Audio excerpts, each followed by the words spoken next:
look forward to sharing our vision for industrial cooperation at NDTV World Anviksha. Between India and Nepal goes far beyond formal diplomacy. It's about economic, cultural and strategic cooperation and collaboration. Join me at NDTV World Anviksha, Ideas Across Border, in Kathmandu on August 27th as we explore Nepal's role in changing the world. Don't miss it.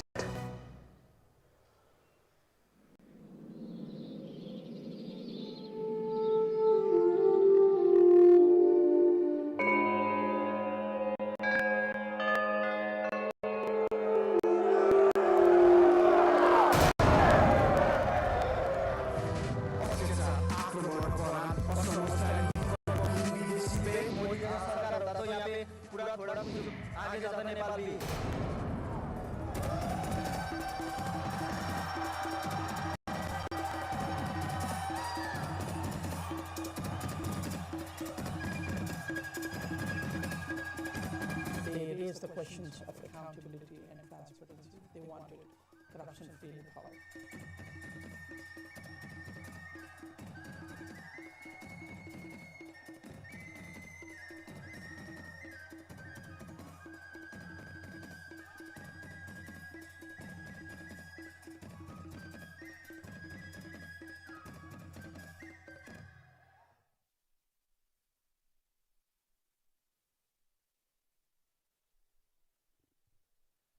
नमस्ते, good morning.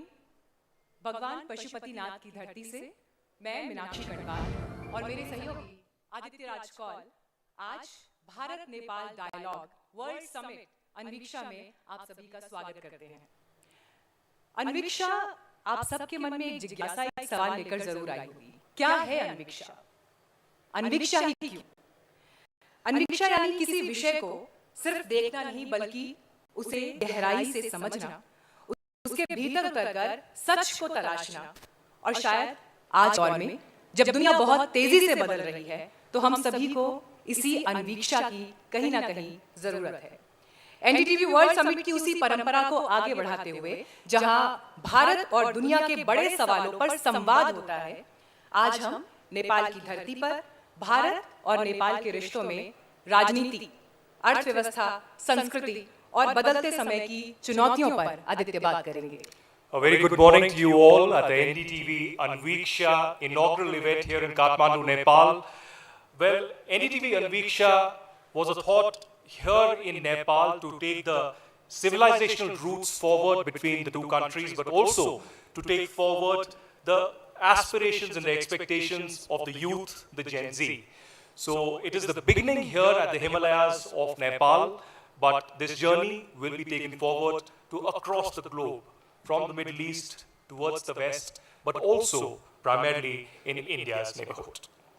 और जैसा आदित्य ने आज यहाँ पर कहा, बहुत सारी उम्मीदें हैं, बहुत सारे सवाल भी हैं, और इन सब के बीच अनवीक्षा लेकर एक ऐसे समय में हम नेपाल की धरती में मौजूद हैं, जब फ्लैश फ्लड की वजह से नेपाल में कई परिवारों को गहरा दुख पहुंचा है, बहुत हानि हुई है।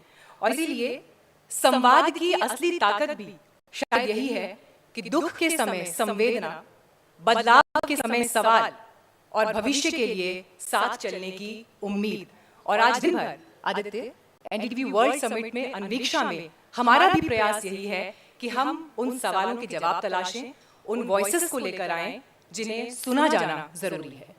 Well, at the NDTV Anviksha platform, this is the inaugural event, and of course we are honored with the presence of the Foreign Minister of Nepal, Mr. Shishir Khanal, also Mr. Shashi Tharoor, India's ambassador to Nepal, Mr. Naveen Srivastava.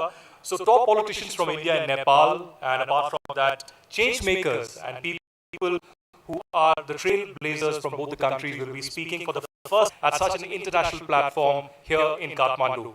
But here at NDTV, we are mindful of the fact of the flash floods that have occurred yesterday. Last 24 hours haven't been easy for Nepal. And while India stands shoulder to shoulder with Nepal as equal partners in this hour of grief, we stand with the brothers and sisters of Nepal in this important time. And as we look for the loved ones who are missing, we stand with those families and we convey to the government of Nepal and the people of Nepal the solidarity from the NDTV family. हमारा प्रयास भी यही है कि इस आवाज में हमारा दुख भी आपके साथ सम्मिलित है, क्योंकि भारत से बहुत सारे परिवार यहाँ रहते हैं। पूरी दुनिया से इस वक्त नेपाल को देखा जा रहा है, नेपाल को सुना जा रहा है और कष्ट कैसा है वो समझा जा रहा है। तो आज दिन भर आदित्य इस पर बातचीत भी होगी, लेकिन आगे बढ़े उससे पहले जिनके सहयोग से ये कार्यक्रम संपन्न हो पा रहा है, एक धन्यवाद उनके लिए भी। Well, to begin this event formally, I would request now to come on stage the CEO and the Editor-in-Chief of NDTV, Mr. Rahul Kamar. Thank you very much.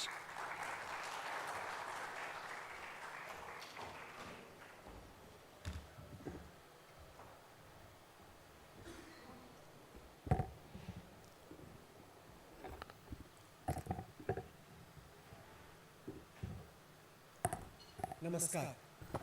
Nepal is passing through an hour of profound grief. The devastating floods that have struck Nepal have left behind scenes of heartbreaking destruction.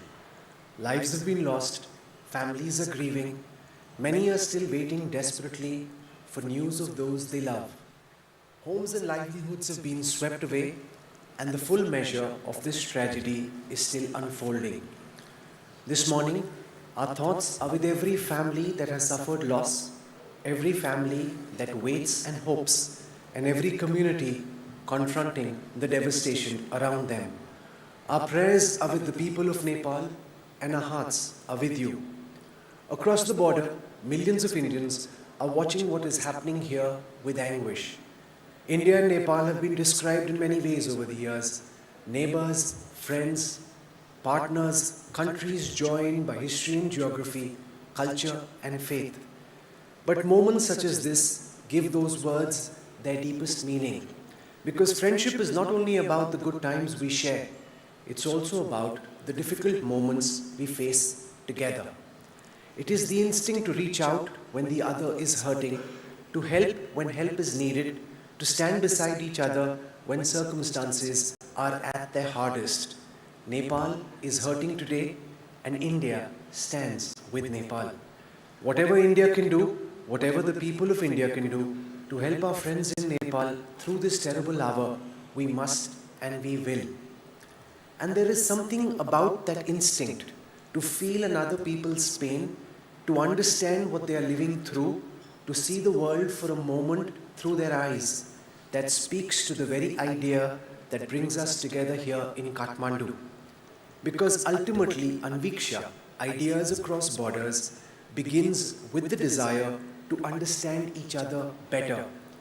India and Nepal know each other remarkably well, or at least we think we do.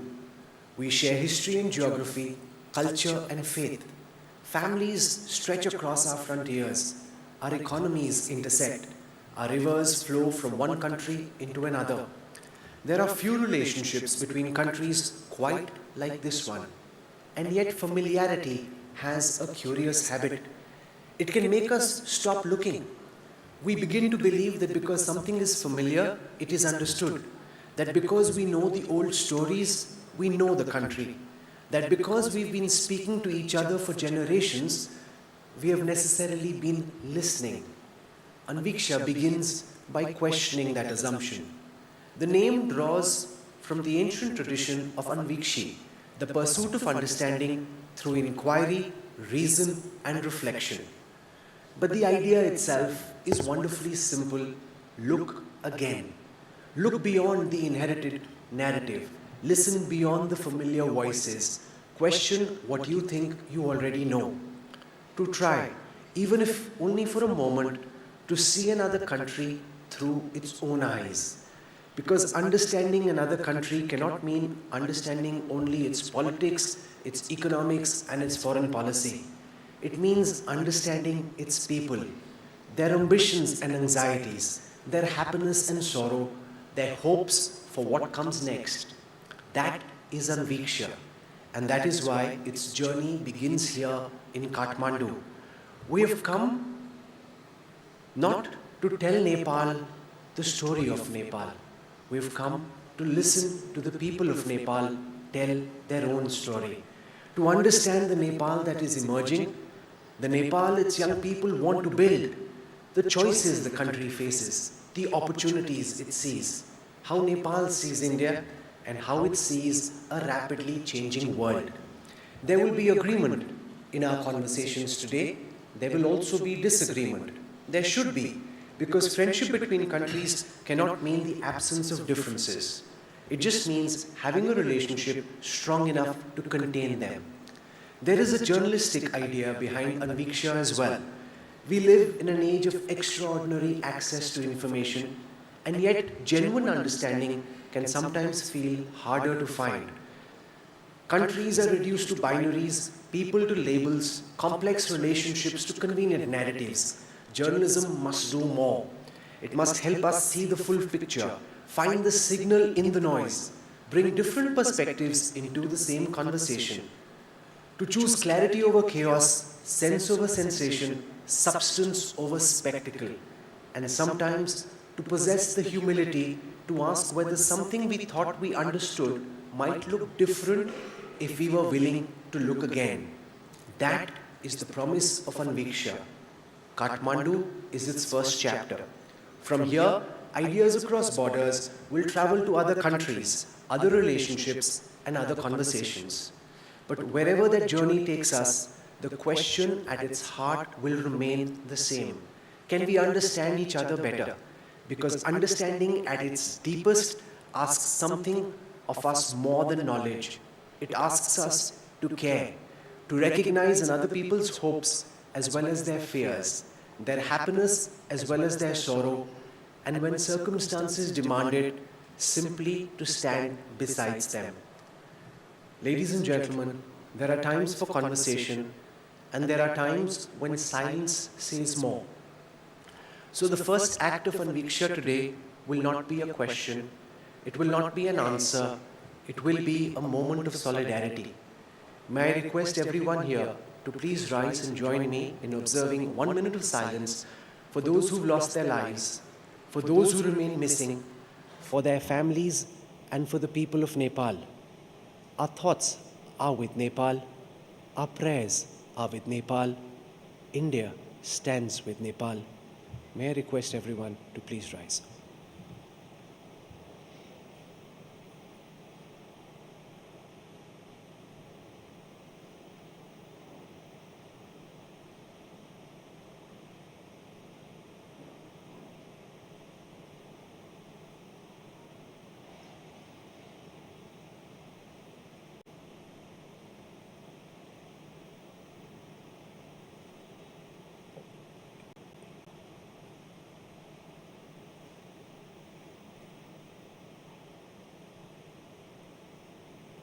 Thank you.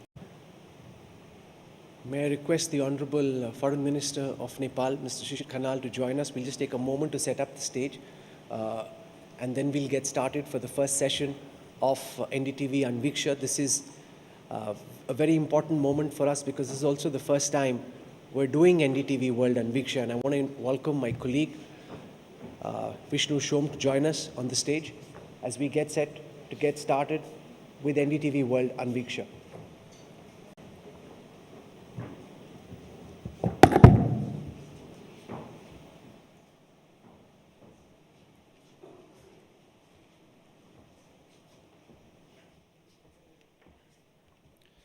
Thank you very much, Rahul. Well, before we get the day started, and we would like to thank everyone who has made this inaugural edition of NDTV World Anviksha possible here in Kathmandu, Nepal. NDTV World Anviksha, Ideas Across Borders, the Nepal-India Dialogue, is presented by Patanjali Dantkanti, co-presented by the MAV Group, powered by PhonePe and Asian Paints Nepal. कार्यक्रम के लिए हम धन्यवाद करते हैं education partner Parul university, nutrition partner Sudha, associate partners gold star shoes, Panchakanya group, Padmajyoti group, banking partner Nepal SBI, media partner Kantipur media group. अपने अगले session की तरफ हम बढ़ रहे हैं।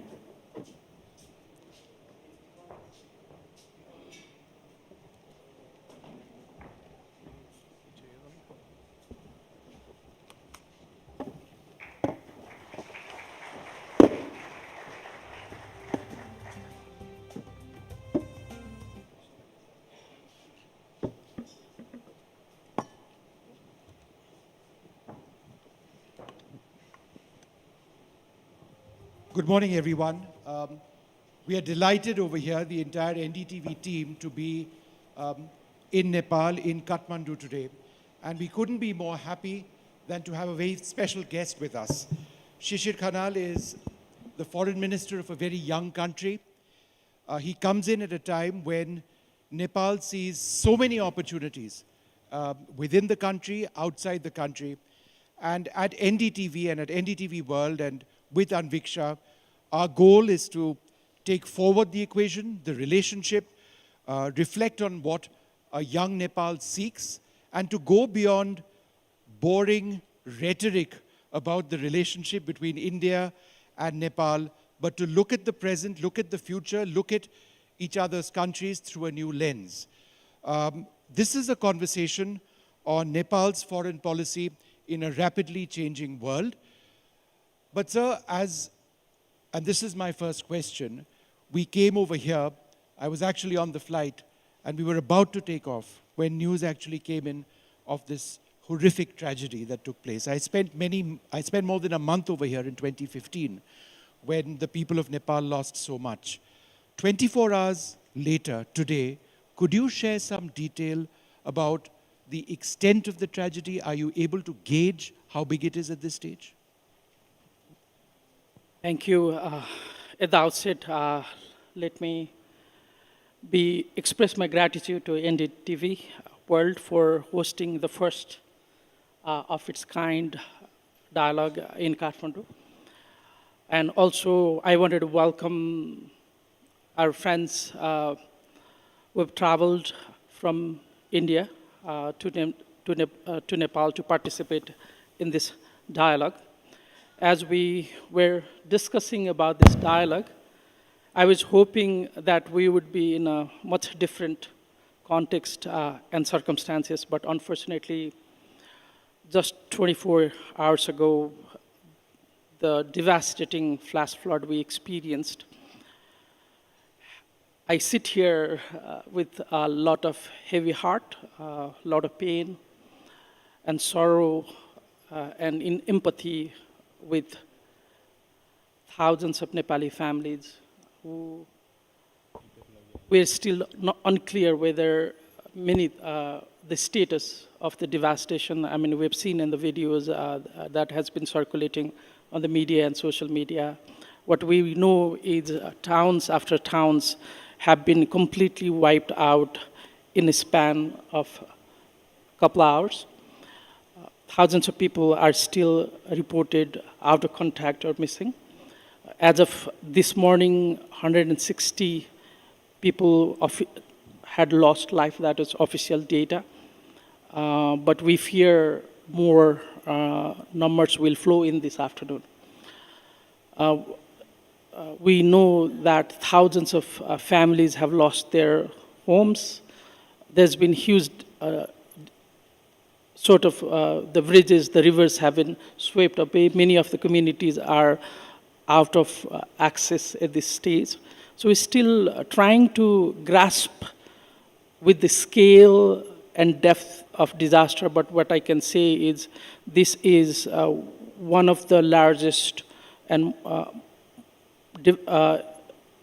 natural disasters we have experienced in most recent memory. And as a government of Nepal, as soon as the news came, our National Disaster Council met, our cabinet met, and made urgent mobilization. But we are still trying to understand the scale of this disaster at this point. Many foreign nationals, including Indians, are feared missing in this tragedy. Can you give us a sense of how you're cooperating with other countries to get rescue and relief to those who need it the most? And what do you want to tell those watching in India and elsewhere who are very concerned about the status of their loved ones? Many Indian nationals, as well as other nationals, those particularly who were either going to or were returning from Mansarovar Kailas Yatra, they would have passed through that region or were waiting to clear the border area when this flood came yesterday. At this point, about 500 foreign nationals are out of contact. Closer to 300 among them are closer to 300 Indian nationals. Because many of these areas have been out of contact, we do not know the current status. We know that many are in that area alive, but we have not been able to fully establish a contact yet. We absolutely are coordinating with the Indian Embassy here, as well as our other national embassies in Kathmandu. I have also personally been in contact with governments across the world. We've both called, sent messages expressing their solidarity with Nepal, as well as concerned about the safety of their citizens. As we establish contact today, we should be able to share more details, but what I've communicated and would like to communicate this through this forum as well is that as much as we deal with recovery, rescue of our Nepali citizen, government of Nepal is equally committed to safety and security of our friends in India as well as from around the world. I also think it's important, and we were discussing this with some friends of yours, some colleagues of yours, that Nepal will overcome this. It may take time. Nepal will overcome this. Nepal is open to the world, to tourists, and I think that's a message that perhaps you'd like to reflect on as well. Absolutely, at this point, as we grieve, and also as a government of Nepal, as we try to do, with any disaster, there are several stages. Right now, a lot of our focus is in rescue and immediate relief. But at the same time, this particular disaster has struck in one particular area of Nepal, and many friends from around the globe, including Nepali diaspora, but other nationals and governments are calling us, asking how they can support. And one of the ways to support, obviously, sort of the immediate relief support, the way Government of India already sent relief last night. We, as a government, we have expressed our deepest gratitude to such relief. So those kind of relief and longer-term reconstruction support will be required, but at the same time, one of the best ways to support countries like Nepal in a moment of crisis, beyond being generous, is also being continuously engaged with us, whether through tourism or other areas, because at the end of the day, the most resilient Nepal that we take pride in, every time there's been a disaster, we've come back. As recently as 2015 earthquake. So one of the ways global community can support, and what I wanted to also share with the friends watching in India and around the world, is that many of our communities are not impacted. Cities like Pokhara are not impacted. Your visit to this location would not only support local families, local economy, it will also strengthen and build a resilient economy for Nepal. And Kathmandu, Pokhara, Chitwan, Lumbini, and other, most of our communities where most of our tourists go, or the Annapurna Circuit Road, or the Mount Everest region, all of these areas are unimpacted. And one way you can support also is to spend your tourism dollar in Nepal over the next few months.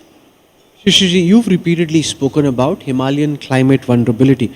At the Indian Ocean Conference in April this year, you spoke about melting Himalayan glaciers and downstream impacts, and warned about the potential dangers of glacial lake outbursts.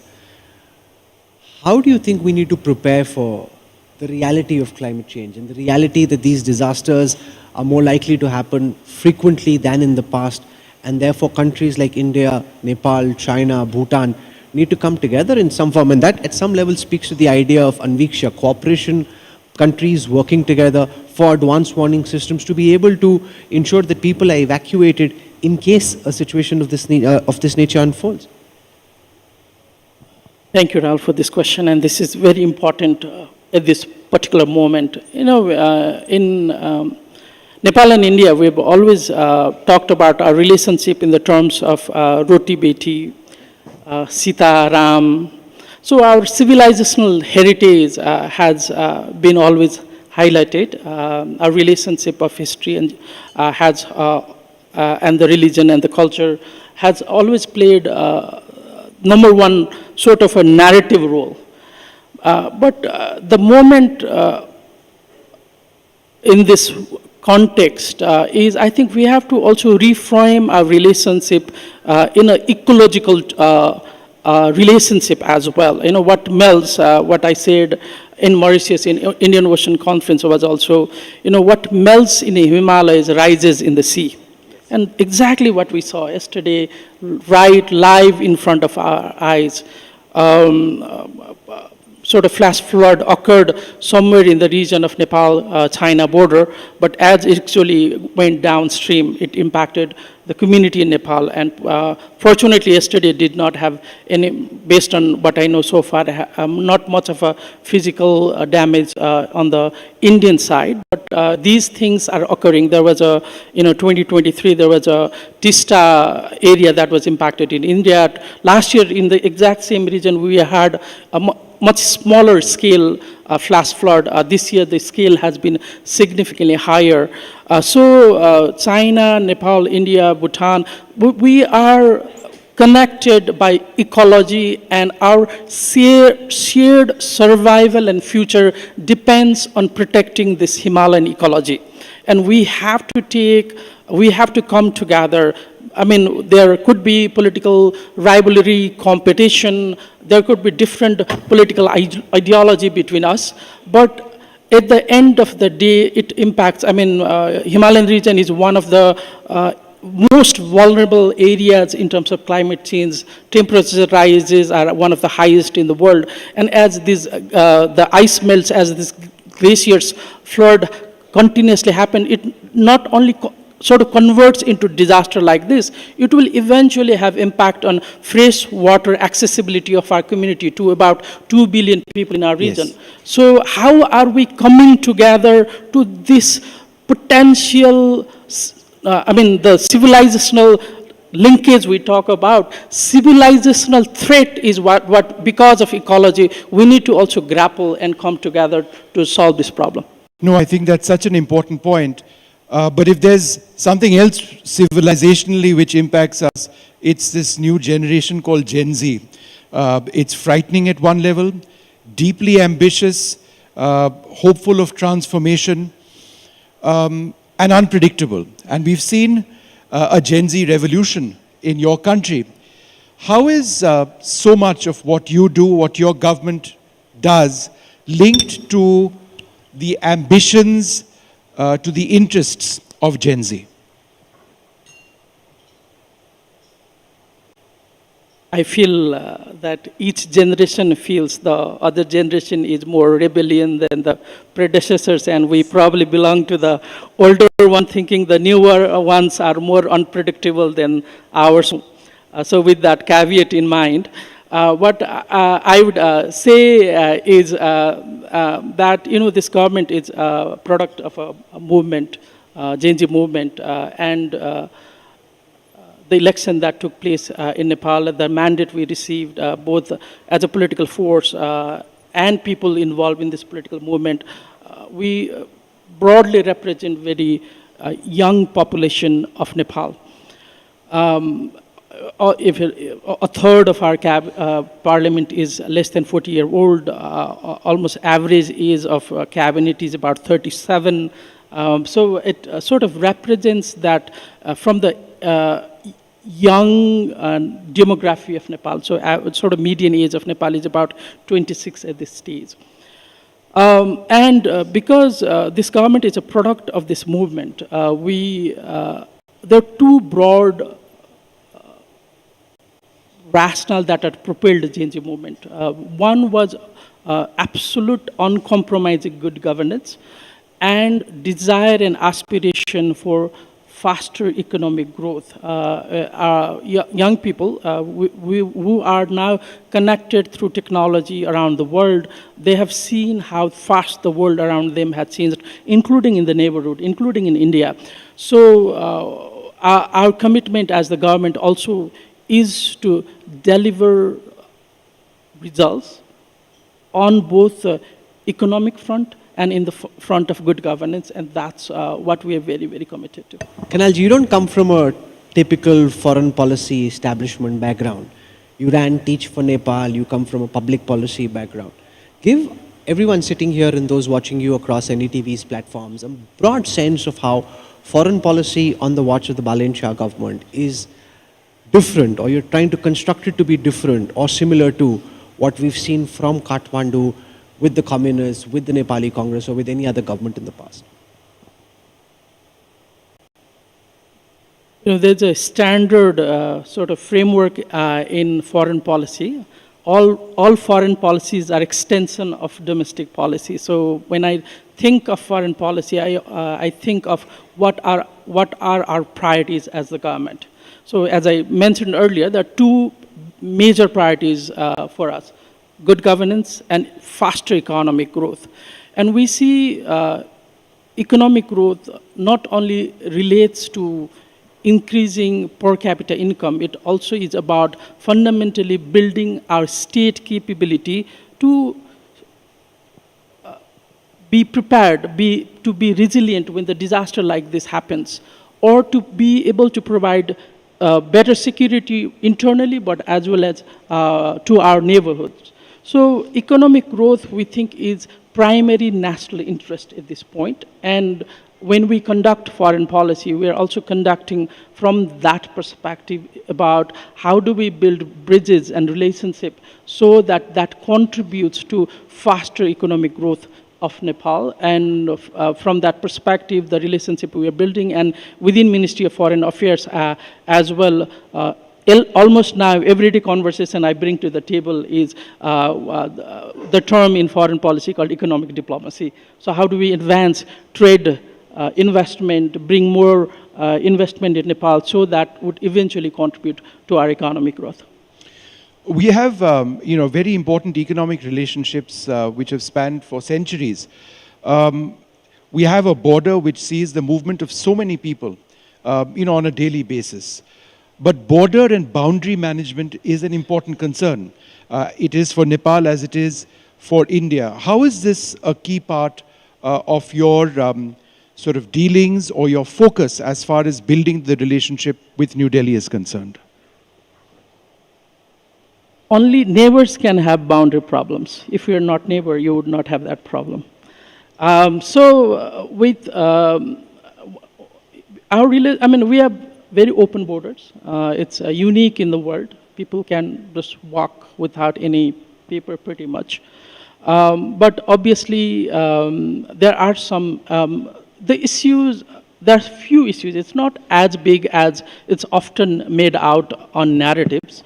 Most of our, between Nepal and India, there are many different mechanisms, and among them is one area of boundary and border management as well. And in that, most of the boundary work has been completed, but there are a couple strong, politically charged hotspots on the both sides.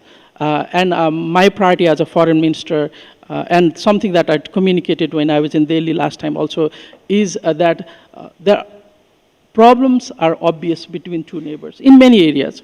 But what I would like to see is our mechanisms meet frequently, talk, discuss, the civilizational culture, bade bade tattva jayate. As we discuss more, we come to the truth. So I take that approach, and what I'm very happy about last few several meetings have taken place, including last week in Lucknow on the boundary management, and Dehradun on border management just a few days back. So our mechanisms are active. I feel that as we strengthen our existing institution, we'll be able to overcome the challenges we have. Shishirji, you often use the phrase balanced diplomacy. Balance between whom? Between India and China? Between China and the United States? Between great powers in general? What does balance mean when powers increasingly are forcing countries to make choices and to pick sides? Well, I don't know if I personally use that term much, but that's definitely a term that's used to look at Nepal's foreign policy. To me, relationships are unique in their own right. We have our relationship, we have a very sort of the multi-dimensional relationship with India. We also have sort of similar relationship, but they are of a different nature. And I often like to think relationship from the perspective of our relationship as human being with our family, right? Do we have a balanced relationship with our siblings or our parents? Each relationship is unique and they have their own unique merit. And we have to look at these relationships in those unique terms from the history, civilization, engagement. And we are, something that I'm striving towards is, as a foreign minister, my job is to think about, work towards strengthening Nepal's national interest. So our relationship dynamics are based on Nepal's national interest rather than anything else. And that national interest, of course, is one that's seen one of the finest armies, the Nepalese army. Your Gurkha regiments are legendary, both in the Indian army and in the British army as well. But there have been changes in India over a period of time. How would you like the defense relationship between India and Nepal to be stepped up? Gorkha issues and defense relationship perhaps are not always the same. Nepali nationals for now a couple hundred years have been enlisted, initially starting with when British were in India, and have served in both the Indian Army and the British Army, and also many other communities, countries actually. But the 1947 agreement, tripartite agreement between Britain, India and Nepal allowed for official enlistment of Nepali to those armies. Recent changes in Indian policy definitely have meant that there has not been, last few years, there's not been an enlistment of Nepali nationals in Indian Army. But I think it's the matter between how Indian government wants to take this forward. Since I came to office, this has not been something I'd shared with the media in India also, something that we've not discussed officially. But there have been few changes that is coming on Nepal side also. Recently, not very recent, but our Supreme Court also has sort of directed government of Nepal to review these treaties and move away from the trilateral to more of a bilateral relationship. So, dynamics in Nepal sides are also changing. But at the end of the day, I think it's about how Indian government wants to take this forward. And we obviously, as I said, our position is we'll sit in the table, discuss, and would work to find solutions. There's a lot of curiosity, Minister, in India and elsewhere about the rockstar rapper Prime Minister Balen Shahji. Give us a sense of what it is like to work with a Gen Z Prime Minister who sweeps to power with the kind of resounding majority that the RSP worked. There are lots of conceptions, misconceptions, and all kinds of things said about what it is like to work with him being aloof, reserved, not approachable. You're on the inside seeing this firsthand. Tell us, what is it to work with Balenji? Right Honourable Prime Minister is very action-oriented. He wants results, and he wants the results very, very fast. So he's very, very focused on deliverables. He also, especially when it's a matter of government and public services, he wants to see that public services are accessible to Nepali citizens without much of the hassle. So there's a lot of that desire to see that Nepali people have experienced government from the perspective of service and result. He also trusts his team. He delegates a lot, and he does not interfere or micromanages, as in management term, but he likes to delegate and expects outcomes from his cabinet. Minister, you share a boundary with China. In fact, that's a boundary, a part of which has been impacted as a result of this tragedy that has taken place. But that's a separate point.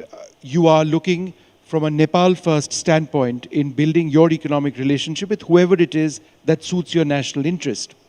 Obviously, China has got a greater economic presence in Nepal than it did in the past. India would also like to enhance our economic presence in your country. How does Nepal see the relationship with Beijing vis-a-vis its relationship with New Delhi? Tough question, sir.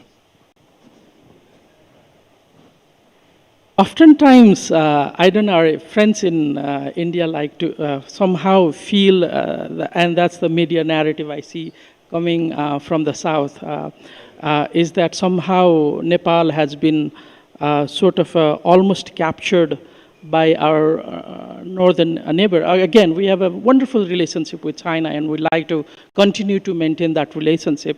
Again, that relationship also has the civilizational dynamics with Nepal, and hundreds of years of history of trade and economic cooperation between the two. But as you say, Chinese economic presence has increased, and we like to see the same for India. 2/3 of Nepal's entire trade is with India. 2/3. There's one single country that Nepal trades with, and that's only India. There's a lot of hoopla about BRI. Nepal signed a framework agreement in 2017, and then last year, implementation agreement.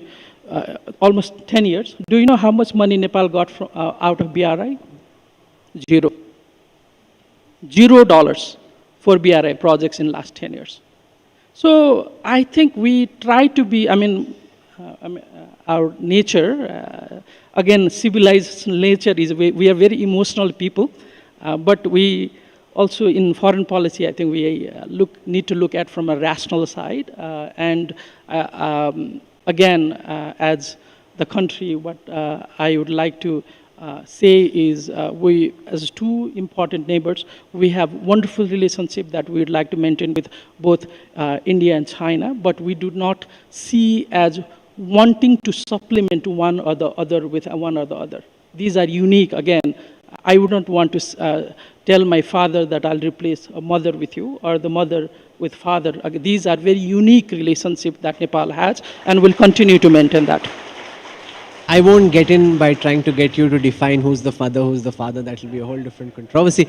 But for those who are watching here and watching across NDTV, what's your message? If there are Indian companies or the Indian government looking to step up ties with Nepal, with this new government, what are the sectors that you think, or you're trying to lay out the red carpet for, where you think there's the greatest potential for cooperation and participation? Two Indian companies and private sector, what I want to say is we're open for business. The country wants investment, and we want to work with you, and we will make it easy for you to invest and do business in Nepal. That's one thing. Our priority sectors obviously are on energy. Energy, with Nepal has a huge potential. And there is already a framework agreement between Nepal and India to export 10,000 megawatts of electricity already. So there is a sort of agreement. There is a market in India. There is a potential in Nepal. That's one major area. We think tourism has big potential. We're seeing even this year, July, we've seen a lot of Indian tourists come, probably one of the records for summer tourism in Nepal. In Nepal, summer is not considered a tourist time. It's usually the autumn, fall, or the spring. But July saw a record number of Indian tourists coming. So we see tourism as one of the, with the cooler climate that can be 10, 15, or 20 degrees cooler than 5-6 hours drive south to the north. That has another potential. Technology, I think, is again young population, English-speaking population. We're already seeing one of the fastest growth area in Nepal is technology. We've seen almost $1 billion export of tech services export out of Nepal. So technology is definitely another area. Infrastructure and connectivity, both air and road networks, investment in those sectors are also something we're prioritizing. And high-value agriculture, herbal products are another areas that we're seeking investment in at this point.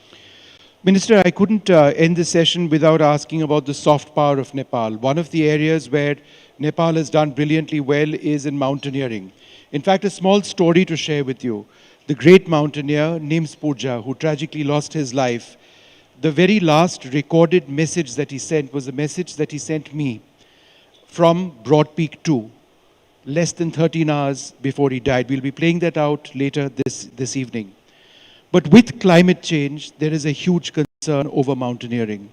The fact that you've got glacial melt, avalanche melt, and you've got a rise in numbers of mountaineers coming into your country. How do you balance these environmental concerns with the economic imperative and the sporting imperative of encouraging mountaineering in your country? This is one of the most important questions, and I think has to be looked from much broader perspective rather than just the perspective of mountaineering. Nepal's, if you look at how do we think of climate change, ecology, preservation of ecology, but this is not, when we're talking about climate change and impact, it's not entirely of Nepal's doing, right? I mean, if you look at greenhouse emission, Nepal's total contribution is 0.01 or 0.2%. But if you look at even India, it's considered one of the top 3 countries in the world. Our northern neighbor is considered number 1 on the list. The question here is how do we collectively come together to preserve our mountains, and which I highlighted earlier as well, and to sort of, I wouldn't want to use the term fight against the climate change, but how do we adapt, mitigate, so that its impact can be lowered. And this impact is not only going to be people who want to climb mountains, it is going to be all of us. I mean, our mountains are the source of water to pretty much a big part of northern Indian population as well. So we have to think of that and also think of, is it fair for smaller countries in terms of not just the size but also economy as well, to have to fully bear the burden of its impact. If 2 billion Indian population may not have water in the future, what would Indian government want to work with Nepal to preserve these ice and snows and mountains? I think we need that kind of conversation. I'm pointing out India because I'm with you right now, but it would be the same question for China, same question for America. Is that if the entire human civilization for us as at risk here, are we only talking about projectizing climate mitigation strategy, or are we thinking about a global or a regional scale, or what we can think of as a civilizational scale collaboration, so that regardless of our political differences, we can come together to work to mitigate this challenge together? Minister, we are almost out of time. Before I end, when do we see Prime Minister Balen Shah making a state visit to India, and when is India's Prime Minister Narendra Modi, who is hugely popular across Nepal, when is he coming and visiting Kathmandu again? These kind of, there is a lot of anticipation of this high-level visit on both sides. As a foreign ministry, we are always ready to make these visits happen, and I do anticipate these visits to take place in 2026.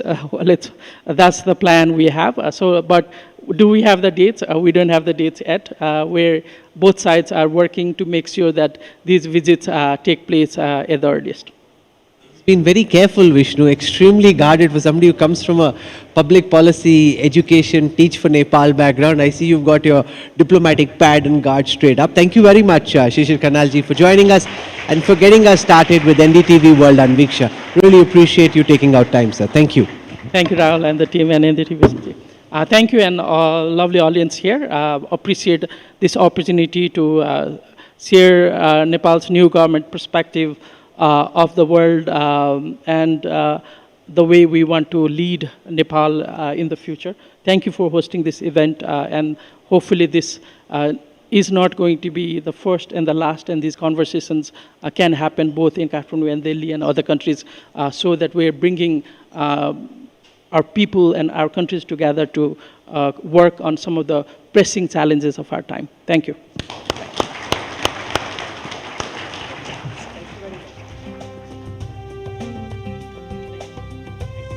And we have a warm round of applause for Shishir Khanalji. Thank you very much, sir.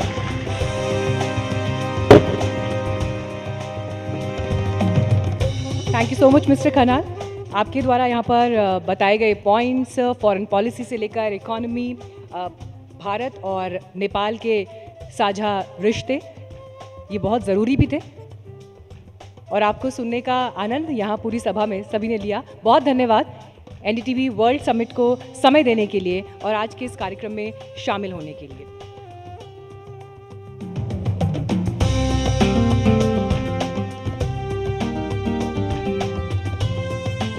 We will move on to our next session. While foreign policy establishes the macro framework, execution relies heavily on bilateral diplomatic channels.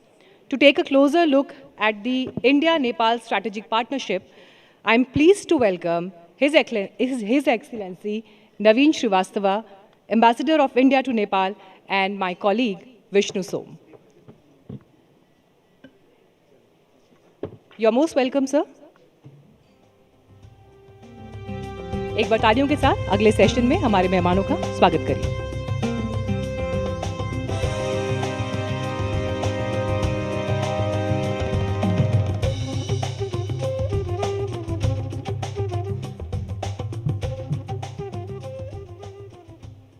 Well, I think just listening to the foreign minister over there talking about the historic relationship between India and Nepal, not just about the past, but about where the relationship can best go.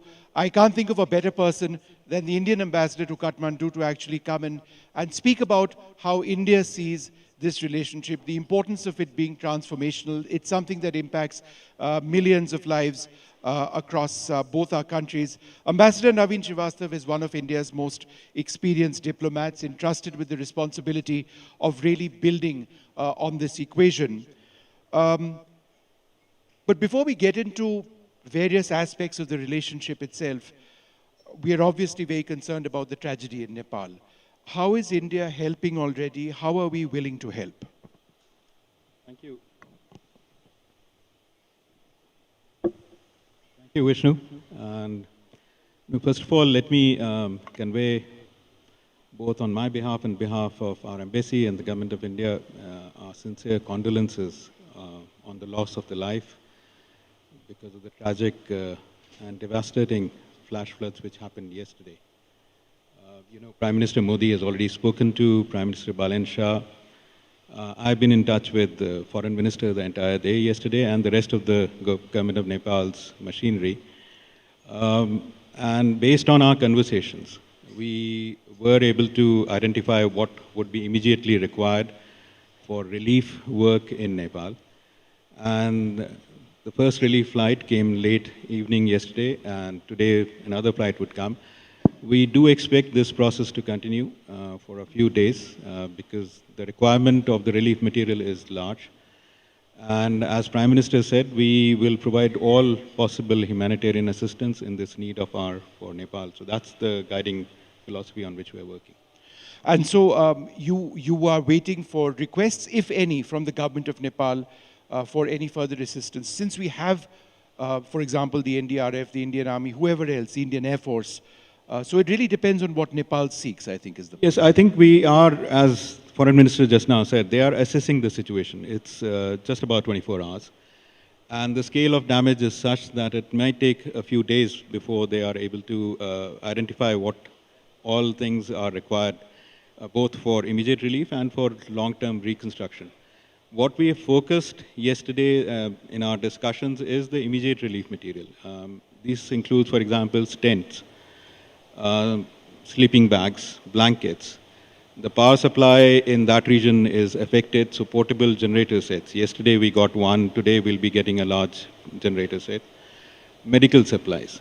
These are our immediate priorities. We have, as Prime Minister said, we have conveyed our offer to provide all sorts of assistance, whether it is for search and rescue, whether it is for relief and long-term reconstruction. And we will await their assessment, and because it is Nepali rescue effort, first and foremost. We are only a supportive actor in this. Ambassador, what about Indian families, travelers, Kailash Mansarovar, Yatris impacted in Nepal?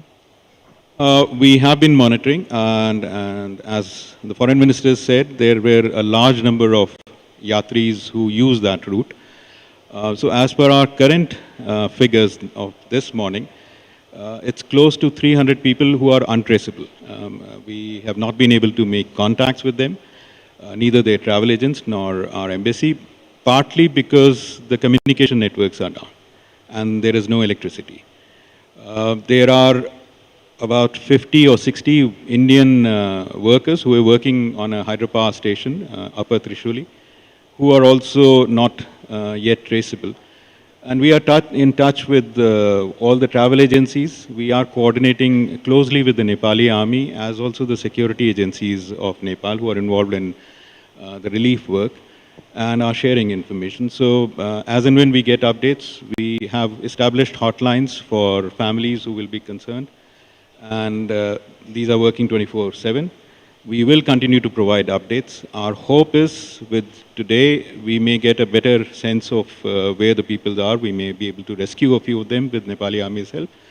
And our effort would be to those who are stuck somewhere to try and bring them back safely to Kathmandu and then ensure their travel back to India and different places. Have you been able to do that with a few people at least in the last 24 hours? Well, in the last 2 hours, we have got some information that some Indians have been found stuck in the Rasua area.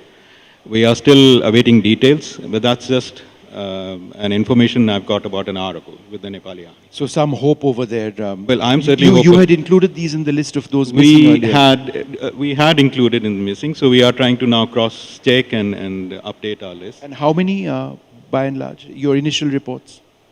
Well, as I said, it's close to 300 people who are untraceable. Who have now potentially been found? We've got number about 20 odd.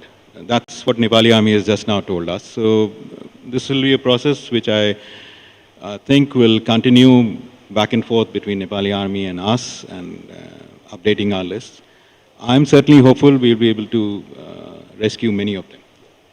Ambassador, we all know what we've seen in Nepal, a youth-driven political change of massive size. From an Indian foreign policy standpoint, how did India need to adapt really fast from an older regime to a new youth-led sort of movement which wants immediate accountability? They raise important civic issues, and their worldview is perhaps very different than what it was. How did Indian foreign policy have to adapt to that? Well, in the neighborhood, before I get to the specific of that question, I think you are well aware, Prime Minister Modi has laid out a policy of neighborhood first. And as External Affairs Minister has said, we basically want all our neighbors to grow and prosper with us. So for the last several years, we have been doing work in that direction. Now, Nepal has transformed, both in terms of physical transformation, better infrastructure, better roads, better connectivity, hydropower. But also demographically, it has seen a large transformation. Today, 60% of Nepal's population is below 35 years of age.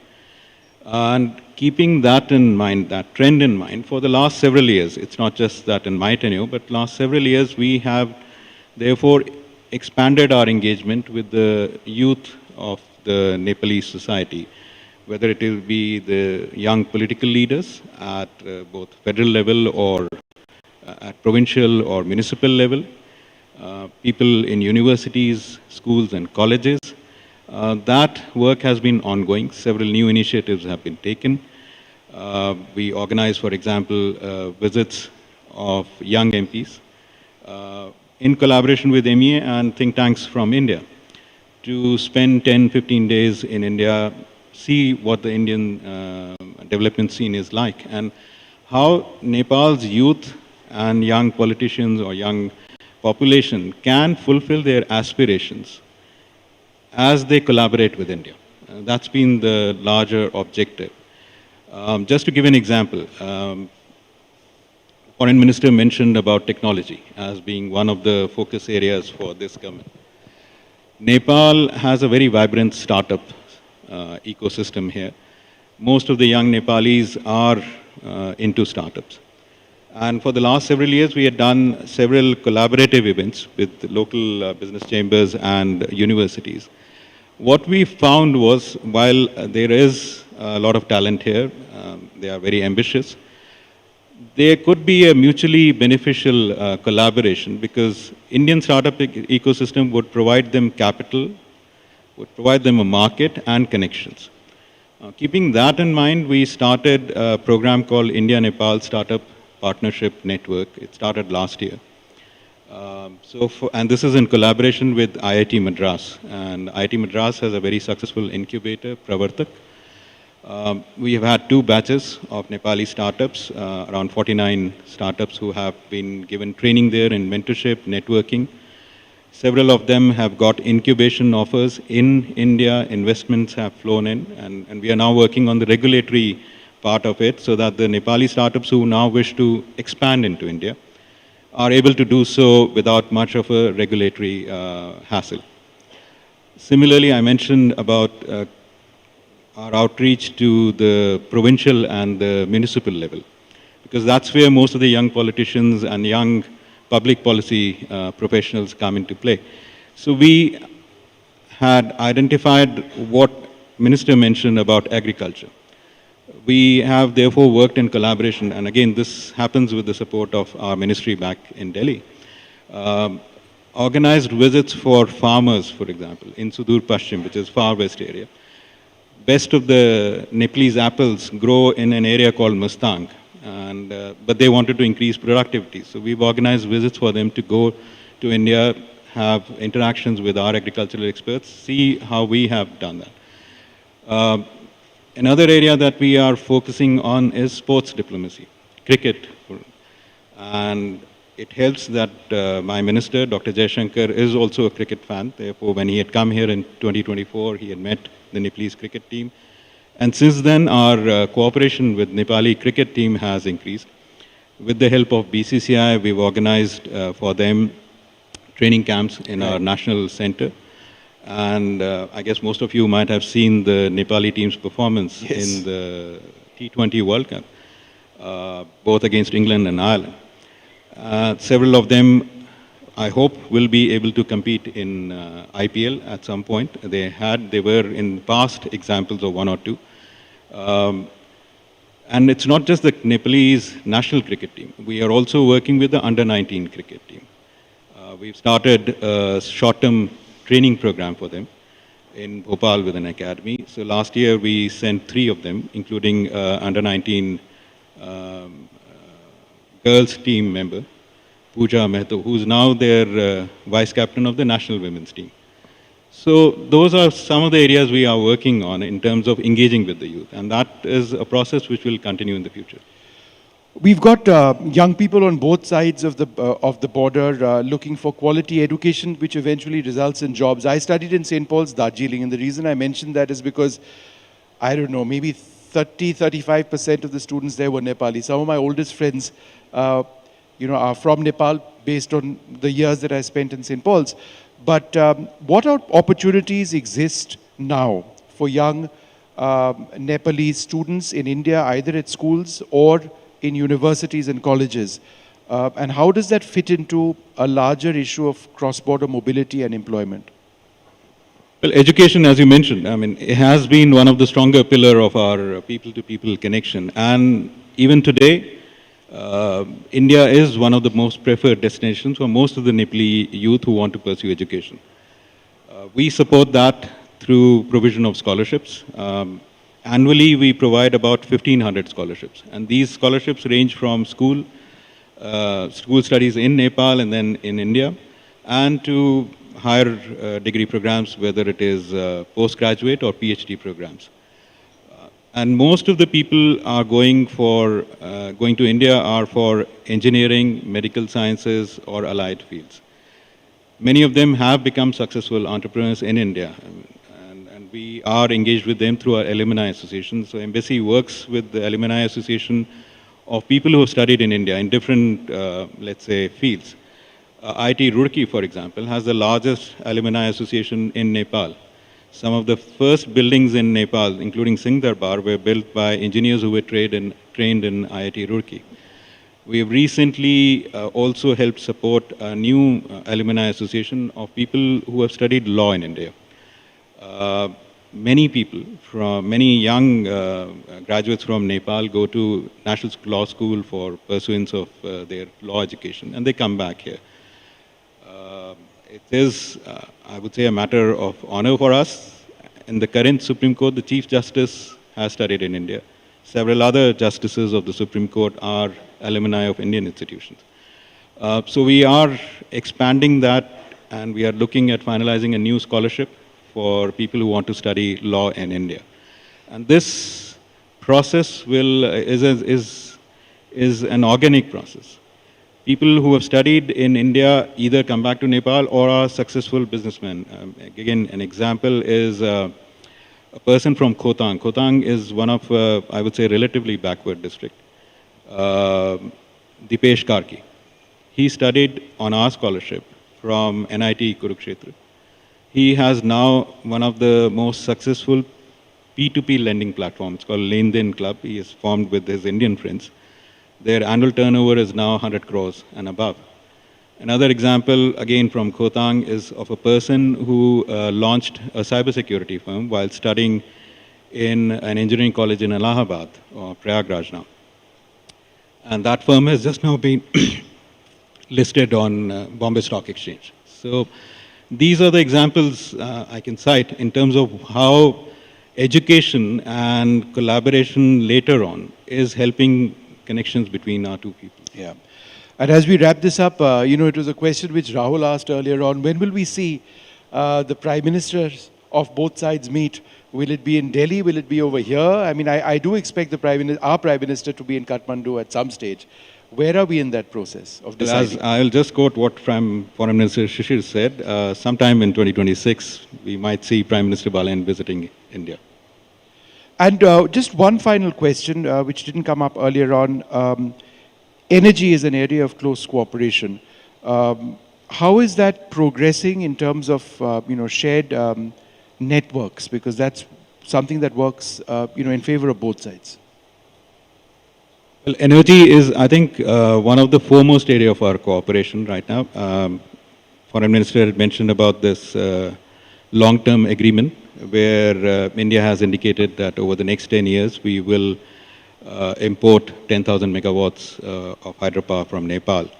And actually, it flows from a joint vision statement that India and Nepal adopted in 2022, where we had agreed that we will collaborate in both generation of power, transmission, and trade of power.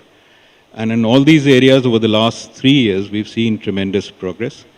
Last year, for example, by selling electricity to India and to Bangladesh, Nepal earned a revenue of about 1,800 crores Indian rupees. We see this expanding in the future, and for that, both countries and our private sectors are working together. There are several hydropower projects being done by Indian public sector companies and private sector companies. The most advanced of that is a project called Arun 3, which is a 900 megawatt project, and we hope that will be online in the next 2 years. There are a total of about 4,000 megawatts of projects which are being done by Indian companies. So I certainly see this as a very bright spot in our economic partnership. Again, it's a mutually beneficial spot because India gets a reliable green energy while Nepal is able to earn revenue out of the hydropower exports. Lots of promise over there, exciting times in the overall relationship. I wish we were discussing this in different circumstances, but India is always ready to help. It really depends on what is needed. Ambassador, it's been wonderful speaking to you. Thank you so much for speaking to us today. Thank you.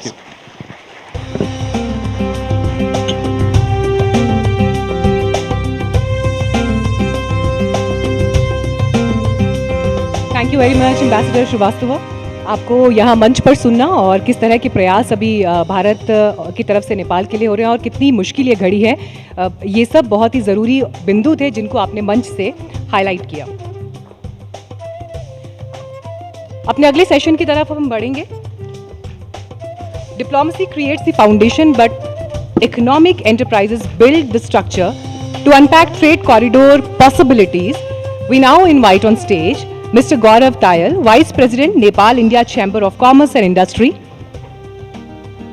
Birendra Raj Pandey, President, Confederation of Nepalese Industries. Mr. Shishir Priyadarshi, President, Chintan Research Foundation. And Mr. Vishnu Agrawal, Managing Director, Ma Group of Companies. They will be in conversation with NDTV's Aditya Raj Kaul.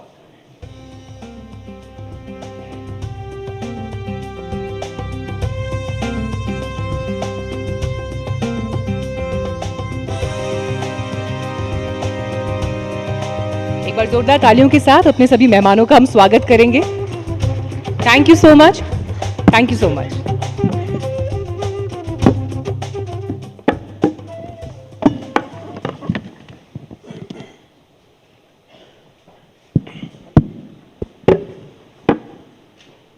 A very good morning to you all. We are starting the panels and the deliberations here at the NDTV Anviksha. And what better than to discuss the Nepal-India industry partnership, building the next growth corridor. And to join us, we have a very important and a significant panel to kick off the deliberations here. Mr. Gaurav Tayal, Vice President of Nepal-India Chamber of Commerce and Industry and MD of the Surya Nepal. We have Mr. Birendra Raj Pandey, President, Confederation of Nepalese Industries. We have Mr. Shishir Priyadarshi from New Delhi, President of the Chintan Research Foundation. And Mr. Vishnu Agrawal, Managing Director of the MAW Group of Companies. Well, when we speak about Nepal, with Nepal's new government placing economic growth, investment, jobs and private sector development high on its agenda, there's an opportunity to take the Nepal-India economic chip beyond the traditional trade and connectivity corridors towards integrated value chains, manufacturing, technology, energy, entrepreneurship, and new age services. India is Nepal's largest trading partner and at a very critical market, investment partner and gateway to the wider region. At the same time, Nepal has opportunities to leverage its young workforce, hydropower, potential emerging industries, and strategic location to become a stronger participant in the regional supply chains. Now, this panel brings together voices from industry, business, and strategic policy to examine how Nepal can scale its industrial base, deepen its economic partnership and engagement with India, and create opportunities for a new generation of entrepreneurs and technology-driven businesses. Birendraji, let me begin with you because we'll come to the brass tacks and what has happened and what will happen and the opportunities and the expectations ahead. But we are also living at a time today in the last 24 hours of this disaster that has happened at the Nepal-Tibet border. How do you see this development in terms of the infrastructure, unfortunately that has collapsed? Now, we may have the strongest of infrastructure, but in face of such a calamity, nothing can stand. But still, I know that you are focused towards an infrastructure event just in a few days from now here in Kathmandu. So it's important for you to reflect also on the kind of infrastructure that is in place, but also with the new government in power here, what is the kind of infrastructure that could be in place in future? What are your expectations, especially when you look towards India? Thank you very much. We are aware of the vulnerability that Nepal sits historically, given the geographic conditions and our very pertinent position in the region. Our very young mountains, steep terrain, and there are a lot of vulnerabilities like Gulf and others. And infrastructure is so important, and CNI has been raising this point the last decade or so, that we need to build infrastructure more sustainably. Resilience is very important. And as our border is, we're spread only about 200 kilometers along, so it's definitely, as we've heard in the earlier session, we are so much connected, and especially in our water system, we have to build infrastructure in a brilliant way. And CNI has done a study in 2019, especially in these infrastructure provisions, and we've said that we need to climate-proof the infrastructure. There's additional investment needed.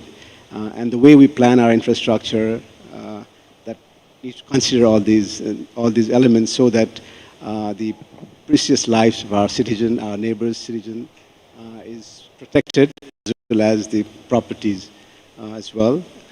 So that we need to work together with the neighboring countries, both the northern and southern neighbors, towards building a resilient infrastructure, as well as making our warning systems more predictable and more resilient as well.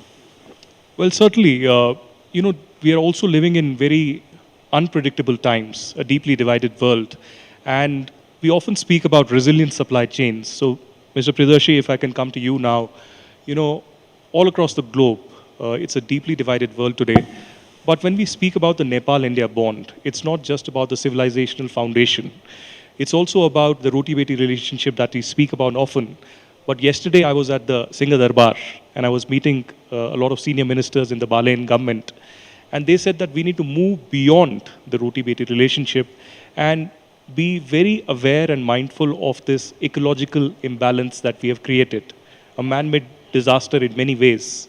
How do you see India's role in this as well? Because, it's not just Nepal that is being impacted now. China is in many ways. We've seen the Chinese ambassador to Nepal also put out a statement just a few minutes ago. But this could knock on the doors of India. In 2013, we had a similar disaster in Uttarakhand.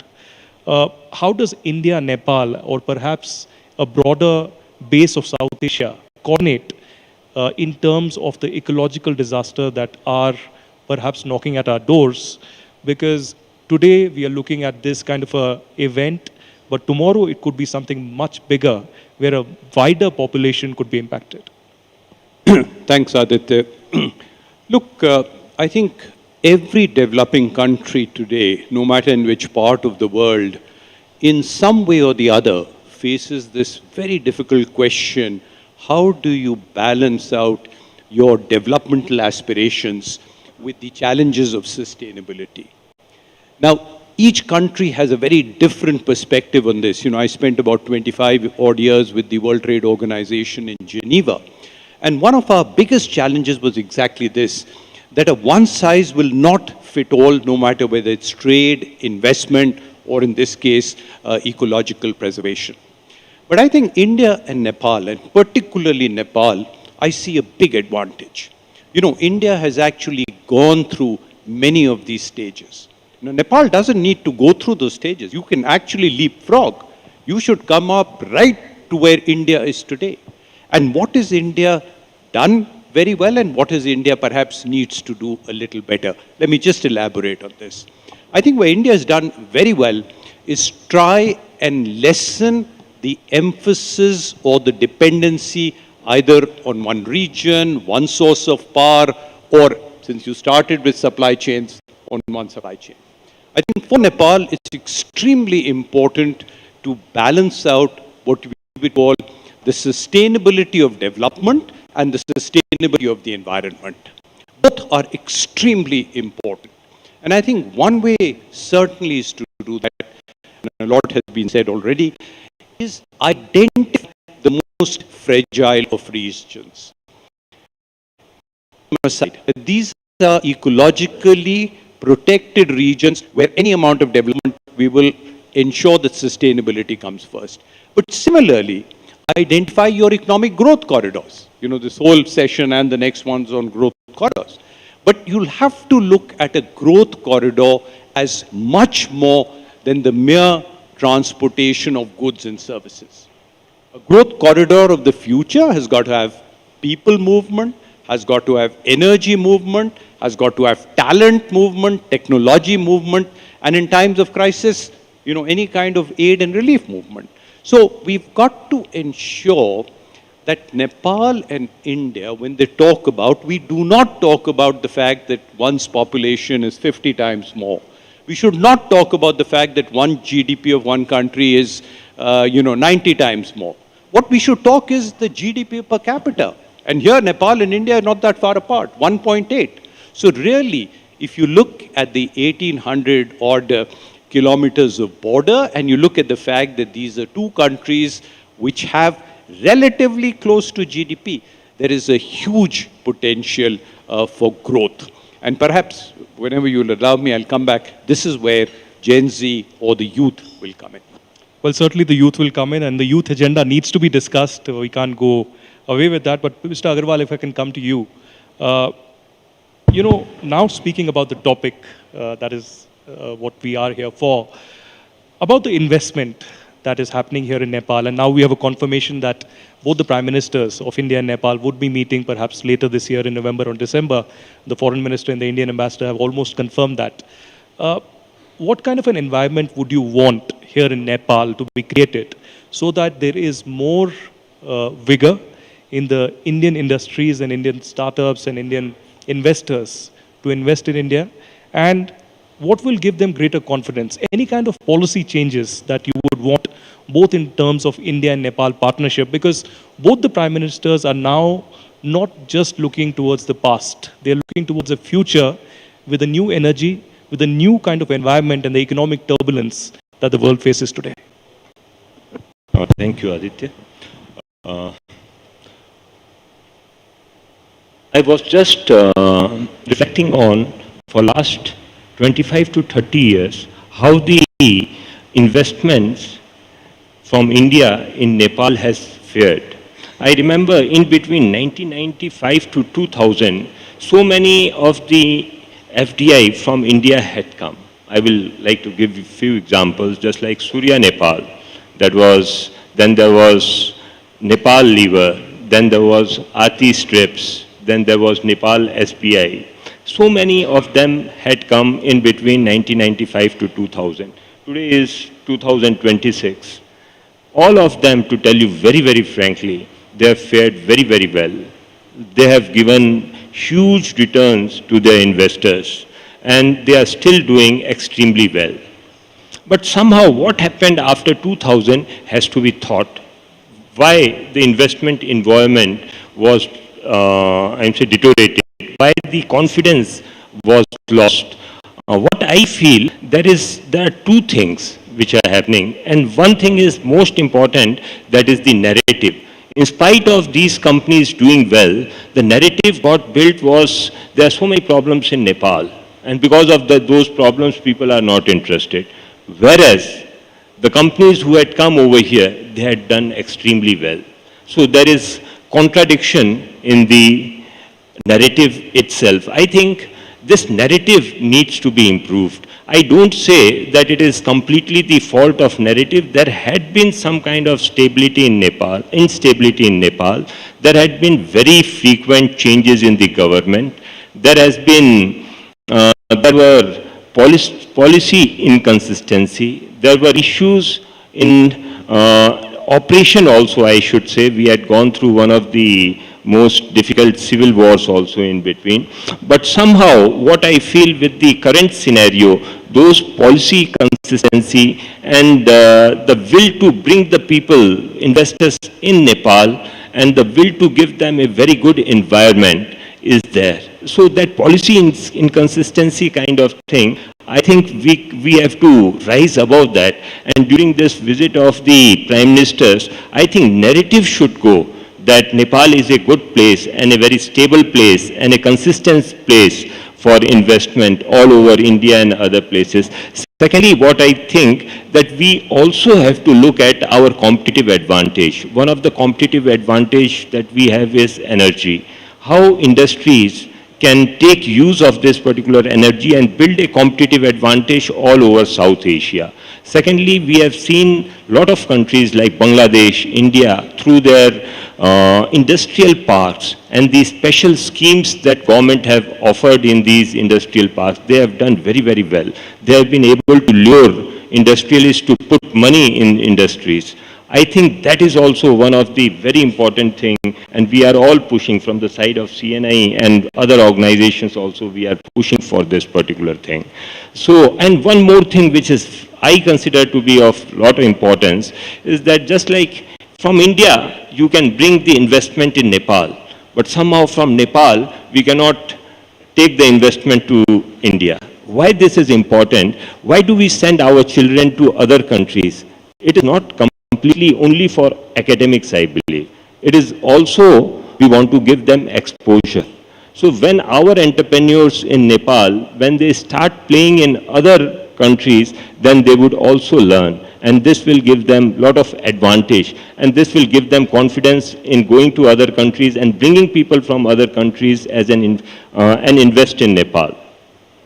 Well, certainly there needs to be a brainstorming on the new policy changes that are required under the current circumstances.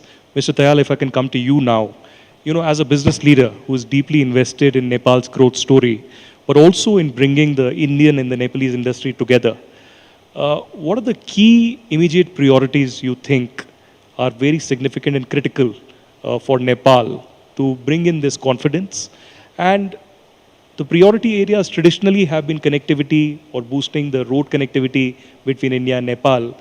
But do you think we need to move beyond this towards perhaps, goods and capital, digital public infrastructure, energy cooperation, and other areas as well? Because I remember when Minister Shishir Khanal was in New Delhi, I interviewed him, and he very honestly confessed that it was a missed opportunity for Nepal as well, where we saw in the last decades a technological rise of India.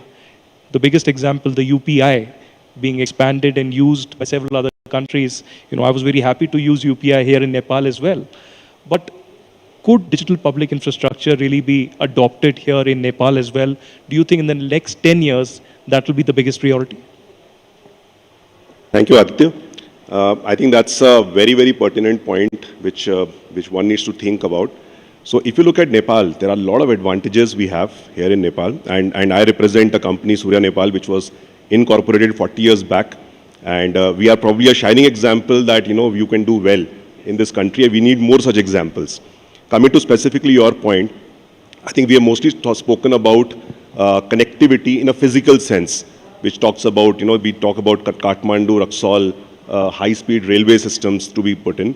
But I think this integration need to go beyond that. I think Mr. Agarwal spoke about talent mobility, right? So I'm here for quite some time, and you really realize that almost 10,000 crores worth of money is being spent for sending children outside Nepal. So whilst Ambassador spoke about that people do go to India for their education, but there is a very large proportion of population which is going across the Western countries because they're looking for world-class education.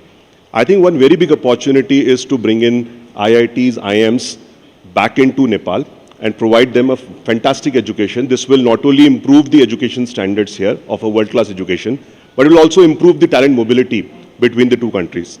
So I think this is one of the ways. One sector which specifically we speak about is tourism. Whilst tourism has always been a hot subject for Nepal, and it does attract, but let's put some numbers in perspective. India has got 40 million outbound tourists annually, and Nepal attracts 3 lakh. That's less than 1%. Now, one should try and understand why the potential is so low when you have an adjoining country, and a country which has got everything. It has got Himalayas, it has got culture, it has got heritage. So wonderful place for tourism to flourish.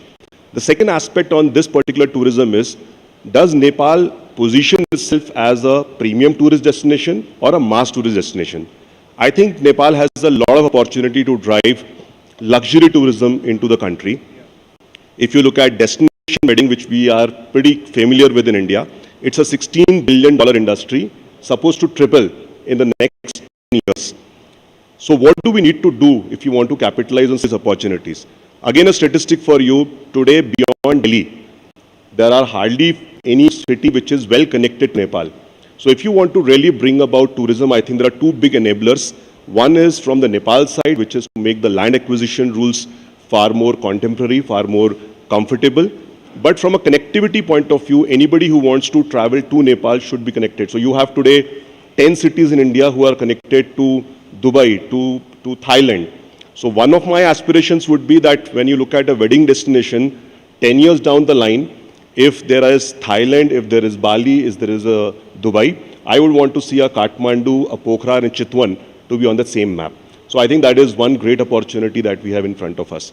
One of the points on the power integration, so because we belong to a corporate sector, many companies right now are following this ESG framework, where you are bound by certain zero emission targets, clean energy usage targets. I think this whole hydro opportunity that Nepal presents itself, and we keep on talking about, but we talk about mostly an export opportunity.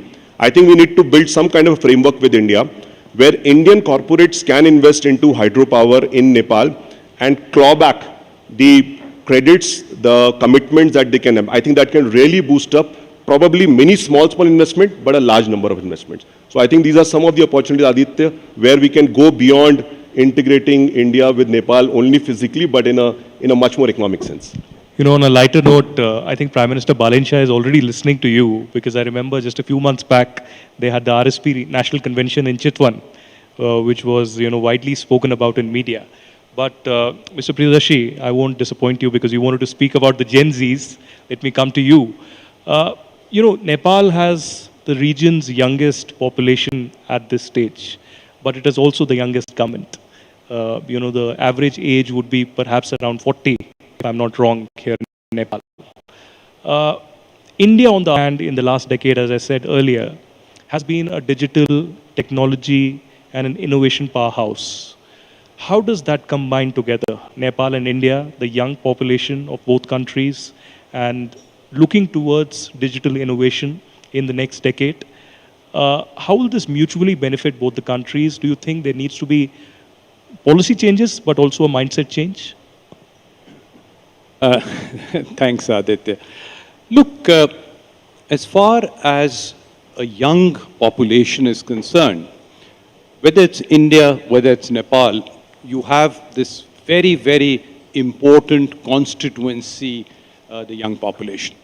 Now, what's very important to realize that they have aspirations, they have education, and they want to see a better life for themselves.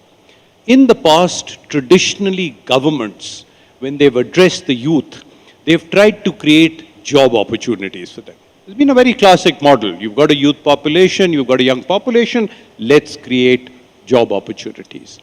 I think, and I'll take the last word of your question, there needs to be a radical mindset change. Instead of creating job opportunities for the youth, we must train them to create jobs. For instance, instead of just creating a job for one, if we can give the following 4 things to the youth today. We give them the skills that are needed to fully become an entrepreneur. We facilitate the transfer of technology. We ensure the availability of capital, and we ensure access to markets. Then each one of them would be able to create jobs. And I was delighted to listen to the 2 examples that the Indian ambassador gave.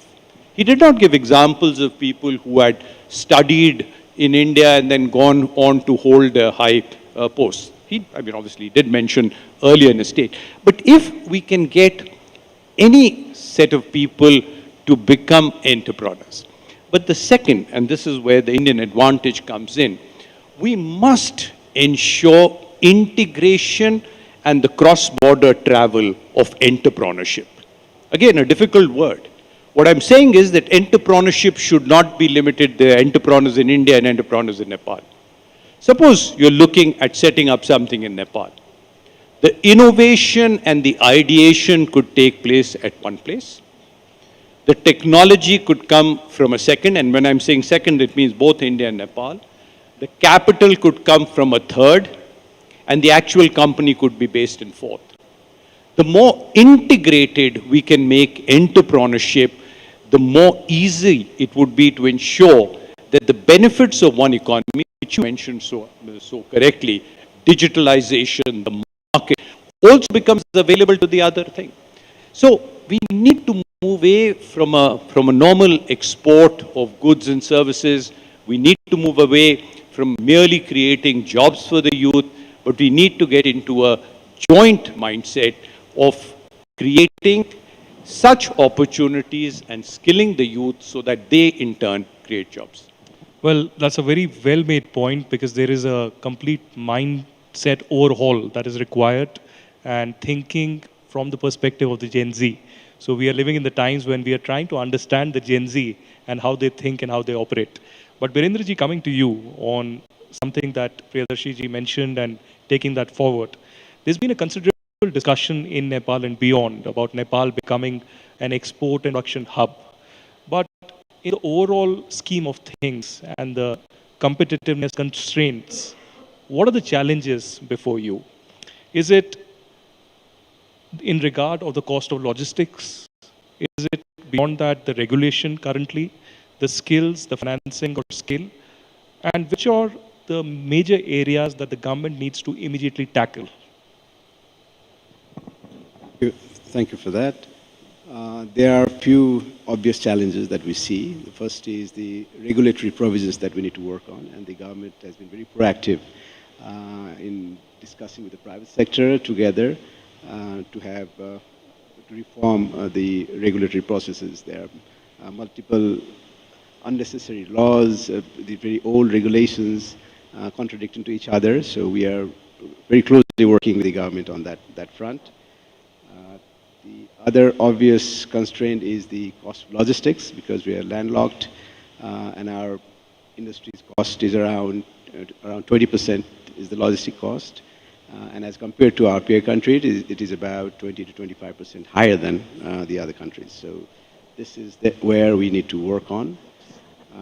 And the affordable and reliable electricity, so far as we speak, we still have a lot of potential to as a generation capacity, but currently only 4,000 megawatt that we produce.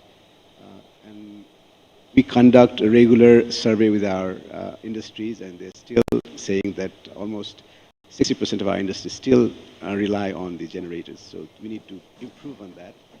Not only generation, but it is actually sending the necessary power to the industrial corridors in a reliable manner. That is probably the other one. And definitely, as Priyadarshi has said, skill in human capital is another key constraint.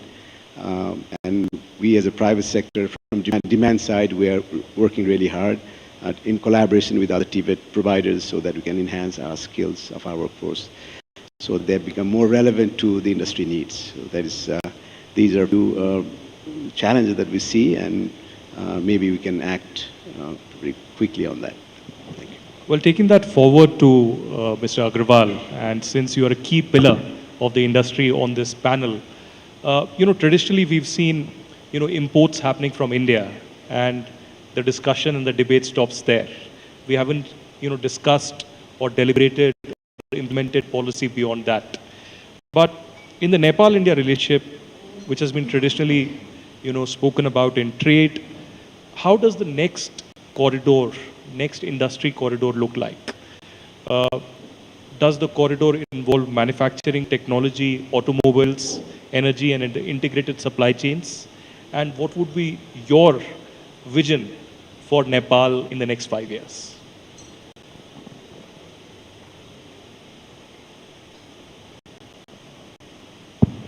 Thank you, Aditya. I feel in next 5 years, there is going to be a huge change. From the perspective of Nepal, we always talk about 30 million people, but I think we need to think beyond that particular thing. Even if we include the population of states which are surrounding India as of date, Nepal, Indian states which are surrounding Nepal, the population would be 500 million. So this is the market we should immediately look at. How we are able to develop as a manufacturing base for this many people should be one of the mindset which I feel that we should really look at present. Few things that we need to do. See, we have got an example of Rudrapur, how it has been able to, how it was a barren land earlier, and how it got developed into a powerhouse of industries, and why it developed. It was also one of the reasons was very proactive stand of the local government, state government, which promoted this particular place, and there was also central government which gave so many facilities to this particular area. Now, in order to ensure that we are also able to develop that kind of framework, so we also, as I again would like to put it, industrial park concept and providing the industries these kind of benefits is one of the most important thing that I can feel we should be doing. And another most important opportunity I find is in energy. Then again, this energy opportunity is for a limited period of time. There are so many things which are coming up as an alternative energy in India. Even for example, I'm saying storage pumping projects are also coming. There are huge solar projects coming, wind power projects coming. Now, as Mr. Gaurav said, if we are able to provide some kind of special incentive to the industrialists of repatriation of energy, I think that can be a game changer. So we should look at in this particular field also what can be done. The western part of Nepal is full of medicinal herbs. I'm saying it is one of the places where I'm saying it has got the capacity and possibility of exporting not only to India but all over the world. So this possibility, I'm saying, needs exploring. We already know a lot of herbs that can be exported, that can be converted into oil and it can be exported. So we need to, I'm saying, promote and package this particular products. Now, instead of just going ahead with, I'm saying, we want to promote industries, we need to identify 4 or 5 such industries which has got very good potential not only for export but also creating jobs over here. I'm in automobile industry. We have got motorcycle assembly plant and also lubricant blending plant. What I see the opportunity is that development of ancillary industries in Nepal. I see that a lot of automobile industries are there in Rudrapur also. If ancillary industries can be developed in Nepal with the know-how, not necessarily from India only, but from outside also, and we are able to, and there is an excellent Nepal-India treaty which allows India to export to Nepal to export to India with status as of Indian industries. So we can use those kind of things. And we can use that particular possibility and we can look at the possibility of exporting industries also which are open besides the border. And we should also have a lookout that instead of we saying that Nepalese industries exporting to India, we should also look at India and Nepal industries collaborating in order to export all over the world. Well, as we wrap up this panel, the inaugural panel at the NDTV Anviksha, I want to take the last comment from Mr. Tayal. You know, traditionally Nepal has been known for its great tourism, which you spoke about, and we need to look towards a new direction, potentially the destination weddings that you spoke about. Apart from that, you know, Nepal is known for the grit and the determination and the resilience of the legendary Gorkhas. And apart from that, of course, the Annapurna and the great Mount Everest. But beyond that, in the last 1 year now, Nepal is known for the Gen Z revolution as well. And we've seen some sparks of that in India in the recent times. How do you see the conversation changing now in terms of the economic partnerships, in terms of the domestic economic activity and the infrastructure change and the kind of thought process that the new generation has, which is completely opposite of what was traditionally thought? So is that thought process changing within government, within the private sector here as well? Very mindful of the fact of what the Gen Zs want, require, because if you don't agree with them or you don't understand them or at least listen to them, they will be at your doors. Aditya, that's a wonderful question. And why I say this wonderful is because you typically hear from Nepal that we are a landlocked country, as if it is a very big disadvantage. I think what is exciting about Gen Z, and specifically about the new government which has taken over in Nepal, they do not have a very constrained way of thinking. I think there is a lot of positivity that one is able to experience in Nepal. I think someone spoke about the narrative, and I think the narrative specifically, if I just talk about India-Nepal, I think the narrative even within India about Nepal isn't correct. The positioning of Nepal within India isn't correct. It is being seen in a particular light, and I think I definitely see a lot of discussions, a lot of intentions towards changing that particular narrative.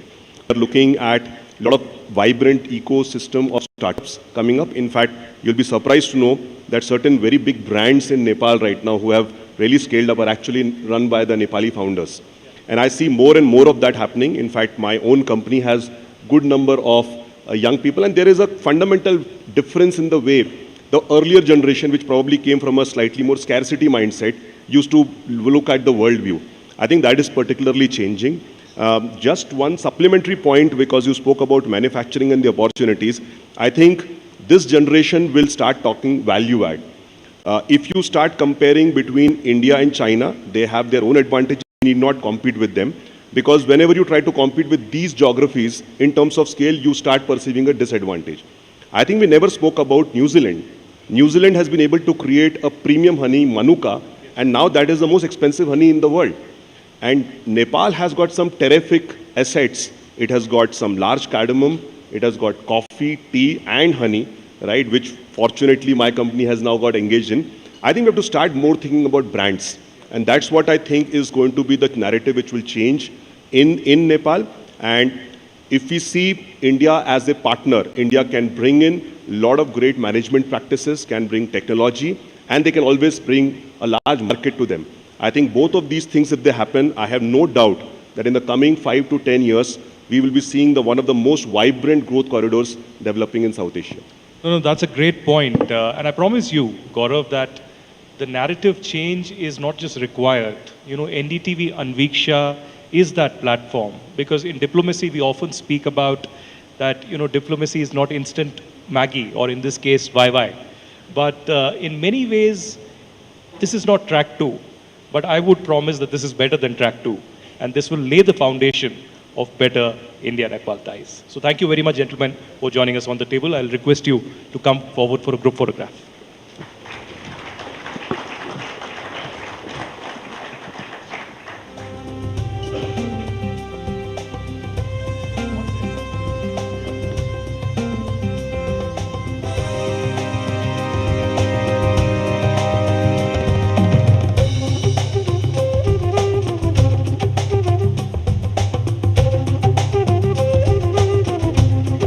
Thank you very much, everyone, for joining us on this panel. For the next panel, which is on building digital bridges, India-Nepal collaboration and AI, DPI and digital payments, I request our panelist, Professor Dr. Balkrishna Bal, Associate Dean, School of Engineering, Kathmandu University, to join us. We also have Simanta Dahal, Advocate and Partner, Abhinava Law at Chambers, Surakya Adhikari, Project Lead and Chief Operating Officer of Tulu.com, and Paras Kumar, Chief Operating Officer of PhonePe. And for the next session, I would request Manokia Loiwal to join us.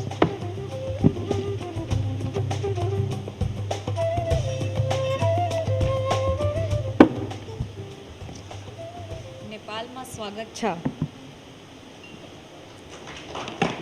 Can I hear a round of applause for the country itself? Good morning, everyone. Nepal ma swagat cha. As we start our next session, which is on Nepal industry partnership, the two countries not just share borders, but also emotions, and which are bigger than anything in the universe. I would like to request my panelists to be on the stage with Vidushi Rana, Member of Parliament, RSP, Nepal, and Director in Branding and Marketing of Gold Star Shoes. A warm welcome to you, ma'am. Kamlesh Agarwal, President, Nepal Chamber of Commerce. Ujjwal Kumar Shresht, Executive Director, Panchakanya Group. Paras Karel, Executive Director, South Asia Watch on Trade, Economics and Environment. Ladies and gentlemen, a round of applause for everyone.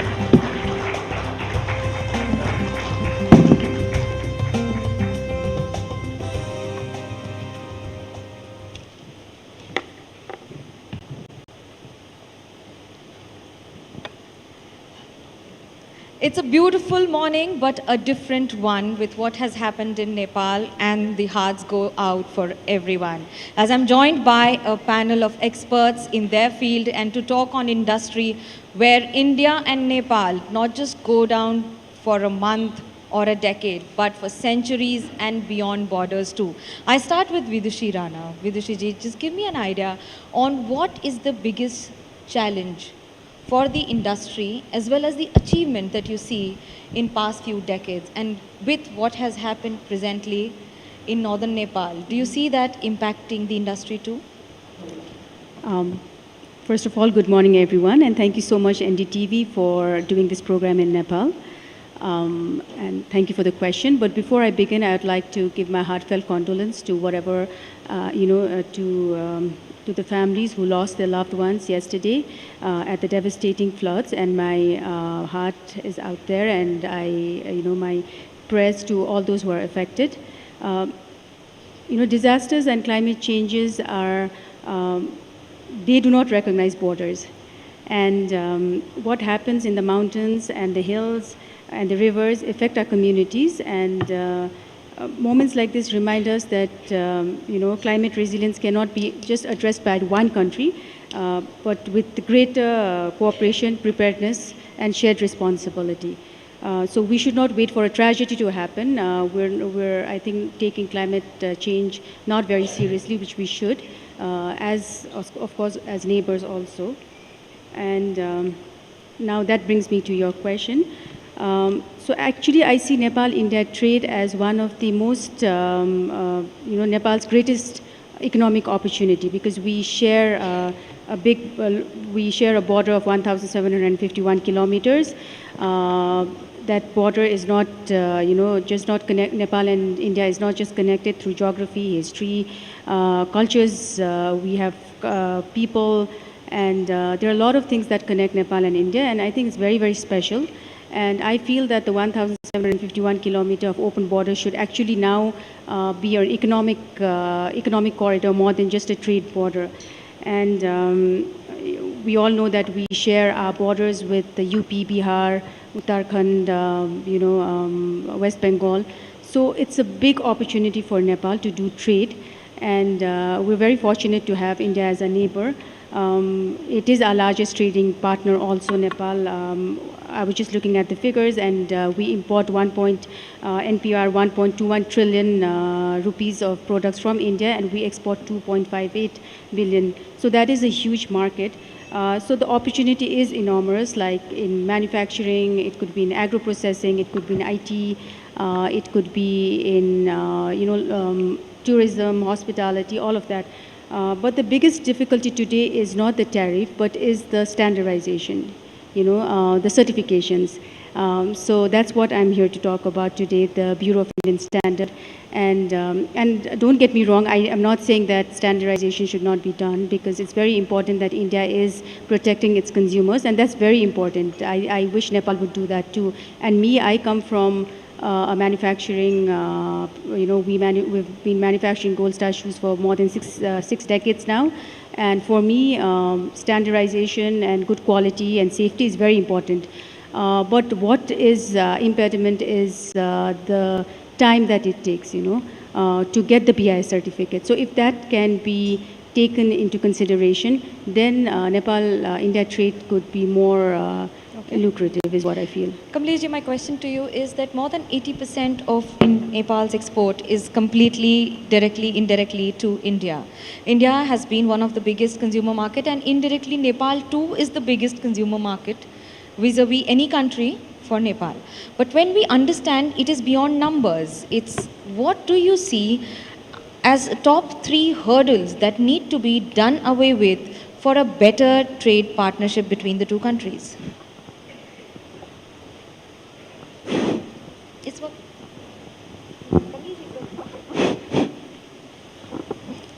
So, thank you very much, Managya. First problem, what I see in my experience of more than 40 years of business life, we have to differentiate politics and economics, because Nepal and India has special peculiarities. They have got most potential to become one of South Asia's most successful regional growth corridor. Why? We have got open border more than 1,850 kilometers. We have centuries old cultural and business commercial ties. We have religious integration. We have families connection due to marital connections. We have complementary economies for each other. We have rapidly improving connectivity. Both countries are well positioned to create an integrated manufacturing, logistics, energy, and technology ecosystem. So we have to concentrate on the only economic development of this corridor. And one more thing, since very beginning, Nepal is pegged up with the Indian currency. When there is devaluation of Indian currency with foreign currency, we have to devaluate that currency. And whereas you revaluate the Indian currency with the foreign currency, we are forced to revaluate the currency. So such a economic ties up, if we differentiate between economics and politics, which are disturbed time to time. I must recapitulate here, because we are governed by the trade and transit treaties always. But during 1997, when the Gujral was the Prime Minister, then Prime Minister, that time the treaty signed, still we remember Gujral doctrine, that treaty. That was the best treaty and facilitating treaty between India and Nepal, economic development and growth. You feel it needs to be revisited now? You feel it needs to be revisited now? Yeah, sure. We always want, I told you, we have got huge potentialities. We can do a lot of things, if we really go on the economic policies centered towards the economic policies only. We can have a manufacturing ecosystem. We are so close to the border. We have got hydropower. Nepal has huge potential. That takes me to Ujjwal Kumar Shresht ji, but about from manufacturing to hydropower, everything. It's the demography that comes as an advantage, and it's the demography that comes as a disadvantage. But when you talk about Nepal, how do you see it progressing vis-a-vis manufacturing sector in India, and how it is the next big growing business? Because we understand Panchakanya has been for 5 decades in the business and is just growing leaps and bounds. Thank you. Well, let me give you a few stats of hydropower in Nepal. The projected is about 80,000 megawatt, 40,000 is possible for generation. Currently, Nepal is tapped about 4,000 megawatt, out of which 1,500 megawatts has been, close to 1,600 megawatts has been exported to India. And thanks to India, again, with the Indian grid, we were able to export to Bangladesh about 40 megawatts, right? Now, coming back to hydropower, green energy is the talk of the world. And I think whatever we produce in Nepal is all green products. That's what we are very proud to say. And India, being one of the largest manufacturing hub in the world now, large global economy, and a very large manufacturing global supplier, India also is pressurized for green energy. And this is the right time where we see our partnership can be largely scalable. Now it's all coming down to policy. Cultural similarities there, generations of relations are there in Nepal, India. There are so many things that we have yet to tap, but then what I see currently is the reforms of cross-border transmission, number one. There are already investments from the Indian side where generations are happening towards India. But what I also see is not only electricity export from India to India, but also having energy-intensive industries manufactured via Nepali energy, or having joint venture manufacturing with Indian counterparts in Nepal with high energy requirement, because now the European market where India exports is demanding for green products. And that's where we come into play, because the way I see it is India should see us as their partner for growth, and Nepal should be part of India's scale and grow with India together. Paras, my question to you is, you've been monitoring the entire growth, not just in the country, bilateral, but also the zone and the region. Where do we stand as far as Nepal's relationship with India and Nepal's relationship with China is concerned? Does it still remain emotionally stronger, so more viable, or any more reason to it? Hello, check. Yeah, thank you. India is Nepal's largest partner, with 2/3 of our trade with India. Over 70% of our exports are bound for India, and about 2/3 of our imports are from India.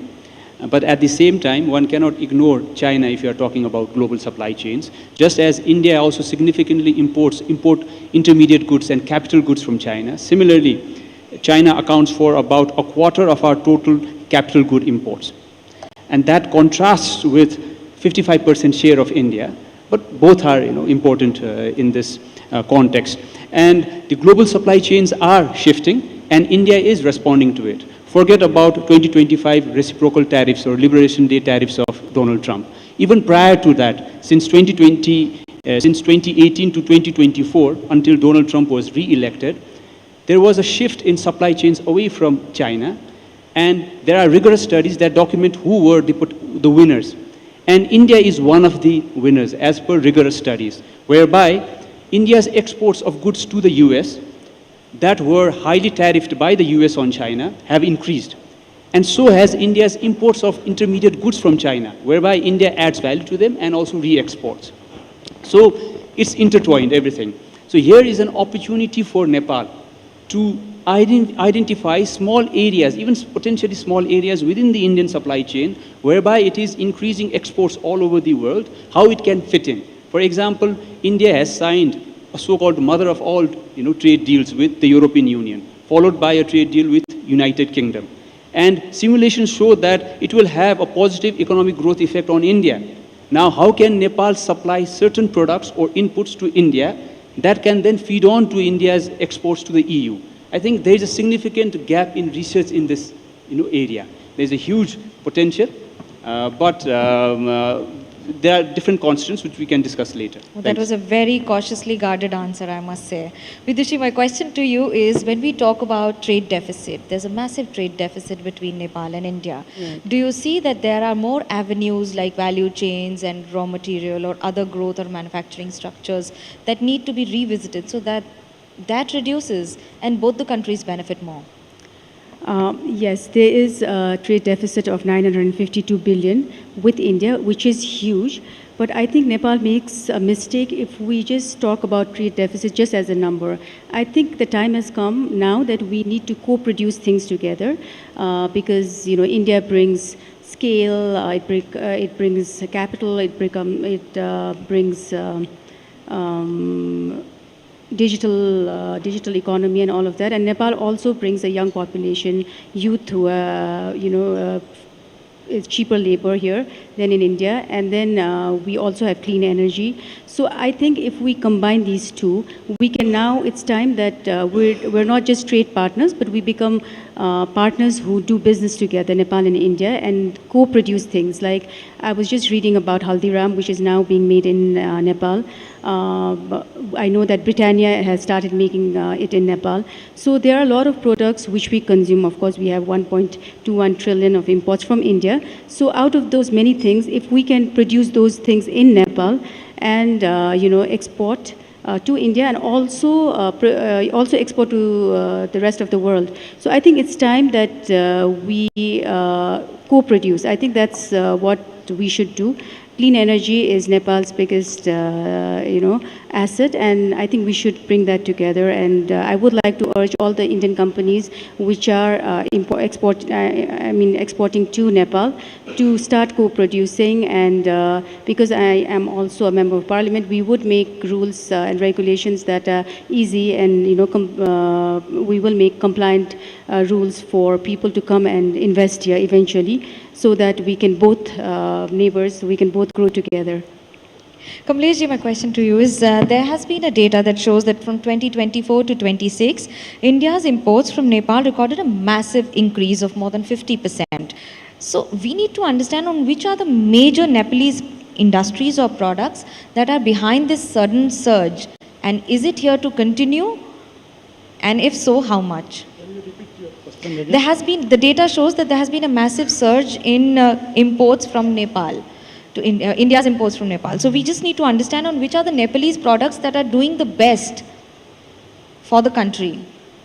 No, one thing, so far as our exports from Nepal to India are concerned, being a landlocked country, Nepal, our cost is little bit high. I must say, it is nearly 15 to 20% not competitive to export to other countries. Even not only in India, our export to other countries is also very low. If you see our ratio, we are 90% is our total imports only. Out of it is 10% imports. Under such case, India just providing us a SAFTA facility. Under the SAFTA facility, we are able to export some of our used products, say soybean oil and all, many products on SAFTA. We are importing also on the same basis some of the products which become competitive due to SAFTA agreement. But now in the next generation, in order to develop the economic corridors in both the countries, we have to facilitate the duty-free access to our both the countries, And India, there are a lot of non-tariff barriers if we export to India also. Lot of provisional disturbances also. Suppose we are exporting our medicinal herbs to India, the Indian provincial acts and all, many times they are creating disturbances to our exports also. So this, if we go on a unified economic integrated system only, giving priority to Nepal and Nepal giving priority to India, then we can develop this economic corridor. Ujjwalji, give us an idea that there has been a rapid increase in the manufacturing sector. What are and which are the major benefits that Nepal is getting from Indian manufacturing companies, if at all, and to what extent? So you mean rapid increase in Nepal side, right? Yes. The manufacturing sector, I think, falls around, it's decreasing, to be honest, post-COVID. But then the new government is really emphasizing on manufacturing things that is when there's a local market rather than export for now. But of course, export is one of the top priority.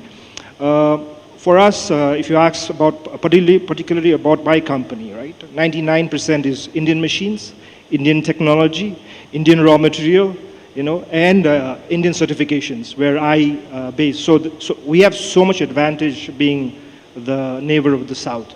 The scale when it comes to manufacturing, Nepalese are a very import-based economy, which is absolutely okay. But when there's a market size where you can manufacture, so earlier my panelists just mentioned Haldiram. That's just a recent joint venture in Nepal because there's a market size for the local market, right? So those are being tapped in to see where we can really add up because we have engineering backup close by, we have machine backup, we have raw material backup, right? Of course, our northern side also supports to a certain extent, but one of the things that the manufacturing face when it comes to export is the certification and understanding the international accreditation, where Nepal also needs to do a lot of reform on really scaling up their certification level, because Nepal standards or Nepal Bureau of Standards is not really well recognized even in India today. And a lot of the exports are also limited because of that. And that is where we've also been very open about it, having a dispute settlement mechanism where we can have non-diplomacy channel to help Nepal really export. And also we've been having a lot of interest from Indian manufacturers where they can take the benefit of duty, proximity, and the energy to bring back goods to Nepal. There are a lot of MSMEs that do small supplies to India even today, but they have not been having the linkage or the exposure, the finance to really grow and supply to Indian large manufacturers for that matter. Well, that brings me to my next question to Paras. Give me us an idea. Do you think that the MSME restructuring will be big for Nepal? And how does it help in improving and making a bigger global chain with Indo-Nepal partnerships? Most of Nepal's exporters are SMEs, including those that cater to the Indian market. And they also already have experience in exporting, and they have a potential role to scale up those exports, no doubt about that. And that's also underpinned by the fact that Nepal-India trade treaty, despite some constraints, is still a liberal trade treaty in that it offers duty-free access to Nepali products, virtually all Nepali products, and that is not tied to Nepal's least developed country status. We are graduating from LDC status soon. After that, many of our duty-free market access in developed countries will go away, but not with India, because it's not tied to LDC status. And SMEs, this is good for SMEs also. That uncertainty is not there. But in terms of market intelligence, it's always a problem for all industries, but particularly so for SMEs. They don't have links on the Indian side, and that's where Nepal government's relevant agencies can backstop them. My last question to you would be that what are the 3 practical steps that you see that the governments of Nepal and India should be building for the next corridor of economic growth in the region? Okay. I mean, economic corridor, right? Economic corridor would first and foremost require certainty, right? Certainty in the trading relationship. On the customs tariff front, there is a fair degree of trade or tariff certainty, yes. But on the non-tariff measure front, that's where the Nepal-India trade treaty needs to have a kind of a binding mechanism that can effectively address non-tariff measure. And non-tariff measure is just an economist's way of saying what these industrialists, from the horse's mouth, we have heard about certification issues, all right? Whether it's the bilateral Nepal-India trade treaty or the agreement on South Asian Free Trade Area, SAFTA, or other agreements that we might sign with India, they do not have a mechanism that deals with non-tariff measures so that they do not serve as non-tariff barriers and create uncertainty. So if we can address that aspect, then I think it will unlock a significant potential. And mind you, India ranks alongside China as the destination with which Nepal has the largest missing potential. That is the difference between potential exports and the measly exports that we currently have. That's a very interesting one. Ujjwalji, my question to you would be, how do you see the role of Gen Z in industry and the development of the country in multiple sectors? So what was the first line? Are we? What do you see the role of Gen Z in multiple sectors of industry? Well, I formed a committee in FNCCI, like FICCI, and I have 3 Gen Zs, to give that, we have a country formed by Gen Z, the government is formed by Gen Z, so I think age is just a number, that's what we say. Today it's a real reality. And looking at the demographic of my workforce, maybe manufacturing or even employees, the median age is starting to decline, right? But then how do we accommodate Gen Z is another challenge there. And I think given the exposure of this generation, the scalability for Nepal is tremendous because we are a very young nation. And that also gives us, Nepal's said that we are not a very strong manufacturing country, but we are when it comes to service and IT today. If you look at data, I think we've already surpassed $1 billion of export on IT back office work from Nepal, and it's very scalable. That's where the Gen Z population are coming in. Everybody is getting to software, service, and tech, and Nepal sees that as one of the advantage of a young country supporting the growing Indian economy, Indian tech having their back offices in Nepal also. Kamlesh, business and industry goes hand in hand, and they are one of those sectors which have been the most resilient when it comes to Nepal being affected by natural calamities, be it 2015, be it 2025 revolution, or maybe 2026 where we are standing today. How do you think, and where does the industry get its strength from for that survival instinct of Nepal to keep going ahead? You know, so far as you have just raised the Gen Z issue, I must say Gen Z revolution was for the economic aspirations only. Even in India, I have read in the media, your media, you know, the Cockroach Party, they are also the Gen Zs, you know, their aspirations is also the economic aspiration.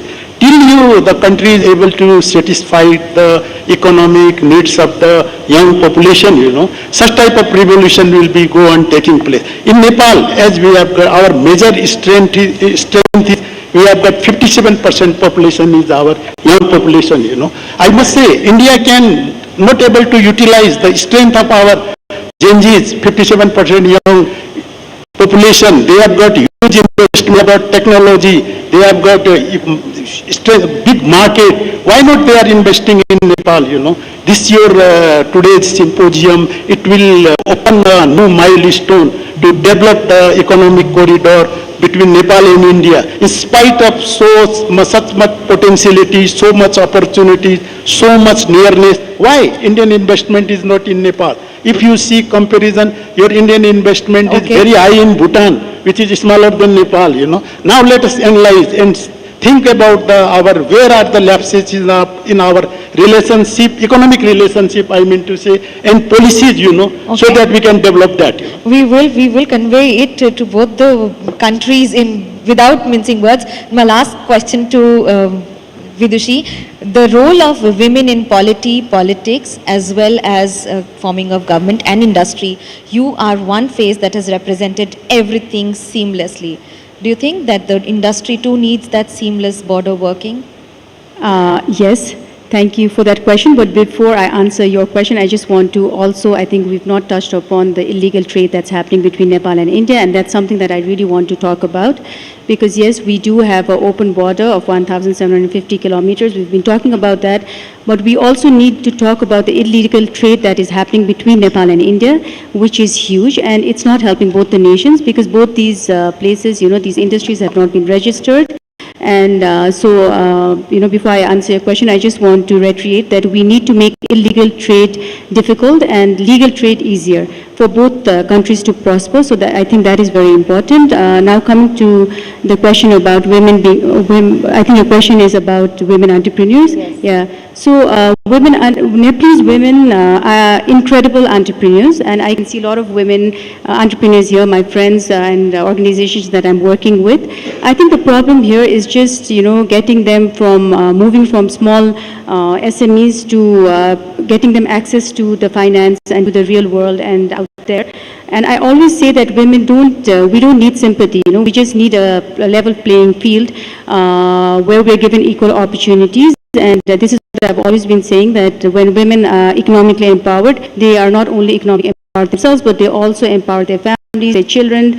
Children get better education, and then the whole nation develops. So I think that's very, very important. And Nepal, and I'm very proud of the Nepali women because they have that sense of you know, entrepreneurial sense. And also in today's world, women are, even in Nepal, the girls are getting education, and there are a lot of women entrepreneurs who are doing extremely well. So I'm very proud of them. And a quick answer to where does Brand Nepal stand?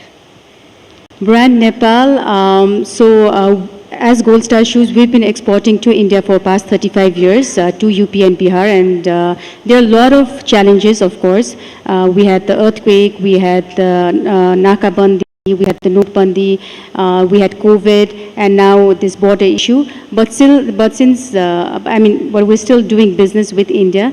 In 2015, we did almost 3 billion NPR worth of export to India, and now that's reduced. But But if we just look after these challenges and the certification and, all these are looked into, I think it's good. And I think the three things that you asked, which is important for the Nepal-India treaty to be better, one is predictability in this certification. The next is co-produce, like I said, and the third one is connectivity. If we are better connected, then we can, I think, do business together. Thank you so better. much, but Thank I you. do believe that both the countries have been connected via hearts more than anything else. Thank you so much for the panel discussion.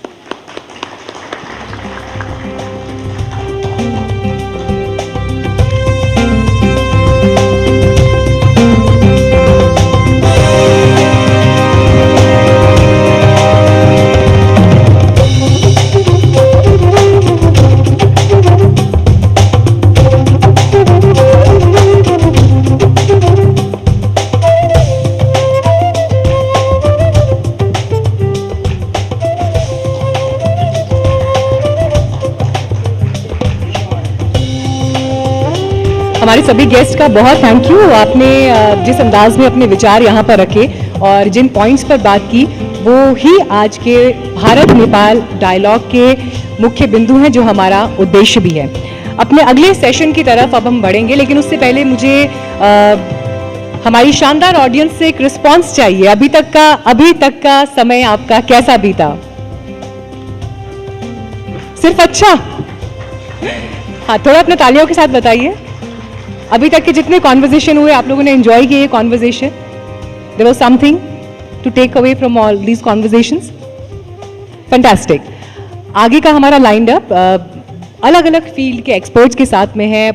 उनका vision क्या है, उनके thoughts क्या हैं, वो सब भी हम शेयर करेंगे। मंच पर आप अब अगली तैयारी देख रहे हैं। अर्थव्यवस्था से लेकर विदेश नीति, सोशल इश्यूज, भारत नेपाल के संबंधों पर अब तक जितनी बातें हुई, उसमें अपने अगले सेशन और अगली बातचीत के लिए जब हम बढ़ रहे हैं, तो हमारा फोकस रहेगा डिजिटल पर। बदलते वक्त में कितना इम्पॉर्टेंट है ये, इस पर बातचीत होगी। Building digital bridges, India Nepal collaboration in the field of AI, DPI and digital payments.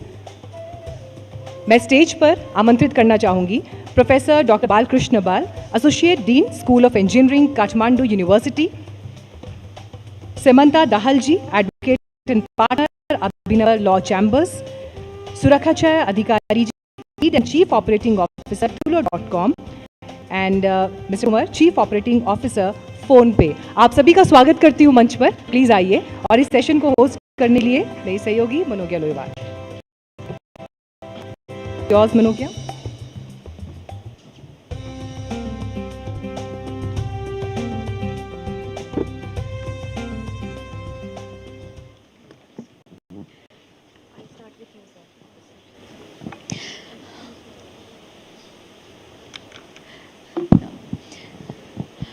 There was a time when you would ask someone, what is your address, where do you come from? But these days, they just ask you, may I share the QR code? Perhaps that's the beauty of the transition that the world has seen, and this region is topping the list. Believe it or not, Nepal and India are perhaps one of the biggest leaders in the world and are just emerging with every passing day. However, there are more to it than what meets the eye, and that's what we will discuss upon. My first question to you, Dean sir, just give us an idea, Balkrishna ji, and where do you see the digitalization going completely vis-a-vis the UPI, NPI and the entire consumption in today's date? Thank you. It's okay. What I see here is this UPI and NPI payment, cross-border payment facility that has been initiated. That's a welcoming step, but as you also rightly mentioned, there is much more to do than that, because we would require a complete digital public infrastructure to be developed in place, because that would mean additionally, interoperable payments and identity, connectivity, digital public infrastructure, and so on. Because payments is one part, but we need to have this identity verification and then exchange of documents, so that the whole ecosystem basically gets a complete cycle. So payment is a welcoming step that's happened. Has been now enabled. But in the days to come, we need to focus more on a complete digital public infrastructure, which would not be just simply automating things, but there should be a complete integration of all three components, which basically comes under the DPI. That's identity, payments, and exchange of documents, and only then we'll have a complete infrastructure. Okay, so there's a beautiful saying, कानून के हाथ बड़े लंबे होते हैं. The more and more you have a revolution coming in, there are more and more regulations coming in. Samantha, what are the biggest challenges for this preparation? क्योंकि do you feel that the thief is smarter than the police? Thank you. First off, I'm delighted to be here. While this session is focused on cross-border digital transaction, I would like to begin with a broader point. Digital content from NDTV had already crossed the border and had a huge leadership and viewership in huge audience and viewership in Nepal. But I believe this is Anviksha marks the first occasion where NDTV has actually crossed the border and physically holding an event of this scale in Nepal.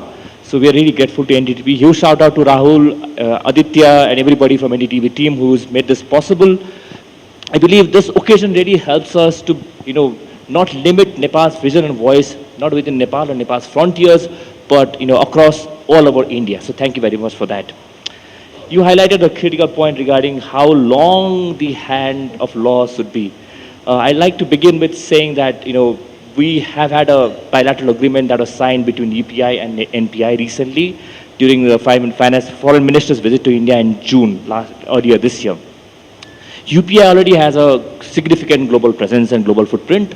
NPI is increasing its global footprint with acceptance of its payment in India recently. Cross-border payment transaction set at an intersection between two distinct digital architecture. There are multiple players involved, multiple app service provider, multiple banks, multiple system aggregators. So when multiple entities are involved, the dispute that arise pose, significant multi-jurisdictional and multi-institutional challenges. And how do you really address that is the question, and I would like to respond to that. Firstly, let's categorize the nature of dispute that arise. It could be consumer complaints, it could be disputes between the remitter bank and the beneficiary bank. Consumer complaints usually fall under three broad categories. The first category is where the account is remitted, but the beneficiary does not receive the payment. The second category is where there are fee discrepancies or there are discrepancies in the commission that are being charged. The third category is usually about unauthorized payments where the credentials of the user is compromised and the payment outflow happen despite there being an authorization. So it's a fraudulent transaction. When the dispute are local in nature, I think both countries have dispute resolution mechanics within their own countries. So for example, if you take in Nepal or even in India, so the consumer has a complaint, the consumer first goes to the app service provider or the remitter bank, files his complaints. If the complaint does not get addressed, in the second stage, the consumer reaches the system operator. It could be NPCI in India or NCHL in Nepal's case. And even in that case, the dispute does not get resolved, then the regulator, respective regulator in India, RBI, or respective regulator in Nepal, NRB, then is involved in resolving the dispute. But these are very local nature dispute. But when the transaction or the default or the fault happens in the other side. Are we prepared for it? Sorry? Are we prepared for it? Yes, I'm just trying to answer that question. So if the fault happens on the other side, whether there is a fault in the foreign bank or foreign beneficiary side, then on that aspect, I think there is some kind of a shared framework that is needed, and that is where we need to work towards. Firstly, I think we already have a bilateral agreement between business to business, entity to entity level to resolve the dispute, but perhaps I would recommend that at some stage, there should be a regulator to regulator agreement, an RBI agreement with NRB, where disputes between cross-border payments arise, then the regulator can also get involved in addressing and resolve the dispute. Thank you very much. Suraksha, do you think that it also adds to better business opportunities of selling products from Nepal to India or even globally? Or are there many more hurdles that need to be addressed? Is it as easy as it was to sell something from Kathmandu to Mumbai? Can you hear me? Thank you for the question, and thank you NDTV for having me today. I think there's so much more to do. We've already placed the bricks there, but there's so much more to do. I think in the first phase, it's more to do with person-to-person sending of money, transactions happening around, and on the implementation part, I think there's so much to do for the B2B transactions to happen, because if you see a person sitting in Nepal who has products in the Nepali website, that person is not able to easily sell to somebody in India because the Indian customer will not be able to check out properly, pay to the Nepali website seamlessly. So that's still an issue. But again, there is a positive aspect as well to it. I think the UPI can be easily scanned here in Nepal, so people who are visiting Nepal from India, the tourist, can scan and pay to Nepali vendors here. So the brick and mortar systems that are running, like the hospitality, local tourism, are benefiting from it. And till 2026, mid-2026, I think 8,500 plus transactions, the QR transactions have happened. But if you see the e-commerce cross-border transactions, that are still not happening. There are a lot of, I think, work to be done. Technicalities are there, but yeah, brick and mortar is going really well, but the e-commerce transactions, there is a huge gap for that. Okay, Paras, you've been at the epicenter of everything. You've been watching it very closely and building it too. Give us an idea on what has changed on ground in reality in terms of digital business when it comes to families, tourists, both the micro and the macro view of it. First, I think I'd like to correct here. So NPI UPI connectivity has gone live last June, but that is for digital remittances. The P2M payments that we call in our words, that's for QR-based payments. It's live since February 2024, and that integration is done by PhonePe and NPCI. So whenever we talk about, this digital integrations, we generally talk about remittances and card-based payments. And neither of these two systems are not designed for the mass retail movements and SMEs that both of the countries share. Whenever, let's say, an Indian blogger wanted to make a payment for a plate of momo, or devotees want to, make a donation at a Pashupatinath temple, then these sort of integration is not designed for these, retail payments. And whenever Indian tourists come here, the first question now Indian tourists ask is UPI chalega. So that's the problem we are solving here between NPCI and PhonePe that we have done. And this not only about the technology integration, serious economy is flowing between these integrations.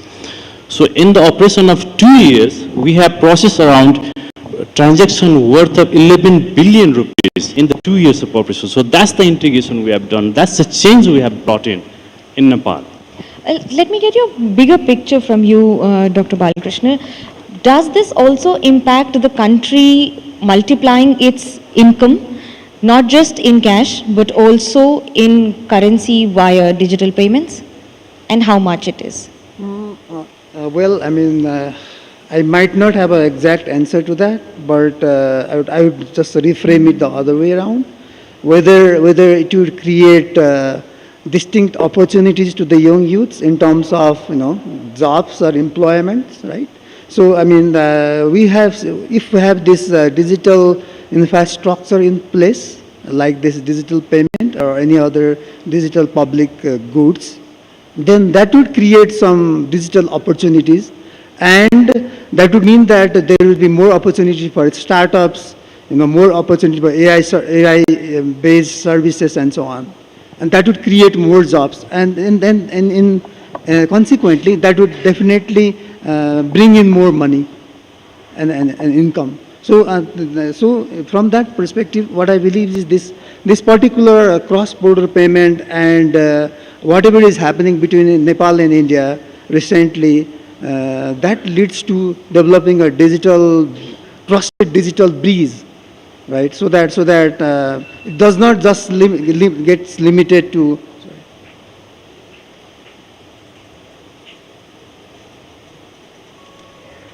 it does not just get limited to payments itself, but that would invite basically our integrated digital public infrastructure across country, and that extends beyond border.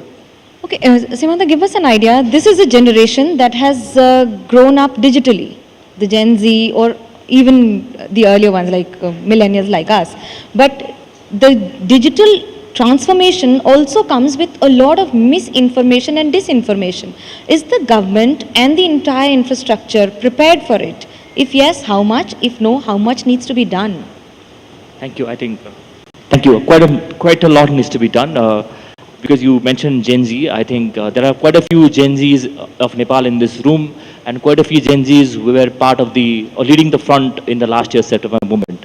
One of the impetus last year behind the Gen Z movement was the social media directives that the government had passed. The social media directives mandated a compulsory requirement for social media networks to register in Nepal. And also, and quite a few social media networks refused to register, because of which the government made a step that they will ban or prohibit social media from operating in Nepal. And against that, there was a huge backlash. Youth students all came out in protest, and because of that, there's a significant change that we see that we witness in Nepal right now. So, the point is, back then also, it was important that the social media and digital platforms are regulated, and today also the same thing applies. But what is the content and the tool to regulate social media or digital network is something we should have an answer to. Last year we said, government, you cannot regulate social media by issuing executive directives. If you really want to regulate social media, pass a parliamentary law. The reason is, freedom of expression, is subject to limitation. Limitation include, it should be proportionate, it should be reasonable, and it should be passed by a law passed by the parliament. And last year it was just an executive decision, a simple executive decision. Fast forward now, the government or the current parliament has not debated a law significantly that could regulate social media or digital platforms as yet. But now the question is, how do you regulate social media or digital networks? I think one side is freedom of expression, the other side is, of course, regulating harmful content in social media. And we need to strike a balance here, and no country in the world has really struck an appropriate balance in this regard. The reason is, you find two kind of categories of content usually in social media. One is proper unlawful content. The second category fall under ambiguous category. The first category I said about unlawful content, these are sexual harassment, this could be incitement to violence, this could be direct harassment. All that are unlawful criminal acts. You need to really regulate and ban them entirely on social media as well. Now, second category is ambiguous category, where you'll find hate speech, you'll find disinformation, misinformation, and harmful content. And giving a proper, precise definition to either of these three terms is difficult. And no country in the world has really been able to provide a clear, precise definition of either of these terms. So how do you really propose a solution to do this? I think, firstly, we need to make sure that we look into international convention, human rights convention, and the committee decisions or the committee reports that ICCPR human rights bodies have passed. They must have debated what harmful content is, what hate speech is, what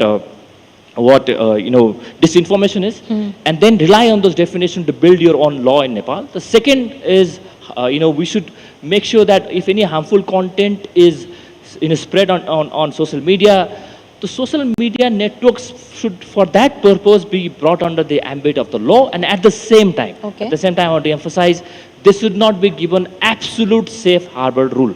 So I think that is the second category. If we try to incorporate all this, probably we'll reach a balance where freedom of expression and digital content moderation or digital networks can be regulated. Okay, Thank you very much. since you work a lot with young entrepreneurs, Gen Z ko kya chahiye? What does Gen Z need today? I think I think it was discussed in the last session as well. It's mostly about economic freedom. So Gen Zs are looking for, if they're looking for jobs, I think they're looking for remote work, so that they can work from anywhere. So they want to stay back in Nepal. And they also want to start their own businesses. They want to scale. They want to do amazing things. That's what they want to do, because it's a global world. They've been seeing people doing amazing things in outer world, India and other countries. So they want to do the same, and they think it's possible. But when they hit the ground, they realize there's so much of challenges, and that frustrates them. So I think yes, they want to be fueled by an economic agency, which means they want to earn, they want to spend, they want to trade, they want to do everything, and digital transformation has a huge role in this. We are talking about how we can sell our products to India or other countries easily, but another thing is we also need to be able to pay for the international services, international vendors as well, and that is also a disadvantage to Nepali youths, because we're not able to easily pay to Meta for digital marketing, for the ads, There are ways to pay. We can SWIFT transfer, we can opt for very low limit dollar prepaid cards, but that restricts our operations and that restricts our scaling ability. So all of those things, if they are taken care of, if the provisions are there, rules and regulations are there for that, I think that would really make Genjis happy and they would stay back in Nepal but work globally. Paras, do you think that the digital infrastructure and the digital payments will be forming a very strong tool for entire financial inclusion in the country's development wheel? And also, how do you see the instant calamity and the role of digital payments in it? First, I would like to answer how digital payments help the wannabe entrepreneurs or Genji. So digital payments is not only about the moving money, it also moves data. So these data signal something. This data gives macroeconomic signals, sales trends, consumer behaviors, geographical and seasonal variables, and of course fraud patterns as well. So wannabe entrepreneurs can develop these data insights to monetize it and develop solutions built around it, right? So these digital integrations giving lots of opportunities to wannabe entrepreneurs, startup companies, to make a solution built around it, to give more and more additional benefits to the consumers and across the borders. If you see the trend, I can see that from the trend is moving from the app-based payment to app-less payment. In a year or two, I might be having only Siri in my mobile. There are no any mobile banking apps, right? So that's where we are shifting from a traditional banking towards more AI-based banking. And in your question of how we can help in such a natural calamities, today also we had a meeting with the Prime Minister's office how we can collect the donations using the QR codes and our digital connectivity that is done by PhonePe. Now even Chinese customers, Indian customers are making donations using the QR-based payment system. That's much easier we have been made with this digital integrations. And this is helping us also, in a way that it was difficult when through the legacy banking channel when these donations are channelized. So that's how we are impacting or becoming a change agent in the country. Nepal has a different challenge than any other country in the world, which is it's a landlocked country and has a different kind of demography. Does that become a challenge for you, Paras? Not at all for me, at least.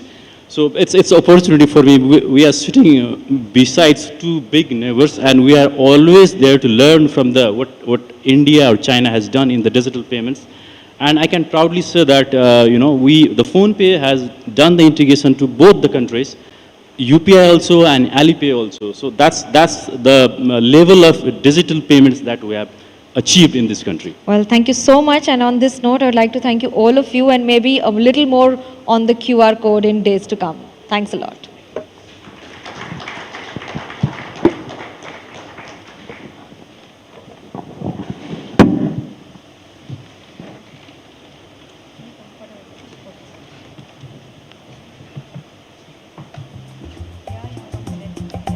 आप सभी guest का बहुत धन्यवाद अपने thoughts यहाँ पर साझा करने के लिए। और डिजिटल ट्रांसफॉर्मेशन आज के वक्त की ज़रूरत है, आज के वक्त की चैलेंजेस में से भी एक है, और भारत नेपाल आपस में मिलकर इसमें कौन सी नई ऊंचाइयाँ छू सकते हैं, उस पर एक थॉट प्रोवोकिंग सेशन ये रहा। इसके लिए आप सभी का धन्यवाद। Thank you Manogya.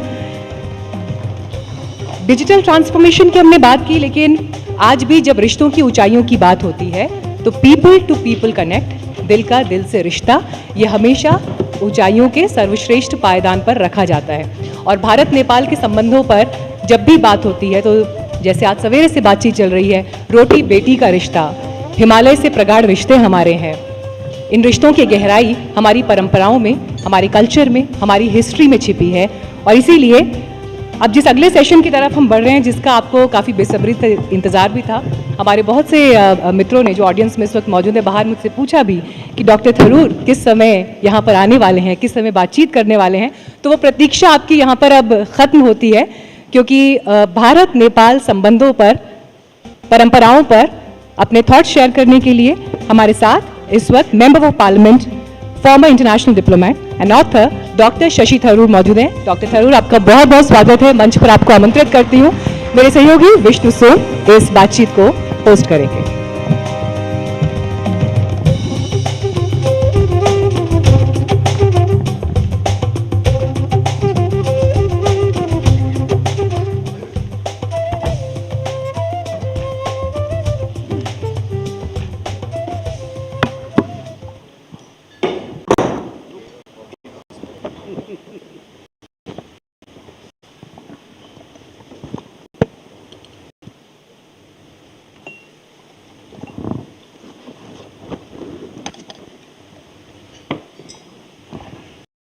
Good afternoon, everyone. Good afternoon, everybody. It's wonderful to have all of you here today.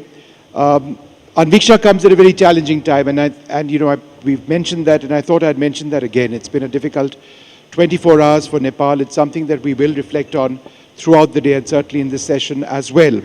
Shashi Tharoor is one of India's finest authors. He's a parliamentarian. He's been a UN diplomat. His worldview really matters. It certainly matters for the subcontinent, and he's got a real vision of where India and Nepal can go. This is a session called Bridging Hearts and Borders. It's about people-to-people relations. In a time like this, and indeed, given where Nepal and India are, Dr. Tharoor, how important is it for India to listen more and perhaps talk less? That's always been important, Vishnu, but first of all, let me say that I'm glad you started the way you did, because honestly, the moment one landed in Kathmandu, the story of the day that has been deeply troubling all of us has been the tragic news from the north. The apparently a fragment of a glacier, but a big fragment, broke off and devastated towns, rivers, areas that have essentially included eliminating roads and highways. 18 bridges have gone. There are 8 functioning hydroelectric stations that have been seriously damaged. This is a devastating tragedy, and we should not in any way minimize the importance of what has happened. And I must say that in some ways a metaphor for your topic today has been the instant response of the government of India. Already yesterday a plane has landed with relief supplies. I'm sure there will be more. And whatever other assistance Nepal wants from us, we have to be ready to give. We are their nearest neighbor to begin with, but also this is something where bridging hearts and minds, as you said, and hearts and borders. I mean, the border, we say, is irrelevant when it comes to travel. It should certainly be irrelevant when it comes to help. And Nepal needs all the help it can get, and I think all of us in this room, Indians and Nepalese alike, will stand in solidarity with the victims, their loved ones, and all those who are today mourning and battling and searching for missing people. As an MP from India, I myself have had requests from people saying, so-and-so is missing, can you help? I've shared some of those with the ambassador. I think everyone is now looking. It was good news this morning that they found 19 or 20 Indians who had been earlier feared to have been lost. We hope they'll find more. The rescue efforts are proceeding apace. The Nepalese police, the army, disaster relief people. A lot is happening, and I'm so glad that you began absolutely with this moment of solidarity that both our countries really feel from the heart. And having said that, then back to your question. You know, Vishnu, I've always argued, and this is on the record, so there's nothing new in what I'm saying, that we needed very much to change our approach to Nepal. I did so when I was minister in the foreign ministry. I delivered the Lal Bahadur Shastri Memorial Lecture back in 2010, where I made this point about our neighbours in general and Nepal in particular. I continued articulating this view in the External Affairs Committee, which I chaired from 2014 to 19. And I was an open and public critic of the blockade episode in 2015. Of course, our government says there was no conscious blockade, certainly not from the government's part, but what de facto happened, I think, was a colossal blunder, a Himalayan blunder, to use a phrase, which I think was very damaging for us. And what I've been saying throughout since then has been that we need to show Nepal the respect that a sovereign, equal country deserves. All this roti-beti relationship that we keep talking about is real, it's important, it's valuable. But at the same time, we have to go beyond that. We have to show to the Nepalese that we respect them as an independent sovereign state, that their views are as important for us to listen to as we think our views are for them to listen to. And this process of respectful dialogue is, to my mind, fundamental to strengthen and take our relationship forward. On this, there can be no two opinions, and I think it's now clear that more and more people on both sides of the border have come to this view. And I think the earlier days, going back to the 1950 Friendship Treaty and the sort of implicit big brother attitude that India brought to the relationship, is rightly yielding to one where we are respecting Nepal, its independence, its sovereignty, its equality with us as a member state of the United Nations, as a sovereign state in this area, and in the same spirit that we are seeing how we can be helpful as a brother. You know, Vishnu, I have to be reminded, not I have to be reminded, I remember this from my research into the days of the 71 war, when, you know, the build-up to that war was going on. And at one point, Nepal was judged by many in India to be playing both sides, as it were. And there was a famous visit of the Pakistani foreign minister of the time in the middle of 1971 to Kathmandu. And at the press conference that was held after his visit, I think it was an Indian journalist, asked the Nepalese foreign minister, you're receiving these people at a time of such terrible tension between India and Pakistan. India are your brothers. And apparently the foreign minister replied, it was such a memorable quote, I'm going to quote it. He said, yes, India are our brothers, Pakistan are our friends. Pause. You can't choose your brothers. So that was ultimately a reminder that whereas the relationship was extremely close, there was something sort of unavoidable about it, even from the Nepali perspective. I'm talking more than 50 years ago. Whereas friendships are chosen. And I think it's important that while you can assume a brotherhood, you need to earn the friendship so that that choice is made by Nepal to be our friend. You know, it's often a problem if journalists criticize journalists, but the reason I'm saying so is because I was here in 2015. I was covering the earthquake for more than a month. And I actually thought that we saw some of the worst of the Indian media. I saw OB vans charging down villages over here, reporters taking mics in the faces of people and asking them the most insensitive questions when they'd suffered so much. Right. The Nepalese people have a great deal of dignity. They've got a great deal of self-respect that needs to be looked at very carefully. Do you believe that that was, in a sense, a low chapter in how we treated people with whom we share a border, a proud civilization, and how that's a mistake that should never be repeated, particularly in the present context? I agree. I mean, the fact is there have been other low chapters and there have been high moments. During that earthquake, the relief provided was significant, and that's something we can be proud of. But you're right, the manner in which the media behaved and the boosting, you know, the self-congratulatory tone that we are doing so much to help Nepal naturally grates. No one needs to be or needs to feel that they're in a position of needing assistance. And I think the last persons to remind somebody that they need assistance are the people giving that assistance. So I would stress to you that that was indeed, as you said, a low point. Even though the assistance was tangible, it was important, it was substantial, and it helped make a difference. But, you know, I had just visited Nepal a couple of months before the earthquake, and to see some of the places I'd been to in such pain and distress was heartbreaking. I was chairing the Foreign Affairs Committee at that time, and we had a number of conversations in the committee about how India's assistance could go. We didn't discuss the media, that wasn't our mandate, but I share with you the concern that everybody in India, all segments of our society, including your colleagues on the media, need to be as sensitive as I would like our government to be about this relationship. You know, a little while back you spoke about the relationship and you characterized it as one being of Roti Beti Ka Rishta, that's a civilizational, old, historic link. Some say that it's based on, you know, the Hindu, Buddhist heritage, the pilgrimage association. But then there are others who turn around and say, but then, you know, looking at Nepal through that prism is over, it's gone. This is a government that has come to power on the basis of a social media ban. If they are communicating, it is on Instagram and YouTube. They are not communicating with either India or anybody else in different vocabulary or that old vocabulary. Do you think we need to get with it? Totally. I mean, that's become apparent in India too, about our own young people, but certainly in Nepal, I mean, we have a 35-year-old prime minister here. And we have a government that not only has come to power partially or maybe principally on the backs of social media, and as you said, in reaction to a ban on social media, which is what transformed and ignited the protests.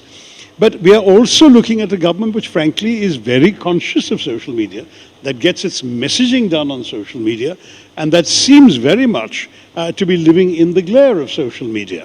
So for us not to be sensitive, I'm not saying we're not sensitive, we are. I know from my friends in the ministry, including the embassy here, that they're very conscious of the changed framework of the game. And I think that that's important, that's right. As you say, we need to get with it. We need to understand not just the concerns, but also the vocabulary and the medium through which those concerns are coming our way. But I think we are in a good place. I think honestly, I'll be very blunt and say that we've all shared concerns about the relationship in the past. I am much less worried about the relationship now than I would have been even a few years ago. And I would say that today, the body language on both sides is positive. And the latest evidence of it, as I said, was yesterday's plane load of relief assistance. You've seen this Gen Z revolution over here in Nepal. We've seen a young uprising in Bangladesh. We've seen, you know, lots of protests in India, Gen Z again. What's happening? Well, look, if you really want to take the frame a bit broader, for about 15 years now, there has been an extraordinary rise right across South Asia, all 6 major South Asian countries, of young people, of their frustrations, their hopes, their aspirations, and their determination to express them freely. It started with Myanmar, 2012. It went on, as you know, to Pakistan, with because a lot of the people on the streets at that time were in fact fairly young. Sri Lanka, don't forget, an entire government was overthrown by the Aragalia movement, whose average age would have been in the early 20s. And then, of course, as you rightly said, Nepal and India have also come. And of course, we can't leave out Bangladesh, which again, the government was overthrown. So you've got 6 South Asian countries that have seen various manifestations of youth reaction and a sort of Gen Z revolt. I think the difference amongst them is a reflection of the political systems in operation in each country and the attitude with which governments attempted to face or diffuse these situations. In Sri Lanka and Bangladesh, they couldn't, and the regimes were overthrown. And eventually Nepal ended up the same way, though not quite as comprehensively as Bangladesh and Sri Lanka, because though the existing government was overthrown, there was still a democratic process with an interim government and a free and fair election and a new government. So the structures remained more or less intact rather than a complete overthrow. I mean, as we saw in Sri Lanka and Bangladesh, the rulers literally fleeing the country and a new force coming in, which in the case of Bangladesh was never elected, the interim government there. And the case of Sri Lanka was a compromise arrangement amongst elected officials, but was not in fact an elected government. And now, of course, elections are followed there, elections are followed in Bangladesh, and Nepal has already had elections, so you've got a different response there. What happened in Pakistan? The military, which had been behind the scenes, came forward and took over, and then again put up what we in India would regard as a puppet civilian government. In India, however, the mechanism was self-correcting. That is, a democratic system adapted itself to the new reality with what many would consider astonishing speed. No one expected the BJP government which had had a reputation for being impervious to public demands for resignations. There have been at least half a dozen examples where the opposition had unanimously called for a particular leader, a minister, to be replaced or to resign or to step aside, and the BJP had throughout refused. In fact, Rajnath Singh in a famous press conference said, "We are not the Congress. No one will resign from our government." Suddenly somebody has resigned.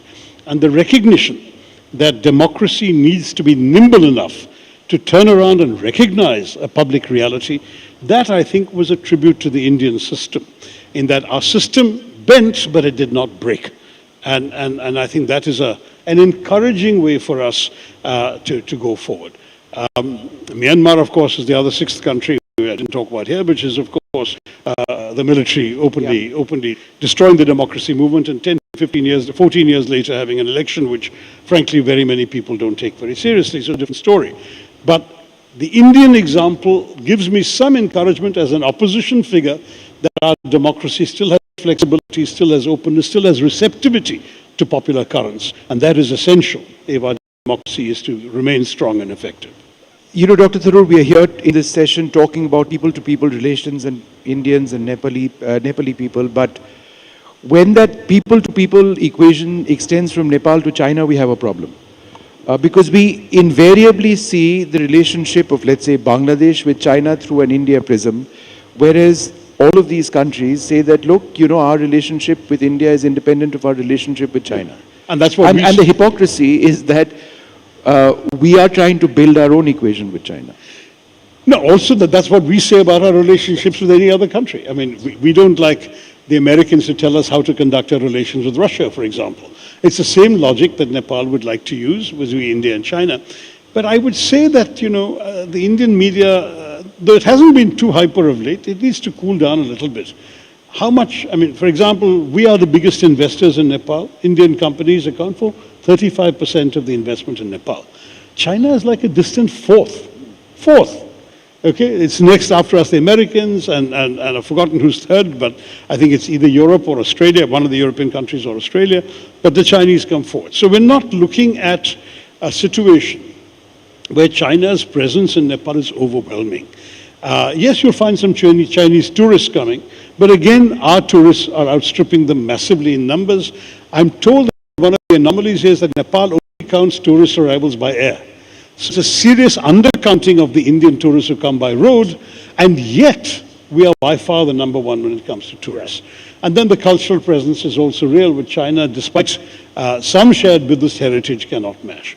So I would say let's chill a bit. We don't have to get overexcited about China's relationship, and Nepal has every right to have a relationship with China, with Chinese tourists, with Chinese businesses, have Chinese restaurants, let them do all of that. But as far as India is concerned, let us remember that our relationship stands on its own feet, and that we, as we began by talking about the respect we need to show Nepal, that respect should extend also to people relations. And I believe it does and it can. At the same time, we should be conscious that Nepal always has other options. You know, there was a time when pretty much any Nepali who studied outside Nepal was studying in India. Today there are Nepalese studying in Western countries, in Australia and Canada and so on, especially the more affluent segments of the middle class and above, just as Indians do. So why should we be offended by that? Again, any Nepali working outside Nepal used to work in India. Now there are Nepalese working in the Gulf, working in other countries. So what? I mean, my attitude to most people who worry about these developments is, why are we judging Nepal by a standard we wouldn't apply to ourselves? Our own people work in multiple countries. Our own people study in multiple countries. Nepalese are doing the same thing. Applaud it.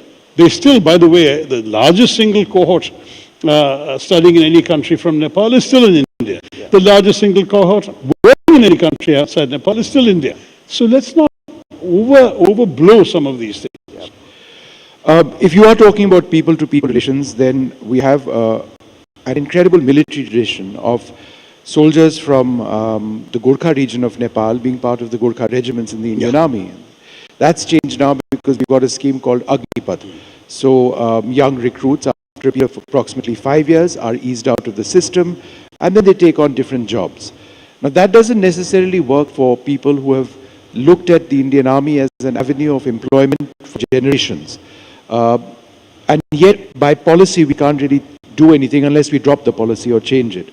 Do you see this as a important friction point? This is genuinely an issue because, remember, the decision is not made really by the Nepalese government or anything, made by individual families. And remember that when you're talking about a lifetime career in the army, that's usually 20 years, and after 20 years you get a lifelong pension. So for many of the families, the career was important, but the pension was equally important. There are an estimated 100,000 Nepalese citizens living on Indian Army pensions. So for them, and for others who would want to emulate them, including the next generation of these families, there are people who have had 4 generations serving in the Indian Army. And for them, this has certainly been a blow because the Agniveer scheme doesn't work in a way that would be attractive to them because it's that lifelong career. And the fierce loyalty that the Nepalese Gurkha feels, for example, requires an equal commitment on the other side. We are loyal to you too. We look after you and your family for life. So it's worth fighting and dying for us. That was the unspoken contract. No, but isn't it really sad? I mean, if you look at the history of the Gurkha regiments in the Indian Army, I'm not criticizing the policy. I'm just asking from a historical standpoint. We've had incredible contributions of Nepalese soldiers, officers, all of it. You know, I mean, in our larger system, it's sad that that history is gone. Well, I would argue that the government could still perhaps carve out an exception for people from this extraordinary tradition joining the army, that they don't have to come through the Agniveer scheme, that they could be taken directly. And the numbers are not vast, they're not comparable. But I think that one of the problems very bluntly behind the Indian government decision to create Agniveer was their concern about the size of the pension burden indefinitely.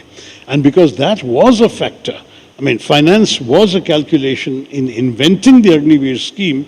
I am not sure the Indian government will carve out any exceptions to it, especially one where pensions are a key part of the answer. So frankly, I don't know. I can't even tell you what we would do differently if we came to power, but I think my understanding from the Congress Party's initial criticisms of the Agniveer scheme is that we are still committed to reviewing that scheme if we come to power, for a number of reasons, including this. All of a sudden, a couple of years back, the words Lipu Lake Pass suddenly emerged in conversations and a difference in where the border lay over there. I know India and Nepal are talking very hard on this particular issue, but it remains a difficult issue on both sides. How do you look at this? Well, it is a difficult issue every time it is raised, but what's important to watch is it always being raised? Aren't you impressed with the fact that this government has never mentioned Lipu Lake and that our government has had no reason to raise it and say it must be settled? There's some issues that sometimes are best left on the back burner.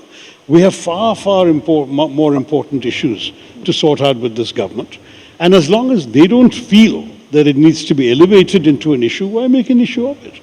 Let's face it, the communist governments of the recent past were doing some political point scoring by raising it, issuing a stamp showing a disputed area, that sort of stuff. But that entire sort of overblown rhetoric has calmed down.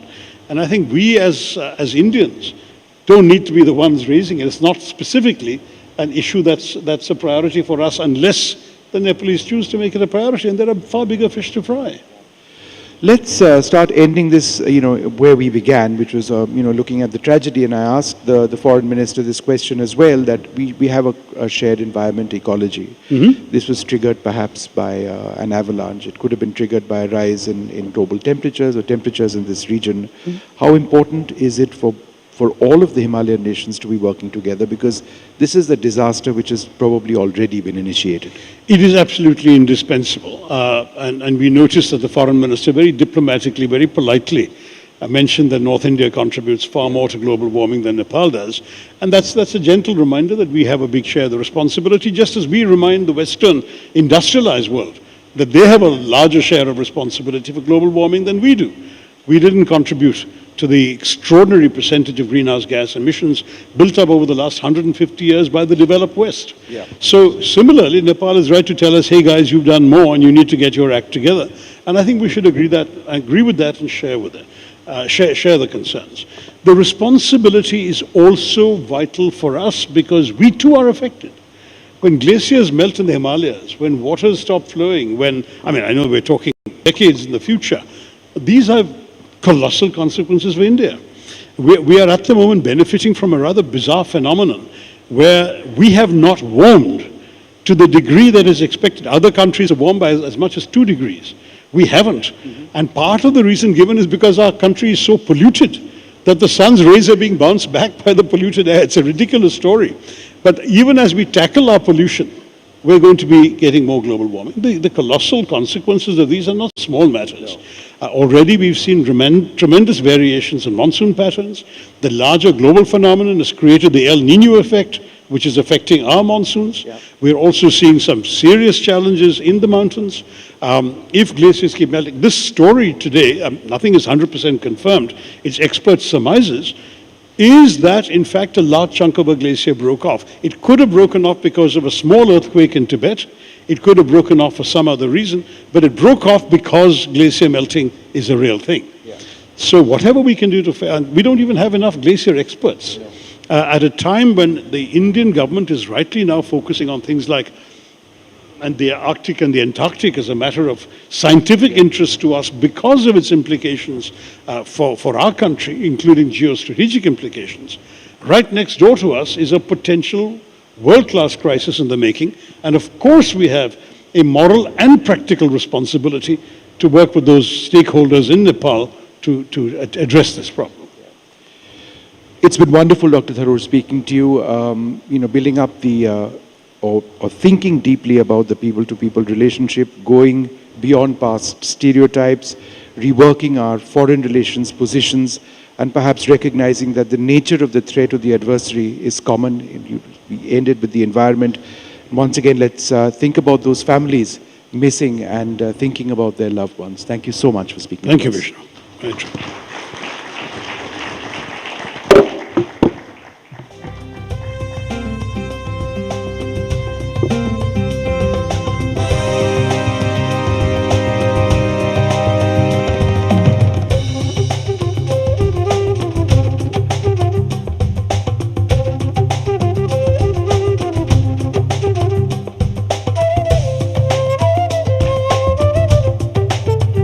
Thank you so much, Dr. Tharoor, for a wonderful session and wonderful points that you just made on different issues.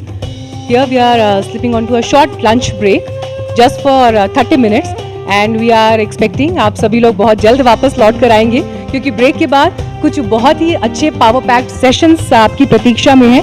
हमारे साथ break के बाद यहाँ पर doctor Ram Madhav होंगे, BJP के national vice president. हमारे साथ रवि लमिछाने जी जुड़ेंगे, मनीषा कोराला यहाँ पर आएंगी, तो बहुत से आगे सेशंस लाइंड अप हैं। राजेश हमाल जी होंगे हमारे बीच, तो इंतजार रहेगा आपका। आधे घंटे के बाद लंच ब्रेक के बाद मुलाकात करते हैं। Thank you so much all of you.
Anviksha.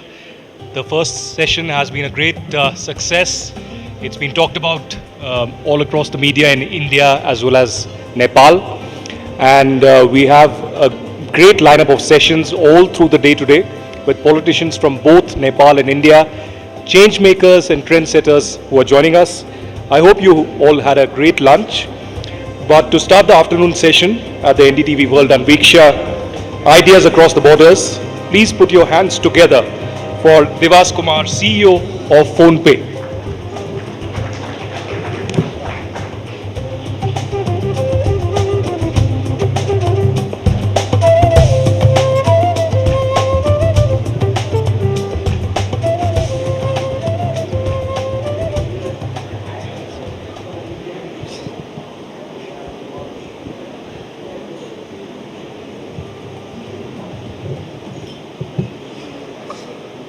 Namaste.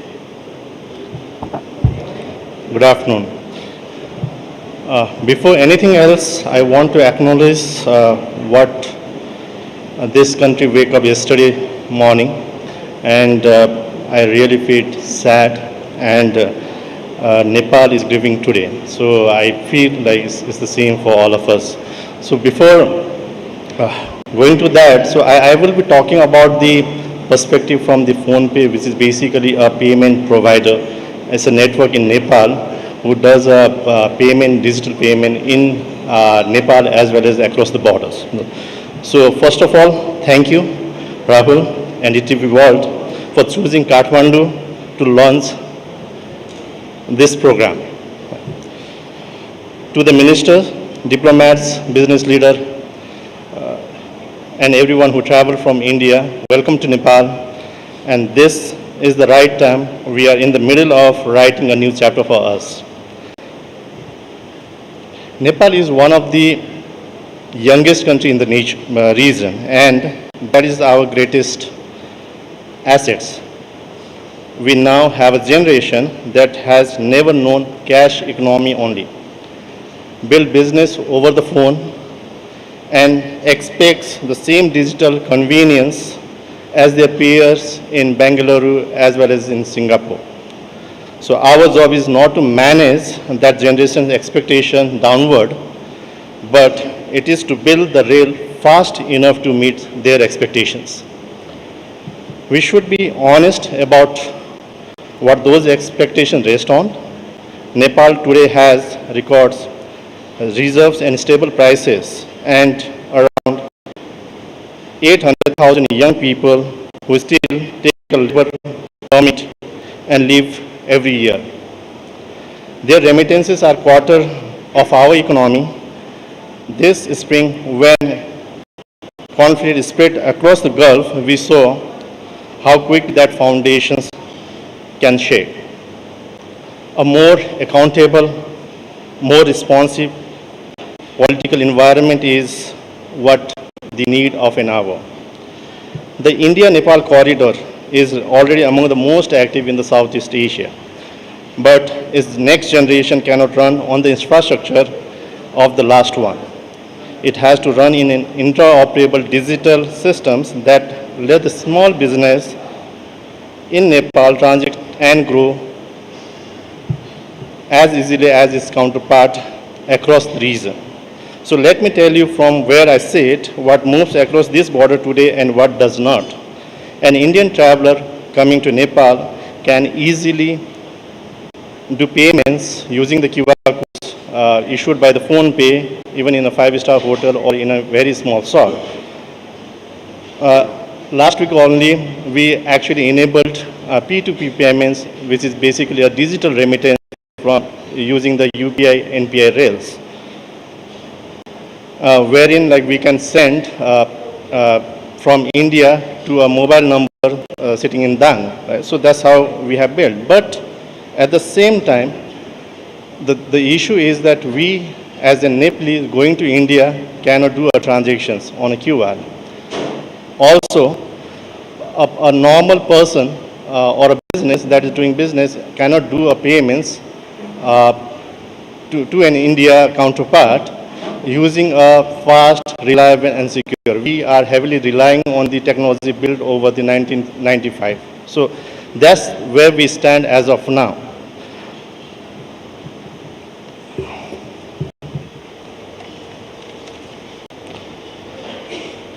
So our largest trade corridor has no real-time rails, as I said. One just opened, two still closed. That is the honest scorecard as of now, right? So here is what gives me the confidence that it will be. Everything in that scorecard that works was built in Kathmandu, not licensed, not imported. Designed, coded, and run by Nepalese engineers. So most of them under 35 who choose to stay in Nepal and do something at their own. We have since connected that same network to a dozen other payments around the globe. We have made this payment accessible to the globe, but we have not actually utilized our own technology to the great mass. So the panels after me will be talking about the brain drain and brain drain, but what I feel is like, since we have a technology capabilities, we have built everything at home, so that's a confidence that I want to give to every people in Nepal, even in India. That is what I meant by the shared future between the India and Nepal. It is the QR code that finally works the same way on the both sides of an open border. Is the young entrepreneur pricing her product for a market and one and a half billion people, not to the just 30 million people. So it is a country using movement of self-examination and as a starting point for institution worthy of its youngest, most digitally fluent generations. Anviksha asks us to look again at the familiar stories. The familiar stories about Nepal is that it sits between two giants, defined by its geography. The story I see, and I really feel, is a bit different. A young, digitally native country built between the financials and the human infrastructure to define its own next chapter, alongside India, not in its shadow. Thank you. Thank you very much.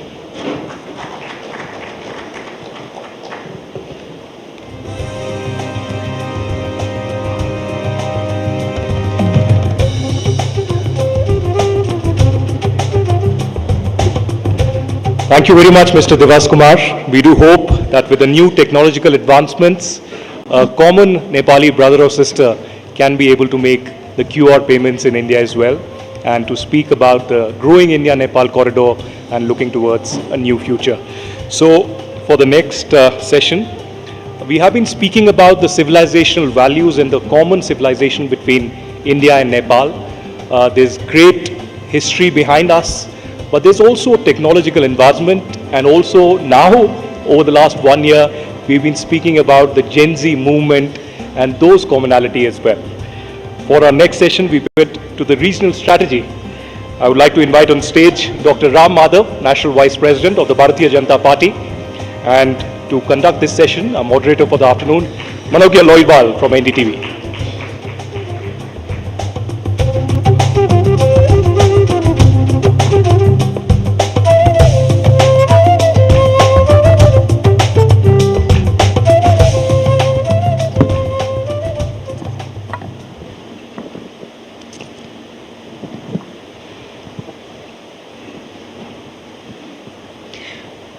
Former Prime Minister of India, late Atal Bihari Vajpayee had said, "Friends can change, neighbors cannot."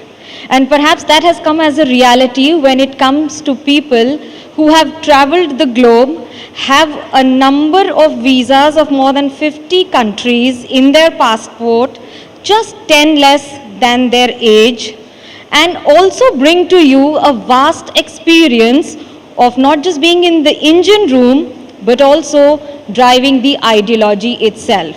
I'm talking of none other than Ram Madhav, National Vice President of BJP and an RSS Pracharak. Welcome to NDTV World, sir. A round of applause for a man who's been with a mission. It's very categorically stated, Ram Madhav doesn't come with a party post. He comes with an argument. Do we begin? Thank you for those nice, kind words, Manogya. Before we begin, I think it is my duty to pay my condolences to all those families who have probably lost their dear ones in this yesterday's big tragedy here. The entire 1.4 billion Indians stand with the people of Nepal in this hour of big tragedy. We all know that Indian government is also already extending whatever necessary support that Nepal requires from its side. In fact, as my flight landed, behind me came the second flight carrying the relief material from India. One flight had already landed yesterday and the second flight arrived today. We are all with you and we are really hopeful that with the active, relief activity that is being undertaken by the current government, Nepal would overcome this tragedy. Unfortunately, from time to time, Nepal is facing such tragedies. I remember what happened in 2015. 10 years later, again, a similar kind of situation is being faced. Please remember that the whole country and the government of India is with you in this hour of crisis. Also, I would like to congratulate the NDTV management, Rahul and Manogya, and all the team members for organizing this event in Nepal. You started with Vajpayee ji, तो मैं कबीर का एक दोहा से शुरू करता हूँ. कबीर का एक दोहा है, लोग कहते हैं कि भगवान आते नहीं, पर द्रौपदी जैसा कोई बुलाते नहीं. लोग कहते हैं कि भगवान खाते नहीं, मगर शबरी जैसे कोई खिलाते नहीं. कभी कभी लोग कहते हैं कि नेपाल इंडिया में दूरी है, नेपाल में थोड़ा एंटी इंडिया सेंटिमेंट है वगैरह वगैरह. Remember, India's relations with its neighbors are not just state to state, government to government relations. They are much more strong, that they are stronger at people to people level. When we strengthen people to people engagement, all those things will become immaterial. I mean, no such things we will encounter, we will face. So, Nepal की जनता भारत के साथ जुड़ेगी जब NDTV जैसे organizations, when they come forward and do these kind of events. I wholeheartedly congratulate NDTV for this initiative, and you took up such a wonderful name. My hearty congratulations to you. So just taking you forward to the next question is, there has been a Gen Z movement in Nepal that changed the country's scenario completely forever. And there has been a Gen Z movement in India. What are the differences between the two and why so? Two different situations and two different outcomes also we know. There was a particular situation in this country last year which led to that massive popular outburst, and it had resulted in a major change in the political dispensation here. It's completely a domestic issue of Nepal. From outside, obviously, we should not be commenting about it. Whatever decision people of Nepal or youth of Nepal they took is in the interest of their country, and that is their prerogative also. But as far as India is concerned, let me tell you something very important. We have to be a little careful about these new terminologies that are coming into vogue. Gen Z, Gen Alpha, Millennials. Nowadays I have heard something as Zillennials. How much do you want to divide our youngsters? India is a country of massive youth population. We are very proud of our youngsters. But they are not just one group that represents the entire youth of our country. Of course, any group of youngsters in India, if they have a concern, if they have some issues to take up with the government of the day is always willing to engage with them. And that's what happened in Delhi last month when the youth, a section of our India's youth, which is categorized as Gen Z, but वहाँ तो Gen Z से बहुत सारे अलग लोग भी थे. There are many other people also, but that is immaterial. But the issues raised were immediately addressed, and the movement's agenda was fulfilled. But remember, that's not the only youth in India. No, I come from BJP. We have a youth wing called Bharatiya Janata Yuva Morcha. We have a massive youth following in our party, which is with the government, with the Prime Minister Modi. And outside of BJP Yuva Morcha, there is RSS, which is the most powerful youth organization in the country. The so-called Gen Z is in largest number in RSS. They are in very big numbers in ABVP. So India's youth is not just the youth that you saw at the Jantar Mantar, although that youth comprised of all these different sections of our society, and they had certain concerns. Those concerns were very effectively addressed by the government of the day, addressed by Prime Minister Modi's government. Well, he also took to the Instagram for it to address a lot of issues. But we need to understand that there are murmurs of an anti-India narrative in the youth in Nepal. Do you agree to that? What is the reality behind it? I keep hearing about it from time to time. Nepal का मेरा संबंध तो काफ़ी सालों का है. I have been coming to this country for many years now. I have been meeting with the not just the political leadership but also the social leadership, the people here. I don't agree with that kind of a discussion about the people of Nepal, that there is an anti-India sentiment. I somehow, I never faced it, I never found it, and your own session is approved since morning. How many different types of representatives you have been able to bring here? Has anyone talked in anti-India terms? And on the contrary, everybody looks up to India as a good friend, dear neighbor. So that is primarily the sentiment, because the reason is we are two sovereign neighbors. We respect Nepal's sovereignty fully. But we are civilizationally two cousins. We share a very strong cultural and civilizational bond.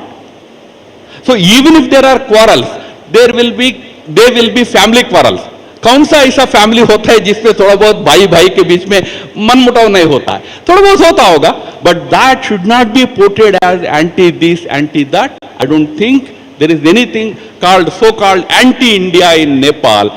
If there are issues, we are always there to engage at political level, but also, as I said, very importantly, at people-to-people level. Right from the time of India's independence, Indian social, political leadership has always engaged with people of Nepal.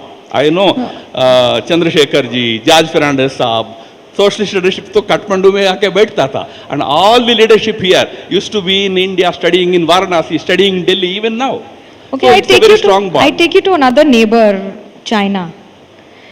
With its Belt Road initiative and so much happening and so much of expansion in Nepal itself, how is India looking at the expansion of interest of China on the land of Nepal, or even the relationships between the two countries? No, as I said, Nepal is a sovereign nation. It has sovereign right to engage with all the countries that it wants to engage with. India cannot dictate to any other country about its own sovereign priorities. What India expects, Prime Minister Modi ji has given a very interesting call to all our neighbors. The call was, together we grow. Meaning what? Together we grow means we want Nepal to grow, but when Nepal grows, its growth should help India. It should not create any problems to India. Similarly, when India grows, India's growth should help Nepal. So when Nepal or any other country in our neighborhood, when it engages with any other country, any third country, we have no issues with that. After all, China is an important country in our region. India-China relationship itself is a very big relationship. I don't know how many people, how many of you know that India-China trade relationship is $159 billion. That is, if you exclude services sector, bigger than India's trade with US. We have our own engagement with China. So those engagements being the sovereign decisions of respective governments, we just want that our neighbors should keep in mind that those engagements that help those countries should also help India. They should not create any problems to India. That's all that India expects in this scenario. So Nepal has been one of the longest serving Hindu monarchy in the world, and also given to understand that there are protests and demands of it being reinstated demand and a constitutional monarchy. As an RSS ideologue and a BJP leader and someone who's been closely working globally, how do you see this both demand as well as the rise of the protest for it?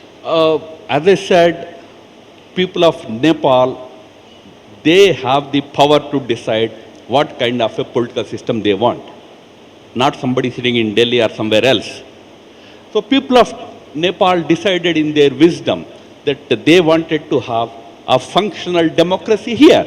And yes, they have a good democratic system, democratic government here. So let them decide. There can be different voices, but democracy is generally the most respected and most accepted political system in the entire world. We are happy that people of Nepal have a good democratic government in place, and I hope this current system that they have, the current government that they have now, will be even more stable. Of course, they had government, there were sometimes a little unstable, but it seems there will be more stable democratic system, democratic government here. It's the decision of the people of Nepal. There's a treaty between India and Nepal on 1950 treaty. There are also multiple demands of it being revisited or revised. What are your thoughts on it in present scenario? Look, these are all G2G issues, government to government issues. It's not for everybody to comment upon whether some treaty should be revisited or not revisited. If there is any such demand coming up from either side, it will be discussed at the government level. There was a map that was introduced where Kala Pani and other locations were shown a certain way. What is your thought on it? Any objections, or is it acceptable? So India conveyed its views on that through the representative of our Ministry of External Affairs, and subsequently whatever necessary communication has to happen with the government has happened. I think the issue ends there. The induction of Nepali Gorkhas into Indian Army has been stalled for a few years. Do you think that revisiting it will add to the relationships in certain way? Especially after the Agniveer schemes. Yes, right from the time of the British government in India, there has been this tradition of citizens of Nepal, especially Gorkhas, joining the Indian Army. If that tradition continues, in fact, Army Chief was here a week or 10 days ago. He also discussed about this issue with the government here. So I hope the government here takes an appropriate decision on that. We also have a border that is as porous as it can be for, of course, transactions and transitions. Do you think that there are any kind of threats that needs to be addressed with the border management between the two nations? If so, what are they? We have different groups studying the issues, groups that comprised of Indian representatives and Nepal's representatives together, studying the issues between India and Nepal as far as the border is concerned. I don't want to give that description of porous border and all that. It's a border. But we, as I said, being a very strongly civilizationally bound two peoples, it is bound to be porous. We bound to meet with each other frequently. Border being border, we have to, whatever necessary steps have to be taken to ensure that no illegal activity happens across the borders on both sides. is being addressed by both governments. Okay, I take you to another border, that is India-Pakistan border. I'm sure you don't have the same thoughts when it comes to that border. And also given to understand that there was a statement made by RSS stating that we should speak to Pakistan. Your thoughts on it? Especially first of all, focusing on the terror activities. Let me No, clarify. we might be smiling, but we understand. No, let me clarify that the General Secretary of RSS did not ever say that we should talk to Pakistan. This was an interpretation given to what he said. What he said actually was, look, there are big security concerns when it comes to dealing with Pakistan. Government should be very firm in dealing with those security issues. Meaning government should take strong measures to tackle Pakistan when it comes to India's security concerns, terrorism, cross-border, so much happens across the border. Weapons trade happens across the border. Illegal weapons are sent into India. Narcotics are sent into India. And of course, terrorism is a constant product export, keeps happening across the border from Pakistan. So he was very clear that we should be very firm in dealing with them. And the subsequent question when asked, what about people to people, he said, if people to people is to happen, let it happen. It was a casual comment. Not that you should now start doing something new. As far as people to people is concerned, we are already engaged. Our two countries are. We play cricket. We play cricket not in India, not in Pakistan, but we play in Dubai, we play in London, we play in other places. We have sports engagements. So those kind of whatever possible engagements happen, they happen. But at the government level, there is no change in the attitude of Pakistan as far as India is concerned. I'm just talking, giving you the India's viewpoint. There is no change in Pakistan's attitude with respect to dealing with India. Operation Sindoor happened just 1 year ago. It's 1 year ago we went and destroyed their terror headquarters in Muridke, in Bahawalpur and other places. In 1 year, they rebuilt them. Who is rebuilding them? The support of the government to those terror outfits is very much intact there, very much there even to this day. As long as that kind of an attitude continues in the dispensation there, the government, the leadership there, the leadership is army leadership. As long as they continue to patronize terrorism, continue to promote anti-India activities across the border, there cannot be any engagement possible. It's clear. We conveyed repeatedly that terror and talks cannot go together. That stands as important and relevant today as it was 1 year ago or a few years ago. You've been very crucial in Jammu Kashmir and multiple signing of agreements that have happened with the government of India and other states also. But also to give an understanding, where do you see the present situation of Jammu Kashmir according to you? Look, Jammu Kashmir has it's now a union territory in India.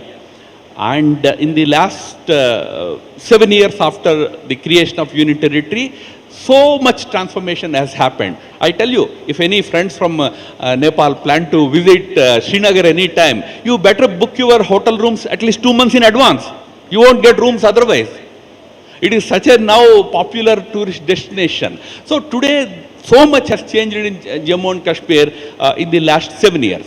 Prior to that, we did have a government which was a coalition government between BJP and the regional Jammu and Kashmir regional party called the PDP. Necessity of the time compelled us to form a coalition government, which we did, we formed. When we formed, I did not say this publicly on any other forum in at least last 10 years. Let me say this from the NDTV forum today. The Chief Minister, Mufti Muhammad Saeed, he told something interesting to me when we finalized the alliance. He said, look, Mr. Ram Madhav, I am placing the destiny of my 1.3 million people in the hands of your government, Prime Minister Modi's government. This was his words when we formed that government. And I can tell you, after 10 years, we have bettered the destiny of Jammu and Kashmir. You have a better Jammu and Kashmir today. as to what it was 10 years ago. That is the greatest, greatest support or effort that was made by Prime Minister Modi's government. Things have greatly improved in Jammu and Kashmir. Okay, Ram Madhav ji, a small question on Uttar Pradesh. Since we are in Nepal and Ram ji and Sita ji ka jo rishta hai, that comes on a very, very solemn note here. The Chanda Chori issue, where do you see it going in India, UP, especially in the elections? It was an unfortunate aberration. It was not any rule. It was just an unfortunate aberration. Remember, the issue of Chanda Chori was actually identified. It was found out by the administration of the temple only, no outsider. कोई बाहर से आके बोला कि चंदा चोर हो रहे नहीं. The temple administration found out that certain wrong things were happening in a small group, about 20-25 people.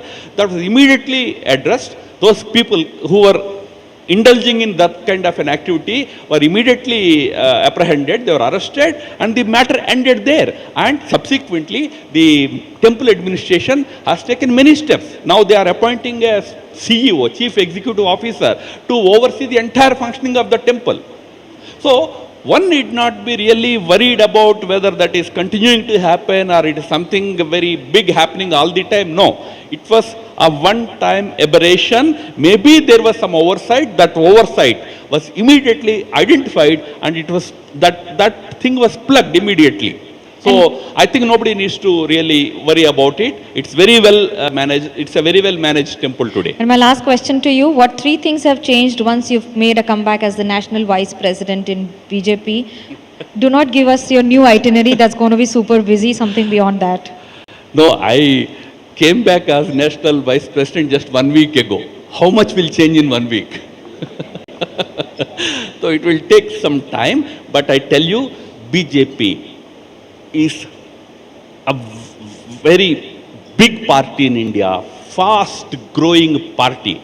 I mean, there's one party which is growing, it started in 1980, but I would start from 2014 onwards. In the last 12 years also, continuously growing, continuously expanding. So to your question, what will be the 3 things that we will probably will be looking at is to further expand our political footprint, further expand our political outreach, further expand our ideological footprint. Today BJP's school of thought, BJP's ideology of cultural nationalism has emerged as the national mainstream in India. This is the national mainstream. 50 years ago, Nehruvian socialism, Nehruvian secularism used to be the ideological anchor for Indian politics and all. No longer today. It is the cultural nationalist approach of Prime Minister Modi's government. That is the national mainstay. That footprint will expand further. We have to win a few more states. That also will complete. We are in power in 22 out of 30 states in India. 22. That means 8 states are remaining. As a political party, we aim to capture those 8 states also. That is our objective in the coming years now. So ladies and gentlemen, that's Ram Madhav, and as he explains, he doesn't say the number of states he's won. He states there are 8 states left to be won. That's the mathematics of a politician, absolutely in opposite of what you would think of. Thank you so much, Ram Madhav ji, for joining us on NDTV My World. pleasure.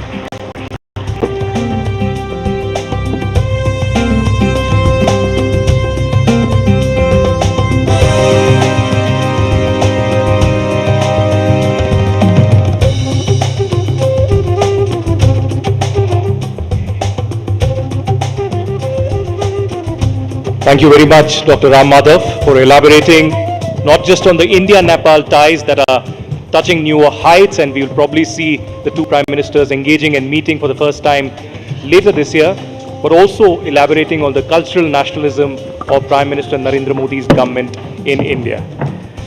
Now, policy and regional frameworks set the stage truly, but the true drivers of tomorrow are the youth of both Nepal and India. To look at how the Gen Z is transforming not just a narrative, but policy and the government as well. We have the brain drain into brain gain, and leading the next decade of growth for a new Nepal.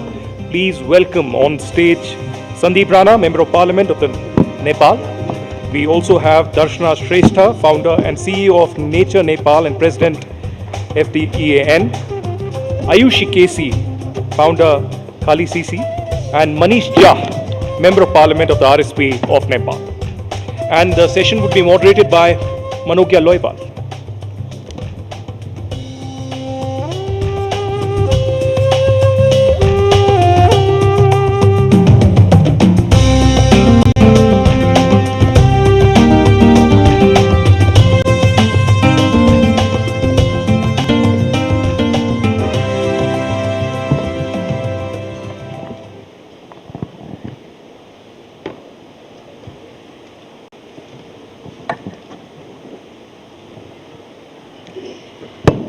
Nepal is young, believe it or not. 1 person in every 3 is a Gen Z. And that's the power of a nation that has rewritten its own history in the best possible terms for the world to see. They have their own ways, they have their own means.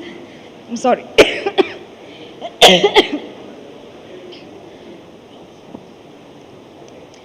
And that's Nepal, that's just rising and shining with every passing day. But is the rise and shine similar to what it seems like, or is it brain drain and brain drain? That's what we're going to discuss now. And to talk more with me, I start with you, Manishji, first. Give us an idea. Being in power, a representative of Gen Z, do you agree, is it brain drain or brain gain?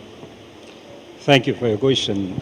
First, I would like to start with the disaster we are facing in Nepal and giving condolence from my side and also on behalf of my party. Government is very active and they are trying all their best, making their efforts to do the control and rescue everything. This event would have been even better if we were not facing that disaster, but nevertheless, what Anviksha is trying and the discussion you have brought here is very relevant. Relating to your question as well, we need to restructure a lot of thought process we have here. I use one statement that we need to restructure our perspective according to restructure politics. In 7 decades, we have got 7 constitutions. In 7 decades, we have got 7 different political practices. But the perspective we almost found same.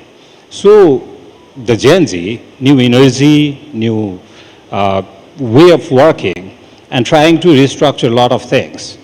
So we need to restructure a way of thinking and which brings the gain perspective a lot than drain. So we have been thinking about this foreign employment opportunity all the time as a curse, but we need to think about its opportunity to grow. We are facing the disaster and we have seen that all the diaspora have come together to help. So that's a contribution, that's opportunity, not all the time curse. So I want to be more focused on the gain side, not the drain side. Sandeep, you're one of those rarest who worked in India in the closed circuits of all the influences, but has also had the opportunity of contesting election in Nepal and now representing not just youth, but also the country in various platforms. How do you see the youth to get more from the neighboring nations? या आपको लगता है कि नेपाल के पास जो talent है वो अपने आप में ही खुद कर सकता है, थोड़ा सा हैंड होल्डिंग की ज़रूरत है? Thank you. First of all, I would like a warm welcome entire NDTV family in this Devbhumi. And thank you also, you choose the Kathmandu for the Anviksha program. और दूसरे में हम लोग एक विपदा में है, अभी विपद में है, तो मैं अपने तरफ से और संपूर्ण नेपाली लोगों की तरफ से पूरे भारत और भारत सरकार सभी को इस विपद में हमारे साथ खड़े होने के लिए मैं अंतर्मन से धन्यवाद भी देना चाहता हूँ. I should speak in Nepali. एकदमै राम्रो प्रश्न सोध्नुभयो. हामी यहाँ ब्रेन ड्रेन र ब्रेन गेनको कुरा गरिराखेका छौँ। यो ब्रेन ड्रेन हुन दिनको लागि या हाम्रो यो क्षमतालाई बाहिर जान दिनुभन्दा, सिमाना रोक्नुभन्दा हामीले हाम्रै देशमा अवसरको ढोका खोल्नुपर्छ भन्ने हामी त्यो प्रति गइराखेका छौँ।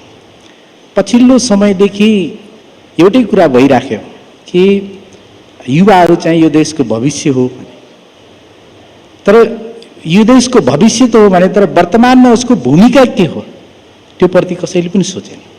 त्यसै कारणले युवाहरूमा आफ्नो प्रतिभालाई सही तरिकाले सदुपयोग गर्न नपाएको कारणले नै यो चाहिँ जीएनजीको घटनाहरू भयो।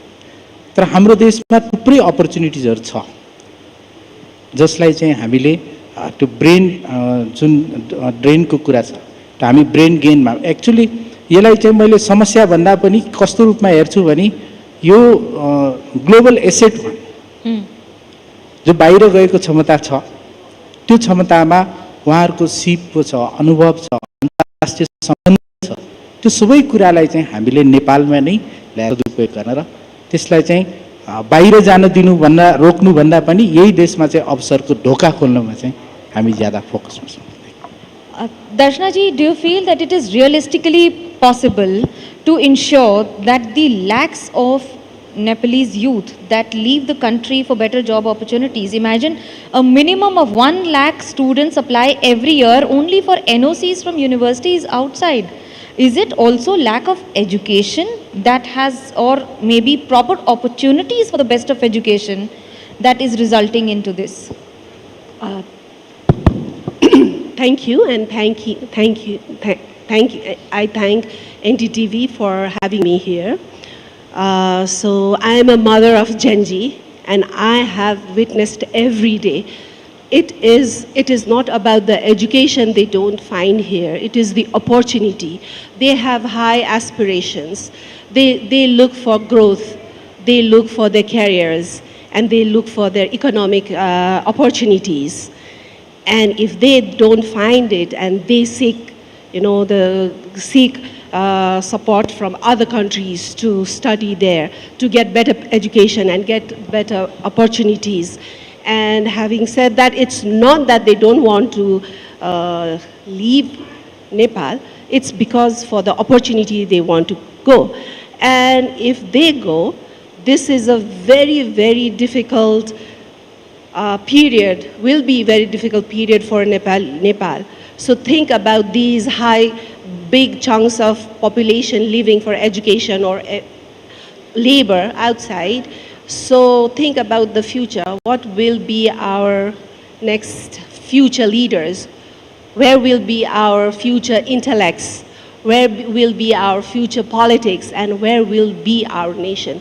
So this is a very high time that the government has to look into it, motivate those chunk of people, group of people, keep them here, motivated there.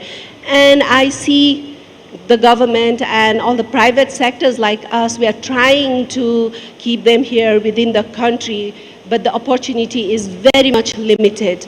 So to do that, there are lots of systemic ecosystem where there lies the responsibility, government's responsibility lies, private sector's responsibility lies there, and even the civic societies, the parents like us, we have to be very difficult. Otherwise, it will be very difficult in our near future. Okay, but there are also people like Ayushi who are role models because they're not just flag bearers of entrepreneurs who are working in their own country and making the country proud. How difficult or how easy it is for young entrepreneurs to work in Nepal, survive, thrive and progress? Thank you, that's very kind of you. First of all, a very warm welcome, especially to the Indian delegation to our country, Nepal. And thank you for the support you've given us in such solemn times. I think it's, to be fair, it's not just a Nepal-specific sentiment. I think it's a global South reality. Just a few days back, I was in India amongst other young Indian entrepreneurs, and they shared a common frustration of working in India as well. So imagine for someone who is a Nepali working in Nepal and hearing people talk about a country like India, a country that has access to world-class education, world-class technology, investors, and growing market with fueled by ambition and economy. In my mind, all that I think is it's only fair for our fellow Nepali youth and Nepali young people to at least raise concerns and questions over their situation in Nepal. And moreover, I think it's also about where your heart belongs. Just yesterday's heartbreaking crisis again was a revelation of sorts that Nepali youth are at the forefront and first to be at any situation as such, whenever crisis arrives in Nepal, be it yesterday's incident or the 2015 earthquake. So Nepali youth have literally carried Nepal out of crisis when times are needed. So I mean, not just Nepali living in India, but Nepali living in Nepal, but also in India and everywhere else on earth. So for me especially, I have a different take on this, that I feel like as long as the heart belongs here, I feel like the body can travel the multiverse and, you know, wherever opportunity finds them. So well, there's another perspective to it also. I remember in 2015 I come to Nepal and covered the earthquake, and that was a time when a mother told me कि मैं तो यही हूँ, बेटा बाहर गया है, जो पैसे भेजता है उससे घर चलता है. So it's not just about the heart that stays here, it's also a compulsion that takes you out. Manish, it's your government. Do you feel you've done enough to ensure that the 8 lakh people who move out of the country every year only as a workforce, how do you justify that this is not a brain drain? You know, like when this geopolitical process has started on 13th century, since then we have seen that people started moving to different regions and different countries to access for the resources, access for the opportunity, and access for the productivity. So the process has started and we can't control, but we need to have better strategy to get more benefit out of it. I don't think it's like the best country to give largest opportunity is US, and they have given the biggest and largest foreign employment opportunity to migrants, but still their population has like 14% of their population has not got any opportunity yet. So it's a process. It will go like when the 125,000 years ago the migration started from East Africa. So in habitat, migration, and in politics, transition, it's a fundamental process. It will go on all the time, but we need to have better strategy to capitalize on this. Coming to the government and their strategy, recently in one of my speech in Parliament, I had mentioned that we need to have more focus on to build trust on the state and confidence on the country. So if we will build that, recently we have seen in Saudi Arabia, we have seen in Turkey, we have seen in India as well, lots of people, they have started returning back to the country, not only with the investment, but we need to have better culture to contribute. And for Nepal, we need to have more people coming back with more skilled to have better institutionalization process where we lack. So we are very old country, but we are very new state. So we need to have a process, a strategy and culture to build new institutionalization process and better state, to build more confidence on the population side. So we are working on it, and we have 3 different important pillars. One is a stable government. Second, educated and energetic population in politics. And third, we are open to learn and open to collaborate with all the stakeholders. Okay, we were talking about some ghar vapsi. I think Sandeep Rana could be one of those people to explain on what it is to work outside your nation and come back with a lot of experience and expertise.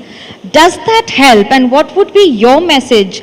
आप क्या बोलना चाहेंगे उन लोगों को जो बाहर जाते हैं, लेकिन आपने आकर चुनाव लड़कर उसे जीतकर ये जज्बा तो साबित कर दिया कि शरीर कहीं भी जाए दिल वापस नेपाल ही आया.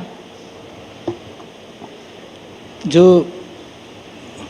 बाहिर जानुभएको छ, उहाँहरूले पक्कै पनि यहाँभन्दा राम्रो अवसर पाइन्छ भनेर जानुभएको। तर हाम्रो ठाउँमा पनि थुप्रै कुराहरू छ।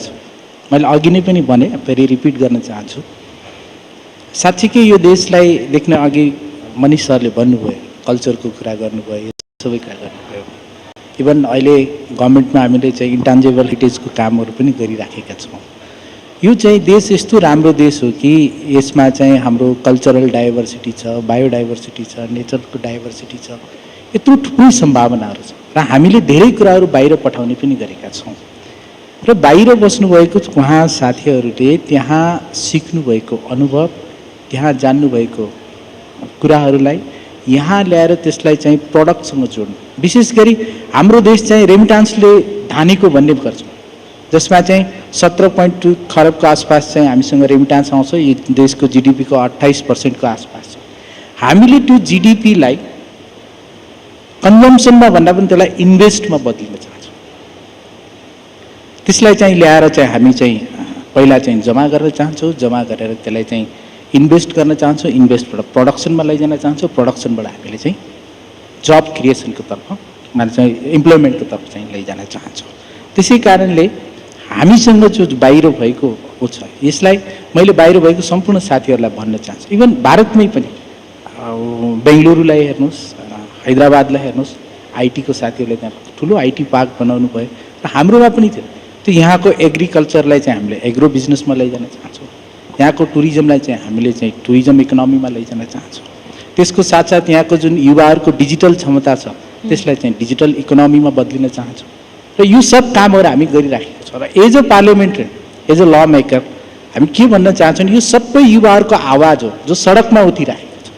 र यो सडकमा उठेको आवाजलाई हामीले सदनमा एउटा चाहिँ नीतिगत रूपमा रूपान्तरण गर्न चाहन्छौँ। र सदनमा जो नीतिगत रूपमा रूपान्तरण भएको चिजलाई मानिसहरूको डेली लाइफमा, दैनिक जीवनमा चाहिँ त्यसलाई चाहिँ प्रत्यक्ष रूपमा देखिने खालको त्यो गऱ्यौँ भने पक्कै पनि हामीले बाहिर भएको युवाहरूलाई हामीले यहाँ राम्रो अवसर दिने। Okay, I get that. But Darshana ji, do you agree to the fact that the level of education is matching the level of employment and opportunities, or the lack and the gap is so much that bridging itself is a challenge? Yes, it is very much challenging because the education and opportunity, they do not match here. So that is why they want better education and better opportunity abroad. And even those who get basic education here, they go beyond the country and they do the labor work just because to earn the money. And that is why Nepal is based in the remittance-based economy, and that should not be the model, I think. So that should be flipped, and those who have higher education and higher opportunity, they should be bringing back to the country, use that in productive model, and then they should be able to generate more employees. They should be more. They should be creating more jobs actually. So there is a very big mismatch. So the opportunity and education has to be really looked into it. And with that opportunity, we should be able to create more jobs here also with the education they get here or abroad. Well, we're sitting in a city that has one of the oldest schools in Asia, and that itself speaks volumes about being a beginner but not surviving the race could be a challenge sometimes. But give me an idea, Ayushi, how difficult it is for women entrepreneurs specifically to face the challenge and survive and thrive and rise in this particular society model.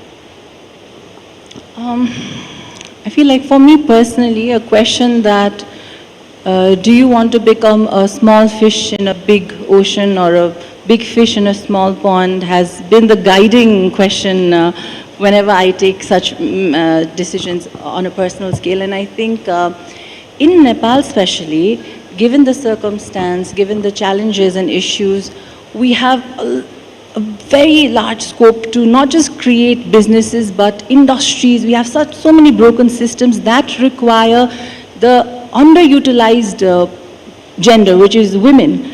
For example, in our own case, for the first time, we've been operating in industry with over 150 to 200,000 men who've been in this industry for the past 50 years.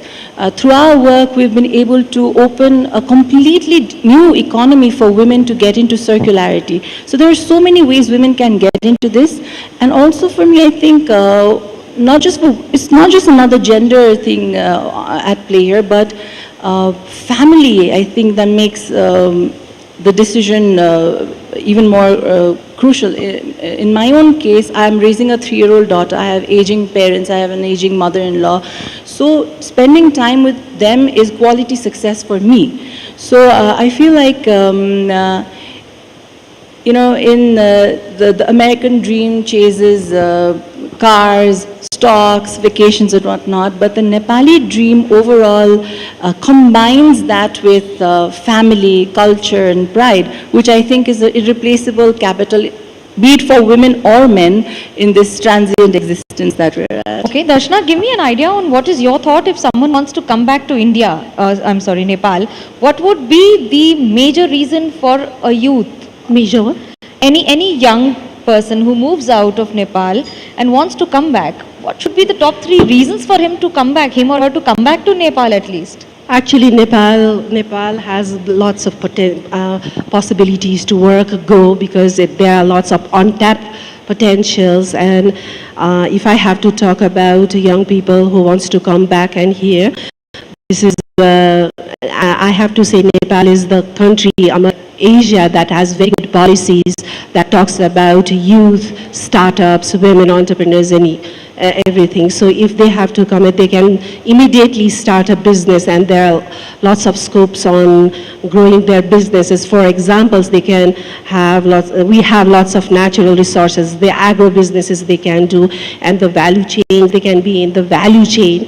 So, and also there are bigger corporates who are anchoring the smaller businesses, because we are FWIN and we are also supporting, we are only the apex body across, apex body for women entrepreneurs across the country, and we do support for those young women who come here and support them, and that is, we do help them in creating their businesses. Okay, let's ask Sandeep on this. Sandeep, you've come back. For you, it has been Ghar Wapsi. Give me an idea, what will be your message to the Nepalese outside in the world who have moved out of Nepal over the years? Your message to them to come back to Nepal, and 3 reasons why they should come back to Nepal. Is it going to be brain gain or brain drain to continue? कैसे देखते हैं आप? Very good question. मैंने पहिला पनि भनिसकेको छु, हामी कहाँ धेरै अपर्च्युनिटिजहरू छ जसलाई हामीले अगाडि बढाउनु पर्ने छ। विशेष गरी युवाहरूमा जुन हाम्रो यहाँ जुन जब सिकर होला छ, त्यो जब सिकरलाई हामीले पहिला स्किल सिकर बनाउनु पर्ने छ। स्किल सिकर पछि हामीले एन्टरप्रेन्योर बनाउनु पर्ने छ। एन्टरप्रेन्योर पछि हामीले चाहिँ एम्प्लोइमेन्ट, त्यो विषयमा हामीहरू काम गरिराखेका छौँ। र जुन अनुभवहरू विदेशमा पाइराख्नु भएको छ, वहाँ सम्पूर्ण युवाहरूलाई म भन्न चाहन्छु कि हामीले यहाँ आर्थिक आधारभूत मात्रै होइन, राज्यमा विश्वास पनि पैदा गर्ने चाहिँ, राज्यप्रति चाहिँ यही नै नेपालमै सम्भावना छ भन्ने राज्यप्रति विश्वास पैदा गर्ने काम पनि गरिरहेको। विशेष गरी गभर्नमेन्टमा चाहिँ हामी अपोजिसनमा छौँ, बट अपोजिसनमा भए पनि त्यसलाई अगाडि गराउन मैले मेरै कन्स्टिट्युन्सीमा पनि केही कुराहरू सुरु गरेका छु। इन माई कन्स्टिट्युन्सी मेरो सांसद मेरो अधिकार, त्यसको तहत हामीले चाहिँ 1 वडा 1 कृषि उत्पादन, फ्री सोइल टेस्ट, अनि त्यसपछि माटो सुहाउँदो शिक्षा, त्यसको साथसाथ हामीले चाहिँ वैदिक smart city, live indigenous village, त्यस्तो कुराहरूको चाहिँ हामीले चाहिँ आफ्नो क्षेत्रमा मेरो कन्स्टिट्युन्सीमा हामीले त्यो कुराहरू सुरु गरेका छौँ। र हामीले त्यो गाउँका युवाहरू जो बाहिर हुनुहुन्छ उहाँहरूलाई जोड्ने प्रयास गरेका छौँ। You have to come back. तो आएर जस्ट लेट मी कम्प्लिट, त यहाँ आउनुहोस् र हामीले सुरु गरेको प्रोजेक्टमा जोडिनुहोस् र त्यहाँ सिकेको अनुभव यहाँ लगाउनुहोस् र त्यहाँ बनाउनु भएको सम्बन्धलाई यहाँको प्रडक्ट त्यहाँ लैजानुहोस्। त्यसको लागि हामी काम गर्छौँ। Manish, give us an idea. What are your top priorities for next few years for your government when it comes to skills, youth, or maybe training or job opportunities? What are the top 3 priorities and how do you intend to achieve it? In political side, we need to work on to build more confidence. In the state side, we need to make a perspective to become more facilitating government, not a ruling government. And on the economy side, we need to create more opportunity. Like recently, in 1 decade, we have seen that in the sector of hospitality, in the sector of information and technology, in the sector of tourism, we have come up with new innovative ideas, and that has been working, and people are making money. So we need to create more area for opportunities to invest. And I want to repeat again, more confidence in the politics, more facilitating attitude in the government, and more opportunity in economy would be better possibilities for people to come back and work here. Is this social media strength or stress for your government in Nepal? So far it has been a strength because that has helped us in the past election as well and the recent one as well to communicate to people, to convince as well why we need this change. Is it also understanding that most of the youth, which are the countries that find top 5 positions when it comes to moving out of Nepal and going to other countries? Like India continues to be a top choice, also an easy one. Is that a beneficial step for the youth of Nepal, or should the youth of Nepal target the countries to move ahead also? No, so far we have seen all the countries where our people have raised for education and to earn more money for better life. That has been good. We don't need to think about lots of other alternatives, but we need to make them more educated, more informed, and more skilled. That should be our priority. Just give us an idea, why will someone who's earning well enough in dollars in US come back to Nepal, invest and start from a scratch? Would you ask your children to do so?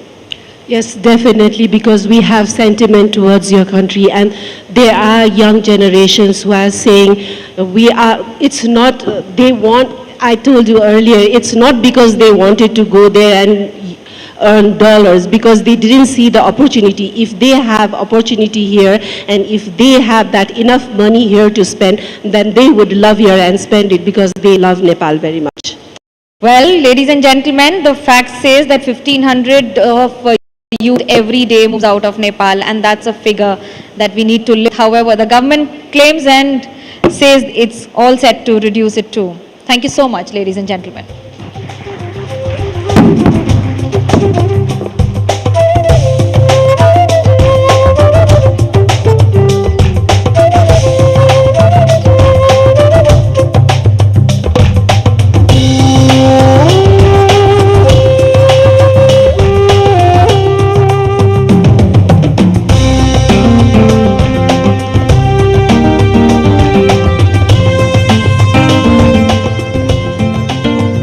Thank you very much to all our panelists. Thank you, Manogya, for moderating this session. As we head forward, we now broaden our horizon to examine how South Asia positions itself on the global stage. For our next conversation, the subcontinental blueprint, geopolitics and cultural diplomacy in South Asia. Ladies and gentlemen, please welcome Dr. Shashi Tharoor, Member of Parliament, India, former international diplomat and author. We also have Somnima Udas, Chair, International Relations and Tourism Parliamentary Committee of Nepal Parliament. We have Dr. Vinay Sahasrabuddhe, President of the Asiatic Society and National Executive Member of the BJP. And to conduct this session, the moderator for this session is Vishnu Som of NDTV.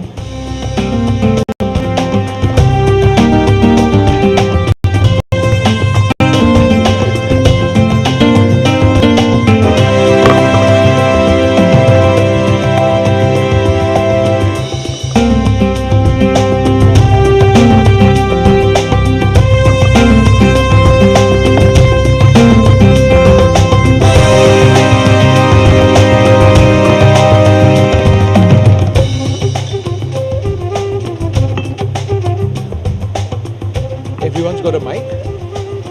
You've got a mic? Hello. Okay. Hello. Well, good afternoon. It's great to see so many of you over here this afternoon, continuing with the very large audience that we've seen throughout the day. This is a session which is called the Subcontinental Blueprint, Geopolitics and Cultural Diplomacy in South Asia. The fact of the matter is that in as much as we speak about the affinity, the closeness that we enjoy among nations in South Asia, there are profound differences as well. How does one address that? Is it only exclusively through state mechanisms? Is there a tier 2 also that is sometimes very important? Do we overstate the historical or cultural significance, or is that in fact something that binds us very closely? We've got a fantastic panel, Dr. Shashi Tharoor with us, Sumni Mahudas and Dr. Vinay Shastrabuddhe. I'd like to thank you all once again for being with us. Dr. Shastrabuddhe, you know, it's stating the obvious that we have enormous historical links, but institutionally sometimes there are problems. For example, SARC, it's moribund, it's defunct, and it was the big hope of binding all these countries together. Why is it that these institutions, or particularly SARC, has effectively failed?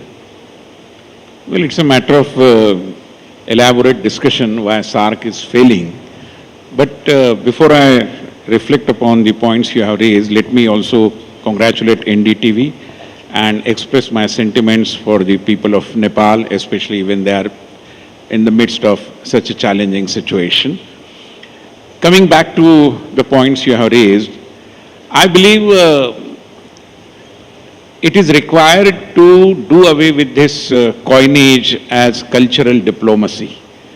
Because when there is culture, diplomacy is not required. Because the cultural relations are stronger than any diplomatic relation for that matter, and this is more true than in the case of any other country than Nepal. And therefore, this is not cultural diplomacy. Your title also suggests that. I would say cultural relations. They are more central to the history of India-Nepal relations, staying together, working together, growing together for that matter. And I would say, perhaps that may answer the question why SARC fails. It is required, and let me recall what Dr. Baba Sahib Ambedkar had said, that we need to have some kind of a cultural commonwealth. And I believe perhaps it is required that we revisit the idea of cultural commonwealth. In fact, it comes to my mind that it could be a Ramakrishna-Buddha alliance kind of a thing, because Sri Lanka, Nepal, India, many other countries could be a part of this new formulation, which could be, it's a suggestion, Ramakrishna-Buddha alliance.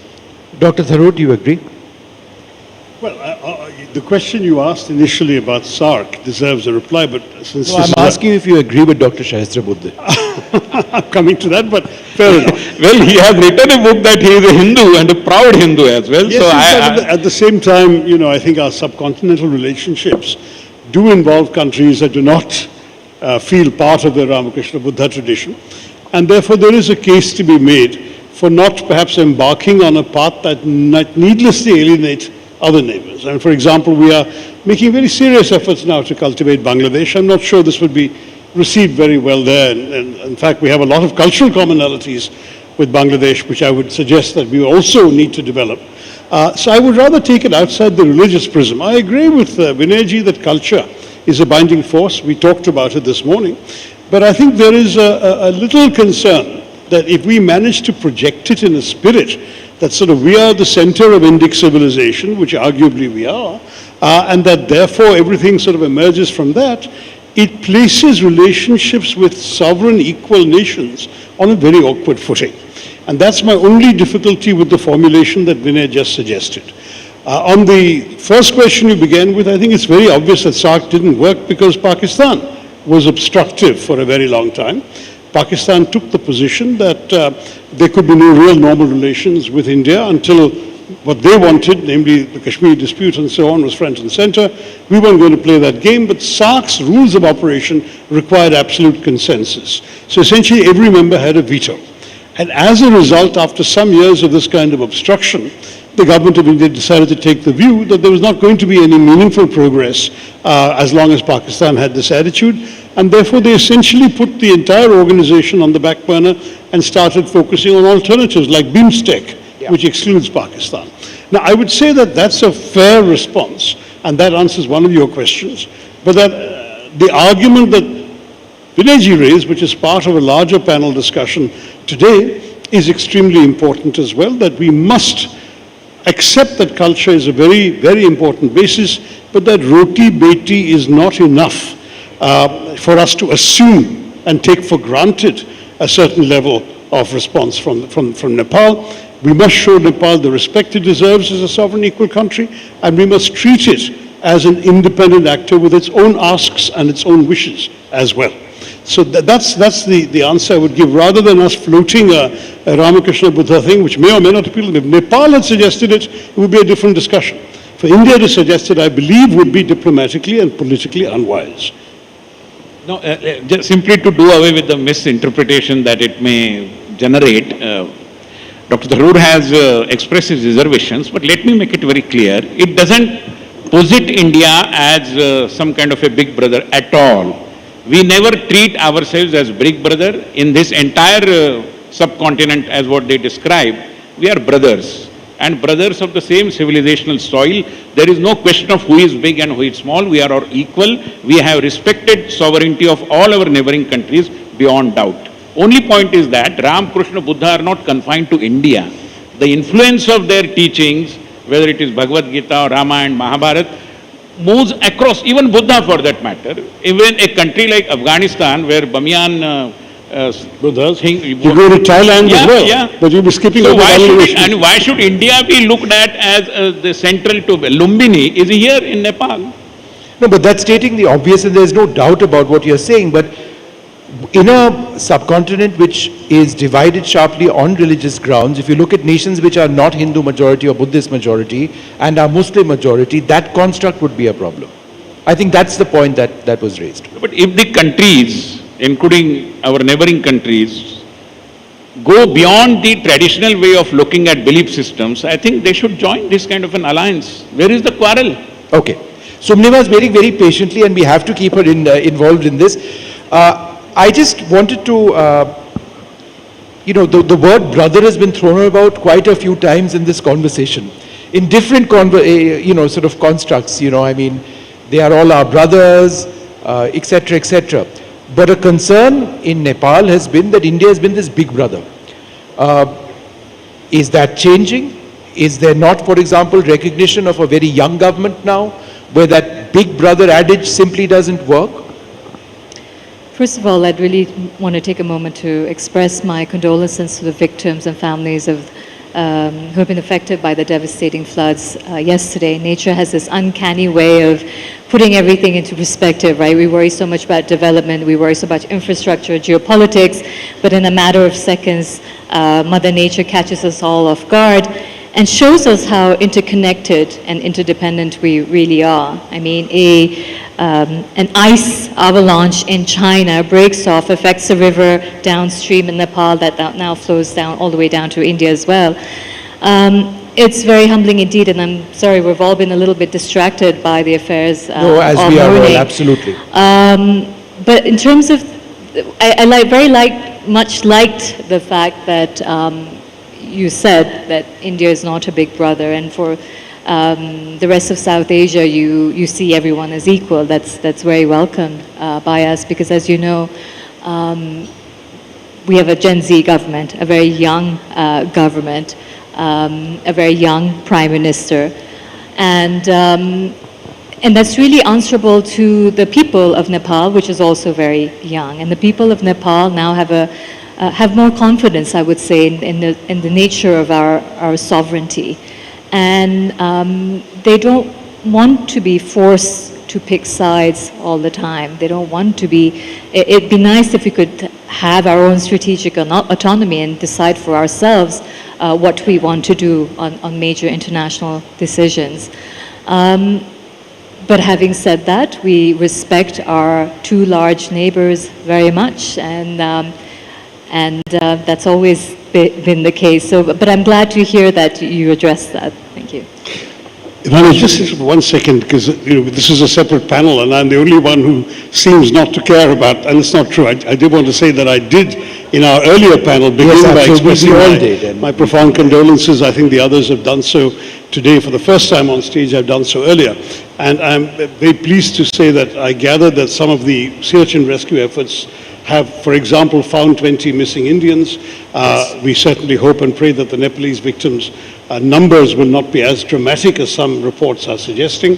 And we obviously extend our solidarity, our concern and our support for the efforts that are going on to find as many people as possible. And we all share that. Sunima is my counterpart in Nepal as the chair of the Foreign Affairs Committee here.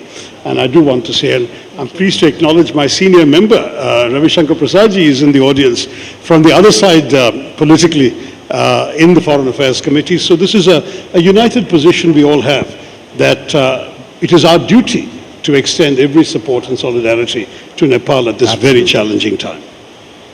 Vinayji, that said, again, two words which came up in this discussion, sovereignty, and I think the word autonomy also came up. And I think we need to reflect on the dragon in the room, as it were. We cannot have sovereignty or autonomy if you've got a neighbor which salami slices away at our boundaries. Despite the fact that they are economically very important to us, there's no taking away. And why India? Why not Bhutan, where several territories in Bhutan, which be very close to us, have been sort of salami sliced by China? How does one deal or accept, if at all, if that word can be used, this reality?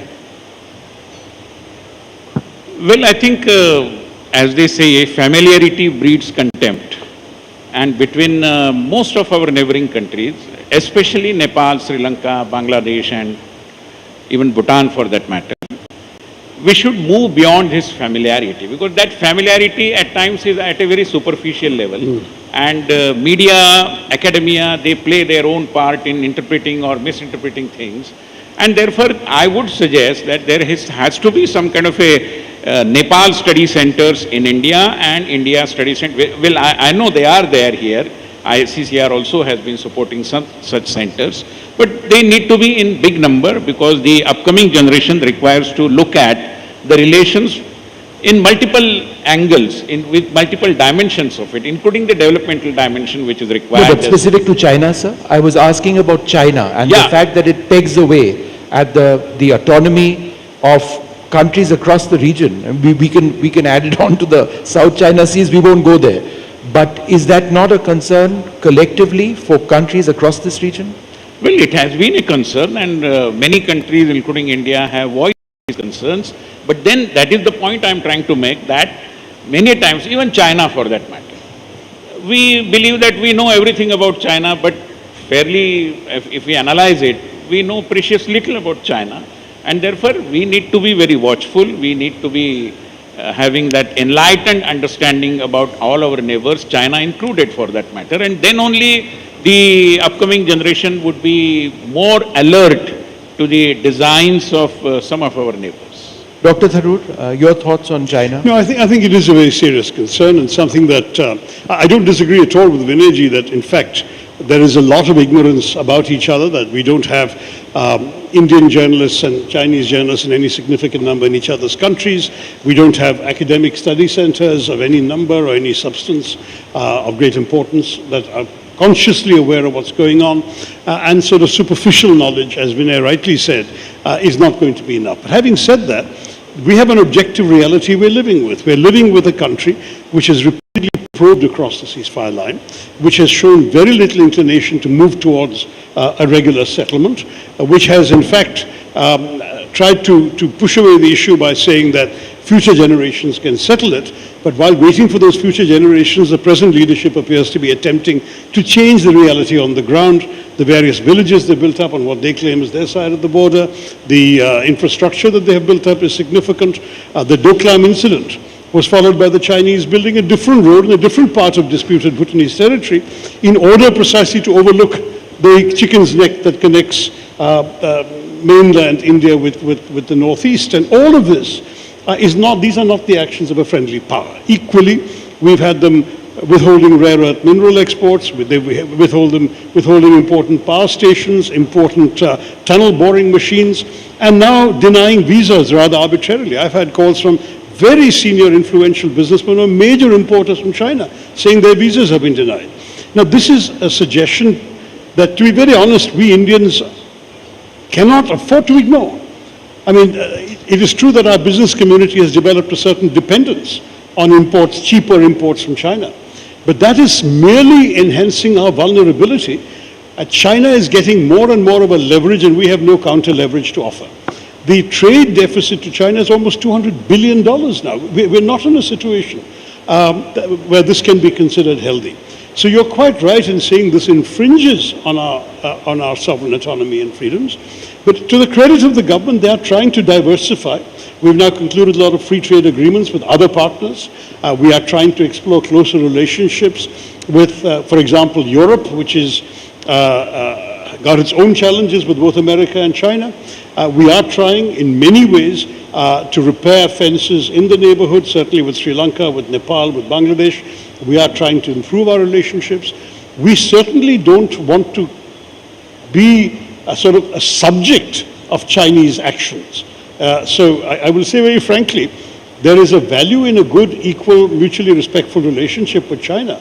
But there is no value to me as an Indian in an unequal relationship with a dependence and a vulnerability on one side against the other, and the other one periodically using its leverage to squeeze us and show us who's boss. That is not going to be acceptable to any self-respecting Indian.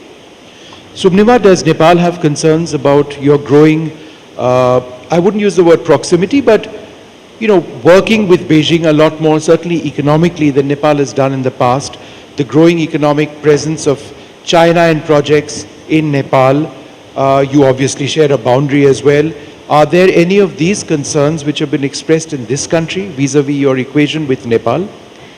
I think our geography is one of our most exciting opportunities, really, and that's how we see it. Both India and China growing so quickly, and us being right in the middle of all of this is a very exciting opportunity. And as this political party has, our party has always said, we would like to play the role of a vibrant bridge between India and China. And I think our relations with both, it's different, right? With India, it's very instinctual. It's so natural. It goes back thousands of years, and with China too. I mean, if you go back again 2,500 years ago, Nepal, Kathmandu Valley was a trading hub connecting along the Silk Road, connecting China to traders in Kathmandu Valley all the way down to India as well. So we've always managed, or in the past at least, played a very significant role in that, and I think we, as this government, sees this as a great opportunity.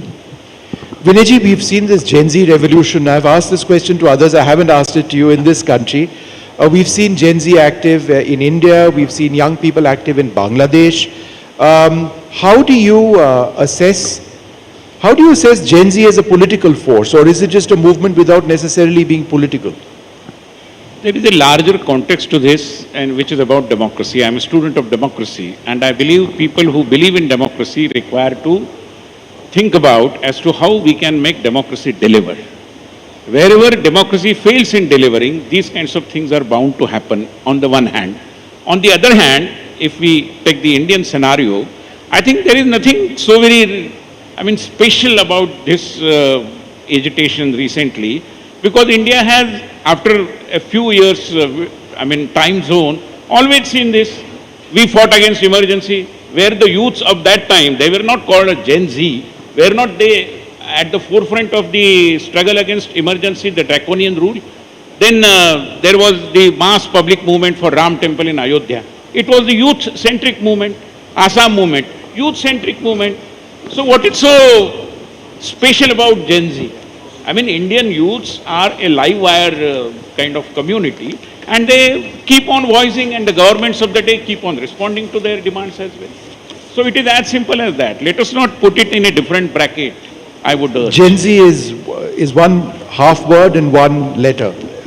Young people have always led movements, I think is the point. Would you agree?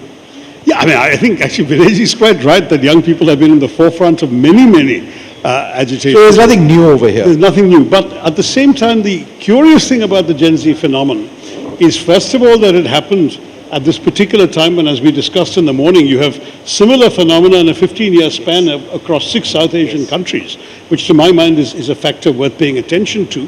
There wasn't an equivalent in any of the earlier examples that he gave.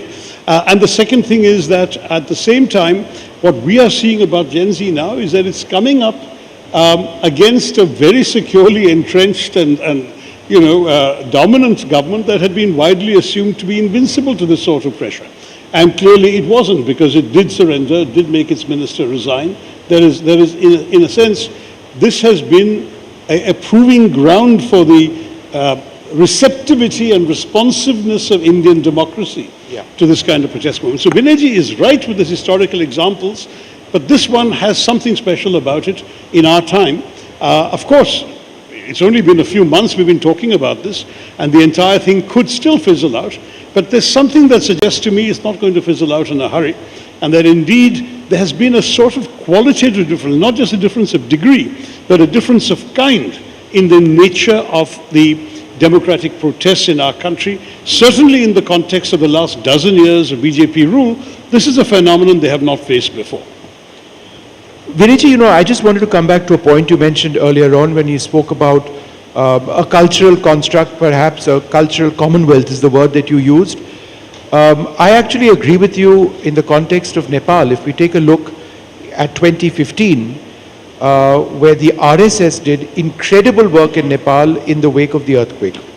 As journalists, whenever we felt hungry, the first place we went to was to the closest RSS camp. And they fed everybody. And they looked after as many people as was humanly possible. Therefore, in the context of Nepal, other than, say, government mechanisms, do cultural associations or institutions like the RSS have a serious play in statecraft? Statecraft, I wonder, because that is a different zone altogether. But yes, the society over here and RSS may not be under the same banner, maybe it is Hindu Swayam section, whatever it is. They are working wherever they are for the local people over there, for the society over there, during natural calamities, for rehabilitation and several such things. So it is very natural for the Sangha Swayamsevaks to come forward and to work for the society of which they are a part. And therefore but I would again say that let us not look at cultural relations from a very narrow and skewed approach. Cultural relations should also take into consideration some kind of an exchange between artisans. Why should it not be?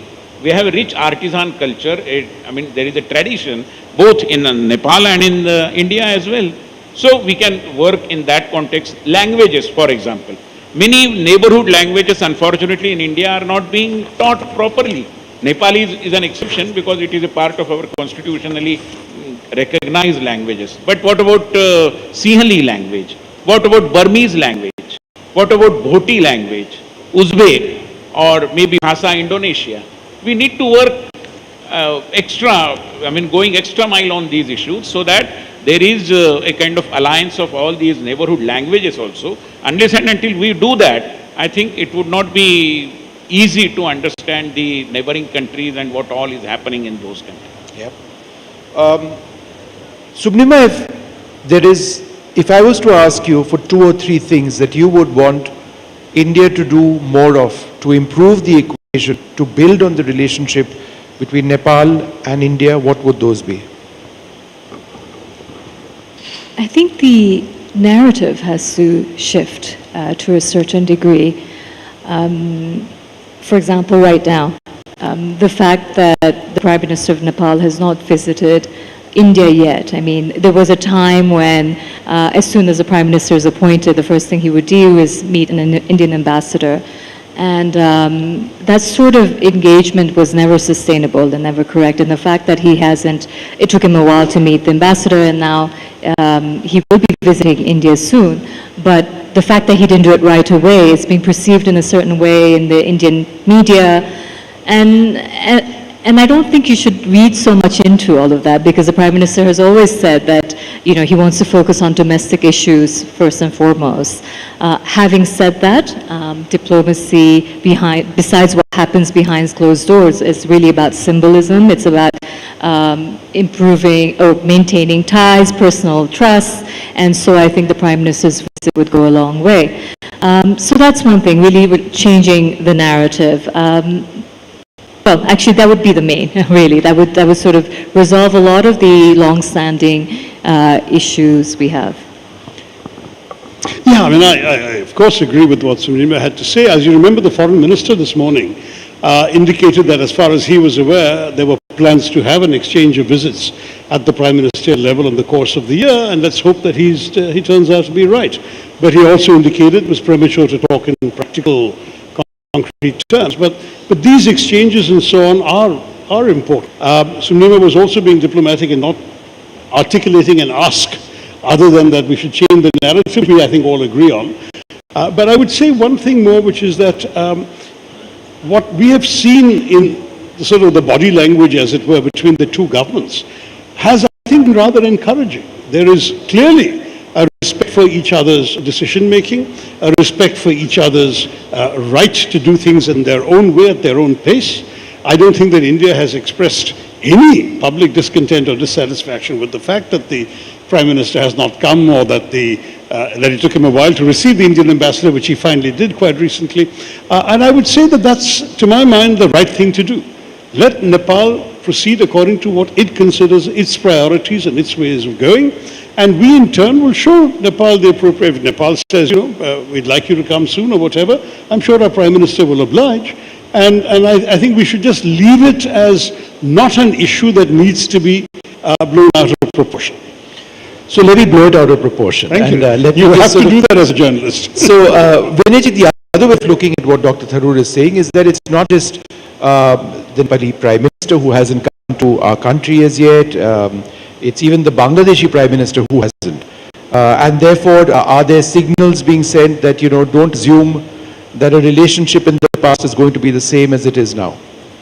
I think many a times journalists read between the lines. They don't read the lines. So read the lines.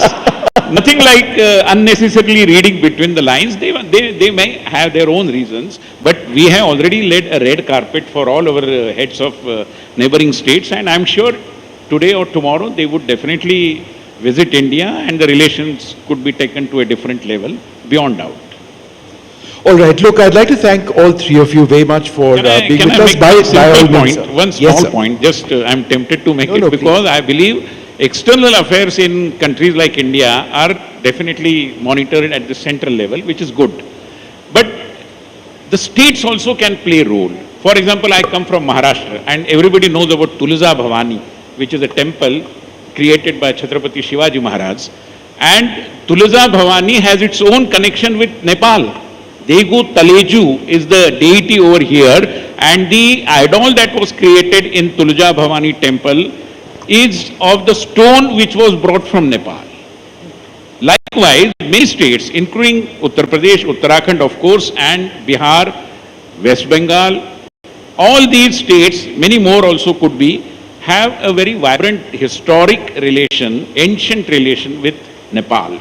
And we need to build upon that. We should encourage our states to cultivate these relations further and take them to a different level, because as I said, the foundational aspect of India-Nepal relations is people-to-people relations, cultural relations. No, I couldn't agree more. I'd like to thank all of you for being with us.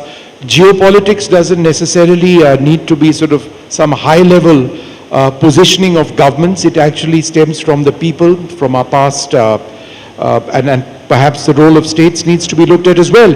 Thank you very much. Thank you. Thank you.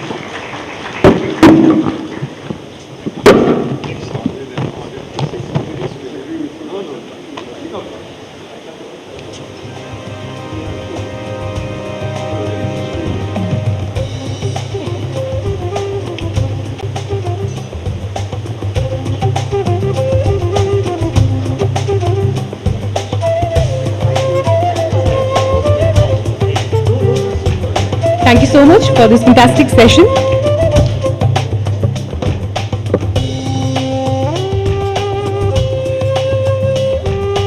So moving from subcontinental geopolitics to domestic policy and strategic balance, we now invite on stage Mr. Pradeep Gyavali, former Foreign Minister of Nepal and Senior Leader CPN-UML, and talking to him is my colleague Manogya Loiwal.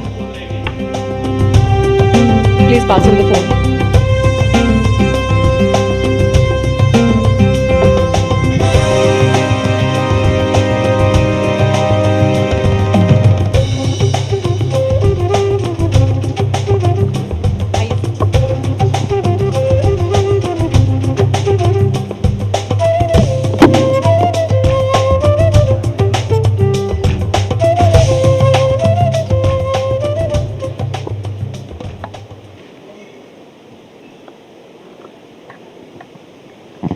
There's a very beautiful saying, name the man and the machine, but there are some men who remain behind the machine to ensure that it works faster and smoother than ever. However, leave it to the history to decide on whether their decisions were good enough for the nation that had voted for them. To talk more on this, I am joined by former Foreign Minister of Nepal, Pradeep ji. Welcome to NDTV World.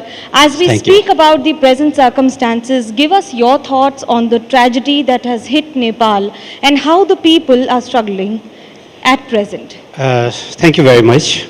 Let me begin with thanking the Government of India and the friends from India who have extended their solidarity, support and empathy in our difficult time. Yes, you are quite aware. The incident we experienced yesterday was so unimaginable and catastrophic that we are struggling to cope up with it. Still, so many people are missing. We are not aware about their whereabouts. However, the government is trying its best. Political parties are giving support. Security forces, they have performing very well to address the concerns, and we hope that with the support of international community, Nepali people will overcome this very, very challenging time. But Nepal is a nation that has always surprised everyone. The minute you think that it's over and done, they come up with something really new and unique. Do you think that your government was calculative enough in handling or knowing on, or did you miscalculate the Gen Z movement in the country? You know, Nepal is an emerging democracy, and it is also a post-conflict society. So it is quite natural that in every emerging democracy, there will be a gap between the delivery capacity of the government and the people's expectation. So there were some grievances, there were some disappointments, which were quite natural. But government was never expected that the language of disappointment will be so destructive, and the language of the political change will be the violence. What I am very, very concerned is that Nepal has shown a very unique example how we can bring the change peacefully. We abolished the monarchy who run the country over 240 years with peaceful means. We bring the then rebel Maoist and settle that conflict with peaceful negotiation. But for the government change, the Nepal chose the way last year, the violent way, which was not expected, and I am very, very concerned that if it becomes a precedent in the future, it will be very, very detrimental. How do you see and how would you rate the Balan Shah government and his operations, especially stating that we will keep equidistance from India and Nepal, and as well as India and Nepal will be at the same distance, and China and Nepal will also be at the same distance. Nepal first, Nepali first, that's the strategy. Are you satisfied with it? The foreign policy of the every government, and necessarily the current government as well, should be focused on the preserving the national interest. And the Constitution of Nepal has categorically defined what are our national interests. To serve those national interests, we should follow, we should pursue. Did your government follow this? Yeah? Did your government follow this? Yes, we followed. And we expect that the government of the day will also follow the balanced, national interest-driven foreign policy. We have to be neighbors. And it is an opportunity for Nepal, having the neighbor in south with largest population, growth engine, and leading in many areas. In the north, second largest economy, leading the innovations. And it is an opportunity if we can caliber our national capacity to tap those potential, it will be the best for Nepal's national interest. Okay, so what is your thought on during KP Sharma Oli regime, there were issues like Lipu Lake that were politically raised repeatedly. Do you see it as a strategic blunder in the hindsight, or do you stand by it the way it was? No. You may recall the third joint meeting of Nepal-India, which is led by the two foreign ministers in 2014. That joint meeting decided that rest of the boundary issues will be solved by the boundary working group, which is led by the Surveyor General of India and the DG of the Nepal's Survey Department. But for the Kalapani, Lipu Lake and rest of areas, those will be solved by a special mechanism which will be comprised by two foreign secretaries. But did it result in souring relationship with India at that time? Could have been avoided, or do you stand by it? Yes, we still expect that if that mechanism was activated, the diplomatic dialogue to resolve those issues was started, and we were capable enough to engage. I think things may have moved other way, but that was not happen. And in 2019 November, when Government of India published the 8th edition of his political map comprising those areas which were unresolved, then Nepal, at that time I was a foreign minister, and I tried my best to resume the diplomatic dialogue. Unfortunately, that was not happened. Okay, with that, I'd like to end the session here. Thank you so much, Pradeep ji, for joining us on NDTV World. We hope that some errors of the past are rectified soonest, if not later than never. Yeah. Thank you so much for joining us. Thank you.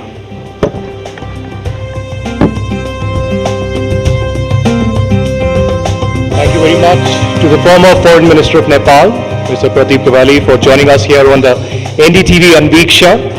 And we are one of the most important sessions that you've been waiting for all through the day.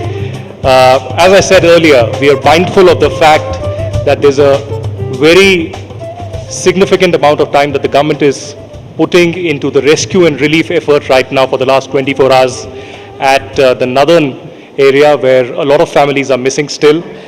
But yet, we have an important player right now in the political dynamics of Nepal.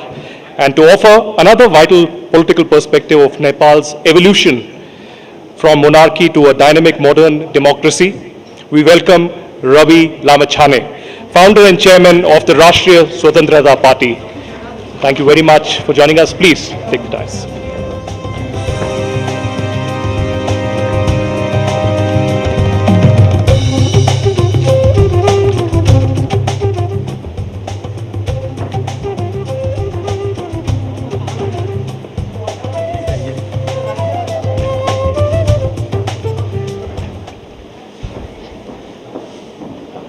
The Chairperson of the event, friends from India, ladies and gentlemen, namaskar. When I accepted this invitation to speak here, I extend to stand before you to share our vision for Nepal-India relationship in changing context. But yesterday morning, everything changed. Before I say anything, I would ask everyone in this hall to stand with me and to observe a moment of silence for the people we lost on Wednesday.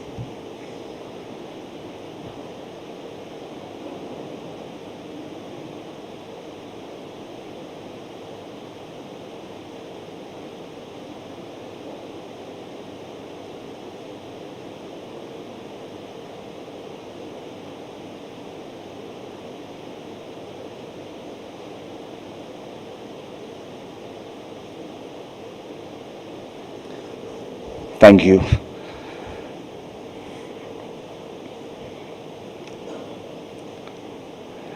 On Wednesday morning, a flash flood tore through Rasu and Nuakot carrying water and debris that wiped out villages, hydropower, and destroyed infrastructure and took many lives, mainly around Botekusi and the Trisuli River Basin.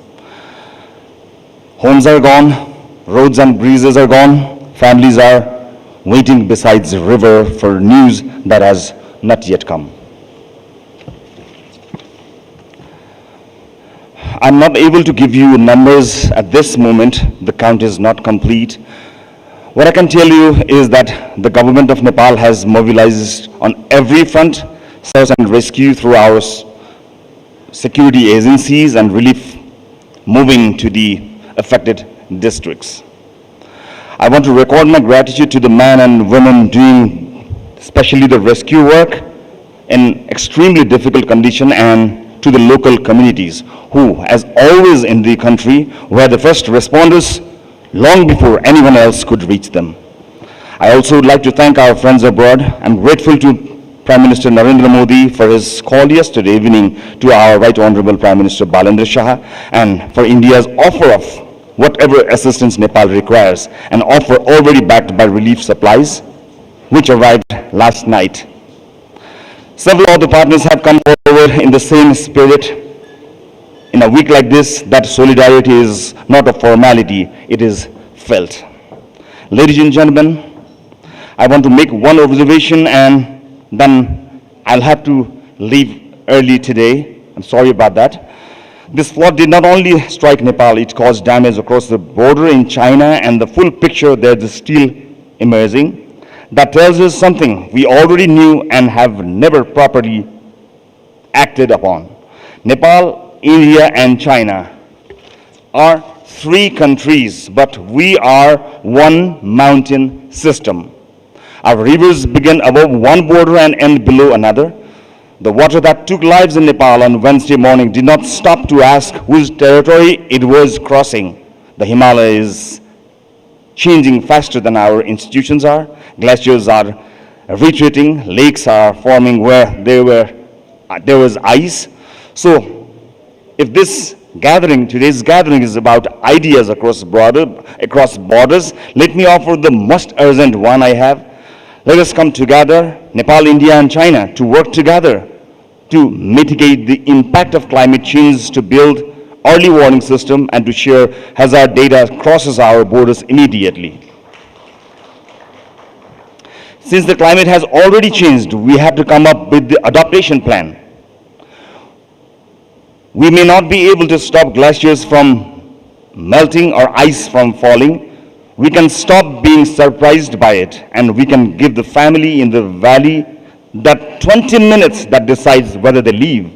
I came here today because I believe this conversation really matters, but I will not pretend this is an ordinary afternoon. With the families who lost someone or saw their homes and towns being washed out on Wednesday, the country is grieving.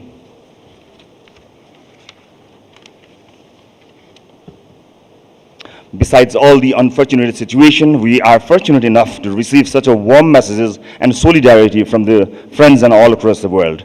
I would like to take this opportunity to thank all the global leaders, bilateral agencies, development partners, friends and families for being with us during this difficult time. I apologize for not being able to discuss on previously agreed topic, but I'm hopeful that I will get an opportunity again where I can share my views on an aspirational Nepal and rising India, building our future together. Thank you, NDTV team, for coming to Nepal, and thank you for having me. You all have a wonderful stay in Nepal. Thank you very much.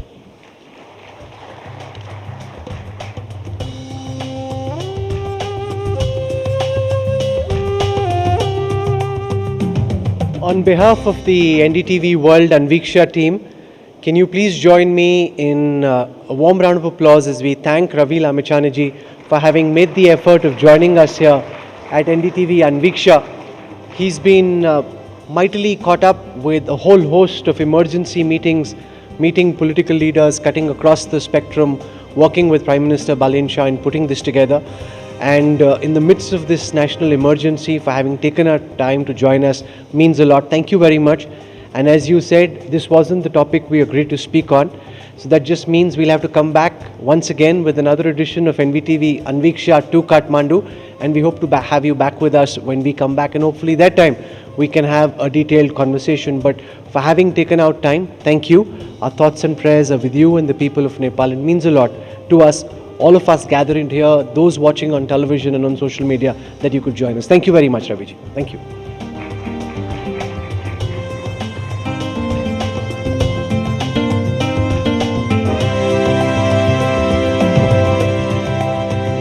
Thank you very much, Dr. Ravi Lamichhane, for joining us for this important conversation. Our prayers and thoughts are with all the victims of the floods that have devastated lives, and there are thousands that continue to be missing.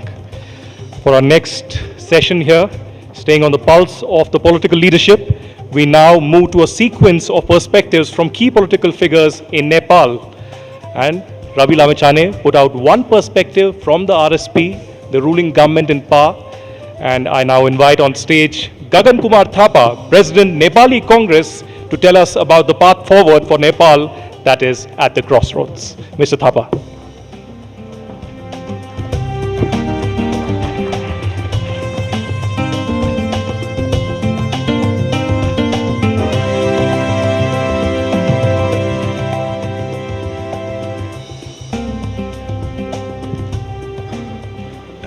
So गगन जी, कहाँ से शुरू करें?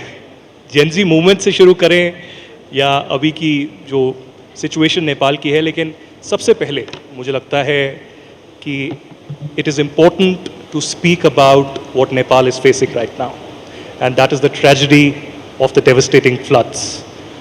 I am sure that you have spoken to people. I saw your video that you released last night, and you've spoken with the people of Nepal, and you said that you stand with the government of Nepal, with the Balin Shah government in this time of need.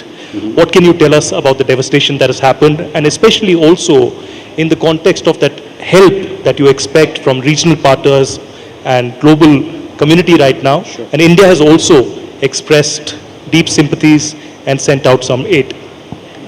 Well, first of all, thank you very much. Thank you for having me here. Nepal is right now going through a moment of grief. We are yet to know about the numbers, but what we know so far is many people have lost their loved ones, their homes, their livelihoods.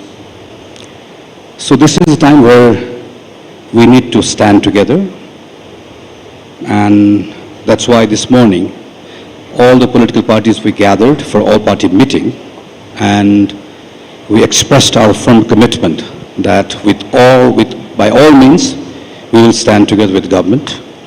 And few of our places Raviji also mentioned during his speech.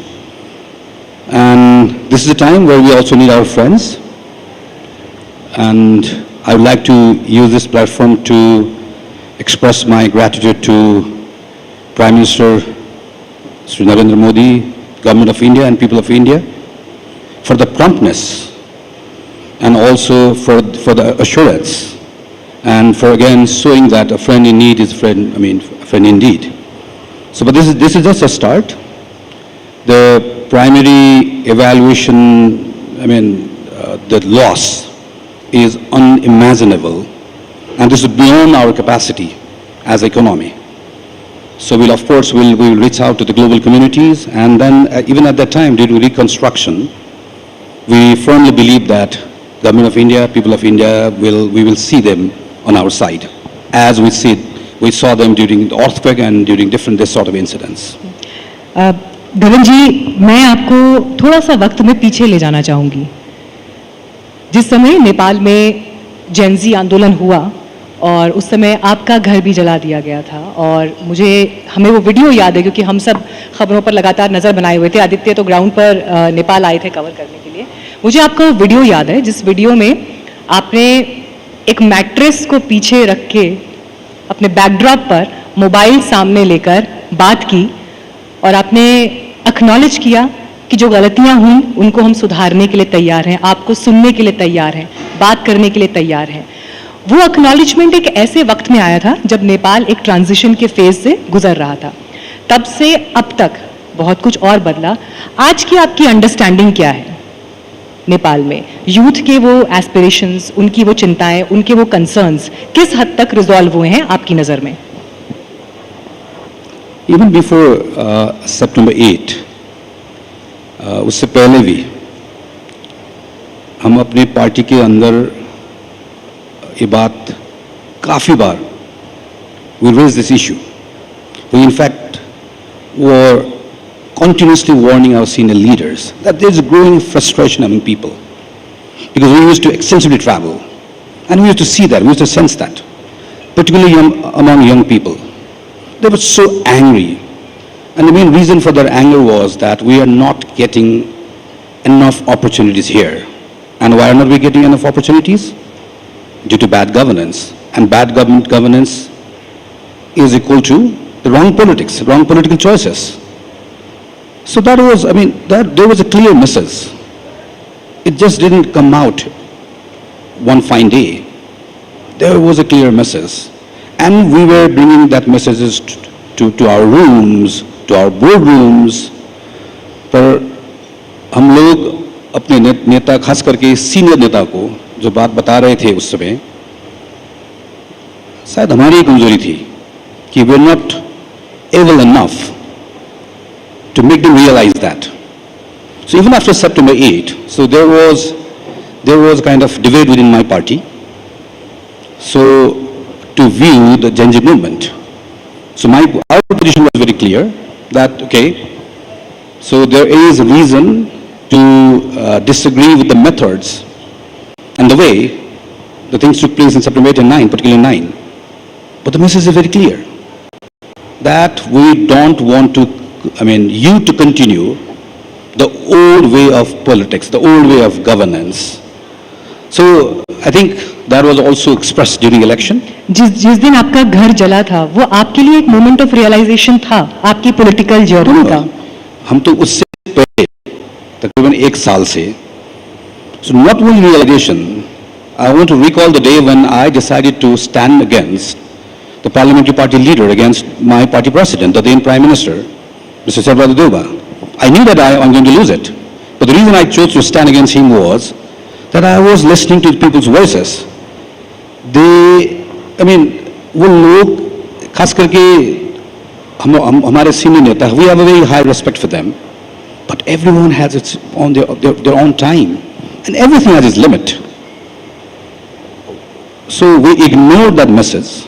So now the thing which we're trying to do right now is that, so ये भी नहीं कि the politics has all the capacity to solve all the problems. It's not that. And the way, sometimes we try to come up with quick fix solutions, that's not even going to solve our problems. I believe that is the reason why current Prime Minister is struggling with it. Because when you make promises that I have quick fixes, because Because that was not the only problem of the quick fixes. There are some are very structural problems, there are some are very cultural problems. We need to see in the whole context. So I think, I mean, now we are using this time trying to understand it, trying to get reconnected with the young people, trying not to repeat the same mistakes which created their angers. It will take some time. You spoke about the past way of thinking and perhaps a new way of thinking in the government and the political system of Nepal. You know, I was reporting for NDTV inside the Nepali parliament when it was burnt. And I still remember those visuals. And it's been now, we know the Gen Z movement led to a new government, the Balensha government. This is perhaps the youngest government in power, but it's been 6 months now. How do you evaluate the performance of this government? The initial plank on which they came, from transparency to accountability to freedom of expression, but also ending of corruption, ending of red tapeism, is that something that they have achieved, or do you think the honeymoon period still continues? It may not be a very appropriate time, as we are going through this movement, to pass any sort of judgment about the government or the head of the government. But I would urge them to, go back to our history. It's not first time some leader of some party has got this strong mandate. 1951 was a different story, but in 3 different stances, we got similar sort of very strong mandate. What our history teaches us, that winning a mandate is one thing, but making it a success is a different thing. So, to make it very short, so in all 3 stances, what went wrong?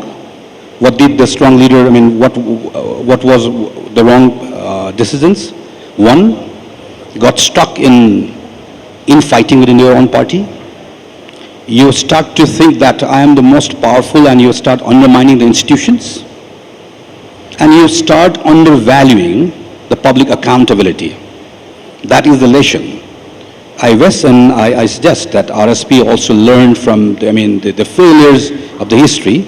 And also, as a friend, I would advise them, you may not listen to us, but keep on listening to your supporters, particularly the young people who are now criticizing you, who voted for you just 6 months ago, and they will tell what's going wrong, or they will probably advise you, give you better advice. You know, one more question that I had, and I'm sure people of Nepal also have, they've given landslide victory to Prime Minister Balensha, but also Mr. Balensha has a different style of working. One, social media has played a very incredible role in the rise of both the Gen Z movement and this current government. Do you think in the past, when it happened in September last year, the banning of the social media played an incredible role in youth coming out against the Oli government? And secondly, do you think the way of speaking to the people through social media that Mr. Balensha has is the new normal now, or do you also have another piece of advice?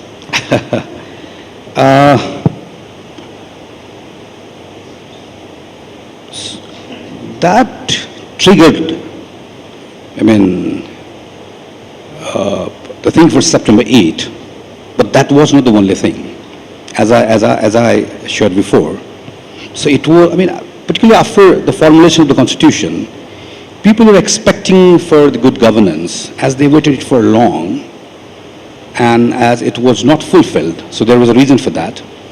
And I think it's not, not only new normal here in Nepal, in other part of South Asia, not only in South Asia, the way of election campaigns, the way of communication, it had changed dramatically after the emergence of social media. But what I still believe is that you can change your mode of communication, and there's nothing wrong about that. You can have your own style. And I sometimes don't see the reason why people are complaining about it. Our Prime Minister can have his own style of communication. But the only thing you need to be aware of is that you choose your lane, it's fine. You choose your speed, it's fine. But you have to understand that you also need to follow the lane discipline. There is a red line.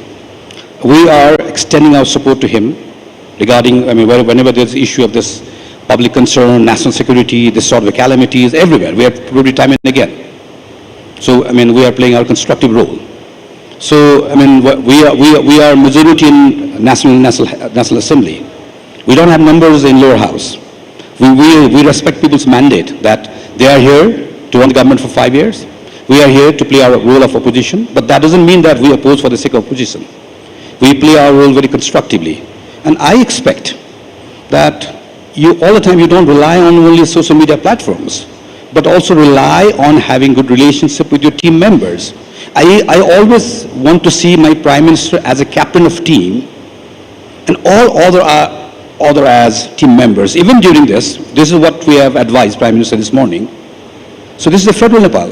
We have 7 provinces. We have 753 very powerful local governments.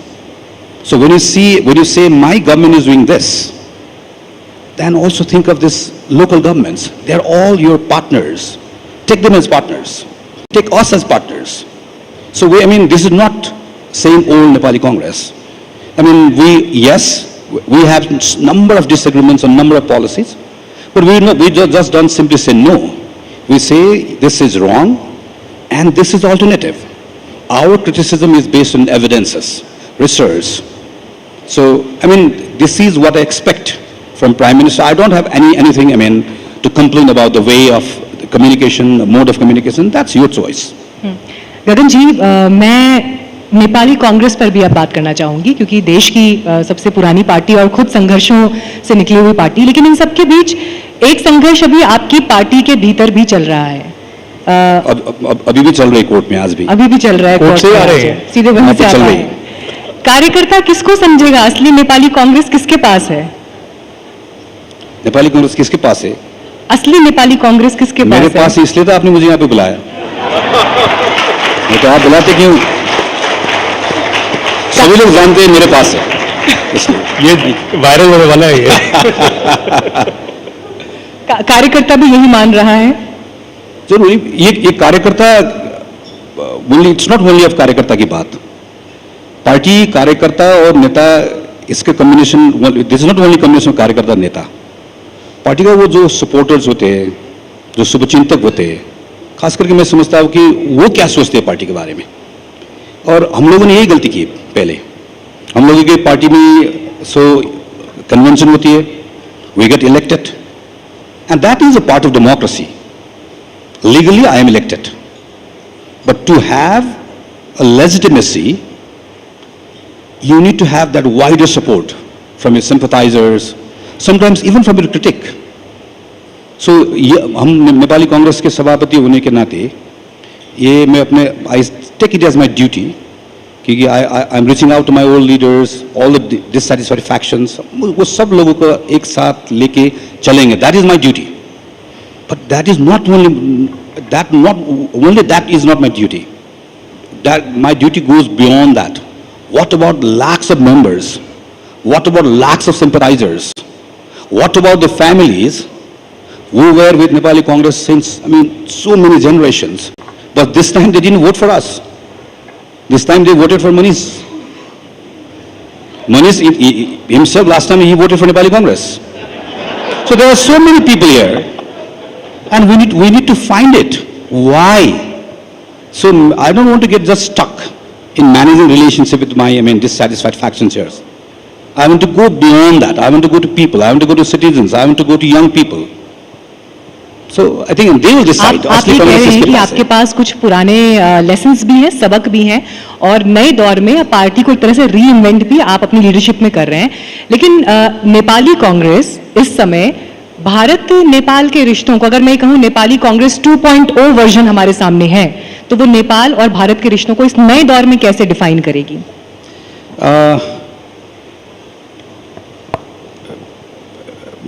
मैं यही कहना चाहूँगा इसमें कि हम लोग कागज में, बातों में, अभी इससे पहले सेशन में भी that was brought up here, हम लोग all of us feel that this is a very special relationship. सभी लोग मानते हैं, but as a nation, particularly as an economy, I would say, it's so underutilized, खास करके on part of Nepal. So, और बातें, हमारे संबंध कभी उतार चढ़ाव होते रहेंगे, दोस्त थे, रिश्तेदार है, इसलिए होते सब, ये सब चलती रहेगी। पर जिस तरह का goodwill is there for Nepal and Nepali people, and there's a giant economy there, and we have so many, we have to leverage it. So मैं चाहूँगा कि in next 10 years, I'd like to see Nepal gaining so many benefits. And of course, there's always mutual. But we have to make our move. Nobody will just wait for us. We have to make our moves. We have to make it very clear. As there was asked, what do you want, from this emerging India? We have to make it very clear. And if whatever we used to say in boardroom, we have to have that guts to say it in public. This double standard is not going to work. Let us make it very clear. We have some issues, we'll deal with it. We are friends, we are brothers, and then we will reap benefit out of it. आपने मनीष जी का अभी नाम लिया, तो क्या आप ये बताना की कोशिश कर रहे थे कि नेपाली कांग्रेस का भी योगदान है ये सरकार बनाने में? नेपाली कांग्रेस का योगदान इस तरह से आप कह सकते हैं कि अगर हम लोग जिस समय there was such a demand to see change in Nepali Congress, leadership, policies, उस समय वो बदलाव हम लाते, तो ये लोग तो कांग्रेस में रहते। I have one question for you, and that will take you back 20 years, because when I met you 2 months back, we were sitting in your office, and you narrated me one incident of you being a protester many years back, and you meeting our CEO and editor-in-chief Rahul Kanwal while he was reporting here almost 2 decades ago. Could you tell us that story? क्या हुआ था? Yeah, 2 incidents. One, I still remember, I may not be very sure about that, but it was just few days before this royal announcement was made of reinstatement of parliament, back probably in the very 1st of April. So one of my local journalist friend here, he brought him to my house, which was burned down just last year. And then, so I was just rushing out of my house because I got a message that there was police already there, but he didn't leave me. So there was a narrow gully there, so he interviewed me there. That was one, and the last time was on the very day of April 6th. So as I was taking shelter in one of my friend's house, so that was my first interview after our parliament was reinstated. I still remember it was just after midnight. All right, I think time's up. That's what our producers are telling us. But thank you very much, Anviksha ji, for joining us. Aditya, जाते जाते एक बार पूछ लेते हैं, politics की तो बहुत बातें हो गई, फिल्में देखने का समय मिलता है? मिलता है। मिलता है। इंडिया की कोई फेवरेट फिल्म जो आप बताना चाहें? अभी तो मनीषा जी भी आ गई हैं। Welcome ma'am. 1942 A Love Story. You said it. Thank you. Thank you very much, Gagan Thapaji, for joining us on NDTV Anviksha.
गगन जी के साथ अपने सेशन की बात जब हमने ख़त्म की तो फिल्मों पर आकर ख़त्म की, और एक छोटा सा हिंट आप सभी को भी मिल गया होगा कि हमारा अगला सेशन किस दिशा में जा रहा है। राजनीति की बात हुई, इकोनॉमी की, फॉरेन पॉलिसी की, अलग अलग मुद्दों पर हमने आज बात की, लेकिन सिनेमा ने कैसे दोनों देशों को जोड़ा है उस पर बात करने के लिए, और कैसे महिलाओं का रिप्रेजेंटेशन आज के दौर में, आज के वक्त में दोनों देशों की रिलेशनशिप को डिफाइन करेगा, इस विषय पर बात करने के लिए मैं स्टेज पर मनीषा कोइराला जी को आमंत्रित करती हूँ। You are most welcome ma'am.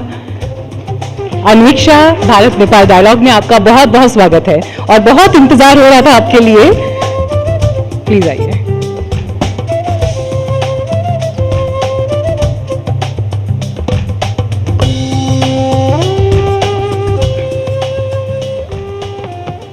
Manisha ji, I think audience is here, but across India as well, we're waiting for this moment. Ever since we announced NDTV Anviksha, I think one person that they've been waiting to hear is Manisha Koirala. So thank you very much for joining us here at NDTV Anviksha. We are honored.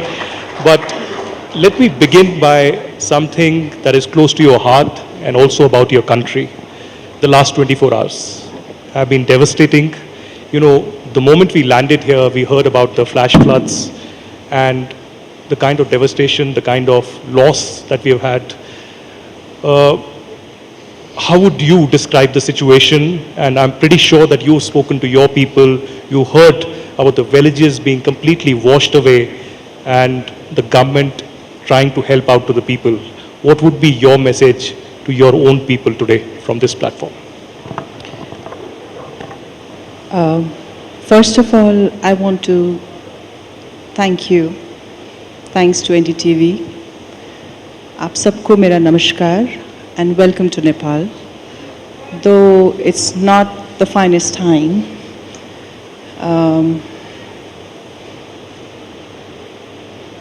so my first thought are towards the people, the victim, the people who are suffering, prayers for them. I think we all need to pray for them. And beyond borders, beyond this thing, on a human to human level, to see in such a huge amount of human suffering, it's a heartbreaking situation. And it came all of a sudden, shockingly, like the way even the earthquake, I remember many years back, shattered. The visuals, the news, the stories, I've never seen. I don't think many of us have seen this kind of, floods, or this kind of fury of the nature. And we all need to pray, and we all need to step forward to support and help. And yeah. Manisha ji, क्योंकि आज जब आप हमारे बीच मौजूद हैं और अनविक्षा की जब हम तैयारी कर रहे थे, उस समय की परिस्थितियां कुछ और थीं, और फिर जैसा बीते एक दिन में जो कुछ हुआ, आपसे बातचीत के लिए बहुत सारे परिचय मैंने तैयार करे, बहुत सारे इंट्रोडक्शंस मैंने तैयार करे, और वो इंट्रोडक्शंस मेरे नहीं थे, वो उन सब लोगों के हैं जो आपकी फिल्मों को इस पूरे समय में देखते रहे हैं। एक लड़की को देखा तो ऐसा लगा जैसे खिलता गुलाब, जैसे उजली किरण, जैसे वन में हिरन, जैसे चांदनी रात, जैसे नरमी की बात, जैसे मंदिर में हो एक जलता दिया। इससे खूबसूरत लव लेटर आज के दौर में भी कोई नहीं लिख पाया है, जो उस गीत ने उस समय उस दौर में तय किया। इन सब गीतों को जब हम देखते हैं तो एक तरफ हमें नेपाल की परिस्थिति भी दिखाई देती है, और दूसरी तरफ ये बात भी है कि सिनेमा ने कैसे लोगों के जख्मों पर मरहम लगाया है। सिनेमा के किरदारों ने कैसे उन आवाज़ों को मंच दिया जिनके पास शायद आवाज़ नहीं थी, और आपके ऐसे किरदार, चाहे 1942 लव स्टोरी हो, सलाम बॉम्बे हो, चाहे उसके बाद की जो फिल्में रही हैं, उन सब में हमने उन किरदारों को देखा। आज के वक्त में जब आप पीछे मुड़कर देखती हैं इस पूरे दौर को, भारत और नेपाल के रिश्ते आपको कहाँ खड़े दिखाई देते हैं सिनेमा के आईने से, सिनेमा के चश्मे से? मुझे तो लगता है कि जो भारत और नेपाल का जो एक यूनिक रिश्ता है, whether हम सब जानते हैं, culturally, religiously, in so many ways, language-wise, there is a certain level of bond. और मैं हमेशा क्या कहती हूँ कि हम लोग आए हैं और हम लोग एक दिन ऊपर चले जाएंगे. Will not, but the border between the two nations, the friendship between the two nations will forever remain. And we as human beings, mortal human beings, we should always keep that in mind and do whatever we have to do.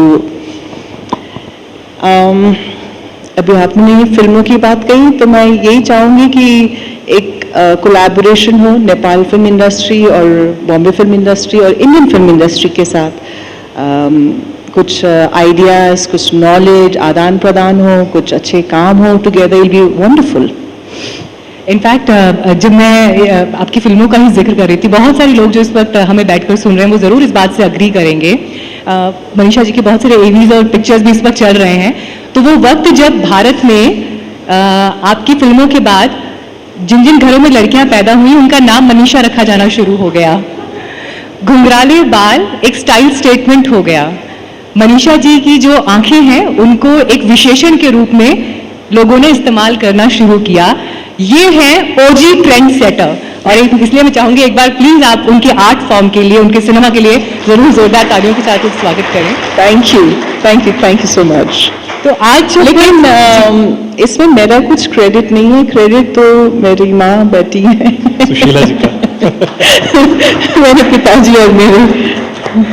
Ganga हमेशा हिमालय से बहती हैं और उसके बाद फिर आगे तक पहुंचती चली आती हैं. तो सोर्स हमें दिखाई दे रहा है. नमस्ते मैम. सोर्स हमें दिखाई दे रहा है. आपका भी संबंध बनारस से है, तो मैं तो आपको आज बनारस की यादों में भी लेकर जाऊंगी. मैंने आपके स्कूल का नाम भी अपने पास लिख कर रखा था, बसंत महाविद्यालय Banaras.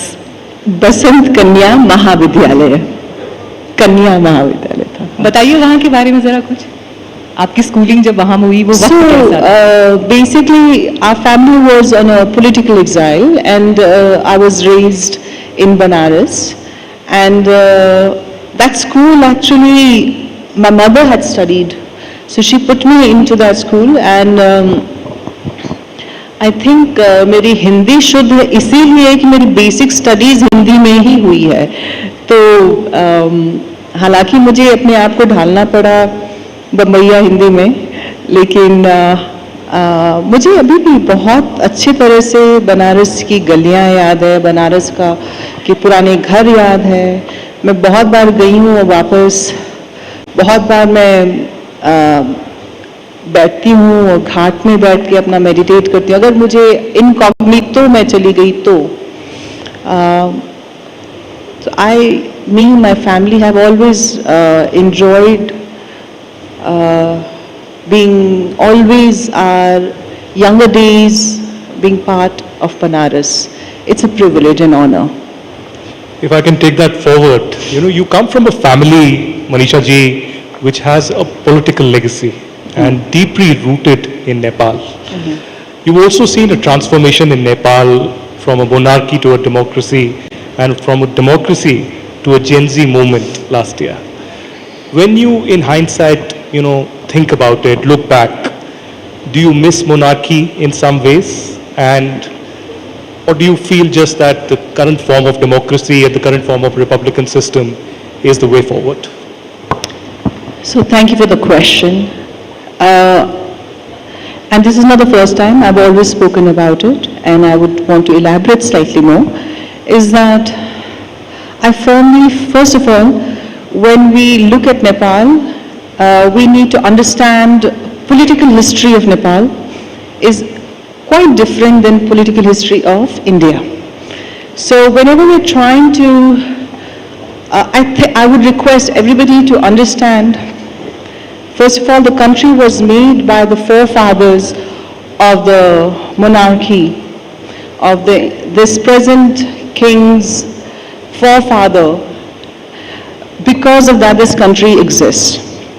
So the stake of the monarchy is much more for the existence of the country.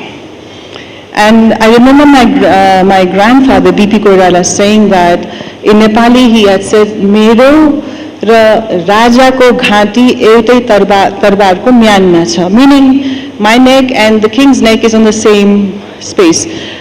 He represented democracy and king represented the country, the unity. And I feel when we became republic, I don't think it was backed by a referendum. It was backed by a political debate in the parliament. It was imposed by external forces. And a lot of we Nepalese feel that Nepali voice was not even considered. That's why even till date, the king is very popular. And also I would like to say, I am progressive, I know that, but Nepal, Nepal is geographically in a very unique and special position. We have giants, grand superpowers as our neighbors. So for us, our identity, our unity matters the most. And the king represents that. King is above the political differences, the political games, the fighting, all that. It's a symbol of unity, and it's a symbol of a unique identity, which Nepal needs. And, but at the same time, I would say we need a stronger democracy, we need a stronger parliament. I believe in multi-party system, I believe in debate, I believe in free and fair elections, and let the government decide and run the country. But let the institution of monarchy remain like a unity, like a symbol of unity, above all that. Taking that forward, I remember you played character of Rajo, daughter of a revolutionary in 1942, a love story. And this was 3 decades ago. Right. Now, when you look at Nepal, what happened last year, you remember the visuals of the Nepal parliament burning and a lot of government and constitutional bodies being set afire. And there was a revolution, the Gen Z revolution that happened, and now we have the Bal and Shah government. Right. But when you think about this transformation, political transformation, and the rebellion that you saw, did you see the same kind of rebellion that was witnessed there? Or did you see this kind of a directionless movement happening? So there are a couple of things. I support younger generation's energy. I support and I salute the fact that they stood up against corruption. They stood up against the political class failing to address the corruption. And I feel it's too early for me or anybody to discredit them. But I also believe that only because you're young doesn't mean you'll be a good leader. There is a wisdom, there is an experience, there is something which is also very much a country needs. So this whole that you're young so you become is not. I think it's a farce. I am looking forward to having a great delivery by the Balen government. I'm hopeful. I don't know. At the end of the day, accountability matters. At the end of the day, delivery matters. So let's see. Also, can I add something? In Nepal's political history, this is not the first time the younger generation has taken a leadership. My grandfather, for that matter, was very young when he took the leadership. With him, his friends like Krishna Prasad Bhattrai, Ganesh Manji, all were very young. So we already have examples of younger people coming into the politics and taking leadership. So maybe the present leadership, the present young leadership should have an example of such times as well.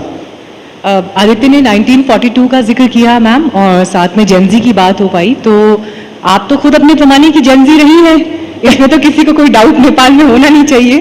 Politics से दूरी बनानी थी, फिल्मों का रास्ता आपने पकड़ा।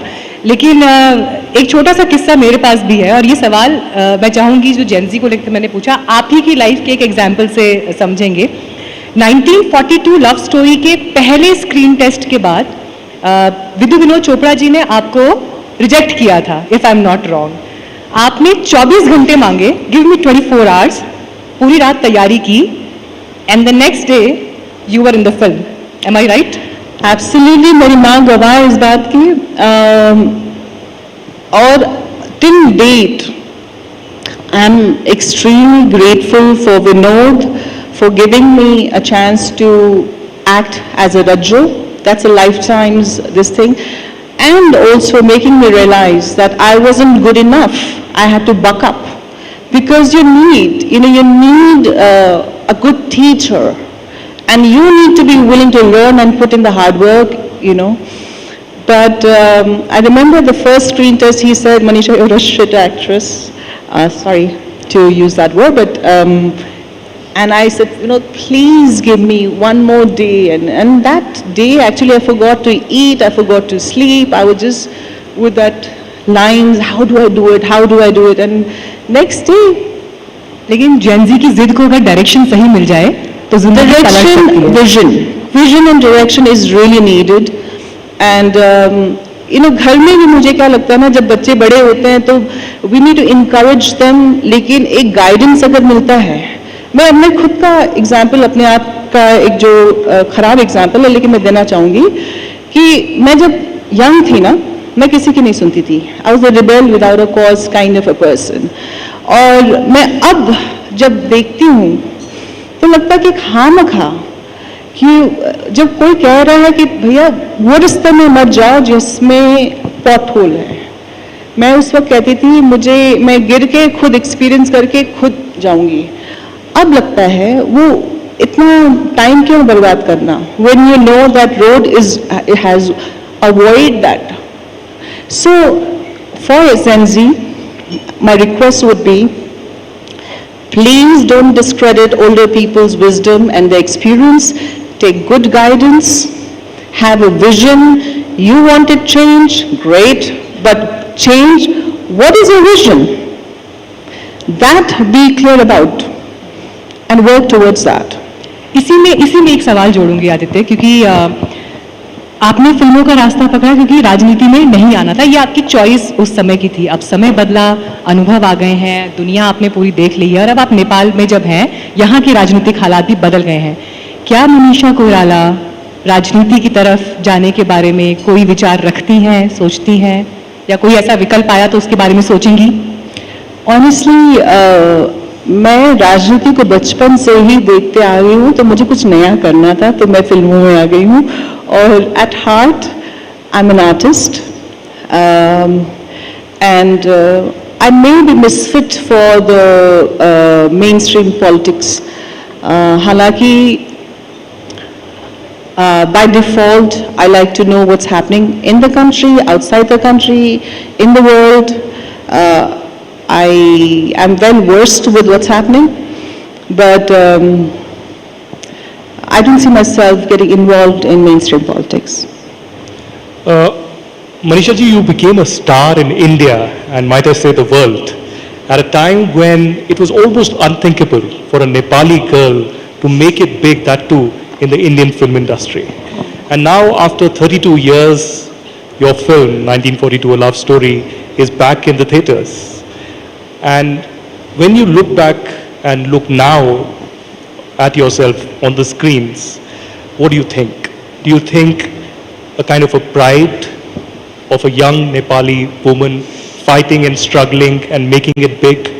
Do you feel a certain amount of sadness, the kind of struggle that you had to go through? And finally, what would be your message to the Gen Z that we have been talking about? Some kind of inspiring words for them on the path ahead. So, when I listen to this question, I have mixed emotions. Life is multi-layered, and it's never black or white. It has many layers and complexities. मुझे एक ही उदाहरण याद आता है, जैसे कि आप सोने को पिघलाते हो जला के, फिर ठोक ठोक के ज्वेलरी बनाते हो, तभी जाके खूबसूरत कुछ बनता है. Life is that. I don't think any life without struggle has beauty. Life is full of struggle, and higher the challenges, the bigger the challenges, it kind of makes you more sharper, more tuner, more sensitive, more this thing.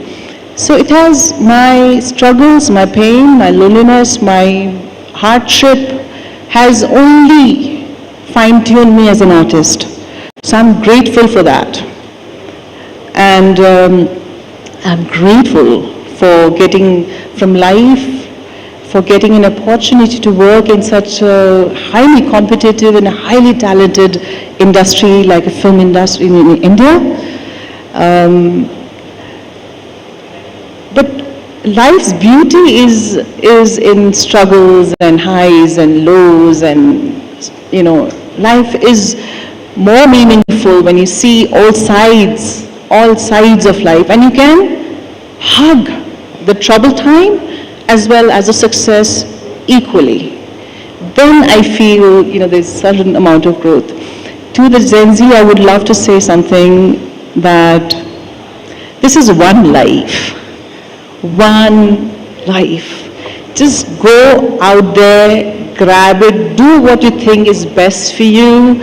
Just don't be too inhibited. Just go and grab the life and do your best and fulfill all your dreams and ambition, and be willing to work hard, willing to put in the hours, willing to take suffering and failure and still take it head on, and just embrace life. When we met 2 months ago at your residence, I remember you and your respected mother saying that you watch a lot of OTT nowadays. But any films that you've watched in the recent times, how's been this journey of a transformation, not just in Bollywood, in the overall Indian film industry? Any thoughts of the kind of transformation, the OTT culture, the new original content that is coming in, and any comments on the latest films that have come in? Any favorites?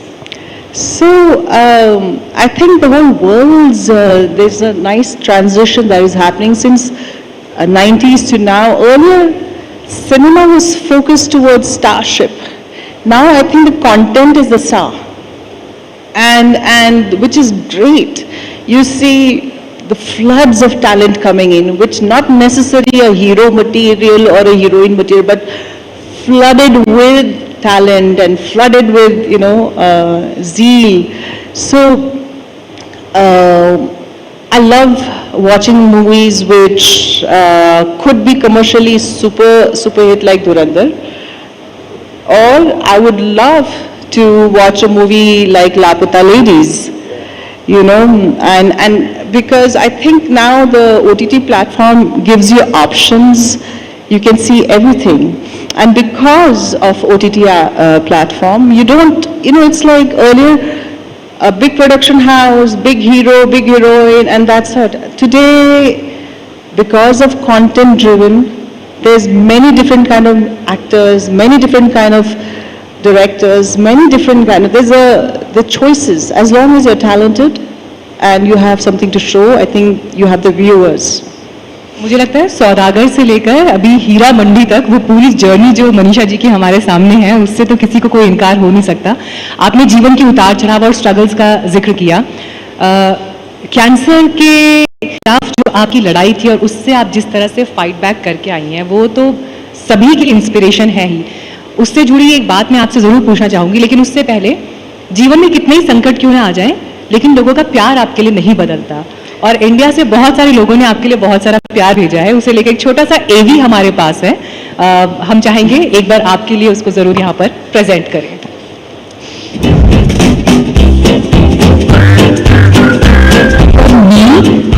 It is Bombay. मुझे जो मेरी मतलब खुद personally जो पसंद है वो मन है movie.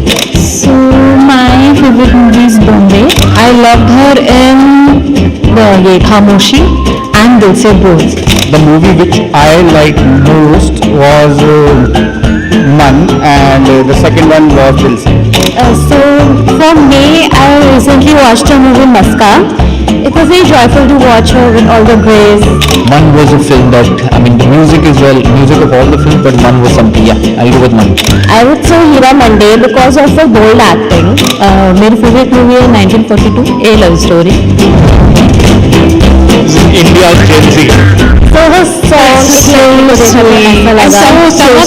some of them said we are jealous that you are going to interview Manisha Koirala. So that is also love for you from India. Absolutely. I'm so grateful for this love, you know, and I'm so grateful for the opportunity to go and show my work and be able to work. I'm hugely indebted, yeah.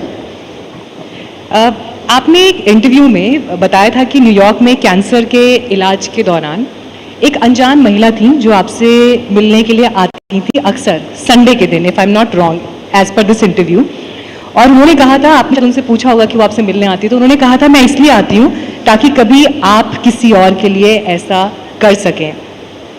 आपने post treatment ऐसा कुछ किया, और ये incident क्या था? कौन थी वो लेडी जो आपसे मिलने आती थी?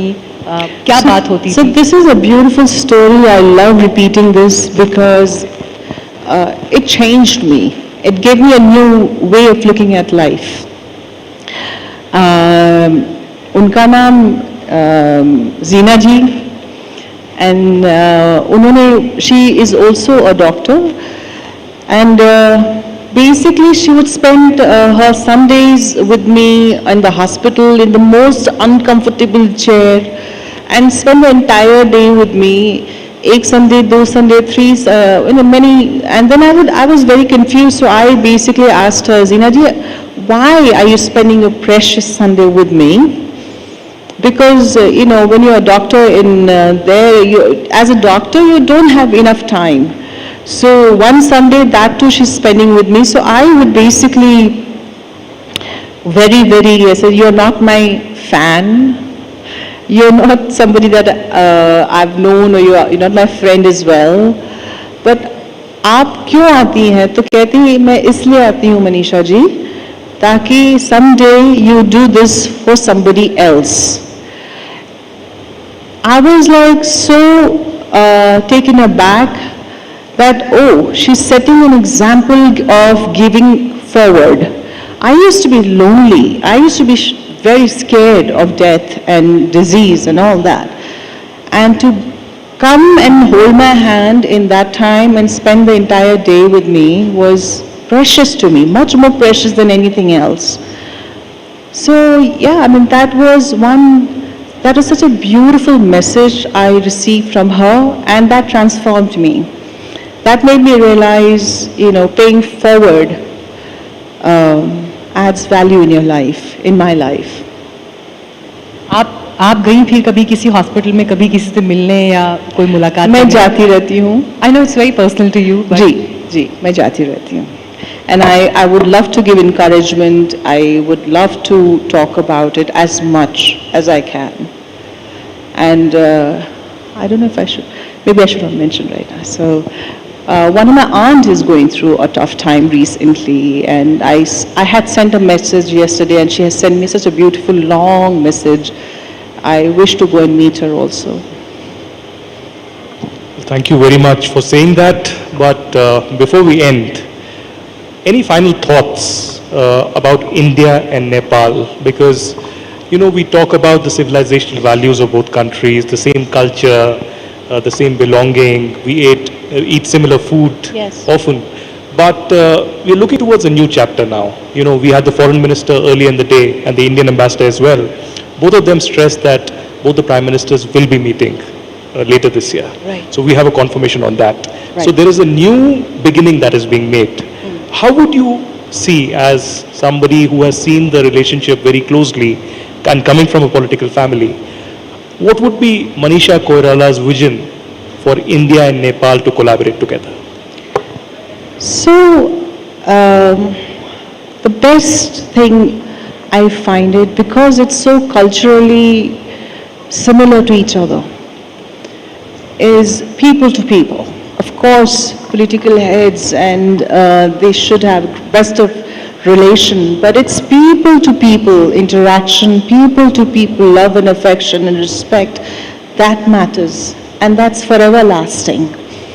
I'll give you an example, like my friends in Bombay, Mumbai, they love listening about, and they want to come to Kathmandu, they want to come to Nepal, and likewise, my family members, they keep going to India so much. Ye tirth, wo tirth, yahan ghumna, wahan ghumna. So it's already there, and it should be more encouraged, I feel.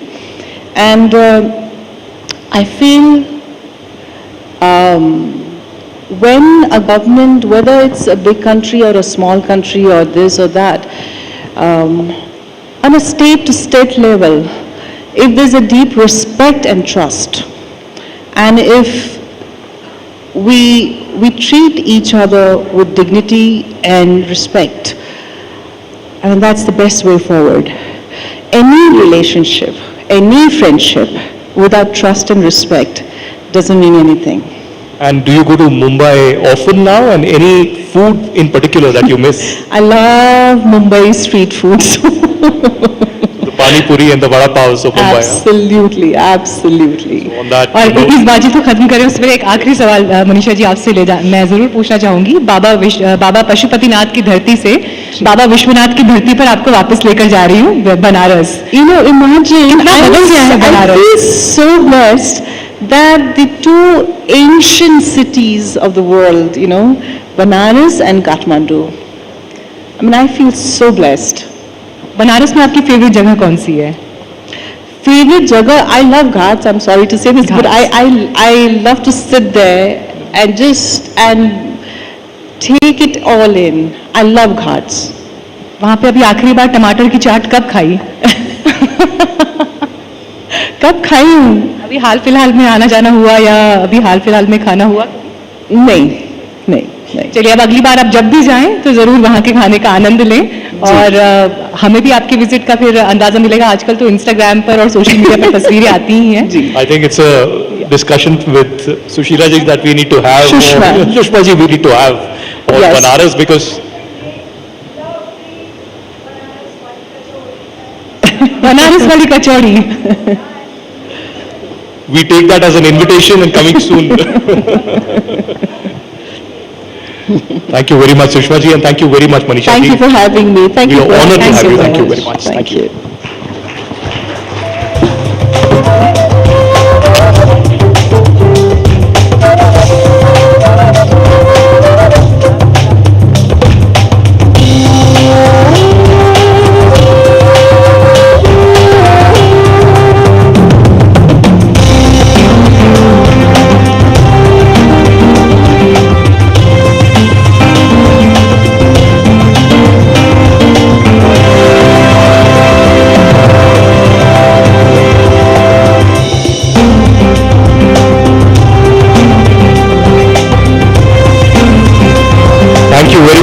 To Manisha Koirala-ji for joining us at the NDTV Anviksha. I will request all our participants to head for a short tea break, and after a few minutes we'll be joining back and taking forward the evening round of the inaugural NDTV Anviksha. Please join us for tea.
of NDTV World Anviksha.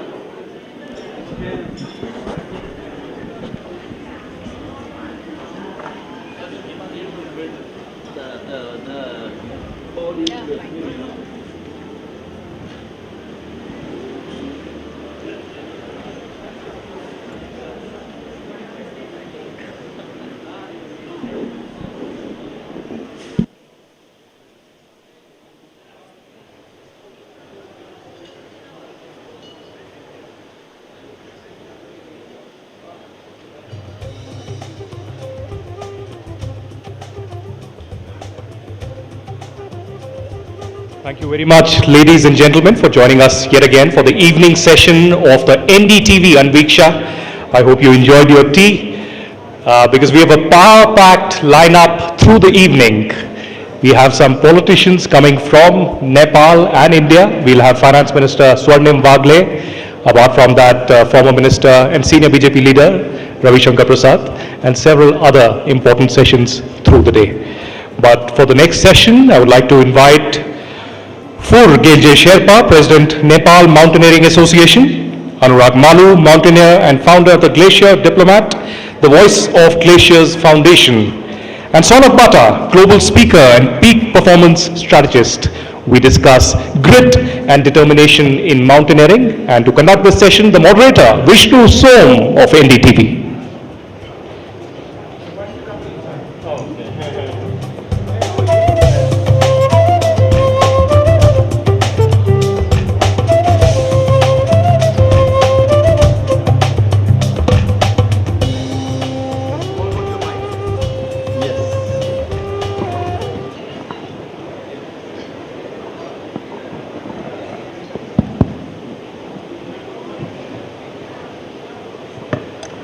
Well, good afternoon, ladies and gentlemen.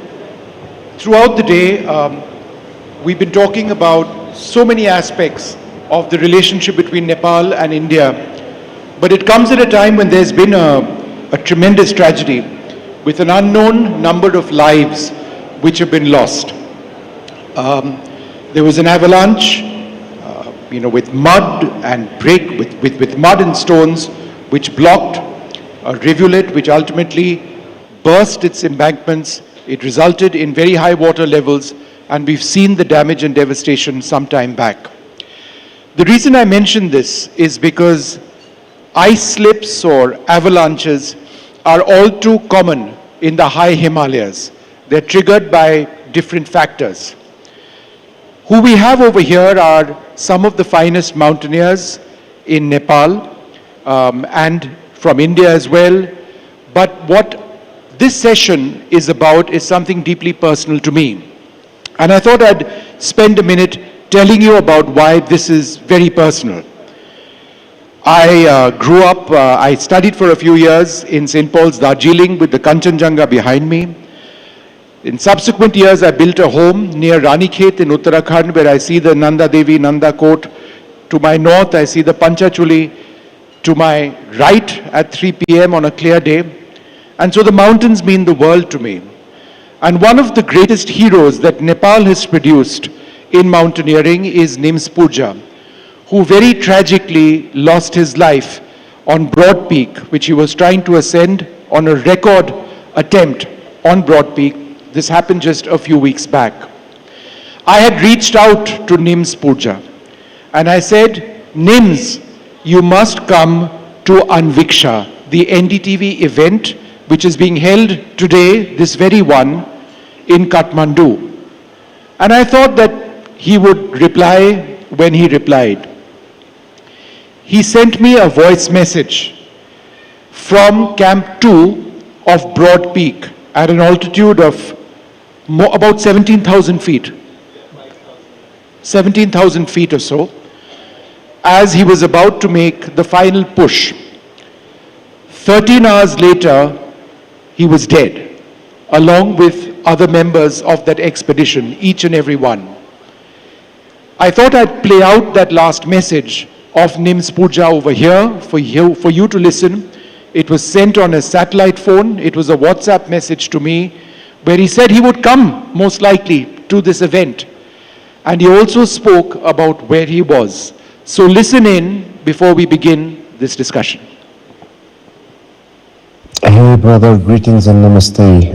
Right now I'm at Camp 2 of Broad Peak, which is 1,000-meter mountains. I'm now currently running for 58th summit of 1,000-meter peaks, which is the highest in the world. I just opened the internet to check the weather forecast, but this message got downloaded as well, so I will be in touch after the summit. But yes, if anything, please leave the message, what you're thinking and all that. I will also be connecting Vicky, who manages all my diary and stuff and all that as well, and that will be easier to move the things forward.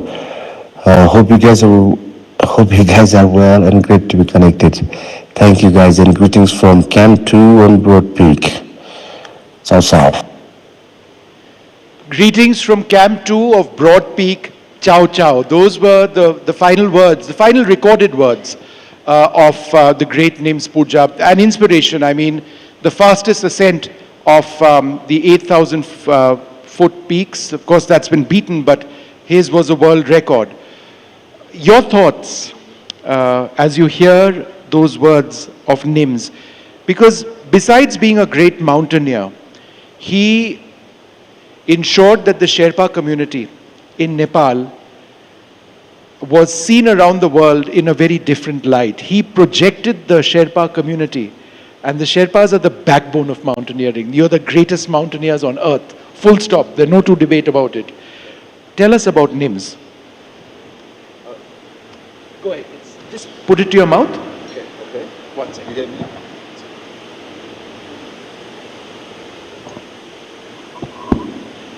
Can use this. Yeah, just use that. Thank you. Well, I mean, yes, it's a big tragedy that we lost Nims. We heard his voice. Just, I think it was a message to you, I think.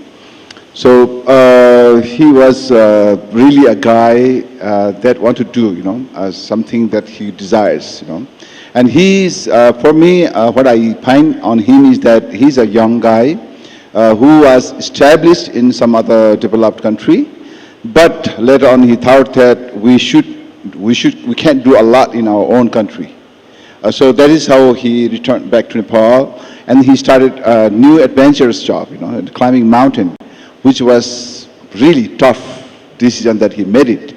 He abandoned his career, and then he changed everything, He changed completely new step. So then he came to Nepal, and then he started climbing peaks. He climbed along with the Sherpas, and then he found the trust of the Sherpas all the time. So then he trusted Sherpas, and that is how he decided to, make a lot of challenges. He tried to set a lot of records, which he was able to do it. So I always find, he was like a man who has a huge desire, huge dream, and he always set a destination where he want to go, and which he always try to do it.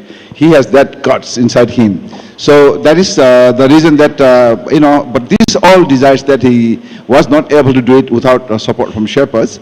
So, but he found the Sherpas so honest, hardworking, yes, like a regular. The Sherpas have been working from the very beginning, from like 1953, since Edmund Hillary, and even before.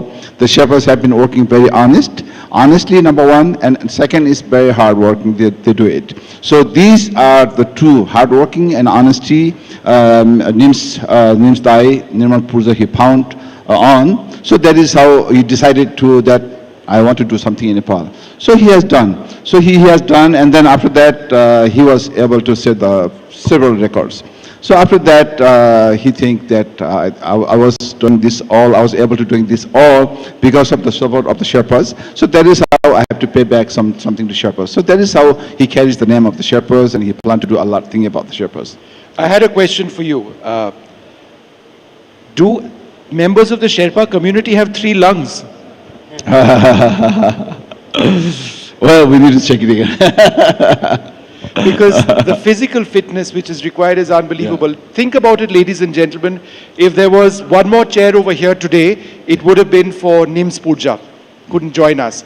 But I'll tell you another person. I'll tell you another person who we're very lucky to have. Anurag Mallu over here, in a sense, has no business to be here. But he is over here because of two factors. Number one, God up there.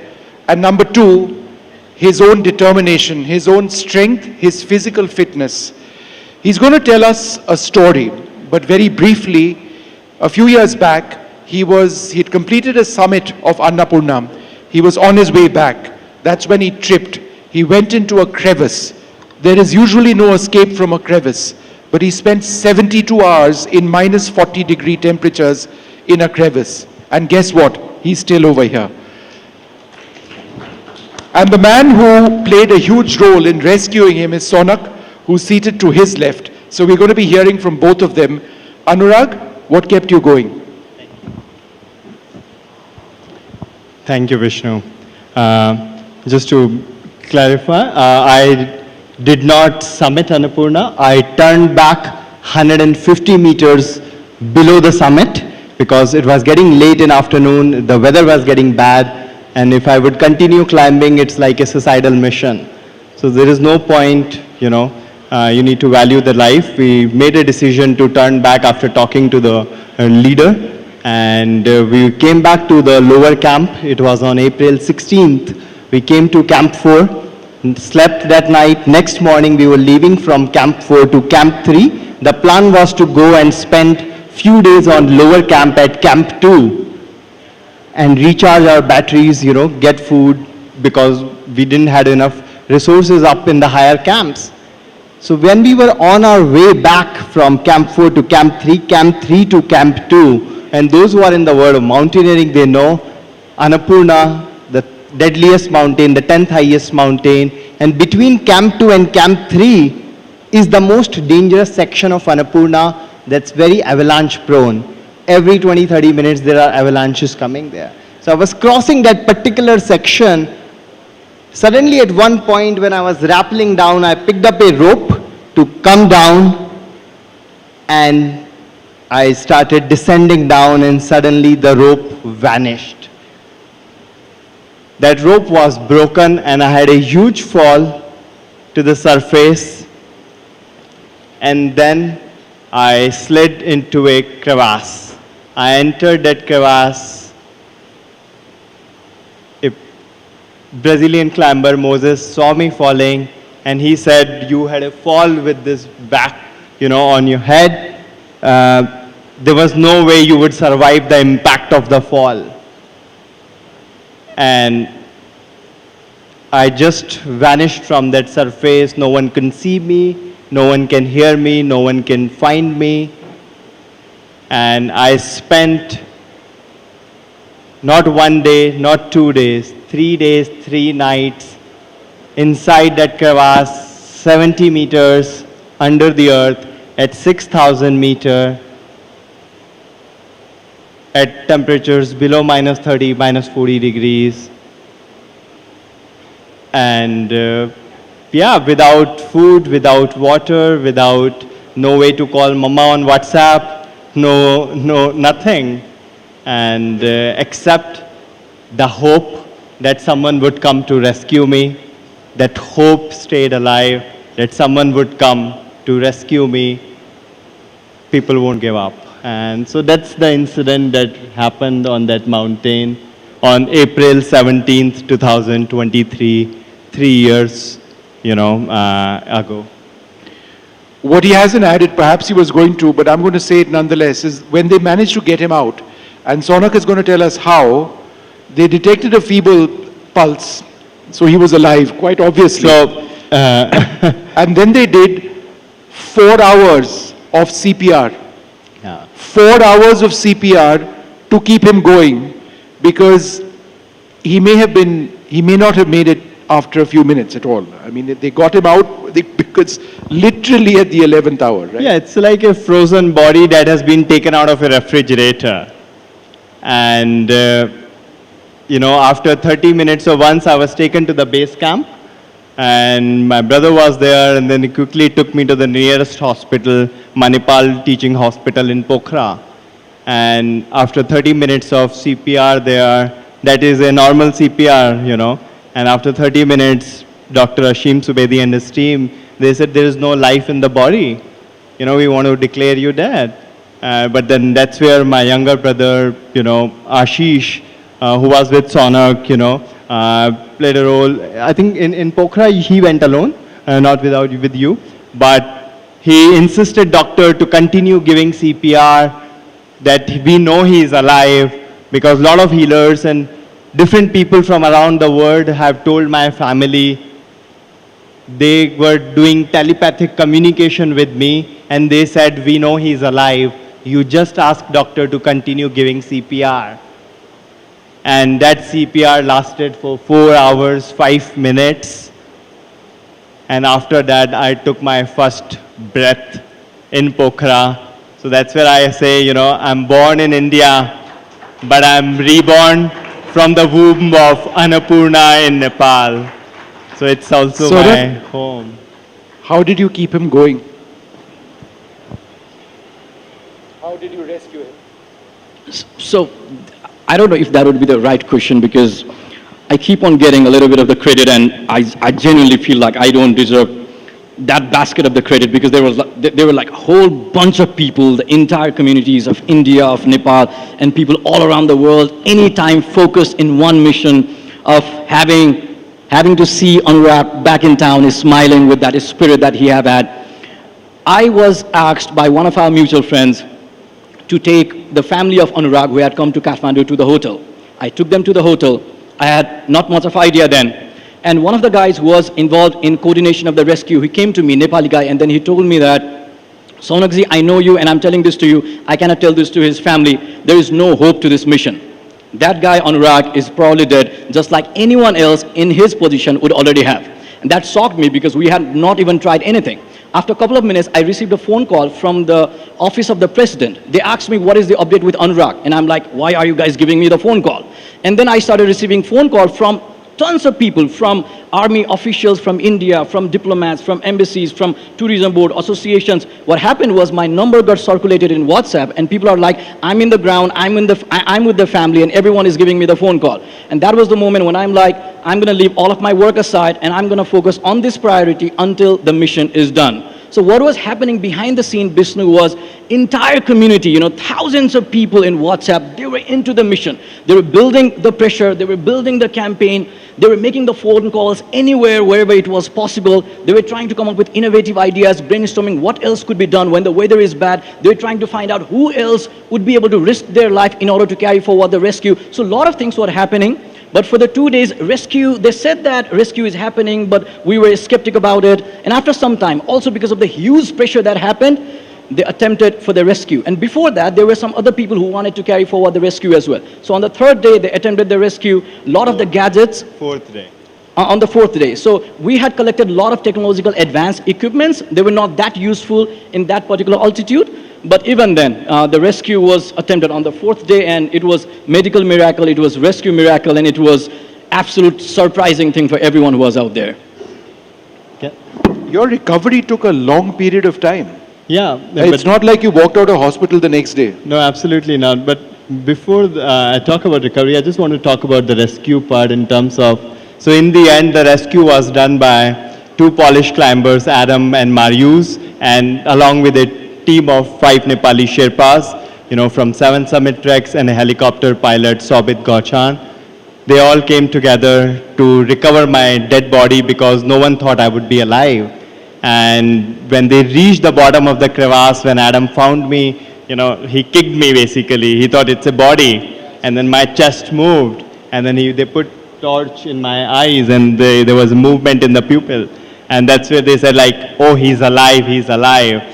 And that was the moment, these people put their lives at risk to get me out. So there is just so much of sense of gratitude for them, for, people going out of their way for a fellow human being, because that's the mountaineer's code of conduct.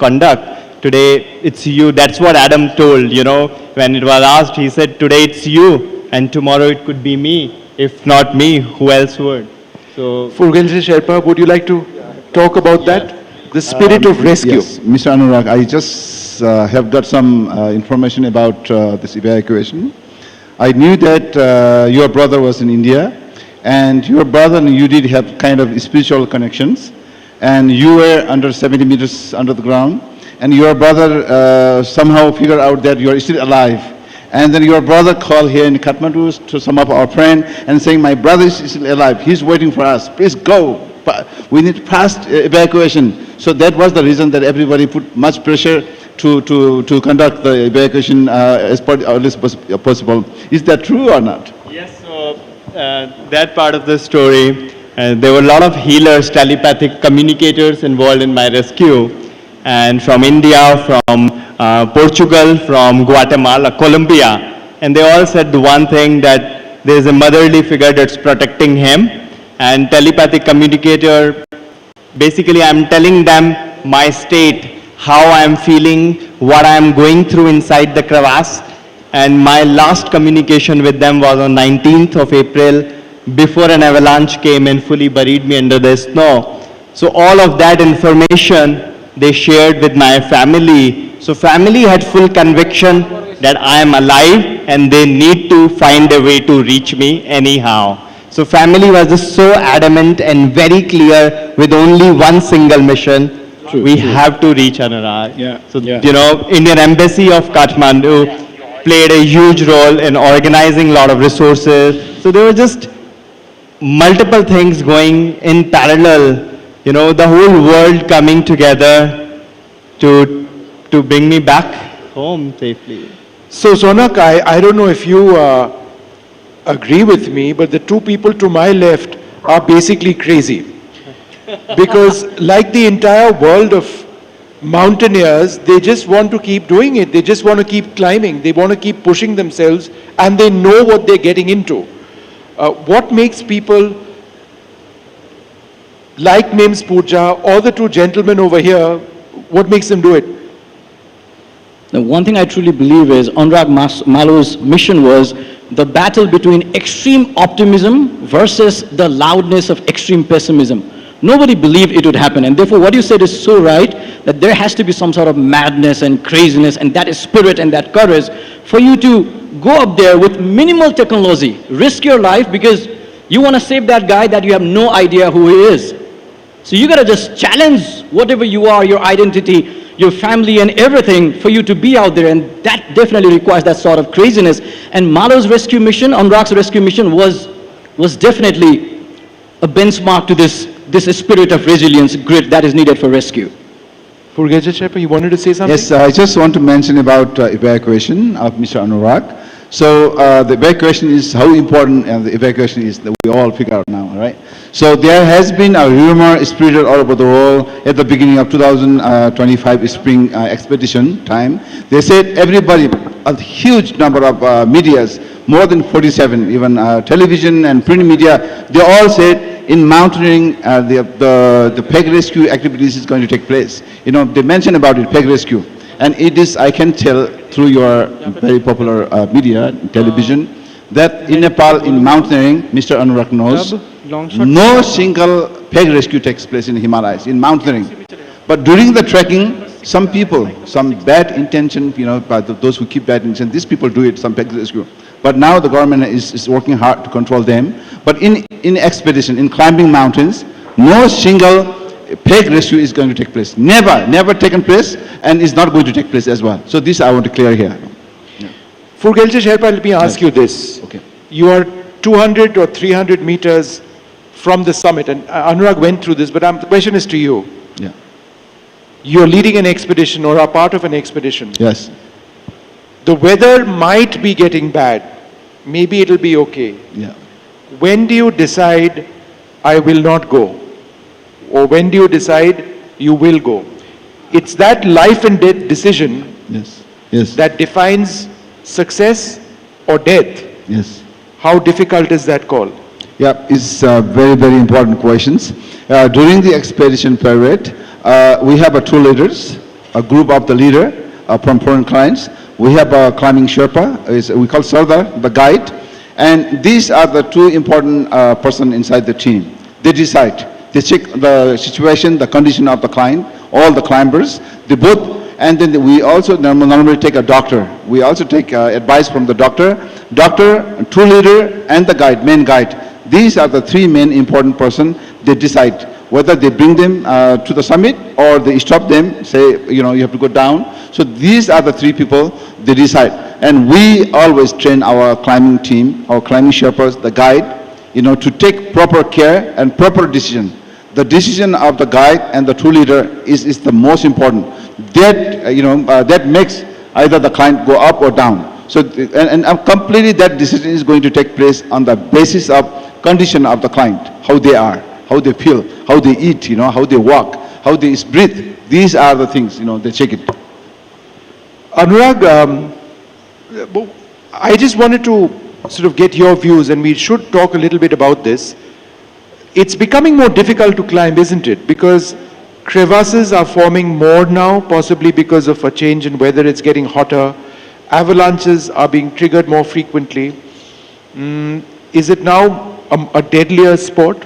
Absolutely. I think with time, mountaineering will get a lot more challenging and difficult.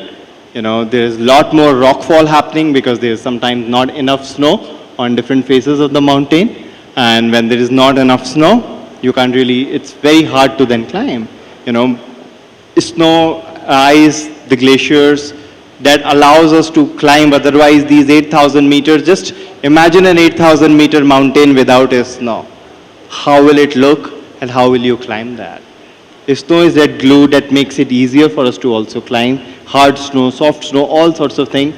But with lot more now increasing avalanches, just changing weather patterns, changing climate conditions on high altitude Himalayas, it is getting extremely difficult. What we have seen either on Broad Peak, even on my incident, during that year, Adam and Marius, the Polish climbers, were supposed to attempt another side of Annapurna, another face of Annapurna to ski down from the mountain.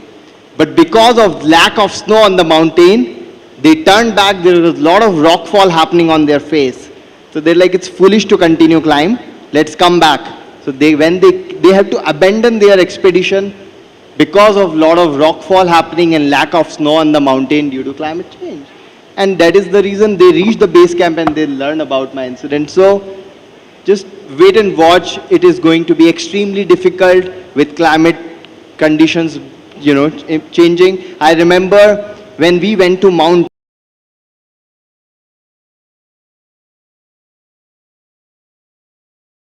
and he's like, ये crevasse तो यहाँ नहीं था पिछले साल.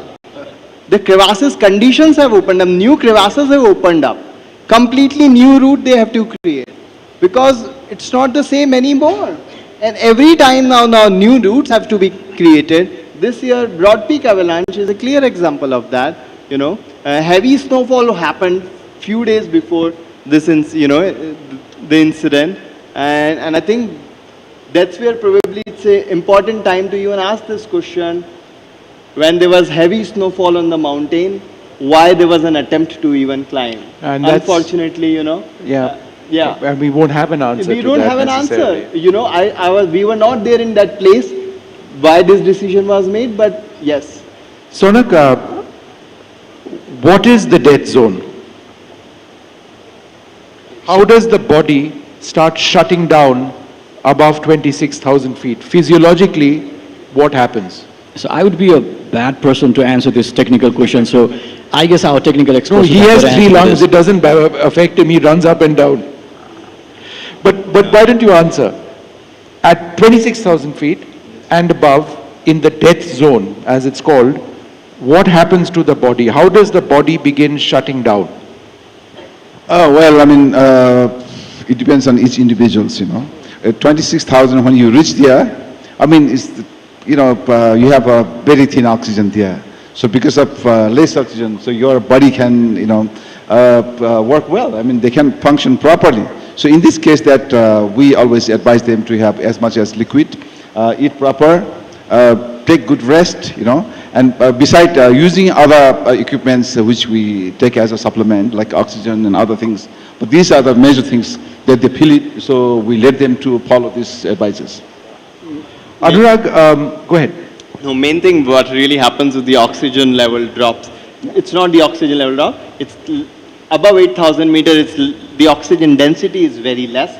It's just 30% from what it is, much higher on the ground level, on the sea level, and then around 6,000 meters it's dropped to 50%.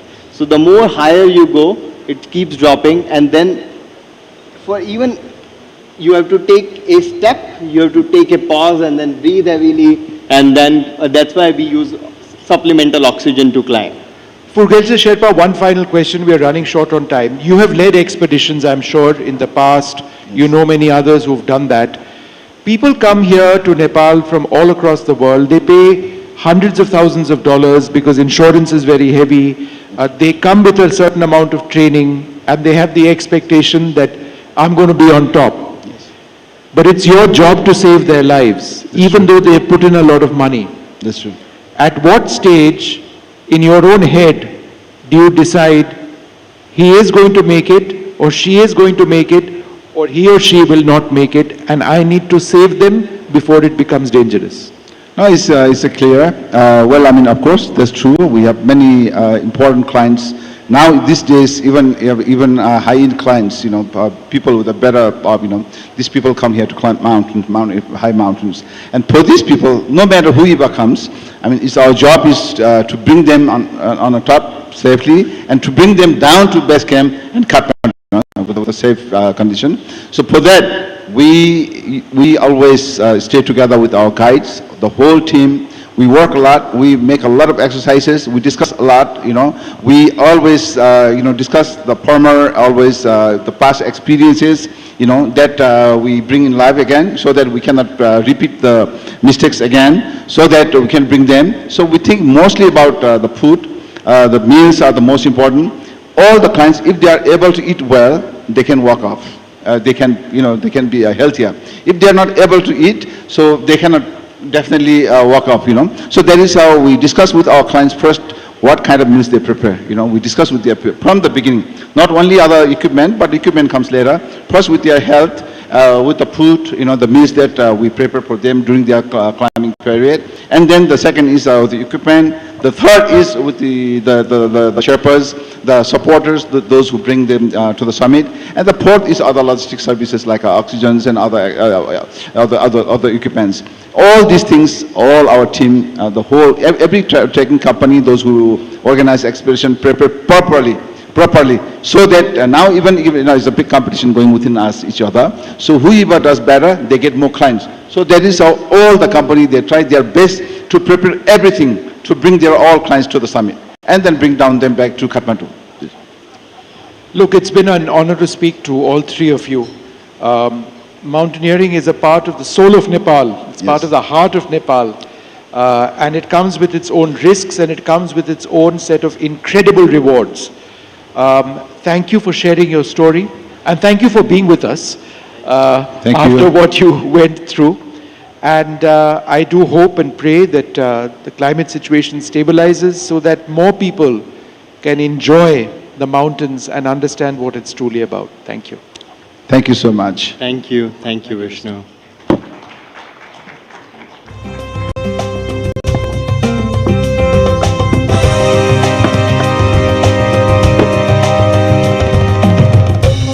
Thank you so much for this wonderful session. It was one of my favorite sessions also because I also belong to a state of Uttarakhand, Himalayan region. So we have this common in us. Thank you so much for sharing your stories.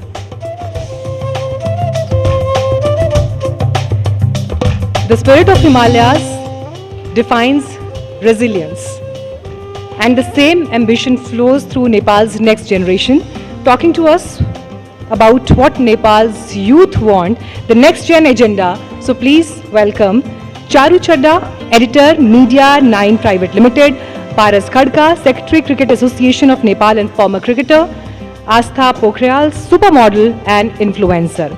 And my colleague Manogya will host the session.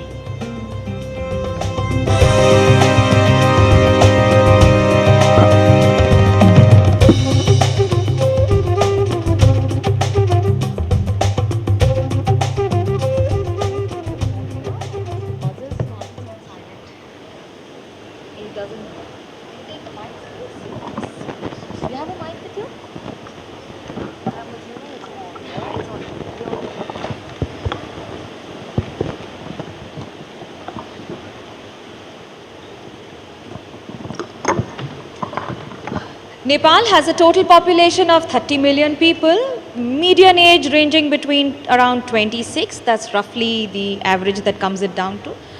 And very hard to believe but true that the age group between 15 to 24 is around 6 million. And 20% of youth is unemployed. So what is the next gen agenda? What do people think? Those who have been at the forefront of being not just leaders but also mentors to the next generation, and also those who've not got enough during their generation, how are they preparing for the next generation too? Charu, I start with you. Give us an idea on what is it that has changed with the government for the youth and what is it that still remains to be done? Thank you so much. I'd like to take a moment just to remember all the people who've lost their lives on behalf of this panel and our prayers, and also to NDTV for pulling off this event during this very difficult time. Thank you so much for having us. Coming to your question, I think I'll just set the tone to it. I see youth not as a political qualification, but I also don't see age as a political qualification. So while we have a very young government in place, led by a prime minister who was a structural engineer, who is a structural engineer, who's a rapper, who was the mayor, and now holds the position of prime minister of this country, I think what it really does for us is it sets the tone that we have aspiration. You know, people are multi-skilled, they can multitask, and they can be who they want to, including running the government. Now the challenge for them, it is a very young government. I think 40% of the youth is represented in the cabinet. So, but what is the real challenge is having, being able to do politics of continuity.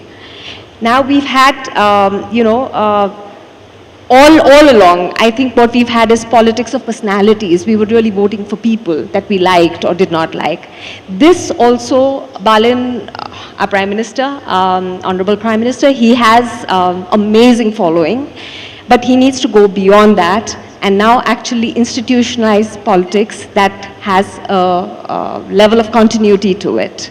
And the difficulty for them is being a youth-focused government, they are being judged in real time. Our generation had the privilege of having press conferences and news coming filtered to us, but here they are being judged in real time, so that's a challenge. Okay, Paras, I see that smile and also the advantage and disadvantage of social media, of being a celebrity cricketer, being known to everyone, yet not having the advantage of social media. Do you feel that the present generation has that advantage, especially the cricketers, the stardom that they have? You've had enough stardom, but maybe social media was one sprinkle that could have added to the glitter? There are two sides to it. When we were growing up as a young cricket team, people had no expectations of what a cricket team or a national cricket team in this country could do. Back then, growing up, there's no social media, let's be very fair. And the only thing that drove us was that passion to win. We came from different parts of Nepal. When we got together, our only ambition was to make sure that Nepal wins. And over a period of time, I still remember from 2010 when we first won our senior championship until 2014 when we played our first World Cup. That 2014 was an important moment for us. Why? Because it took the national cricket team to reach the World Cup for people to realize that we had a cricket team. We qualified for the World Cup. As we were coming back, we got calls from then Prime Minister to Sports Minister to everyone, then announcing prizes to all of these things. And that was probably the first phase of social media was slowly penetrating into the Nepali diaspora. And from then until now to 2026, we are probably one of the most followed cricket teams in the world. Why I say this is because we've won 2 ICC Digital Engagement Awards over the last 4 years. So which means the organic viewership for Nepal cricket has grown phenomenally. I would say for Nepal as a young nation, we've always been known as the Himalayas, Buddha and all of that. But cricket has now slowly started to become part of the social fabric. Cricket has started to bring people together, and that Nepal cricket team now doing well on a cricket field means people, when they watch us, when we win, they are very, very supportive. When we lose, the critical part of being part of sports also comes along. But I would say, if you compare all generations put together, social media has its pros and cons. Today, there's more pressure on cricketers. Why? Because every match that they play is on TV. When we played, it was on a screen where people had to scroll and just follow the scorecard, which means from the social media, how they handle it, it's about handling the failures, I would say. Why? Because, I mean, when you score runs, everybody talks about it, but imagine you go through a string of 5 zeros, all of a sudden the world will be against you. Then how do you come up as a cricketer is probably the most challenging thing, not just for cricket, I would say for every one who's in sports. But for Nepal cricket, I would say social media has been a very strong element for us to make that impact. Okay, Asta, do you agree to it on the forefront, especially when you talk about both body shaming and body positivity and the social media, the way they respond to people in your sector, be it cosmetics, be it beauty pageant winners, be it women of substance who've made it on their own on multiple platforms. How difficult has it been, and what would you say to both the positivity as well as the toxicity? So body shaming, it's a real problem. And like you said, social media has its advantages, but it exposes you a lot to all these toxic things, right? So, and makes you really vulnerable. And in today's day and age, especially when there's so much hate out there, and you can just hide behind an anonymous name and just say whatever you want to, and like not think about the consequences. First of all, you need to have very thick skin. We've been saying that, but even if I believe I have thick skin, I might have down days, you know, I may not be feeling so strong that day, and some comment can get to me. And so the only defense against body shaming is, I think, radical self-acceptance. I rephrase it. Is it about body positivity also? Does that also add to it? And have you ever had a meltdown that, okay, why did someone post like this? Sorry, have you ever had a meltdown? Why did someone write like this about you on any of the social media platforms?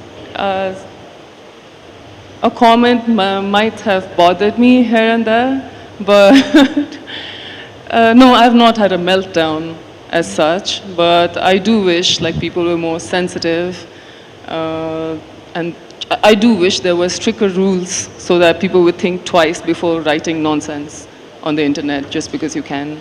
Okay, Paras, give us an idea. The NPL has been a massive success in its own way, especially for a country like Nepal, where Nepal Premier League has been making waves literally in mountains, to say so. But when you see the performance, do you see that there is more need of finance and exposure into sports per se, vis-a-vis other countries, maybe BCCI and other countries, just to be speaking about? Nepal cricket's grown on its own, which means now world cricket is talking about us. I was there in Scotland last month.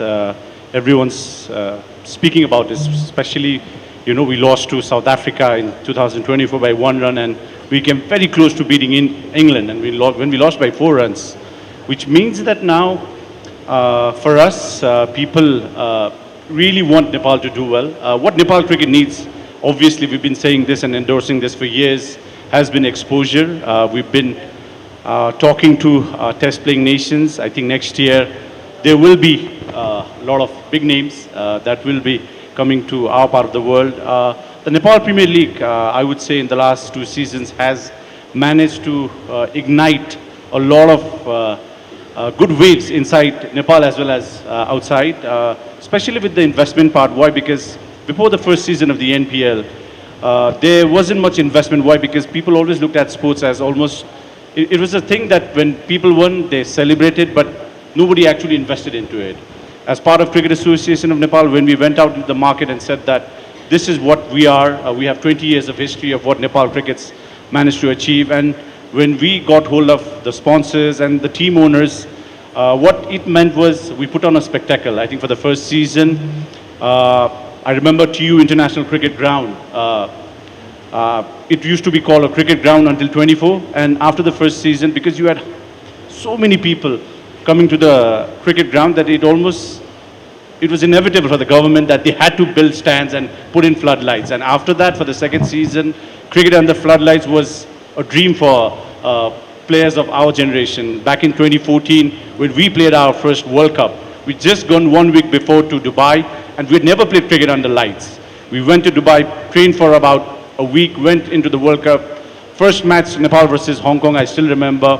When I went into bat and at that black side screen while I was batting with international floodlights, I had never seen a cricket ball as clear as how it was then. So to see the transformation of how things have changed from 2014 to 2026, and to see investments now pouring in at local level, with NPL now getting global attention, the investments will come in. What Nepal definitely needs is one world-class cricket stadium to start with.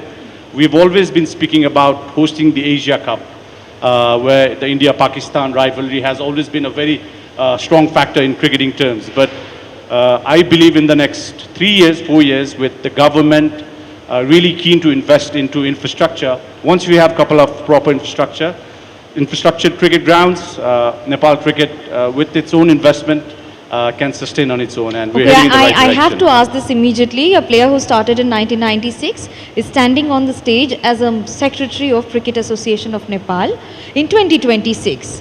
What 3 things would you like to change immediately, if you could, in your past as well as present? I've seen the whole journey in terms of Nepal cricket. So for me, as a former cricketer now into cricket administration, I would say not just cricket, there are laws that need to be governed. I've been very adamant, or we've been very adamant, that there are certain regulations within our sports structure that needs to be changed. We just can't rely on the government for them to invest. We have people inside and outside of Nepal that want to come invest into our sporting structure. But for that, what it means is the regulations of when people invest into a particular region, they would also like to get an ROI out of it. So that structuring of laws, getting more investors to come and become part of the sporting fraternity here. For Nepal cricket, yes, definitely. All I seek is once we have a couple of good cricket grounds with world-class facilities, we will take care of it with the kind of fan following and the kind of love that Nepal cricket has managed to gain over the last 3 decades. It's just a matter of time that we grow into a full cricketing nation. My dream is to see Nepal become a full member, a test playing nation. We don't know where test status or test cricket is heading towards, but that full membership is something that we're very keen on. As of now, the sports regulations, if we can bring about certain changes in terms of how we can bring in more investments in Nepal, I would say that'll bring a lot of success, not just to cricket, but to every other sport in this country. Okay, we admire that positivity that with what you speak and the conviction that you are expressing. Charu, give us an idea. How do you see the digital era and AI impacting the present evolution of youth in the country, both in case of job opportunities and the challenges for the government to handle misinformation and disinformation on ground? I think basically the challenges are pretty much global. You know, it's not particular to Nepal alone. I think India has the same challenges. Everybody has the same challenges. The creator economy, I think, allows us to go beyond, you could be sitting here and having a job in Australia, or you could be producing, technology for adaptations for different things. So I think it's really widened the spectrum. In terms of disinformation, as a journalist, if I were to speak, it's tough because the disinformation and the misinformation is huge and the regulations are not particularly very sound anywhere. So you can damage something really immediately, but saying sorry is not enough. And that is a serious challenge. And if you had to give a suggestion to the Bullenshaw government, what would that be? Sorry? Any suggestions to the incumbent government and Prime Minister? I think they're doing a good job. They've got the experts on their side in terms of handling. They've got digital strategies in place. I think we would be having our finance minister speaking later in the day, so we'll hear a lot more in terms of how we are going to take that forward. From my side of things, I think that we cannot really, because it comes down to freedom of expression again versus regulation. So it's a very tight rope to walk. So I think even for the journalists sometimes. Even for I the would journalists, say that, absolutely for the without journalists. mincing words today for sure. Asa, give us Absolutely. an idea when you talk about content creators and people who have influence. Does it or has it arrived as a full-time job opportunity for people? And is that influence enough for both their survival and making an impact in society? As a content creator, yes, but you have to be committed to it. And there's a lot of competition, and you have to catch a niche, and if it's already saturated, then you're going to have a tough time. So I think you should give your best, but also know that it might not turn out 100% like you expected it to. But I have seen many examples where people have and are making a living out of it. And it's amazing because even 10 years ago, I don't think that would be a viable career option especially if you're based in Nepal. But now it is, and you can be a content creator, you can be a full-time influencer, a streamer, basically the online sphere, that's where your career exists. And there are lots of people I can look at and say, okay, they have made a career out of this. And even if you're not fully a content creator, you can do that on the side, and it's going to supplement your career, and I think it's a positive thing.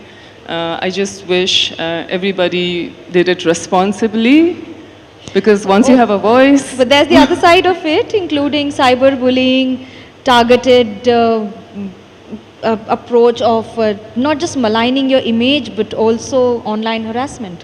How do you think that women of Nepal are, especially in strong positions, are they prepared for it, or does it also question the format of the society and the changes in it? We have to be strong enough, like I said before, whether or not you're prepared for it, though people are going to be cruel, and it's there. But you have to handle it sensitively, intelligently. Don't let it get to you, but also take action where you have to. When there's harassment and cyberbullying, it's not something I take lightly, but also it's so rampant that you cannot go after every little commenter who says something, who posts something. Where the government needs to be more involved, more stricter. But if you post a photograph of yours, why would the government come in picture? Because it's not just about my post and somebody, it's the whole picture. It doesn't even need to be glamorous. It's a tricky one on who decides on what you post and how people For respond. you to get a hate comment on the internet as a woman, it doesn't even need to be a glamorous picture. You can just be enjoying yourself. You can just be expressing an opinion that somebody disagrees with. You can just be successful in whatever you're doing, and there will be somebody who has something to say. Disagreements and other things you can take, but when it becomes personal and vulgar and violent, ask the cricketers. then government needs to do something. Ask the cricketers who have all the photographs to be posted and then answered also. So give us an idea on what are the steps being taken for women in cricket in years to come. Do we see them in the next gen agenda? Nepal's co-hosting the Women's Under-19 World Cup next year. So for Nepal to host World Cup will probably be the biggest event that Nepal's ever hosted. So for Under-19 women's team that we have, I think it's a start. Yes, men's cricket obviously gets all the attention, all the sponsorship, and everything around it. It takes time. I kept being asked, even by our fellow female cricketers, saying, is there going to be a women's Premier League? When are we going to play franchise cricket? What women's cricket in Nepal right now needs is more exposure to international cricket, which we got back 20 years ago. For that, we are putting in all the efforts, and there'll be a time when there will be franchise cricket for our fellow cricketers as well. But for now, we contract around 20 cricketers, female that is, and they've been paid to play cricket. I'm using this term why? Because for boys as well as men, all of the money that comes into Nepal cricket is on the performance of men's senior cricket. So when the national cricket team performs, we have this ICC structure where the ODI cricket structure means when you're an ODI country, that's where money comes in. And with the money, as part of Cricket Association of Nepal, we have almost managed to pull in around 90 cricketers from provinces to districts to, combined with men and women. That also brings me to the next question. What is your roadmap for next 5 years, and how do you see fresh talent coming in and winning over Nepal and the world on the 22 yards? We need to build a proper domestic structure. Your production line of cricketers has to be premium. Nepal cricket has been lucky because we've had great generation of cricketers over the last 30 years, backed by good coaching, and somehow, against all the odds, I would say Nepal cricket's always punched above its weight. But you only can rely to all of these things to a certain level. As of now, the Nepal Premier League, which attracts a lot of eyeballs, is a key index to this. Why? Because with more money coming into a tournament or number of tournaments that we organize, that gives us the cushion to then put in more money into our districts and provinces. Next 5 years, I see Nepal cricket growing. Why? Because back in the day, people hardly invested. Now, if the infrastructure part, which I've mentioned earlier as well, gets taken care of, we have online viewership, our international matches are sold way days in advance, and with the current setup of young cricketers, boys and girls that we have, if we manage to put up a proper grassroots structure where our school cricket and college cricket and our districts and provinces have cricketers and coaches and everybody who's part of the cricket ecosystem being paid to perform and all of those things, I believe we will become a strong force to be reckoned with. When you started, cricket was never a full-time job. Now a cricketer is a full-time job. We have 3 suggestions to the youth watching you. It's getting there. I mean, 1980, Sri Lanka got test errors, and 16 years down the line, they won the World Cup in 1996. 1983, India won the World Cup, and we all know what happens after that. For Nepal, we played our first World Cup in 2014 to 26. We have played 3 World Cups. Now, after having played 3 World Cups, what next is maybe to win a World Cup. Can we win it? I don't know. But if we have a plan 20 years down the line, we can dream of, because our generation, when we dreamt of the fact that we wanted to reach the World Cup, it happened for us. But now, the goal is to have bigger ideas, bigger vision. And as of now, for the young boys and girls, on behalf of Cricket Association of Nepal, we're trying to put a structure in place. We used to take a cricket bat and go in our buses and, go train. But now I see parents taking their kids in whatever vehicle that they have, whether it's a bicycle, whether it's a motorbike or a car, to take kids to academies. That whole story around Nepal cricket is that things have changed. Parents want their kids not just to study, but to play cricket as well. So in the next 5 years, 10 years down the line, there has to be a plan in place. We are putting that in place. The dream is now to become a full member nation, but at the same time, in my lifetime or our lifetime, maybe like what Sri Lanka did and what India did, win a World Cup in the next 20 years. 2 things that you've learned from BCCI. Quick answer. The BCCI has been very supportive, in fact, for the last 3 years, very much in touch with them. The Indian Embassy, of course, has been helping us with arranging logistics and accommodations and all of those sorts. Mr. Jay Shah, who's the ICC president now, the India A team is scheduled to come to Nepal in December. So we're very glad that our neighboring country is now finally taking in the right strides, even for cricket. Why? Because being so close, we've watched cricket on TV but never had the support. But now, because our cricket team is performing, there's attention from all relevant stakeholders, and with BCCI support, which we know is a very strong element in the cricketing world, we are very grateful that things are falling in place, but long way to go. Okay, Charu, there's a long way to go. Do you see a roadmap, any 3 suggestions that you feel that these have to be done with immediate effect so that Nepal comes ahead as a better country on the economic roadmap and job opportunities for the youth? Okay, so three things would be, one would be to see out-migration not as a loss of human capital, but as, us kind of increasing our economic footprint. That would be one. Number two, I think, would be depoliticization of businesses. So the businesses are very strongly interlinked with politics in the country, and politicization of even the federations and the apex business bodies would really help. It would also be encouraging to compulsorily have more younger people at the National Planning Commission, the various platforms that are available where they can have a stronger say in terms of policies.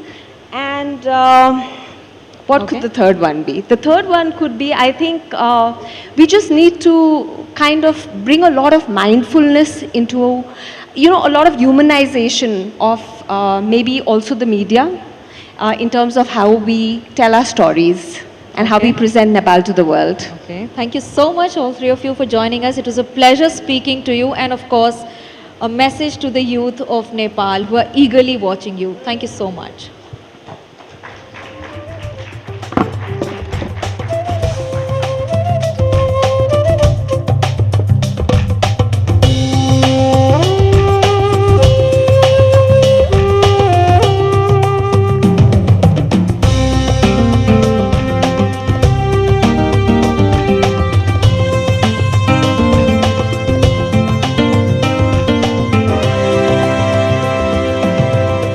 Thank you very much to the trendsetters of Nepal, Paras, Asta and Charu. Thank you very much for joining us at NDTV Anviksha.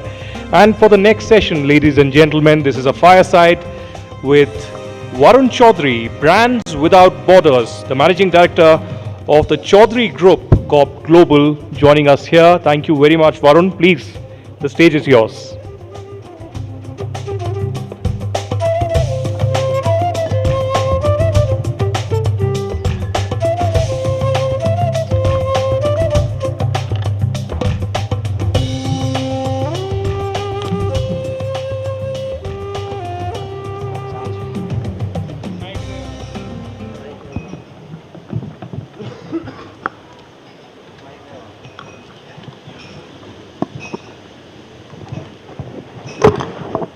Nepal का शायद ही कोई घर होगा जहाँ पर Y noodles से लोग अनजान हों, लेकिन आज जो बातचीत होने वाली है ये कहानी सिर्फ नूडल्स तक सीमित नहीं है, क्योंकि इसके पीछे है नेपाल के बड़े बिजनेस एम्पायर की कहानी, ग्रोथ स्टोरी, और जो आज हमने अपने कार्यक्रम का थीम भी दिया है, India across borders अनविक्षा।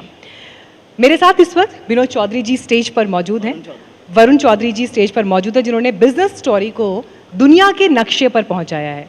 So first of all I welcome you on Anviksha and mister Chaudhary, the journey for brand Nepal, what was it like? And I would like you to throw some light on this. Thank you, NDTV family. Before I officially start our conversation, we are going through a moment of grief. My deepest prayers and condolences to the families of the deceased, people who've lost their livelihood and homes. Nepal's seen calamities even earlier, and this is the time to stay united. And we've always had this incredible and extraordinary courage to fight back. So coming to your question, the biggest brand story probably across borders is of YY for sure. Born in Nepal, it's traveled the world without a passport. It's a story typically, I mean, we were sent to a boarding school at the age of 6, my brother is here as well. The boarding school kids who used to leave Nepal and go to India and other parts of the world, they were the ones actually who started carrying YY all across. And India being a big market, it's a typical word of mouth. sort of a case study.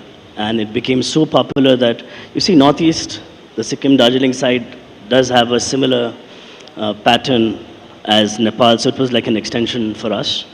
And the word just spread across. And now we are in India, we are number 2 in India, we are probably the market leaders, at least in the Northeast, that part of the world. And we are in 100 possibly countries now. So the story of YY has led our group expanding into 15 different business verticals. And this is globally. So you know what one brand can possibly do is give you that strength and a launch pad to take off. And with me, you know, I spend about 50% of my time in India because it's such a serious market for us. Even for long term, because you know, we do have our plans of going IPO. And it's such a vibrant market, very dynamic consumers, and the capital market especially, you know, it's so promising. So, you know, keeping all this in mind, we have a very good growth story to look forward to. In fact, a few hours back, Mr. Gagan Thapa was here, President Nepali Congress, and he specifically mentioned about the economic opportunities between India and Nepal, that they are underutilized. So from a business leader perspective and your point of view, I would like to know on this matter. When we talk about brand Nepal and when you take these opportunities on the global map, so specifically about India and Nepal, do you also believe that these opportunities are underutilized and there is a lot more that can be done and that needs to be done? No, absolutely. You know, when my colleagues who were speaking earlier, they mentioned only about Haldiram. But our group, you know, we are partners with the Tatas, the Reliance and the Adanis and so many other brands. So for any Indian company that sort of wishes to come to India, you know, we really encourage them and we end up partnering with them.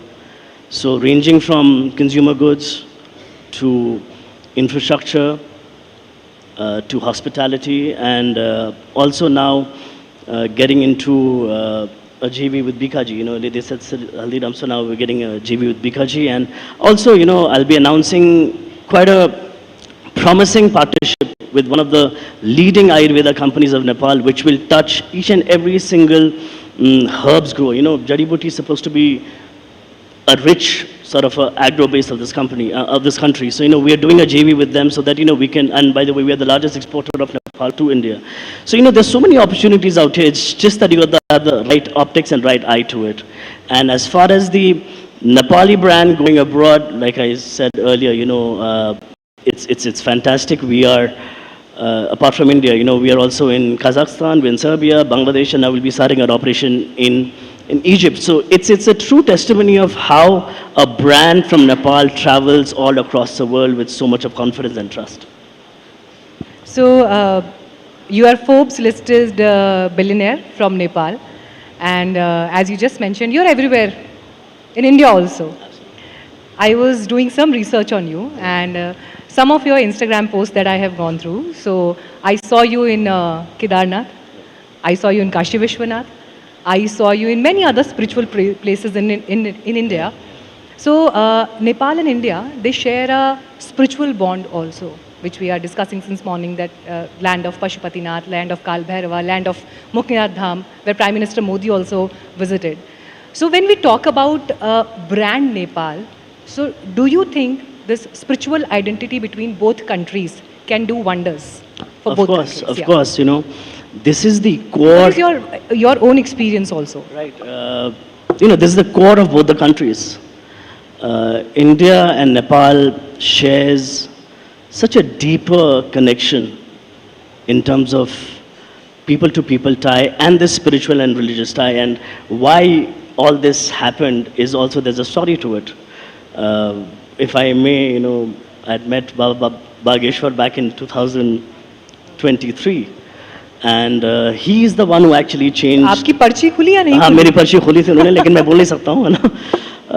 He is the one who actually got in this entire adhimikta in me, the soul seeking, the soul searching in me, and even our family. In fact, we built a temple as well. So because of him, I got so much into spirituality. I think that's the reason why I have such a self-balance now. First you need to look at yourself within, and then once you start looking outwardly, then you look at the larger picture in terms of such a beautiful religion we have. And this religion is, and I got, by the way, Baba Bageshwar in Nepal as well for a katha.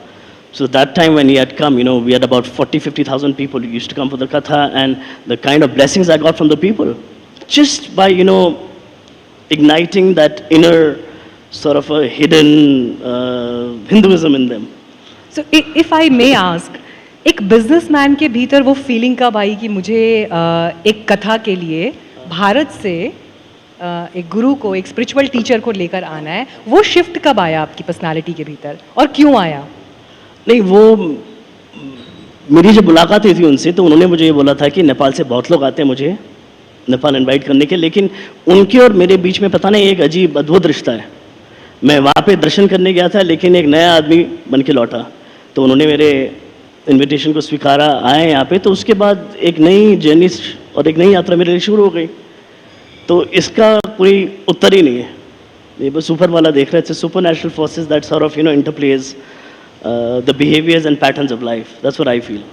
So has it changed your point of view towards business, towards your daily life, and towards the it does. I mean, corporate also? Yeah, it doesn't make me, let's say, chase success anymore.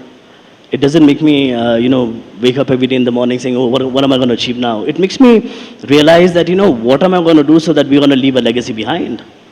So, your whole narrative of looking at things changes. And I believe that's a big impact. तो आपको इस spirituality, religion, इन सब के भीतर भी एक brand possibility दिखाई देती है दोनों देशों के लिए? ब्रांड से भी ज़्यादा एक आत्मीय संबंध मुझे नज़र आता है। ओके, क्योंकि भारत में भी हम देख रहे हैं कि इस वक्त चाहे जिस तरह से काशी का रीडेवलपमेंट हुआ, जिस तरह से केदारनाथ का पुनर्निर्माण हुआ, अलग अलग कॉरिडोर्स बने हैं, महाकाल कॉरिडोर बना है, ये सब जो प्रयास हो रहे हैं कैसे परंपराओं को, संस्कृतियों को साथ लेकर आना है, उस दिशा में भारत सरकार बहुत काम कर रही है। तो नेपाल में वो कौन सा कॉरिडोर खुलता है, क्योंकि नेपाल की भी जो स्पिरिचुअल परंपरा है वो बहुत गहरी है और भारत और नेपाल का तो फिर साझा इतिहास भी है। आपकी नज़र में इसमें क्या पॉसिबिलिटीज है? नहीं, बिल्कुल, let's say how you have the golden triangle, Agra, Jaipur, Delhi वाला है, लेकिन एक रिलीजियस ट्रायंगल, रिलीजियस सर्कल ही बन सकता है। From Ayodhya to Lumbini, we have a Shashwat Dham which is in the mid point, then going all the way to Janakpur to the Janaki temple, then Bodh Gaya. सो एक circle बन सकता है। एंड आई एम श्योर इस पे काफ़ी बार बातें भी हुई होंगी, लेकिन इसको अगर गंभीरतापूर्वक देखें तो it can be something so meaningful and deep. And ये दोनों देशों के सरकार की इस बात पे काफ़ी गंभीरता से बात करनी भी चाहिए और आगे बढ़ानी भी चाहिए। That's what I feel. It's great to hear your experiences on that, but post that I would like to talk about Gen Z also, because Gen Z and the challenges and concerns of youth is something that is being discussed whole day. Your house was also burnt last year, and that must be a very painful time, difficult time. From that time to present, when we are sitting on the stage of Anviksha, what has changed in Nepal and the youth aspirations? So just tread back a bit in terms of why this happened.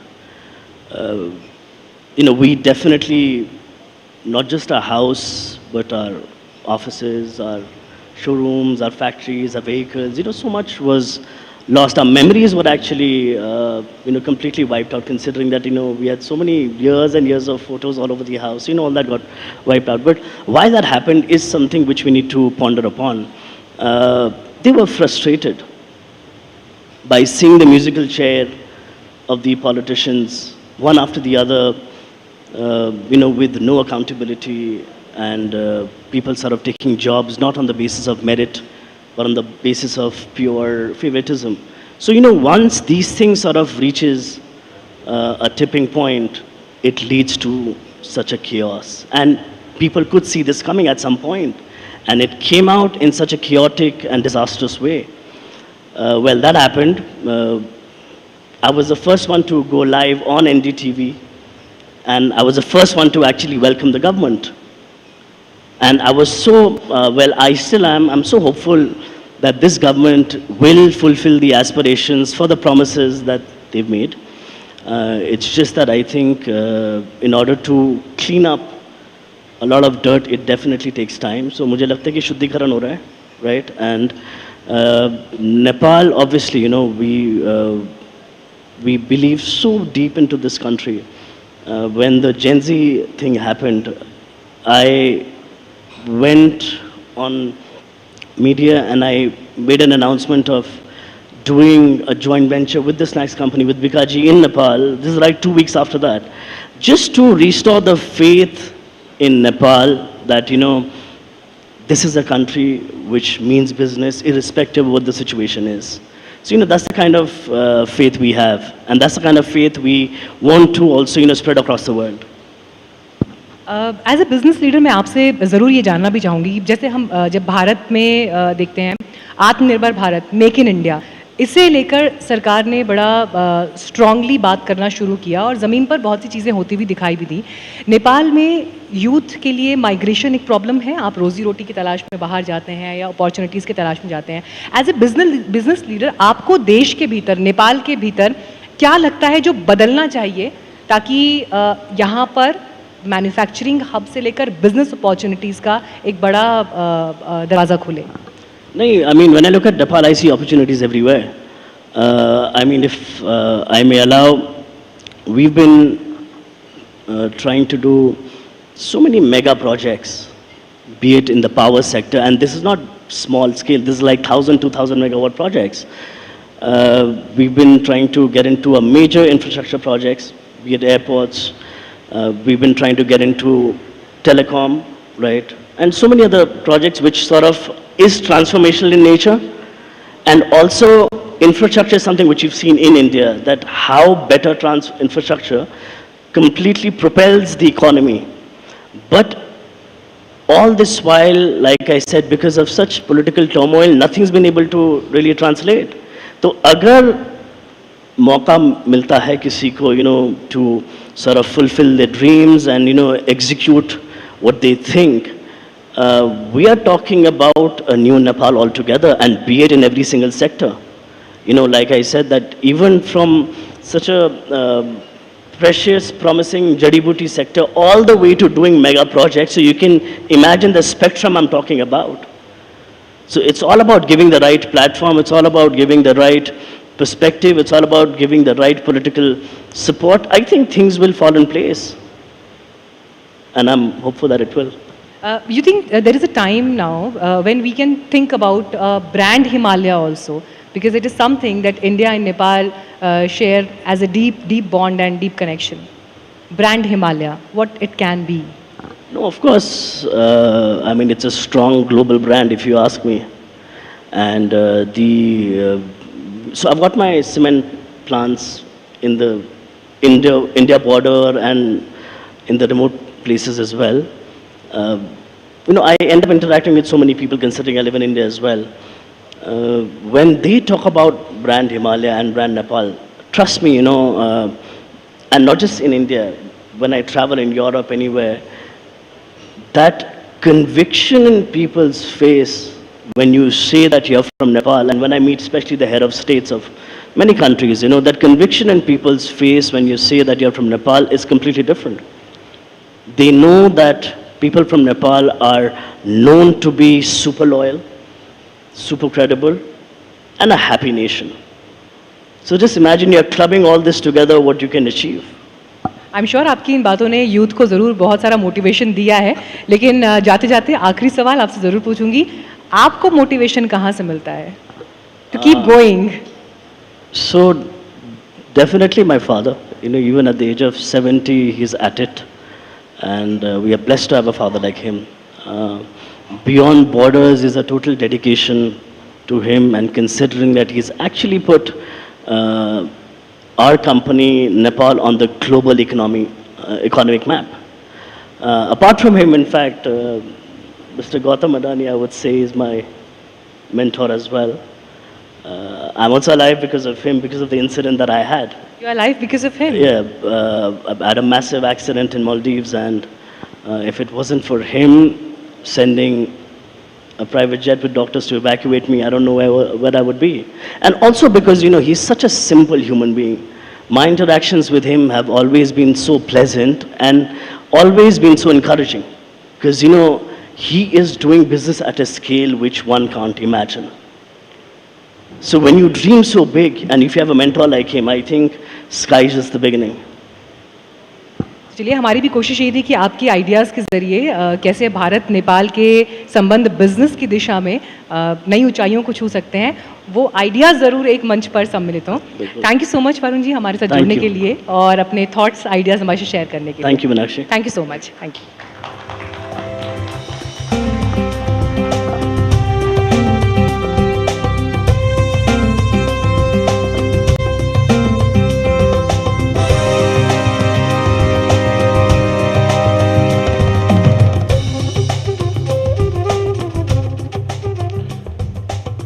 Thank you very much, Mr. Varun Chaudhary, for joining us for an incredible session on the next Nepal story and his inspiration and how the next India-Nepal corridor looks like.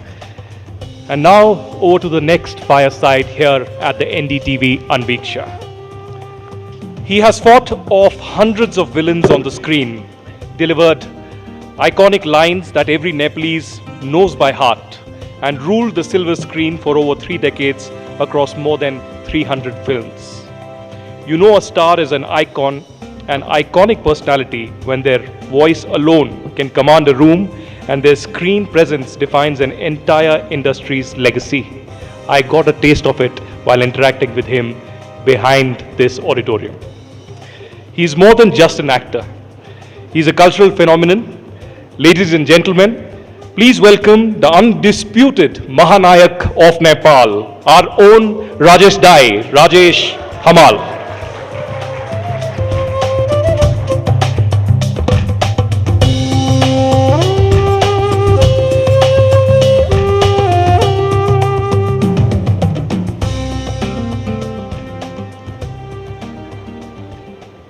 Rajesh ji, such a pleasure. As I told you and confessed, behind this auditorium, 2 months ago when I came to Nepal, we know politicians, people from other industries, etc.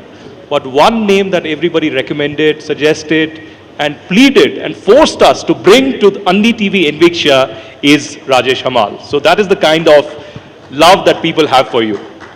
But Rajesh ji अगर stage पर हो तो इतनी कम तालियों से तो काम नहीं चलेगा. तालियां तो ज्यादा होनी चाहिए. जब तक तालियां थोड़ी ऐसे नहीं आएंगी बातचीत का मजा नहीं आएगा. हाँ, ये हुई ना बात. You are an undisputed Mahanayak, and we will discuss your journey. We will of course have a take from you on different issues about Nepal and India. But while for the people of Nepal you might be a Mahanayak for years together, many people who introduced me to you said that you are the Amitabh Bachchan of Nepal. But my first glimpse and that handshake that we did somehow gave me Imran Khan vibes.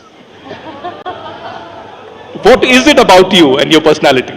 So if you are confused with so many other personality while you're comparing with me, I probably don't compare to anyone. But thank you so much, and I hope you guys are having a wonderful time here in Nepal.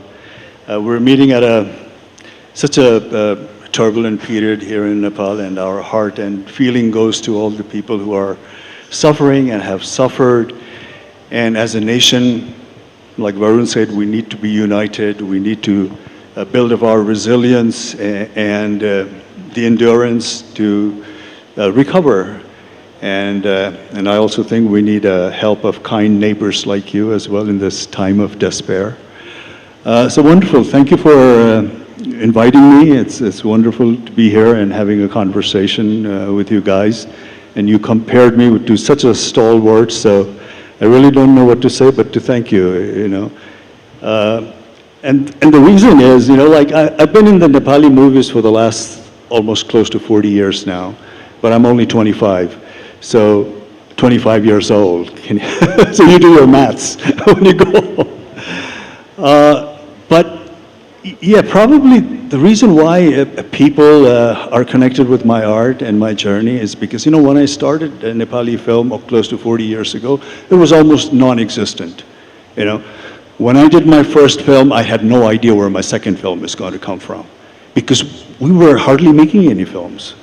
You know, close to 40 years ago when I got into this line, we're making about 2 films in 1 year, or 3 films in 4 years, that kind of ratio.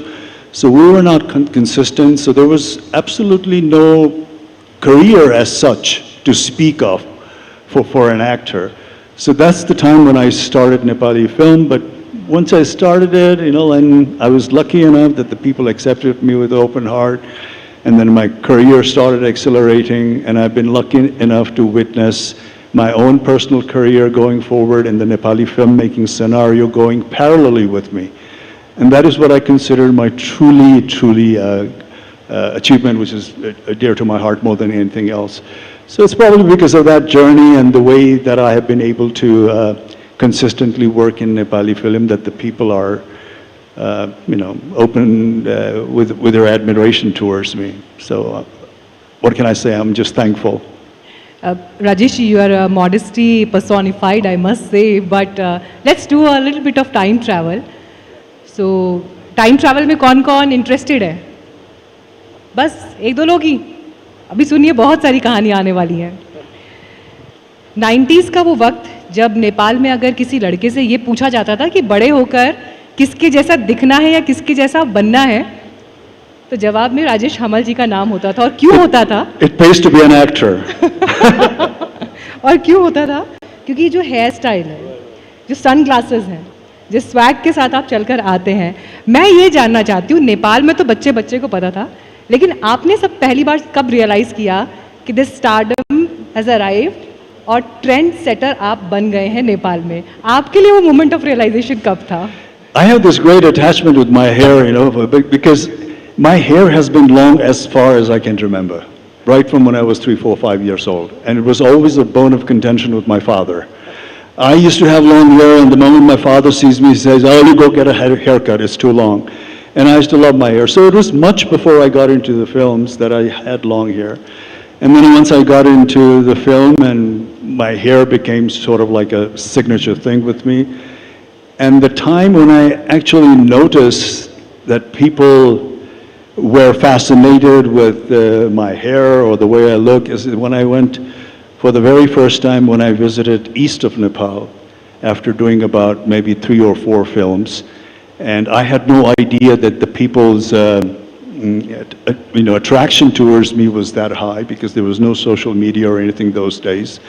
So when I landed up in east of Nepal, the way the people greeted me with their open heart, and then the whole city and the surrounding villages, everybody started coming in hordes, in hundreds. And that is the moment when I realized that my hair really made an impact, because some of them were coming very close and pulling my hair and saying, "Oh, this is very real. Saachhikai rahecha yo ta, afnai kapal rahecha." So that's the time when I started it.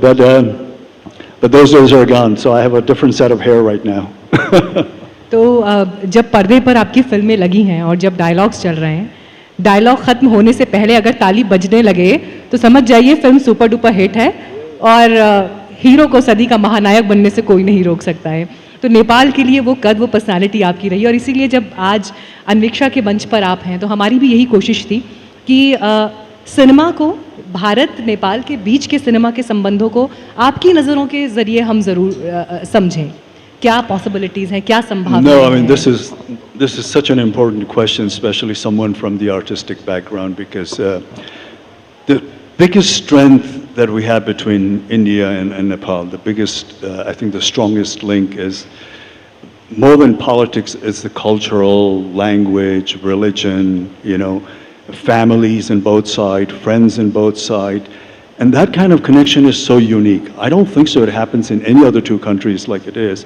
So it's a very unique relationship that we share with India, and India shares with us because of this commonality.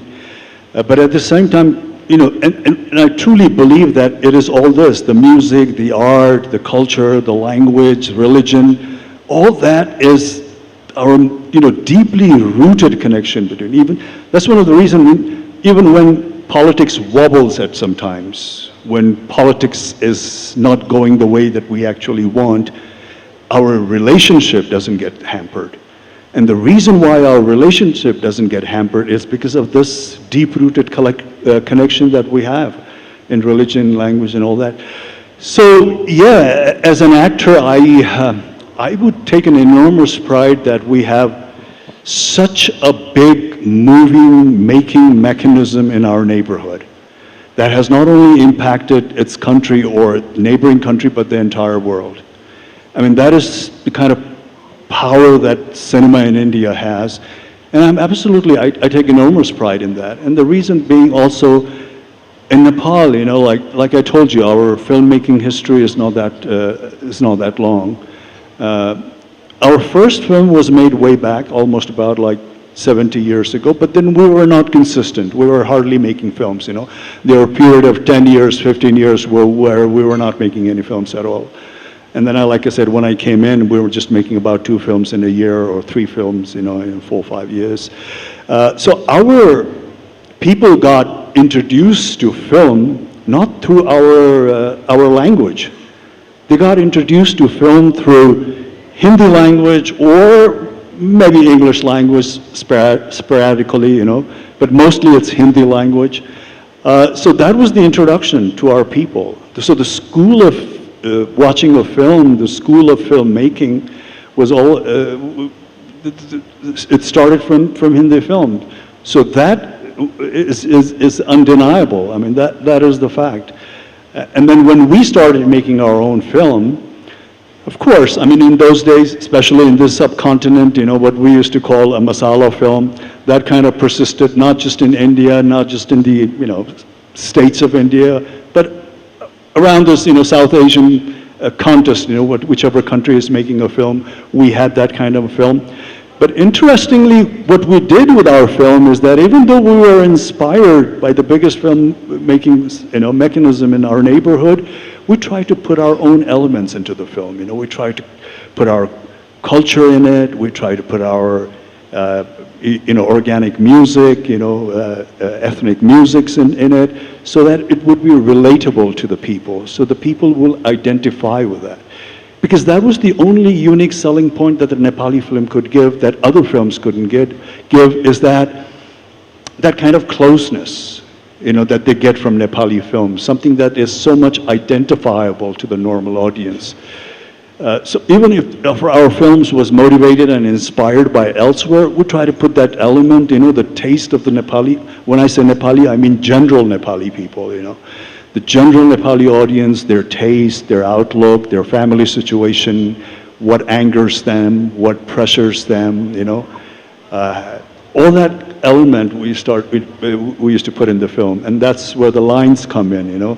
Those effective lines sort of like lays the frustration that they have in their hearts, you know, like a hero comes in and probably vocalizes the voice that has been suppressed in them, or highlights all kinds of issues and problems that they're facing in a very, let's say, you know, a little bit dramatic way, but nevertheless, it's an issue that hits home, you know. You know, what you spoke about was your journey and about the big screen, but something similar has been happening in Nepal. There is a Mahanayak that came in after the Gen Z protests, and Balin Shah is the Prime Minister after being the mayor in Kathmandu. And there are a lot of aspirations, a lot of expectations from him as well. What are your thoughts on the kind of churning that Nepal is going through, the kind of frustrations that the youth had with the government, the corruption, etc. But also, I want to ask you, since you come from this particular domain, do you think cinema can do much more than entertain? Do you think cinema can narrate the story of the Nepali youth, Nepali Gen Z, and overall the Nepali society and what they think about and what they demand from the government? I mean, before I get into your first part, let me just answer. You know, cinema can deliver so many things. Cinemas are like books. You can write in various subjects. You know, you have books in history, you have books in politics, you have books, just light books that entertains you, you have novels, you have non-fictions. Cinema are like that in a way, you know. We make cinema in various issues and various subjects. So cinema in many ways can be a turning point of how the society is moving, how they are thinking, in what direction their thoughts are. So it's a kind of a give and take relationship that we have, you know, cinema and the public, because we, in a way, try to emulate or imitate what's happening in the society, and the society views our film and tries to take some nuances from the films that we have, and they try to imitate in their real life. So we have this vicious circle between cinema and the cinema-going audience. As far as the new government that you're talking about, you know, I think we all here in Nepal do agree that the change was due. Matter of fact, much before the Gen Z revolt, I had my book come out. You know, this was like maybe a year before the Gen Z revolt happened, and I have mentioned in that book, in my book, that not the last election, but the election before that, I was in a meeting with a prominent leader of a very prominent party. Not this election, but the election before that. And while we were having conversation, in course of conversation, what I told him was that, you know, there's always been a generation gap in every generation, but the gap between your generation and the generation that's coming up is enormous at this stage, you know. So if you are not able to address the issues, the frustrations, or things that they're going through, you know, for their future, for their present, if you are not able to see that and understand the sentiment and emotions of this generation, you're going to be off track. This is exactly what I told him. And I also told him that I didn't say Gen Z, but what I said was, if there's going to be another revolt or another uprising in this country, it will not be under the banner of any narration or ideology. It's not going to be behind any prominent leaders who have struggled for years and years. If there's going to be a revolt, the revolt will be voluntarily. People will come out on the street out of frustration and ask for core issues like end of corruption, job opportunities, better education, better health, for those kind of issues. It's not going to be under any ideology or behind any leaders like the previous revolutions or so-called upheavals that we had in the history of Nepal. I didn't say Gen Z. I just said the people are going to come on the street, the young people are going to come. And this is exactly what happened. So I wasn't really surprised because the frustration was really venting in. And I noticed that because it was shimmering. I don't know why our politicians didn't recognize that.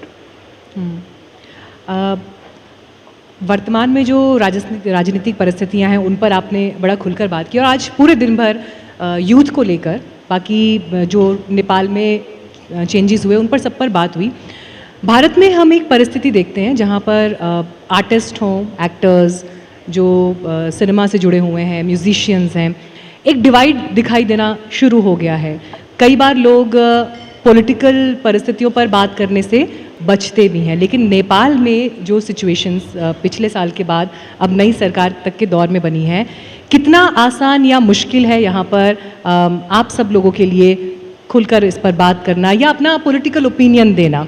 क्योंकि social media में हम देखते हैं कि reactions बहुत तेज़ी से आते हैं, ट्रोलिंग बहुत तेज़ी से आती है, आपका अनुभव क्या है? I personally don't have that issue because you see, I am a true believer of critical thinking. I could admire a people, but at the same time, I could be critical of that person.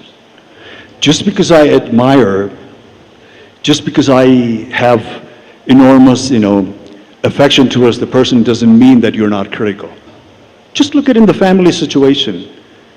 Parents are critical about their children. Children could be critical about their parents, but the bond and the love exist. So I have that kind of view. It just because I supported certain politicians or supported certain party or I'm against the other party does not mean that I need to only talk about the good sides of the party that I supported and should be vehemently cursing the party that I'm opposing. Because even the parties that I don't agree with or if I'm opposing, if they do something good, I should not shy away from praising them. And if the party that I'm supporting, and I'm hoping that they will take us to another level. If they wobble, if they lose their path, I will be very vocal about it. I will be, because my critical thinking is the most important. You know, being an artist, I truly believe in you know, self-expression, and I'm also because I'm an artist, I would not say that I'm very, very politically inclined, in that sense that I don't invest my emotion or ego on a political party or a political leader. If I ever invest my emotions or ego, that would be in the sovereignty of the country, the democratic rights of the country, the freedom of this country. That's where my emotions are invested. And as long as those three things are intact, we have our sovereignty, we have our freedom, you know, and then we have democracy, a live democracy. It doesn't matter. If someone comes under that umbrella and tries to lead the country, and if they're doing it in a right way, we want them to do it in the right way. But if they're not doing it in the right way, I think we should be critical. My humble request to all the people, to all the voters, would also be that, you know, support whoever you're supporting, but don't abandon your critical thinking, because it's only that that will get us forward. You know, this is a India-Nepal dialogue, and before we wrap this session, which has been incredible, why don't you recollect your journey to Delhi in your younger days? I'm told you were in Delhi for a considerable amount of time, but also studied in Chandigarh. So how about those days in India? And your father was a prominent diplomat. Didn't you think of becoming a foreign minister of Nepal? My father's ghost is going to come here when you say that, you know, because my father actually did wanted me to do that. When I said I want to be an actor, it was like he was, you know, like thrown out of the balcony or something like that. So yeah, that's that chapter. But I have a very fond memories of India. You know, like I spent there in my primary days. You know, I think when I went to Chandigarh, I was in my late teens, and then I almost at that period, you know, like I stayed in Chandigarh, studied in Chandigarh for almost 6-7 years. So had a lot of friends, had a lot of affinity, you know, and a lot of experiences as a young person. And the experiences that you have as a young person remains in your mind and soul forever, you know. So that's the kind of relationship I have with India, especially with Chandigarh. And then right after my education, coincidentally, my father got his posting in New Delhi. So instead of coming back to Nepal after my education, I went and joined my family in New Delhi because he had his posting there. And then his posting at that time was slightly unusual, because usually the posting is for about 3 or 4 years. But at that time, my father's posting stretched to about 7 to 8 years. So right after education in Chandigarh, went and lived with my parents, stayed in New Delhi for 7-8 years. So I have that Delhi experience, you know, Delhi people. Like I said, in South Extension used to be a happening place. Go and spend time there with friends. And then Chanakya, we used to go there and watch some English movies those days, unfortunately. So I have a very fond memories of लेकिन दिल्ली के आपके अनुभव तब तक अधूरे रहेंगे जब तक हम आपसे ये नहीं पूछेंगे कि दिल्ली का आपका फेवरेट फूड क्या था. दिल्ली मतलब खाना भी है. I tell you what, you know, my favorite food in India, it's either North Indian food, which is Delhi's part of it, or South Indian. Not so much in between. I love South Indian foods. I love their vegetarian varieties and all that, and it's very healthy. And North Indian, I love Rajma chawal used to be my staple diet, you know, aloo ka paratha and this huge glass of lassi in Amritsar or Jalandhar. You know, I still have fond memories of Delhi के that. Chole bhature खाए आपने या नहीं? Chole bhature, I did. The reason why I hesitate to say this was I was a health freak from my early 20s. So I was very careful on chole bhature, but I used to love tandoori items because they were very safe, not oily. Tandoori items were my favorite, and rajma was my favorite in Chandigarh. I loved the way people in Punjab make their rajma. We make it here too, but it's not quite like it. It's slightly different. मुझे लगता है दिल्ली आप फिर से आइए. और ज़रूर आपको होस्ट किया जाएगा और ये जो भी आपकी पसंदीदा चीज़ें थी उनको आपके सामने प्रस्तुत किया जाएगा. You guys are all good neighbors. Of course I will come. You guys should come here, we'll come there, you know, because our relationship is very unique and we should preserve that, I think. You know, really, really preserve that and cherish that relationship that we have between India and Nepal. No lassi भी होगी, राजमा चावल भी होगा, जो आप कहेंगे वो होगा और आपको दिल्ली में न्योता दिया जाएगा. On NDTV Anviksha platform, you came, you took out time and you spoke at length, candidly. Thank you very much, Rajesh Kumar. No, thank you, thank you. Pleasure is all mine, and I'm sorry we're going through bad phase in the country, but nevertheless, you guys are here. It's wonderful to be you guys. Thank you so much. Such a pleasure having you. Thank you.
Thank you very much, Rajesh Dai, for joining us here.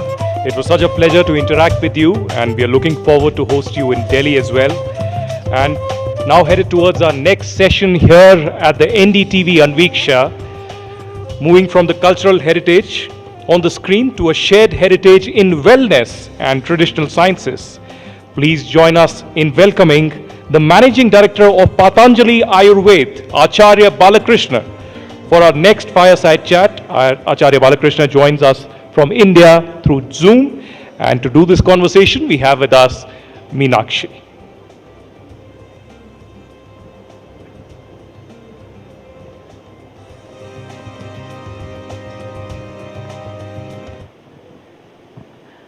आचार्य जी नमस्ते, स्वागत है आपका NDTV world summit अनविक्षा में. और इस वक्त नेपाल से बहुत सारे मित्र सीधे आपको लाइव देख रहे हैं, सुन रहे हैं. लेकिन मैं थोड़े पुराने वक्त में लेकर जाऊंगी, क्योंकि आपका तो नाता है नेपाल से और आपने अपना बिजनेस एम्पायर खड़ा किया है इंडिया में. तो यहाँ पर जो रोटी बेटी के रिश्ते की जिसकी हम सवेरे से बात कर रहे हैं, वो तो आपके केस में नई ऊंचाइयों को छूता हुआ दिखाई देता है.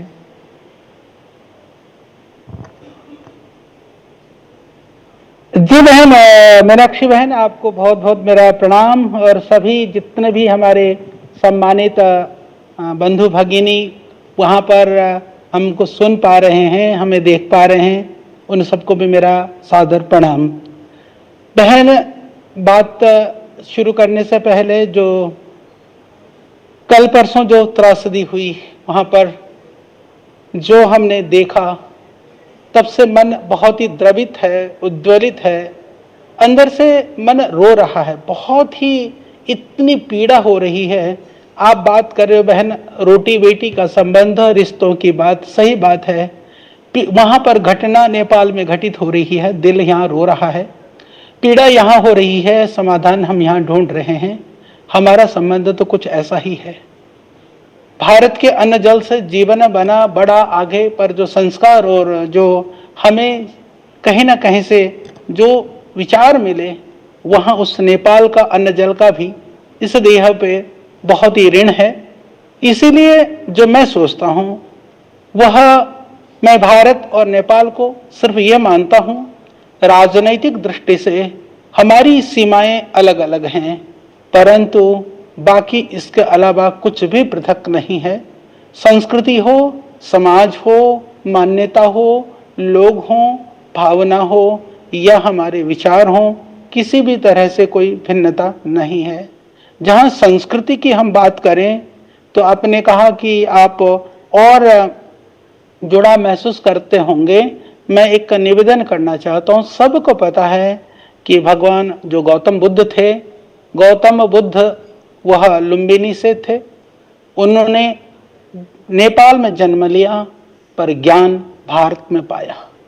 सारनाथ में उन्होंने प्रवचन दिया, गया में वह गौतम बुद्ध बने, सिद्धार्थ गौतम बुद्ध बने। इसीलिए यदि हजारों वर्ष पीछे और भी लौट करके जाते हैं, महर्षि वाल्मीकि, भगवान श्री राम और माता जानकी के संबंध को हम जानते हैं। राजा जनक वो नेपाल में थे और भगवान श्री राम भारत में थे। लवकुश का जन्म महर्षि वाल्मीकि के यहाँ हुआ, वो भैंसा लोटन वह नेपाल में था। इतना ही नहीं, महर्षि भारद्वाज से लेकर के, महर्षि याज्ञवल्क्य से लेकर के, महर्षि विश्वामित्र से लेकर के, महर्षि भृगु से लेकर के और महर्षि वेदव्यास तक के जन्मस्थली के रूप में या कार्यस्थली के रूप में, और वर्तमान में भी गुरु गोरक्षनाथ का जो कार्यक्षेत्र है वह नेपाल माना जाता है। और वर्तमान में यदि आचार्य श्रीचंद जो गुरु नानक देव जी के शिष्य पुत्र रहे, उनके 2 पुत्र थे, तो उनमें से जिन्होंने उदासीन संप्रदाय का जिन्होंने बड़े दुनिया में एक स्थापना की, उनका भी कार्यक्षेत्र साधना और तपस्थली वह नेपाल भूमि रही। इस तरह से प्राचीन काल से लेकर के अर्वाचीन या अब तक भी, चाहे हम अतीत की बात करें, चाहे हम वर्तमान की बात करें, चाहे हम भविष्य की लिए सोचें, हम कभी भी नेपाल और भारत को अलग अलग दृष्टि से, अलग अलग आंखों से नहीं देख सकते हैं। इसीलिए भारत और नेपाल की जो मैत्री है, उसका जो संबंध है, उसको दृढ़ करने के लिए जो ये एनडीटीवी के माध्यम से जो ये आयोजन हुआ है, ये बहुत ही महत्वपूर्ण है। क्योंकि आज कुछ कुछ जो विघटनकारी तत्व हैं, किसी तरह से जो आपस में मतभेद या चाहे वह सरकारी स्तर पर हो, चाहे आपस के लोगों के संबंधों के स्तर पर हो, किसी भी रूप में विभेद पैदा करने का प्रयास करते हैं, उनके लिए एक बड़ा समाधान बनेगा, यह मुझे पूरा विश्वास है। जहां तक पतंजलि की बात रही, मैं आपको निवेदन पूर्वक ये बताना चाहता हूं कि लगभग 77 जिले में हमारे पास 1 लाख से ज्यादा योग शिक्षक नेपाल में अभी निःशुल्क स्वास्थ्य सेवा, योग सेवा प्रदान कर रहे हैं। उसके माध्यम से हम सैकड़ों करोड़ जो राजस्व है, जो स्वास्थ्य के लिए शायद लोगों का खर्च होता, उसको प्राइमरी और सेकेंडरी प्रिवेंशन के साथ में लोग रोकने का काम कर रहे हैं। इसके अतिरिक्त एकमात्र जो आयुर्वेदिक प्राइवेट आयुर्वेदिक कॉलेज है वो पतंजलि का है, जो नेपाल में चलता है। और जड़ी बूटी को लेकर के, कृषि को लेकर के हम बहुत सारी गतिविधियां नेपाल में कर रहे हैं। और हमारी सोच यह भी है, हमने यहाँ पर प्रतिवर्ष हजारों नेपाल के भाई बहनों को निःशुल्क योग का प्रशिक्षण, कृषि का प्रशिक्षण, आयुर्वेद का प्रशिक्षण देने का कार्य भी यहाँ पर होता है नेपाल के भाई बहनों के लिए। और नेपाल में जब महाभूकंप आया था 12 बैसाख को 2072 यानी 25 अप्रैल को 2015 को, तब पूज्य स्वामी जी और हम काठमांडू में ही थे, हमारा योग शिविर चल रहा था। उसको मैं बहुत ही अभी भी याद करके ही बहुत रोंगटे खड़े होते हैं। हजारों लोगों ने अपने प्राण गंवा दिए और बहुत सारे रोड पर आ गए। उस समय पर भी पतंजलि ने सबसे आगे बढ़ करके, हमने बहुत सारे संगठन के भाई बहनों को वॉलंटरी जो बहुत बड़ी जो फोर्स थी हमने लगाया, और हमने सब जगह पर तुरंत क्या उपाय किया जा सकता है, पका हुआ भोजन सब जगह उपलब्ध कराने का काम, उनके लिए तिरपाल आदि का काम किया। बाद में 100 से ज्यादा बच्चों को हमने वहीं पर ही आश्रम में रख करके उनको शिक्षा दीक्षा पढ़ाने का कार्य हम लोगों ने किया।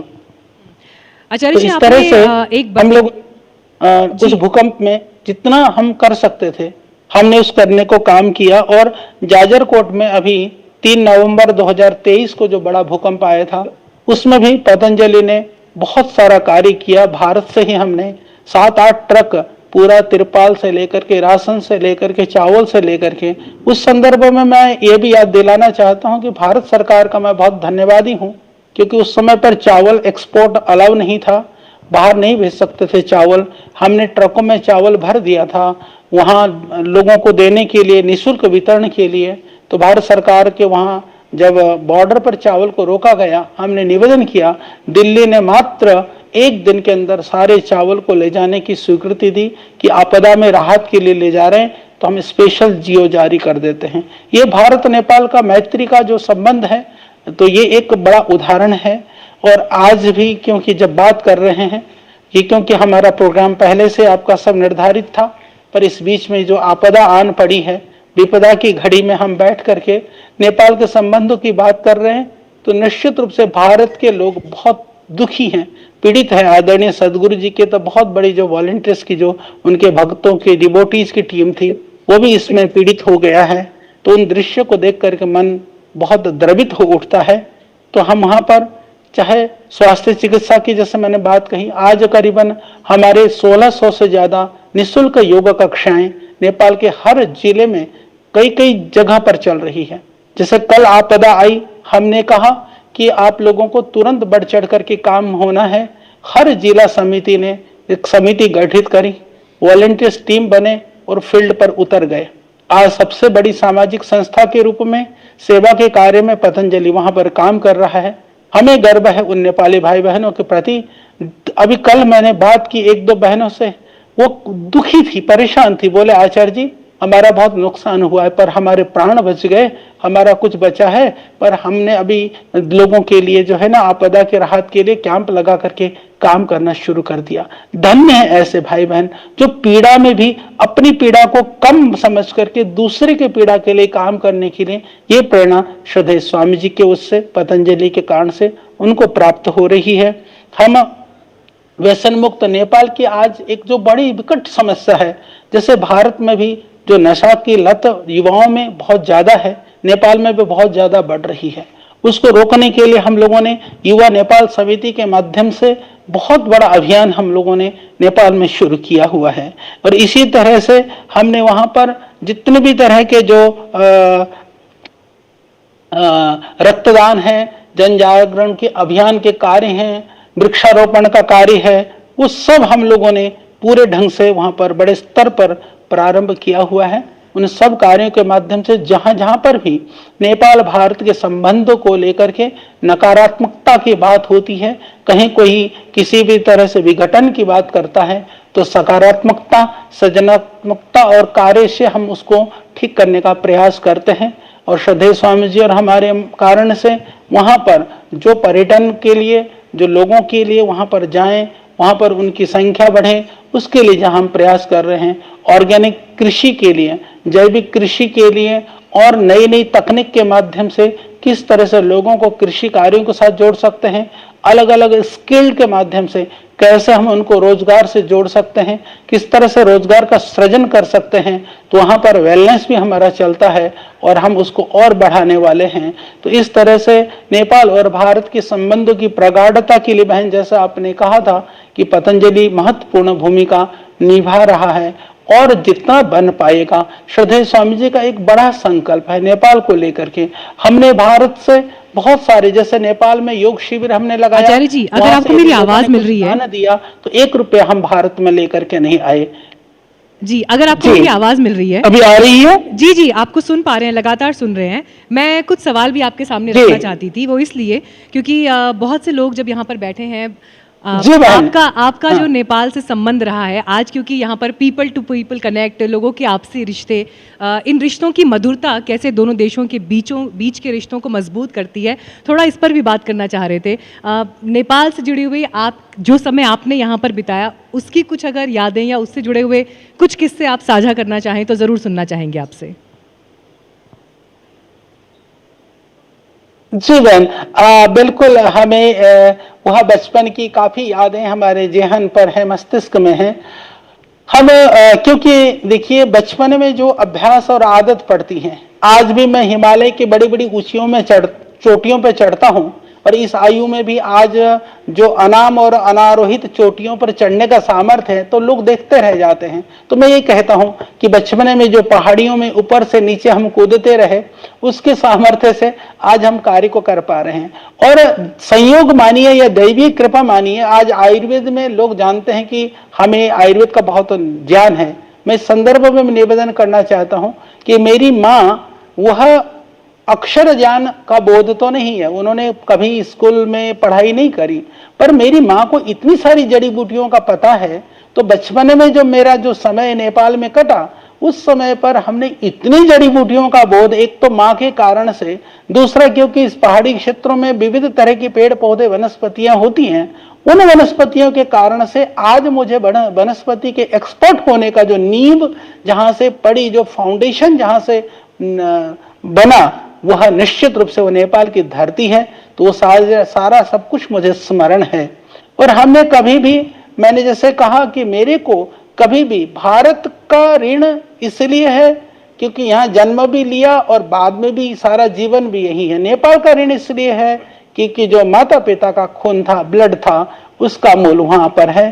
तो इसीलिए वो सारी स्मृतियां याद आती हैं और नेपाल में हमें अच्छा लगता है कि जहां पर भी जाते हैं लोगों को लगता है कि ये हमारे हैं। और एक जैसे बहन आपने कही, एक बात कह देता हूं वैसे। जी जी, बोलिए बोलिए बोलिए।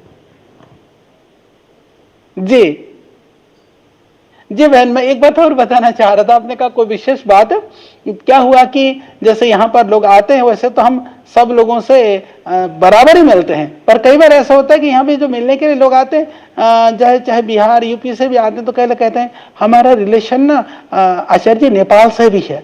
क्यों? क्योंकि उनको लगता है कि आचार्य जी शायद हमको ध्यान से सुनेंगे। तो मुझे इस रूप में अच्छा लगता है क्योंकि लोगों को नेपाल का और उन चीजों को, बात को लेकर के वो गौरव के साथ यदि चर्चा करते हैं, संबंधों को लेकर के गौरव के साथ चर्चा करते हैं, तो हमें बहुत अच्छा लगता है। जी, और इसीलिए मैं चाह रही थी कि आपसे ज़रूर कुछ ऐसा संवाद हो जिसमें आपकी पुरानी स्मृतियों का, आपके पुराने अनुभवों का जिक्र हो जाए। लेकिन आज जब पूरे दिन अन्विक्षा कार्यक्रम के तहत हम अलग अलग सेक्टर से जुड़े हुए लोगों से बात कर रहे थे, उनके अनुभवों को जान रहे थे, नेपाल में बीते 1 साल में जो बदलाव हुए हैं, उसमें नेपाल के भीतर ये सवाल भी गूंज रहे हैं, हमारी पहचान क्या हो और भारत के साथ हमारा रिश्ता कैसा हो। ये दोनों सवाल साथ साथ चल रहे हैं। आपको क्या लगता है, भारत को लेकर नेपाल की इस नई आइडेंटिटी कॉन्शियसनेस को कैसे समझना चाहिए? बहन, आपने बहुत अच्छी बात पूछी है। नेपाल के लोगों में, क्योंकि मैं, जैसे हमने कहा कि हम हजारों नहीं लाखों लोगों के साथ संपर्क में हैं। जो नई सरकार बनी है, लोगों की बहुत अपेक्षाएं हैं, बहुत लोगों की भावनाएं हैं, बहुत संवेदनाएं हैं, बहुत मन और भाव से लोगों ने इस सरकार को चुना है। तो वो सरकार का जो प्रयास है, जो सरकार का कार्य है, हमें विश्वास है कि सरकार जो है इस तरह के कार्यों को कर रही है कि जिससे लोगों की जन भावनाएं जुड़े। तो अब इसको और बेहतरी के साथ करने की आवश्यकता जरूर है। वहां पर हम सरकार जो कहेगी, नेपाल के विकास के लिए, समृद्धि के लिए, लोगों के जीवन को उन्नत बनाने के लिए, हमारे पास जो नॉलेज है, एक्सपर्टाइजेशन है, भगवान ने जो कुछ भी हमें दिया है, उसके माध्यम से हम करने के लिए सदैव उद्यत हैं। पूरा पतंजलि योगपीठ उस कार्य के लिए करेगा। तो वो अपेक्षाएं बहुत हैं और जो परिवर्तन यही है। अभी जो युवा पीढ़ी है, क्योंकि सबसे पहले जो देश की जो शक्ति है वो युवा होती है, तो युवा शक्ति हमको, वो विदेशों में जा रही है, पलायन हो रहा है, उसको रोकने के लिए ठोस कार्य करने की आवश्यकता है। लोग इसको महसूस करते हैं और वह स्किल को देने से ही होगा। दूसरी बात, स्किल ट्रेनिंग के माध्यम से यदि युवा स्किल्ड होकर के, यानी वह किसी भी तरह के ज्ञान को, नॉलेज को या किसी भी तरह के ट्रेनिंग को लेकर के बाहर जाता है, तो देश के लिए ज्यादा अर्निंग करके ले आएगा। ये काम करने की आवश्यकता है। तो चुनौतियां बहुत हैं, लोगों की अपेक्षाएं बहुत हैं, पर अभी सरकार को लेकर के आशा है लोगों की, और अभी आशा पर टिके हुए हैं। तो सरकार के लिए जरूरी है कि लोगों की आशाओं के अनुकूल आपने अपने वक्तव्य में बताया कि कैसे नेपाल में पतंजलि का विस्तार भी आप लोगों ने किया है, लेकिन उससे एक सवाल मैं और आगे का पूछूंगी आपसे जरूर। क्या आपको लगता है कि नेपाल सिर्फ भारतीय कंपनियों का मार्केट नहीं, बल्कि इंडिया नेपाल जॉइंट मैन्युफैक्चरिंग और एक्सपोर्ट्स का भी एक बड़ा हब बन सकता है आने वाले वक्त में? ये संभावनाएं बहुत है। मैंने पिछले सरकार में नेपाल के गवर्नमेंट से मैंने बात करी थी। देखिए अभी भारत को तो इन्होंने विकसित राष्ट्र से विकासशील में डाल दिया कई चीज़ों में। वह अभी विकसित है, यानी थर्ड वर्ल्ड के अंदर अभी नेपाल को डाला गया है। तो इसीलिए यदि हम नेपाल के अंदर कुछ भी प्रोडक्ट वगैरह उत्पाद करते हैं तो उसको एक्सपोर्ट करने के लिए, वहाँ से विदेशों में भेजने के लिए बड़ी संभावना है। यानी नेपाल में यदि हम कोई उत्पाद बनाते हैं, यदि इंटरनेशनल क्वालिटी का हम बनाते हैं तो इंटरनेशनल मार्केट के लिए स्वीकार्यता भी बहुत है। और हिमालय स्टेट होने के कारण से नेपाल के अंदर हम हर्बल या हम ऑर्गेनिक जो प्रोडक्ट्स बनाने की जो संभावनाएं हैं वहाँ से बहुत है। और दुनिया की आज सबसे बड़ी चुनौती है कि उनको बहुत शुद्ध आहार मिले, शुद्ध उत्पाद मिले। तो नेपाल को वो शुद्धता देने के लिए, नेपाल के अंदर उस प्रोडक्ट को करने के लिए भारत बहुत मदद कर सकता है। भारत के पास आज हमारे पास टेक्नोलॉजी है। पूरी इंडिया की यदि हम बात करें तो यहाँ पर काफ़ी अच्छे रिसर्चेज हुए हैं। उस रिसर्च को, उस टेक्नोलॉजी को, उस एक्सपर्टाइजेशन को यदि हम नेपाल के माध्यम से पूरी दुनिया में पहुंचाने का प्रयास करते हैं, इससे नेपाल समृद्धशाली होगा, नेपाल के लोगों को रोजगार मिलेगा। और वो सिर्फ इंडिया का मार्केट नहीं बनेगा, क्योंकि हम इस पक्ष में नहीं है। कई लोग कहते हैं अच्छा भारत में जैसे भारतीय प्रोडक्ट को लेकर के हमें अभी इतना बड़ा मुहिम करना पड़ा। मान लीजिए महात्मा गांधी से लेकर के आदरणीय सुभाष चंद्र बोस से लेकर के और विनोबा भावे तक लोगों ने स्वदेशी को बहुत भारत में बल दिया। बल देने के बाद में भी भारत में लोगों की मानसिकता ऐसी थी कि लोगों को लगता था कि जो विदेशी आइटम होता है वो ज़्यादा अच्छा होता है, स्वदेशी आइटम खराब होता है। तो उसको तोड़ने का काम पतंजलि ने किया। उस एक जो मानसिकता थी, एक परसेप्शन था या एक जो षड्यंत्र था, उसको तोड़ने का काम पतंजलि ने किया। उसके बाद में क्या हुआ कि अभी नेपाल में जैसे हम लोगों ने पतंजलि का प्रोडक्ट बनाना शुरू किया, शुरू से हमारी सोच थी कि नेपाल के लिए नेपाल में बनाएंगे। तो लोगों को ये लगता था कि इंडिया का बना हुआ अच्छा है, पतंजलि का बना हुआ प्रोडक्ट बहुत अच्छा है, नेपाल का ज्यादा अच्छा है। ये मानसिकता, परसेप्शन है। तो नेपाल के लोगों को भी नेपाल में बनी हुई चीजों के प्रति, नेपाल राष्ट्र के प्रति और नेपाल की उसके प्रति जो स्वदेशी की जो भावना है, वहां अभी बलवती होने की आवश्यकता है, बलवती करने की आवश्यकता है। और सरकार की नीतियां भी ऐसी बने कि लोग गुणवत्ता युक्त उत्पाद वहां पर बनाएं, गुणवत्ता युक्त उत्पाद के लिए वो लोग कार्य करें, इसकी आवश्यकता जरूर है। तो ये भारत की जो मेधा है, प्रतिभा है, मैं आपको निवेदन करना चाहता हूं, भारतवर्ष के अंदर नेपाल के बहुत सारे लोग, बहुत अच्छे साइंटिस्ट भी भारत में हैं, बहुत सारे अच्छे एडमिनिस्ट्रेटर भी भारत में हैं, विभिन्न क्षेत्रों में लोग काम कर रहे हैं। विदेशों में मैंने देखा कि यूके में, यूएसए में, अलग अलग रशिया में, बहुत सारे देशों के अंदर नेपाल के लोग बहुत अच्छा काम कर रहे हैं। आचार्य जी, आज मौका मिलेगा, बड़े विस्तार में वातावरण मिलेगा, आपने इन सभी संभावनाओं की चर्चा की, समृद्धशाली बनाने में अपना योगदान देंगे। जी, आपने विस्तार में इन सभी संभावनाओं पर चर्चा की और बहुत सारे लोग जो आपको लाइव यहाँ बैठकर सुन रहे थे, मुझे लगता है बहुत सारी बातों से अग्री भी करेंगे। बहुत धन्यवाद अनविक्षा में हमें समय देने के लिए और भारत से हमारे साथ जुड़ने के लिए। थैंक यू सो मच, बहुत धन्यवाद आपका। Thank you. जी जी बहन, बहुत बहुत प्रणाम आप सबको और सभी जो जिन्होंने सुना, और सबको मेरा बहुत बहुत प्रणाम।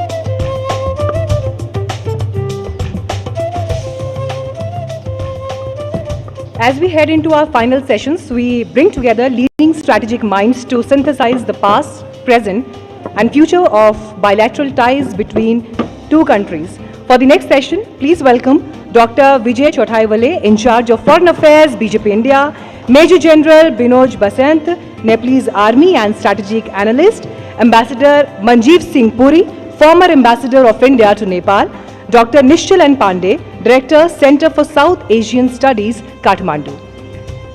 And for this session, I would like to invite my colleague Aditya Rajkor.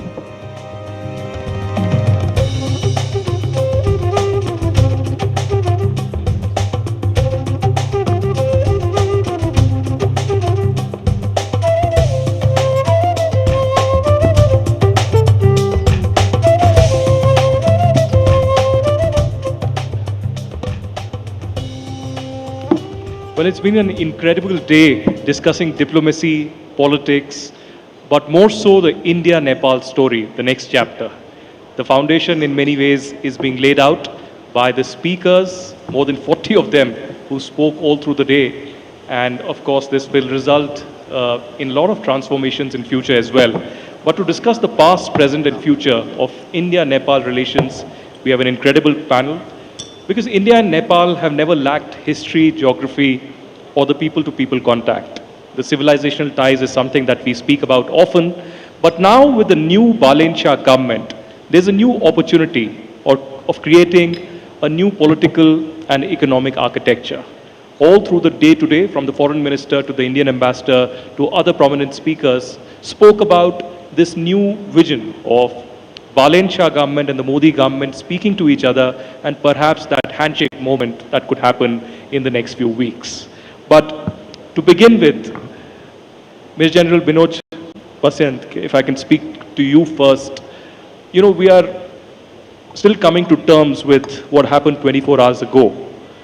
But again, what comes to mind is, one, the resilience of the people of Nepal that have stood together, and then the phone call that went from Prime Minister Modi to the Prime Minister Balenshaw, who haven't met yet in the last 6 months. What does this convey in many ways? Because many people are talking about the reset that is under works between India and Nepal. Do you think, even though it's a traumatic time for the Nepali society, we are still overcoming with it, helping people, the missing people out, but the trajectory that we are working on currently, is this something going towards a positive direction?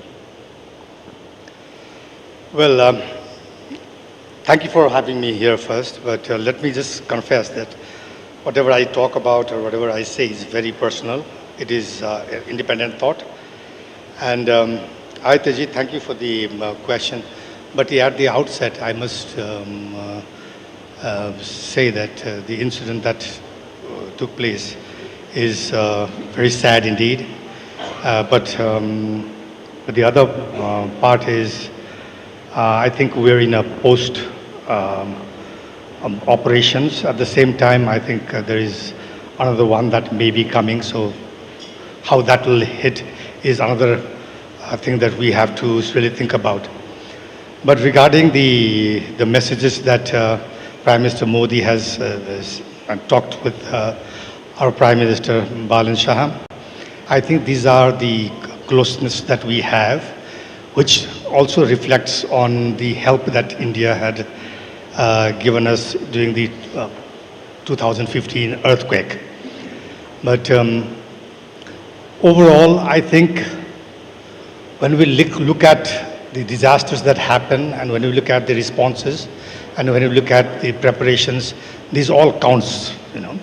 So the Nepalese army, I mean, we must commend that they have been doing an exemplary professional rescue and relief operations.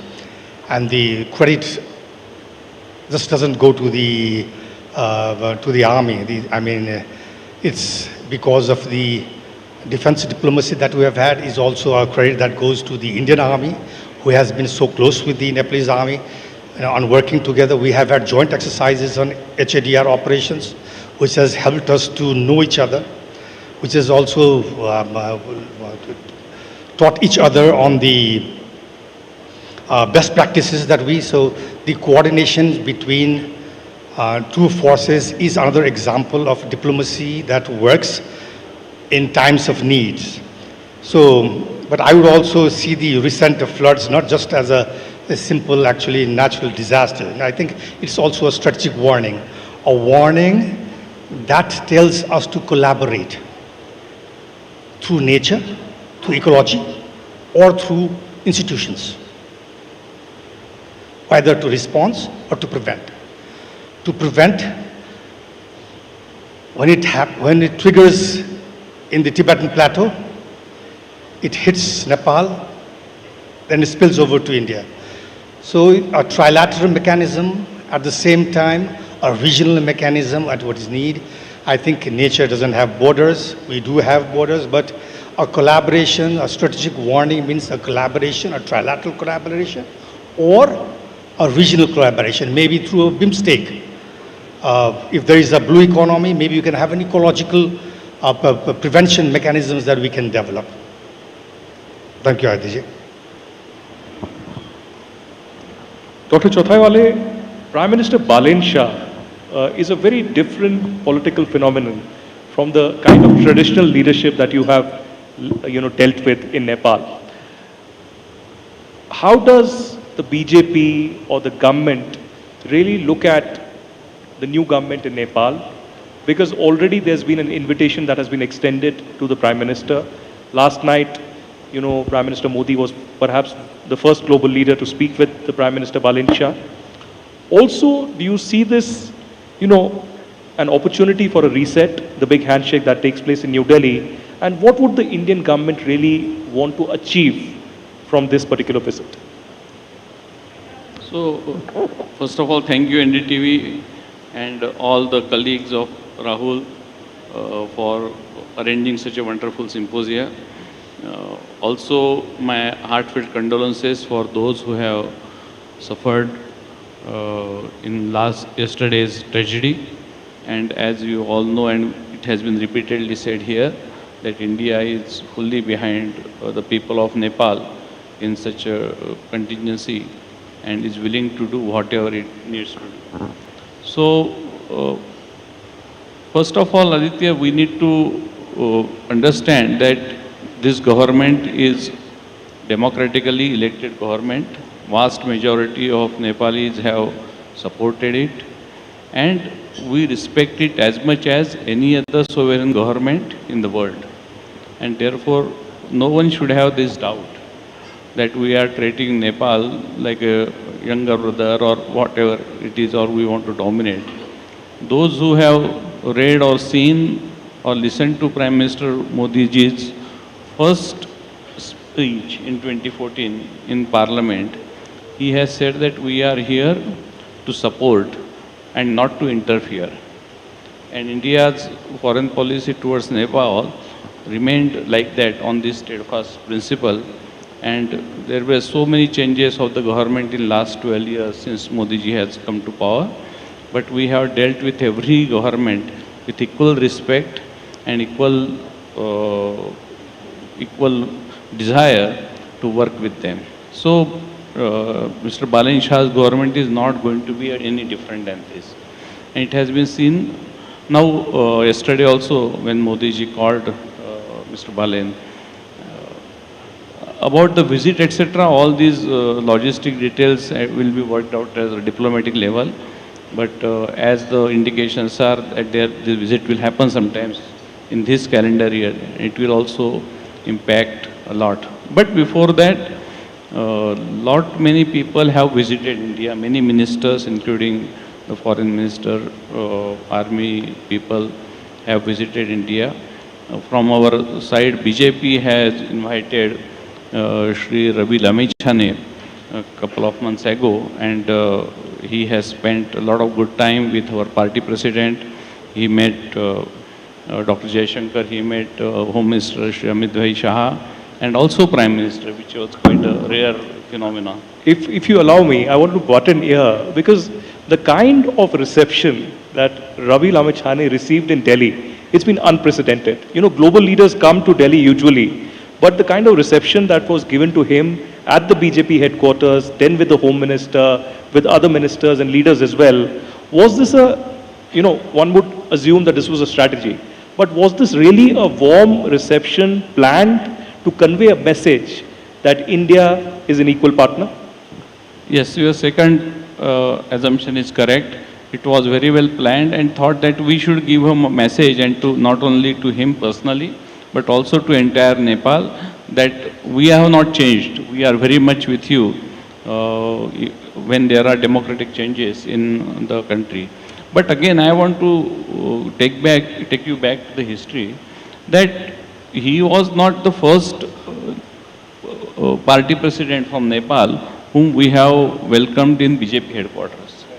Mr. Prachanda also we invited on an invitation of our previous president, Shri J.P. Nadda ji, and he was also given a good welcome in our party office. He met Dr. Jayashankar that time, and we had a very good time with him and a lot of informal interaction. Shri Sher Bahadur Devbaji, when he visited India as a Prime Minister, but he was also that time President of a Nepali Congress.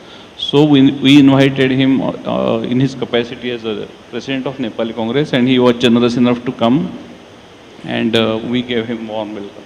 So what I am saying, that our policy towards Nepal is a continuity and consistency, and nothing much has changed after Shri Balenji has won. So I would like to wipe out that perception. Well, there is continuity and consistency, but there is also a realization. And Ambassador Puri, you've been here, when the previous natural disaster, the earthquake happened, and you post that, you were there for the reconstruction phase. But what we saw yesterday has a message for us all. But is there some kind of a course correction that was required also when it comes to India-Nepal ties? Something from your diplomatic experience that, many people have written about it. What has been your experience and your message? Aditya, thank you. And thank you very much to NDTV for inviting me. I want to say a very big thank you to your editor-in-chief, Rahul. What you said in your opening remarks was fantastic and truly something of importance here, which is we understood, it doesn't mean we understand. We must continue to work towards understanding the present so that we can work towards the future. Thank you very much for that. I also want to thank NDTV for something else, for choosing Nepal to start your Anviksha series. How would it normally have happened? You know us from India. What would have been the thought process?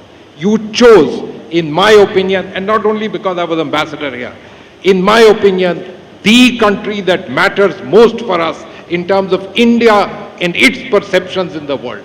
That was important. Obviously, my sympathies, my understanding, feelings for all those who have suffered tremendously in this flash flood. And I wasn't here in 2015, but you mentioned about Prime Minister calling. In my understanding, it was so natural, and it happened. Even if there may not have been any prompt, from here it would have happened on its own. Why? Because we feel connected. Just as the Nepalese feel connected in their own way, we in India feel connected. And the Honorable Prime Minister has been here several times. He knows the people. And so therefore, it was natural. When you have something like this, you get up and you do it. And the offer of help. Last night itself, I believe the first tranche of whatever assistance, etc., could be sent has been done. And now everybody is getting involved in that. It had to happen. It was natural. What are the things that during the reconstruction phase we learned? We did tremendous amounts. Some 20,000 odd houses reconstructed. Massive amounts of budgets allocated towards this. We set up institutional arrangements which delivered. Institutional arrangements which was not just bilateral, but involved third party institutions, UN institutions which had an experience of reconstruction. All of this was deeply appreciated. There have been archaeological sites, mandirs, etc. here which were reconstructed. And of course I mentioned to you housing. Look, we have an old, long relationship with Nepal. There is an imperative to this relationship for the Nepalese as far as we are concerned. Much of what you are doing is based on the young generation. That was the question you didn't ask me, but the young generation. Do you know what has happened in the last 20 odd years as Nepal opened up, as the young generation have become IT savvy? Go to Bangalore. There's a huge Nepali community. We in India don't even know they exist. And they are happy to be part of the ecosystem there. Similarly in Hyderabad, they've done yeoman wonders. Today the ambassador mentioned an organization called Len Den, which does the same thing that we are talking about.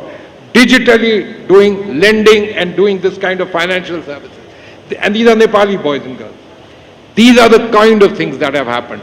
This is a relationship which has exists, and in my opinion, will go forward, importantly.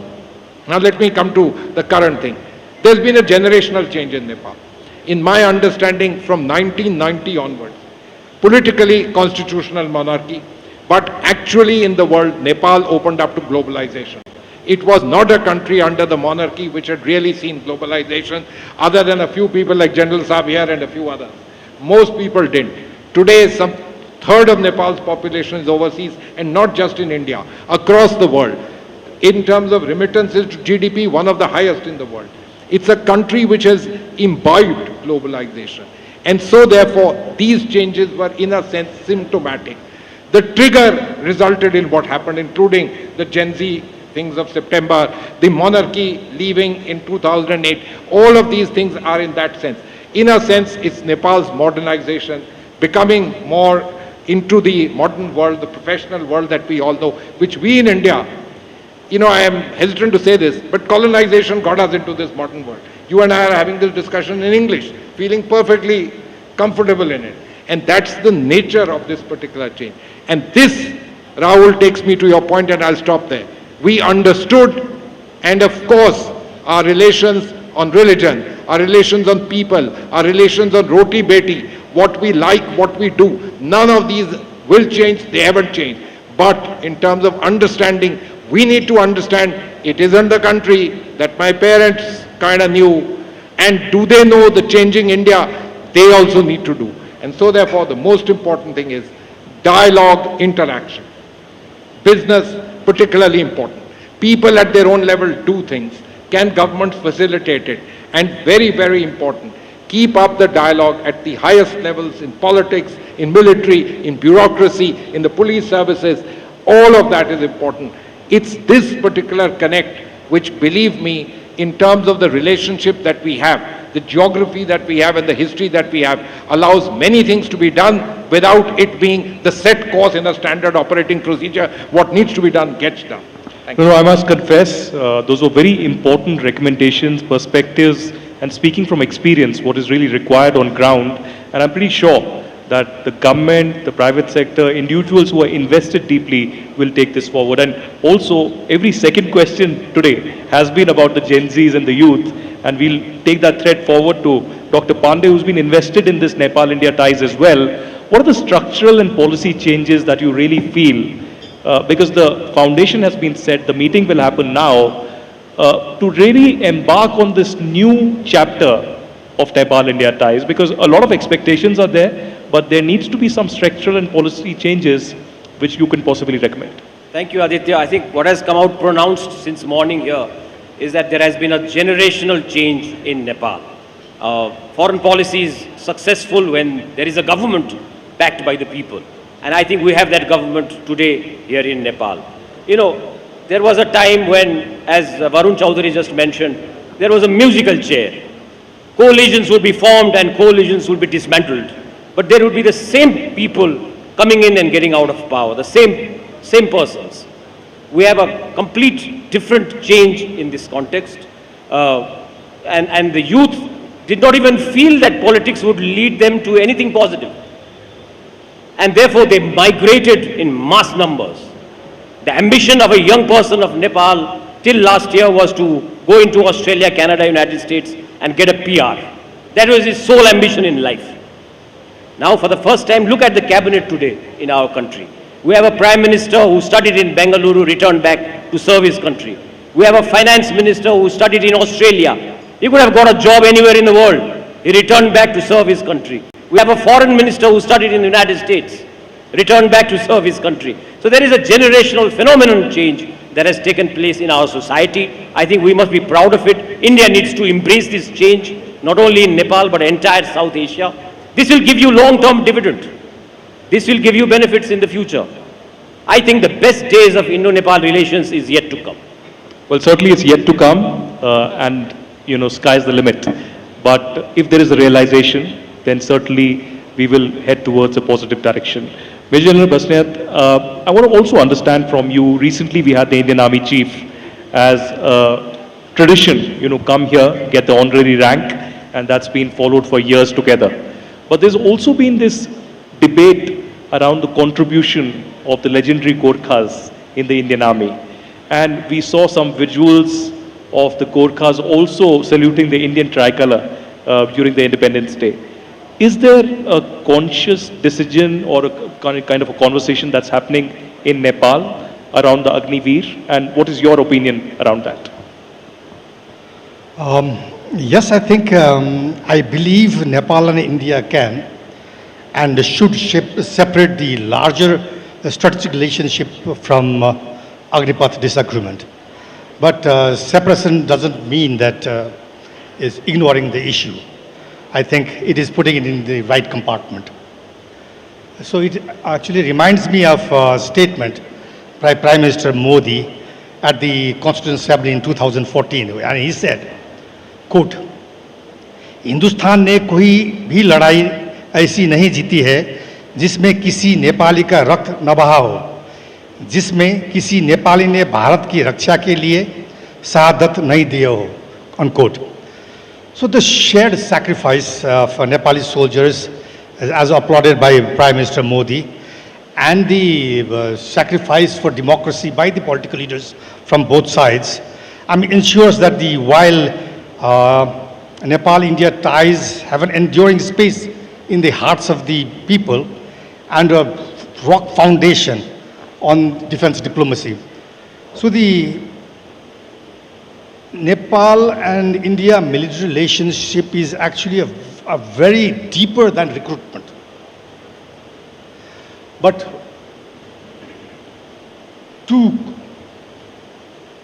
I think it rests in history, it's shared in our military traditions, and the recent honorary rank general and conferred by the president to General Dhiraj Seth is one example.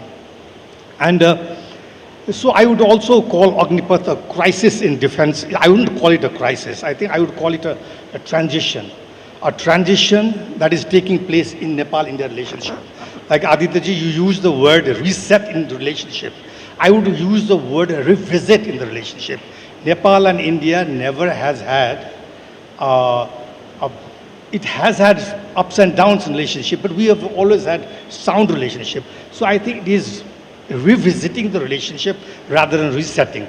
So India has changed its military recruitment system, but and there are disagreements here, but the larger question is, what should Nepal and India defense cooperations look like in the 21st century?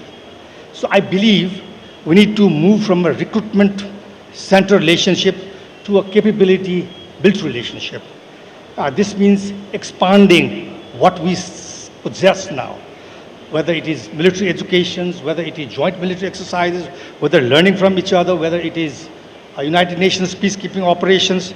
So Agnipath itself, I would favor a structured dialogue than a political deadline. So maybe a middle path that we could take is form a small committee that will look into the matters, what the concerns of Nepal, at the same time the Agnipath scheme, then find out a solution so that we can continue the traditions. Because what I believe on is as these geopolitical environments are changing and the regional dynamics are shifting, I think there is a principle that Nepal must stand for. It is to continue and make Nepal-India relationship stronger with new avenues and new opportunities. So this should be the theme of how we move forward. And military diplomacy, of course, plays a vital and important part on this. It is a channel that creates a space in New Delhi that we need.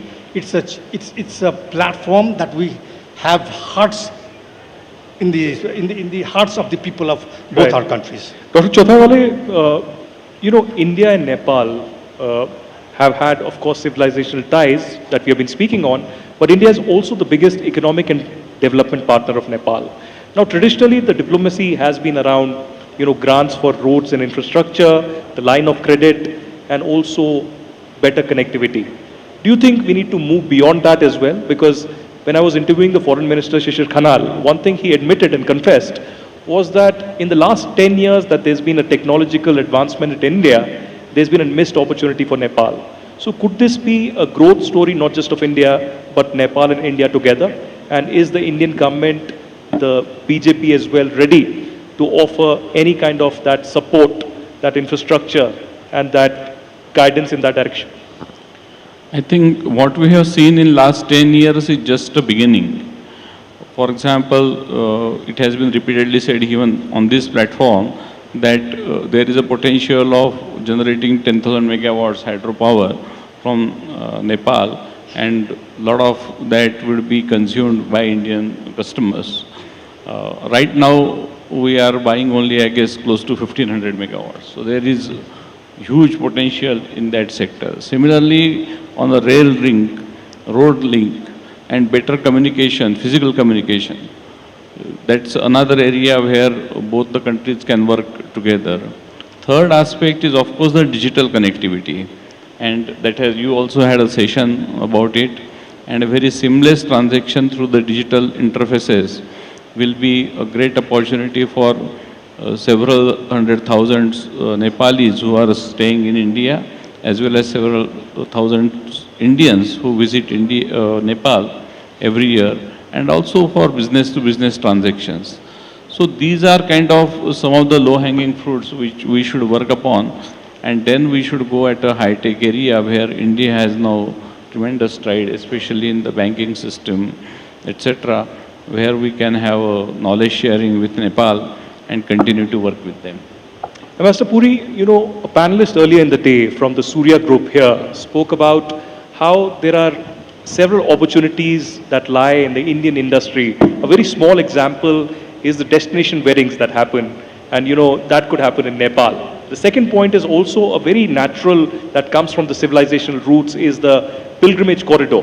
That hasn't really shaped till date. There might be few people going, but an official pilgrimage route corridor between Nepal and India hasn't shaped yet.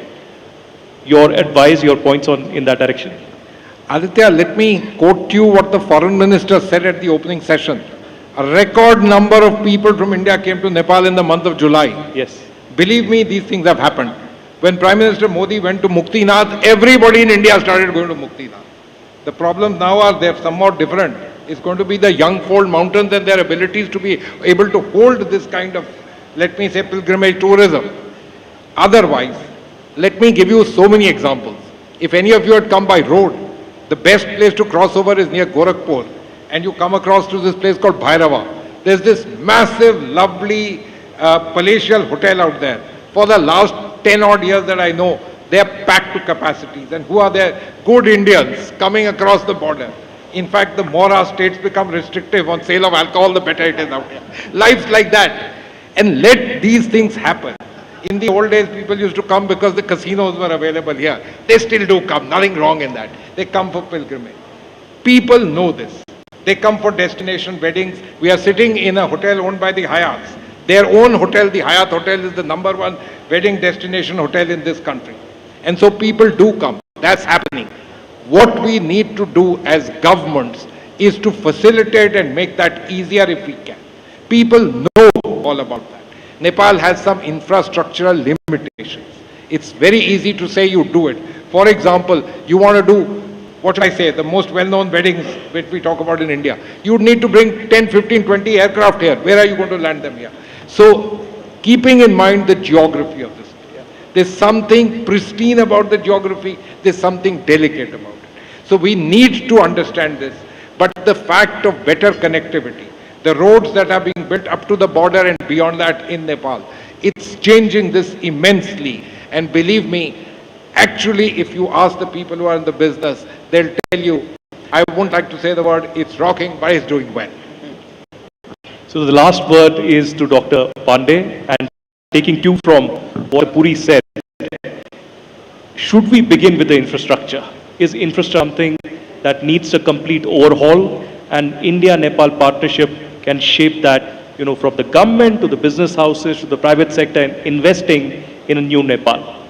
In all our conversations, in all our development activities, I think now we have to focus on climate change and climate mitigation in whatever we do, in all our conversations, because what has time and again proven, the mountain is giving you a signal that you have to be climate friendly. During the 2015 earthquake, India was again the first responder. Our Prime Minister at that time, late Sushil Koirala, was out of the country, and Prime Minister Modi in fact called him and said that there has been a disaster in your country and we are sending the first, in fact the Indian Air Force aircraft landed within a few hours.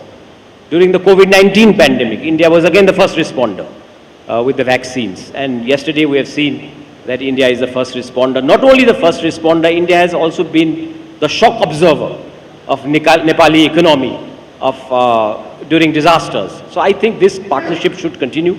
This relationship should find new avenues, but we should be always mindful that the mountains are telling you a story, that they are giving you a message that we have to be climate friendly. In all our activities, we have to look into this whole thing about mitigation, adaptation. Otherwise, we'll be getting root shocks every now and then. You know, what a note to end this conversation. Delighted with this conversation, and certainly climate change is something realistic. We need to be mindful, and the mountains are calling, mountains are telling us a story, and we need to wake up. Thank you very much, gentlemen, for joining us at the NDTV Anviksha.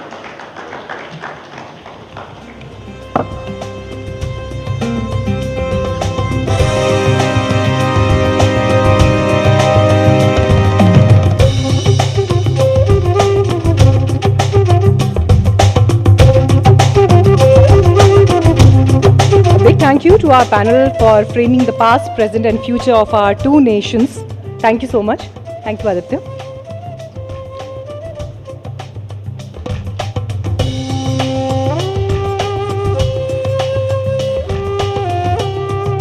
Our two biggest sessions are lined up ahead soon. Finance Minister will be with us. But before that, I would like to inform you that NDTV World Anviksha will be followed by dinner, so stay till then. Building directly on that strategic vision, our next fireside chat brings one of India's most prominent parliamentary voices to discuss the historical depth and modern ambitions of our partnership. Please join us in welcoming Mr. Ravi Shankar Prasad for India and Nepal Ancient Connect Shared Future. You're most welcome, sir, in conversation with NDTV's Vishnu Som.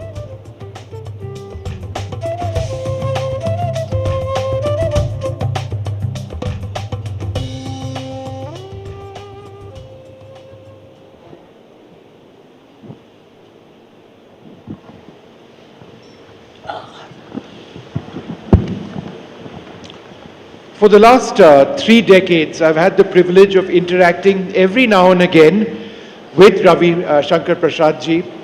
Quite besides his political sort of prowess, all of what he's achieved, I can confess that it's him as a lawyer that has impressed me most.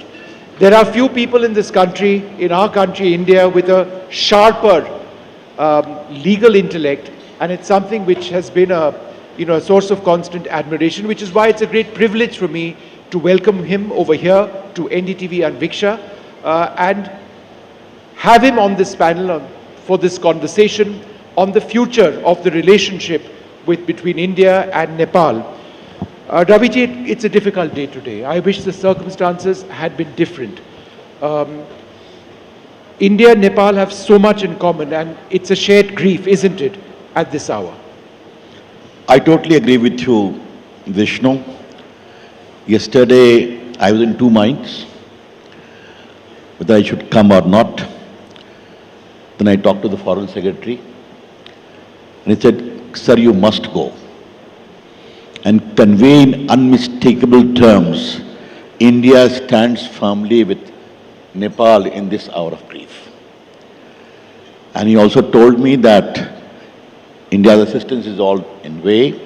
2 flights have started. Well, Vishnu, let me put it in a different context. Do we view the relationship between Nepal and India only in terms of geographical boundary or national identity or passport, or is something beyond? Repeatedly, I'm hearing a reference of 2015 earthquake. I was then the communication minister of India. Lots of Indians were held up here. I said, "Kya karna hai?" The first thing, we need connectivity. And I asked BSNL, make it local call. And I also persuaded the other channels, तुम भी कुछ करो, it was a great help. And lighter note, the private mobile channels only kept it domestic for 2 days, and many of the journalists who have come to Nepal to cover it were fastened with heavy bills. But that is beside the point. Huh? You know it now. Vishnu, what I'm trying to say is, ये रोटी बेटी का संबंध ऐसे ही नहीं कहते हैं. You become the first responder in the hour of crisis. And that is quite natural. And the second thing is, this is across the board. Indian democracy is well known for its mercurial divide, if I can use that expression. But when it comes to the issue of Nepal, there is consensus. The second thing, while I compliment the new government, they have been elected with massive majority. But never forget one thing. Indians always have a groundswell of support for democratic urges of Nepal. Let us not name anyone. And if I can say it a little poetically, so long as Pashupati Nath is there in Nepal and Kashi Vishnath is there in India, this relationship is going to endure. But Raviji, let me ask you this. It's a historic relationship, it's a cultural relationship, you've referred to that, you've referred to how we have stood by our brothers and sisters in this country. But there is a new generation over here, a generation driven by Instagram and Twitter. There's been a Gen Z revolution in this country. And the language that they speak is a language which is perhaps different from what an older generation of Nepali citizens spoke. Therefore, how important is it for us to understand what drives a newer generation of young Nepali? I'll reply to your question in two ways. Lord Ram is revered in India, and Lord Ram is the son-in-law of Nepal. Mata Janki is the mother. Recently, when the Ram Janbhoomi temple was consecrated, lot of bhar came. What is bhar? Gift to the son-in-law. And many young people send it from Madhesh area, I know for sure. So many tens of crores people have visited Ayodhya, Vishnu. If we set up a proper rail link, which I think must be, between Ayodhya and Janakpur, you see the kind of tourism potential it is there. The Gen Z will not be oblivious to these very clear dividends which will come in the way. But on a larger issue, I do agree with you. Time changes. We need to move with the aspirations of young people. Why not? In India or in Nepal. And for me, the most pleasant part is that today many Nepalis are involved in startup movement. As a former IT Minister of India, I know for sure how IT has done wonders in India. Nepal is picking up. This is how I see it. But sir, is it also true that the words Gen Z are hyped? You were a student leader, you've been an activist, you were young and you still are young, but you were younger then. And therefore, in every country, every democracy, whether Nepal, Bangladesh or India, there have been young protesters for whatever the cause may have been. So how is Gen Z different other than the fact that they use technology which wasn't there earlier? I would say two things. You are right.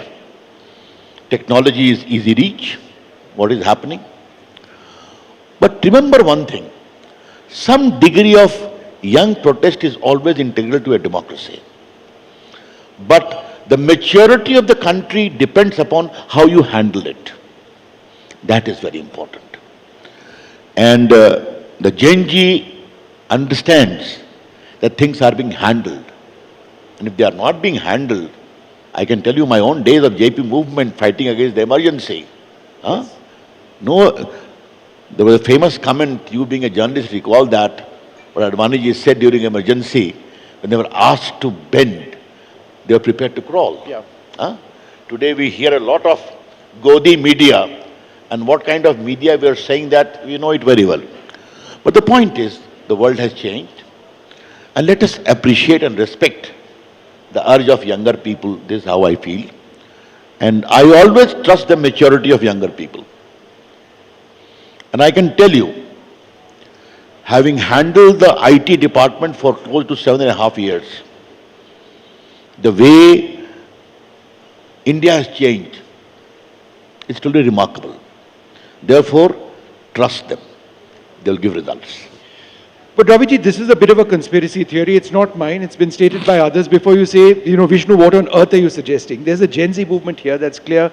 There's a very young people's movement in Bangladesh as well. We've seen something in India as well. Why is it that for different circumstances, you see Gen Z reacting across the subcontinent? Well, it is a natural phenomenon. If there is something wrong, either rightly wrong or perceived to be wrong, they would react. But the point is there a proper institutional mechanism to address the concern? For instance, a lot of Gen Z is there in Pak-occupied Kashmir, in Baluchistan, where there are huge protests. They are being killed with impunity. And that Baloch girl, what is the name, I forget, she's also a Gen Z. Therefore, how do you address their concerns? That is always the benchmark of a stable future. And ultimately it comes from democracy. It comes from stability. It comes from being understanding of their concerns. If you take it that way, therefore you cannot compare what is happening in Bangladesh and particularly in Pakistan with India or in Nepal. After all, Nepal, I'm sorry for making a political comment, before the present government came to power, there was Ayaram, Gayaram here as well. You know it very well or not? Yeah. That great phenomena. No, but sir, I think the larger point that needs to be asked is, and you was talking a little bit about Pakistan as well, that remains a constant scourge for us in India, for terrorism and other factors as well. Would you like to elaborate a little bit more about the dangers that we face from Pakistan on one side as we try and negotiate friendly relationships with a host of other nations in the subcontinent? Terrorism can never be an answer to a stable relationship. Using terrorism as an instrument of compulsive foreign policy is not right. And all those who have encouraged that become a victim of that. You know it very well. Pakistan does not learn a lesson at all. Because Pakistan is not democracy. I'm sorry to make this comment, but permit me to make this comment. Jinnah met Pakistan, it became Jarnail's ki dukaan. That is the hard fact. We wish well for Pakistan. I know Pakistani people are nice. They want good relations with India. But the point is, the generals use terrorism as an instrument of state policy. And you may have seen what happened in SARC. One of the failures of SARC is that only. Yes. Now coming to Nepal, I must tell you something more. Cultural connect will always remain the most powerful mooring of these two countries. The Buddhist circuit, the Ramayan circuit, from Kedarnath to Badrinath to Muktinath to Pashupatinath to Somnath to Rameshwaram, you cannot wish them away. I come from Bihar, Vishnu. Take the case of festivals. Chhat is celebrated with gusto in Bihar, the biggest festival. Yes. So it in Madhesh areas. Then the Upasana of Devi Shakti, the Parvati, the Kali, the Bhairavi, common to both. Therefore, this great commonality of Tirth shared by the two countries for generations and generations will remain the biggest mooring and unwavering connect for the prosperity of the two countries. But let me make an observation, sir. And we see this very often on social media. Also address the concerns. And the biggest thing I would like to share with you today, since we are also talking of future, environmental concern will have to be addressed. I see Himalayas in two respects. Himalaya is Tapabhumi, both for Nepal and also for India. But Himalaya is also becoming a very big area of uncertainty in terms of environmental challenges. I would today recommend from your platform that the biggest scope for relationship between India and Nepal should be on proper management of climate issues in the hilly areas. How can we can exchange notes, learn from each other? And I think we have a lot to learn from Nepal. And Nepal also has to learn from India. And I want to make it very clear. We don't at all eye any big brotherly attitude. That was my question. And I can anticipate your question. I have been suffering for so long. Therefore, I can anticipate your questions. I want to make it very clear from NDTV platform today in Kathmandu, and I compliment NDTV for inviting me. We don't eye any big brother. The comment of Prime Minister which we heard in the previous panel, that not even a single war of India is there in which some Nepali has not shed blood. This is a very powerful statement. Therefore, the instinct for help, the instinct for sharing is quite natural between the two countries. And that will remain the biggest foundation. I always say that. What other issues we should look for future? Power sector, water management. No, but let me ask you a few questions. I think you made an important point about that big brother attitude. Would you concede that this has been a problem, and it's not specific to any government, that we have had with regard to a country like Nepal? If you see Twitter, social media, it's like we dominate with our opinions. I think the best thing we have done now in dealing with the present tragedy is just let the people of Nepal decide how we can assist them. It's not as if we are forcing anything on anybody. That should be the approach. I told Is that something we have failed in the past? I'm telling you, in 2015, when this earthquake happened, the first question I asked what the people want there. They want connectivity. I said provide that at a domestic rates. Here you have seen, today Indian Armed Forces are coming to repair the bridges and all these things, medical help, national disaster team is here. Therefore, I think there is a big reservoir of relationship whereby we can understand what Nepal needs. And that should be there. But I wish to emphasize again, Vishnu, we treat Nepal with all equality as a friendly country, respecting their sovereignty and also respecting a common urge to share future, shared future. Raviji, you referred to what the Prime Minister said when he said that there hasn't been a war where the people of Nepal haven't had a role. Now we are in a scenario where, because of our own Agnipath scheme, there are restrictions on the number of Nepali soldiers who can get a permanent commission in the Gurkha regiments. Now this is an issue over here which is of concern, and I think that's understandable because it's been part of Nepalese contribution to themselves by way of salaries but it's also been an important contribution to us. It's obviously an impasse. How do you look at it? I think no issue between Nepal and India is not capable of solution. Okay? We have seen many problems and we have resolved that. We'll find a way out for that as well. I take note of what you say. I am myself a great, I have a sentimental attachment with Gorkha's people whenever I see them. In fact, one of the biggest thing, I never miss a 26th January march in Delhi. Others I can skip.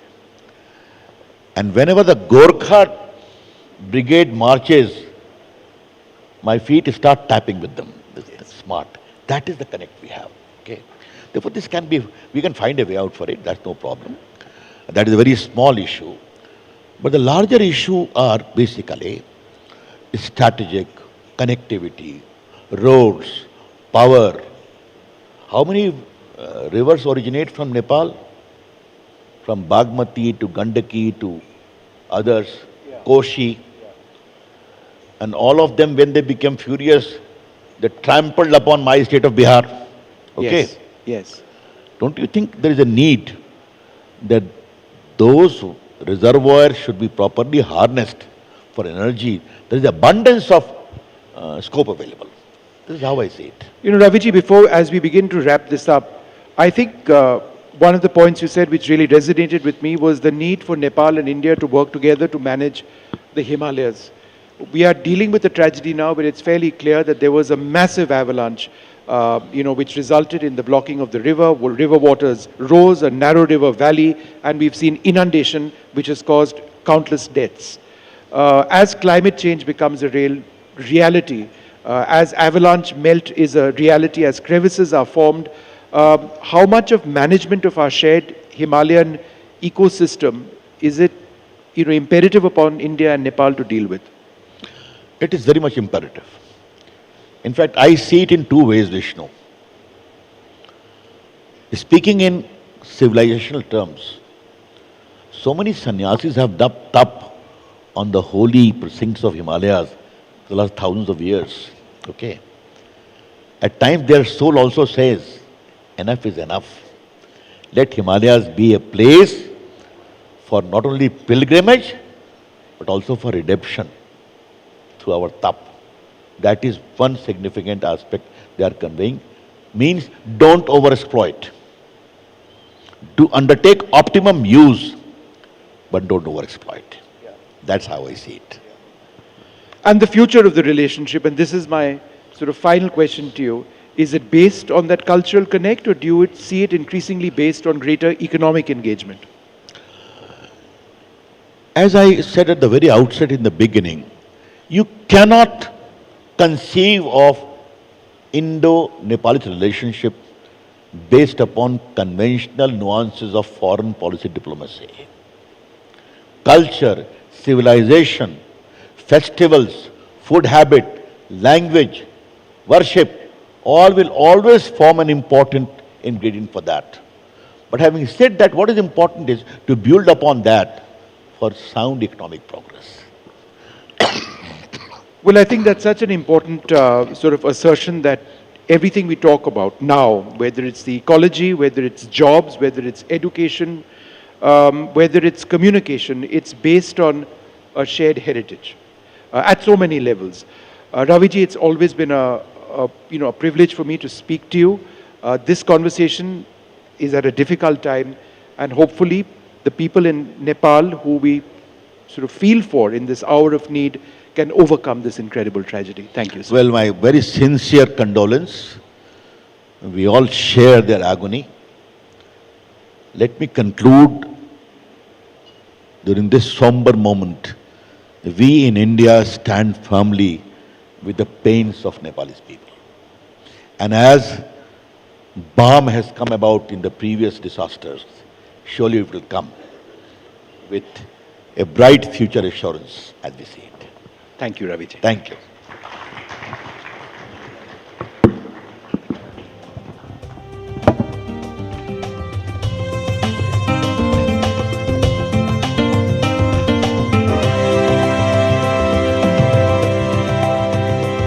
Thank you so much, Ravi sir, for sharing your thoughts with us. Thank you so much. Finance Minister Dr. Swarnim Bagle is here with us. I extend you a warm welcome, sir. But before we move on to our concluding session, joining me, Senior Executive Editor, Mr. Mohit Roy Sharma, for a vote of thanks.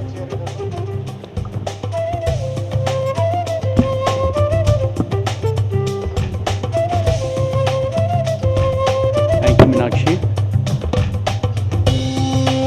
Ladies and gentlemen, first, my heart goes out to everyone affected by yesterday's devastating floods.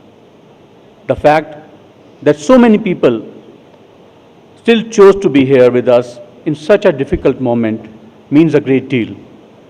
And we are deeply grateful for your presence. As we close the inaugural edition of NDTV World, Anviksha, Ideas Across Border, I want to thank all our distinguished speakers from Nepal and India. Your perspective, participation, and insights made today's conversation meaningful and gave Anviksha the gravitas that it wanted to build. Our thanks to the leaders from politics, diplomacy, business, culture, sports, and public life who helped us to look at Nepal through many different lenses and help us to move beyond the familiar frames through which this relationship is often understood. A very special thanks to Kantipur Media Group, our Nepal media partner, for being a part of this journey and helping us take Anviksha's idea and conversation to a wider audience across Nepal. We are equally grateful to our sponsors, Patanjali Dantkanti, MEW Group, PhonePe, Asian Paints, Parul University, Sudha, Gold Star Shoes, Panchkanya Group, Padma Jyoti Group, Nepal SBI Bank, and our partners, Yak and Yeti Hotel and Nepal India Chamber of Commerce and Industry, whose support made this event possible. Thank you for believing in the idea of Anviksha and for standing with us as we begin this journey. To the entire NDTV team and everyone who worked behind the scenes in Kathmandu, thank you for many weeks of planning, coordination, and effort that brought today together. And most importantly, thank you to all the audiences. A dialogue has meaning only when people are willing to listen, question, and engage. Kathmandu is where Anviksha has begun its journey. From here, it will travel across the borders, across countries, carrying forward one simple idea, that there's always more to understand when we are willing to look again. Thank you, Nepal. Thank you, Kathmandu. And thank you for being a part of NDTV World Anviksha, Ideas Across Borders. Namaskar and Dhanyabad.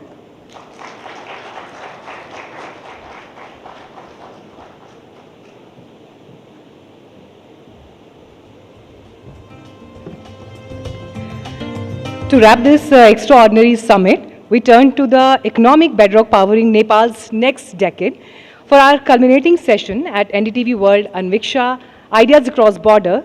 It is a privilege to invite on stage Nepal's Finance Minister, Dr. Swarnim Bagle.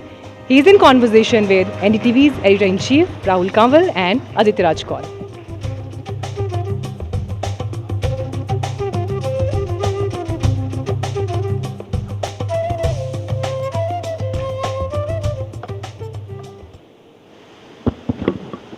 Hello everyone. For our concluding session at the NDTV World Anviksha Summit, we have a guest who's far from being a conventional politician or what you'd imagine the background of a typical finance minister to be. Dr. Swarnim Bagle is the intellectual and public policy face of the new Gen Z party that currently rules Nepal after the political upheaval that we saw over the last several months. He studied economics at the London School of Economics, did his master's in public administration and international development at Harvard University, completed a PhD in economics at the Australian National University, worked at the World Bank and the UNDP, and served as vice chair of Nepal's Planning Commission. He spent a lifetime diagnosing from the outside what is wrong with Nepal's economy and what needs to be done to fix it. And unlike most career economists, he's now in the unique position of actually having a shot at trying to fix Nepal's economic problems. He's also the vice chair of the party that's currently in power and therefore one of the founding pillars of the RSP. Dr. Swarnim Bagle, thank you very much for taking out time and joining us here at NDTV Anviksha. Your presence means the world to the entire NDTV team. Thank you so much, Rahul. I hope Kathmandu is treating you well and the whole NDTV crew and the distinguished guests who are here. It's been a rather unfortunate time, but I think you were able to pivot excellently to cover all the humanitarian When we met yesterday, soon after landing in Kathmandu, we weren't sure whether we'd be able to put this program together in the aftermath of the massive tragedy that had just befallen Nepal. for helping make this possible. Thank you. It really does mean a lot to us. I want to start by asking you, Dr. Wagle, how does the finance minister's position, his chair, look from the outside to someone who's not sitting on it? What do you now know sitting on the finance minister's chair, which is infinitely tougher or more difficult than you'd imagine this position to be? Well, I'm aging very fast, as you can see. From the outside, of course, you know, the finance minister is the custodian of everyone's wish list, right? I want this, I want that. There's no limits to the resources at the minister's disposal. He or she can, has a mysterious magic wand, can meet all these wants and all that. But as students of economics know, there are unlimited wants and limited resources, and that's where the balance has to be struck. The real politic of day-to-day, governing, managing alliances, handling trade-offs, and that leads to a lot of political friction, both inside the government, among the many entities therein, and also with the external constituencies. And that balancing act is really what is very tough to manage. Minister Wagle, Nepal stands as a very defining moment. Last entire year we've seen a journey that's been unprecedented. The protests, the young government that's in power, and your economic vision really is to ensure that the youth of Nepal do not wander off to other countries, but stay in Nepal in building a new Nepal. What's the vision of the Balen Shah government in this direction, and how are you different from the previous governments in power? Well, we're very mindful of the circumstances that led to the birth of this new generation of politicians, a new brand of politics that has taken over the polity at this point in time. The revolt was really over the disgust associated with the kind of political economy that had been practiced, particularly over the last 20-25 years. And so the rot in the system, the unhappiness with constricting economic opportunities, the general feeling among the young people, and this is a very young country, and the median age is only 25, that to build a happier, better life, you have to go abroad, right? So that general sentiment was what led to that unprecedented outburst on the streets of Kathmandu almost exactly a year ago.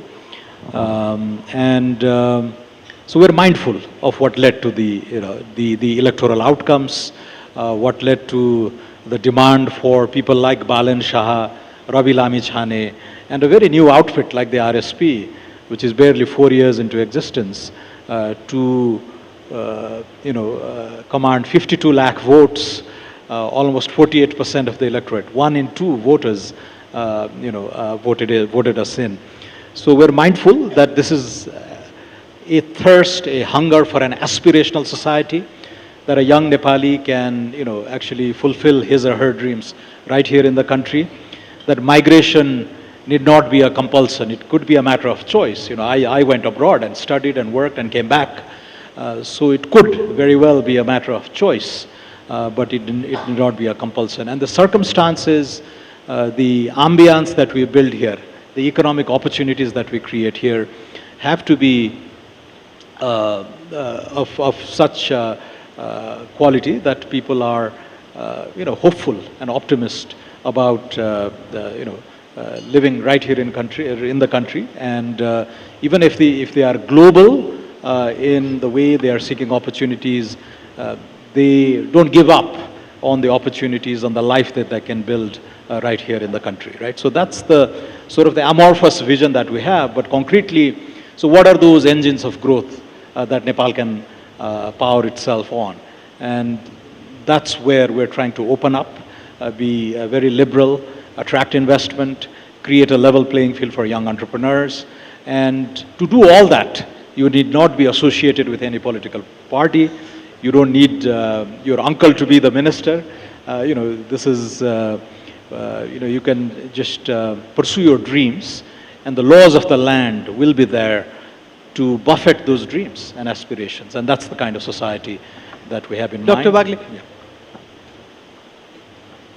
Yeah. One of the critical concerns for any party that comes out of a movement, comes out of political upheaval, is the very natural inevitability of power turning it into the establishment. How does the Balen Shah government and how does the RSP intend to ensure that it stays as anti-establishment now that you are the establishment? How do you ensure power doesn't corrupt you? Because we've heard these promises earlier in several states of India, in other countries of the world where we've seen similar Gen Z movement. The rhetoric of the protest and the activism is much rosier than the reality of governance. I think we have to communicate with the people very honestly, right? What is possible immediately, what is possible in the medium term, and conditional on a set of reforms, bold reforms that we undertake. What's that destination that we want the country to reach over the next 3, 5, 10 years, right? So we have to be very candid about the possibilities and the constraints. Now, until about a few weeks ago, I was the oldest member of the cabinet. I don't look too old, but I was the oldest member of the cabinet. So that tells you something about the composition of the current government, the polity, the direction that we want to go. And we've learned from the mistakes of the past, but we also want to build on the achievements that the earlier generations have secured for us. A vibrant multi-party democracy, for example, right?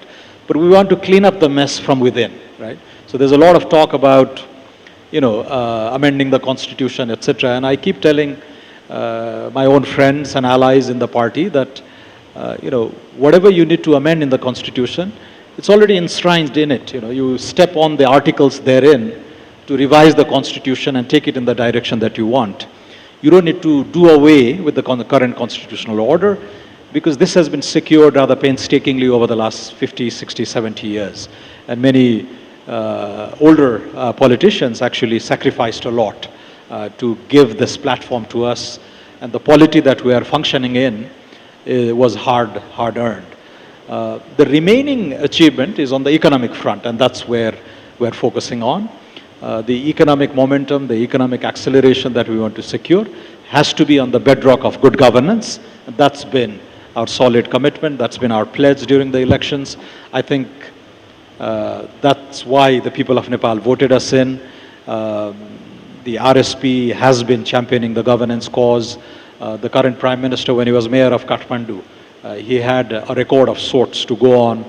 And that's what we're trying to live on. So, the past 5 months, this is a 5-month-old government, we've been very strict on these very issues. The elite capture of institutions that had happened in the earlier reigns, we've done away with that. The politicization of the organs of state, we've tried to minimize that. And this meritocratic order that we want to pursue is what is born out of this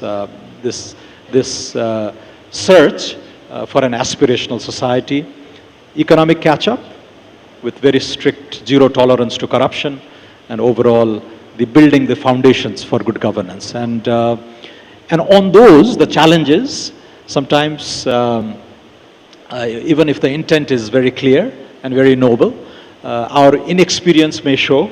And those are the moments when we really have to own up and say, okay, we goofed up here, but we are ready to course correct, and move in a certain direction. So the current handling of the disaster, you might, there have been a few episodes in the past when there was a lot of public angst, expectation of a certain nature that the government or the Prime Minister or the ministers would behave in a certain way. But I haven't seen any notable criticism of the way we've handled the current disaster that we're living through right now. Because we've partly learned what ought to be done to allay the anxieties of the common people. And I think The Prime Minister has been back from Nuwakot, where the site of the disaster, and I was sitting with him for almost 90 minutes reviewing what more could we do, where could we improve, the next phase of the disaster handling. So I think the honesty, the transparency, the overall integrity surrounding the art of governance has been relatively new, and this is what we want to uphold for the remainder of our tenure. Mr. Wagle, social media has played an incredible role in pushing the narrative of this new government, a young government of which you've been a part. But the Prime Minister and the government has also been using the social media. Now, some may argue that the Prime Minister has a new way of interacting with the public or new way of functioning. Why don't you give us a sneak peek into the Prime Minister Balen Shah? Because a lot of people here and millions other watching NDTV all across the globe want to know this rapper, a young rapper who became a sensation and then a Prime Minister. And then the Nepali media also spoke about you recently and your internal workings in the government, because some people want to know how is the government functioning, what is the agenda, and perhaps what is the roadmap in the next few months. Balen Shah is 36 years old. He's the youngest serving Prime Minister in the world. And I checked that up. I thought, there would be some random minister in Iceland or Vanuatu or Samoa who was probably younger, but I double-checked, and he is indeed the youngest Prime Minister in the world. And he comes from a different generation. He's a structural engineer with roots in the Madhes, but he grew up in Kathmandu. He was a highly popular and a successful mayor of the richest city in the country. And that's where the paradox is, right? He's now presiding over the poorest government in Asia, but he ran the richest city in Nepal. And some of these constraints that we talked about at the outset on, these trade-offs that one has to make in government is a difficult one. He's incredibly popular with the young people, and I think their dreams and their aspirations. So I keep on using the word aspirational, and he embodies that dream of the younger generation. And I think they want to give him a chance. But he has, very logical. He asks the right questions, very inquisitive, and he wants to communicate through action rather than words. So a conventional politician would be giving 3 or 4 speeches a day, but Balen Shah, avoids that, and he wants, and is on record for saying that, I want my actions and the results to speak for themselves. But when necessary, he has stepped up. He has addressed the country. He communicates very effectively through the social media. And, if you look at his Instagram followings or Facebook or even Twitter, I think that's the new generation. Have you learned how to rap, Minister, to bond better with your young boss? Not quite. I haven't heard him sing in person, so maybe I have to go to YouTube and look up his old videos. But he's the logic of an engineer comes through in my interactions with him, and there's a caricature of him that maybe he wants things to prevail, that he wants to whatever he desires. But one thing I must share with this audience, and he's always asking, what does the law say? And that I found was a surprise to me, right? That contrary to this popular perception about how Balen Shah functions, his engineer's mind of a very quantitative approach to probing issues, but ultimately, what does the law say? Is it constitutional? And I have teased him once, I think, that there's a famous saying of Henry Kissinger, right? In the context of a war administration under Nixon, the illegal we do immediately and the unconstitutional takes a little while. So that's the kind of expectation that you would associate with people who are really impatient with talk and want to see results on the ground. But one thing that has surprised me is the current Prime Minister. really asks what the law of the land says. And that is something Dr. noteworthy Vakil. and something that the general audience probably doesn't know. 1/3 of the GDP of Nepal is remittances. Human exports is, the primary lever that moves the economy at the moment. The critical question, of course, is what are you doing to try and attract private investment into Nepal? For those watching you in India and elsewhere, if they have $100 million and they're looking to invest in Vietnam, Bangladesh, Indonesia, why, Mr. Finance Minister, should any of these companies seriously consider coming to Nepal? So we've started by cleaning up the mess, really, right? The incentives were perverted, the institutions, the rules of the game were really rigged.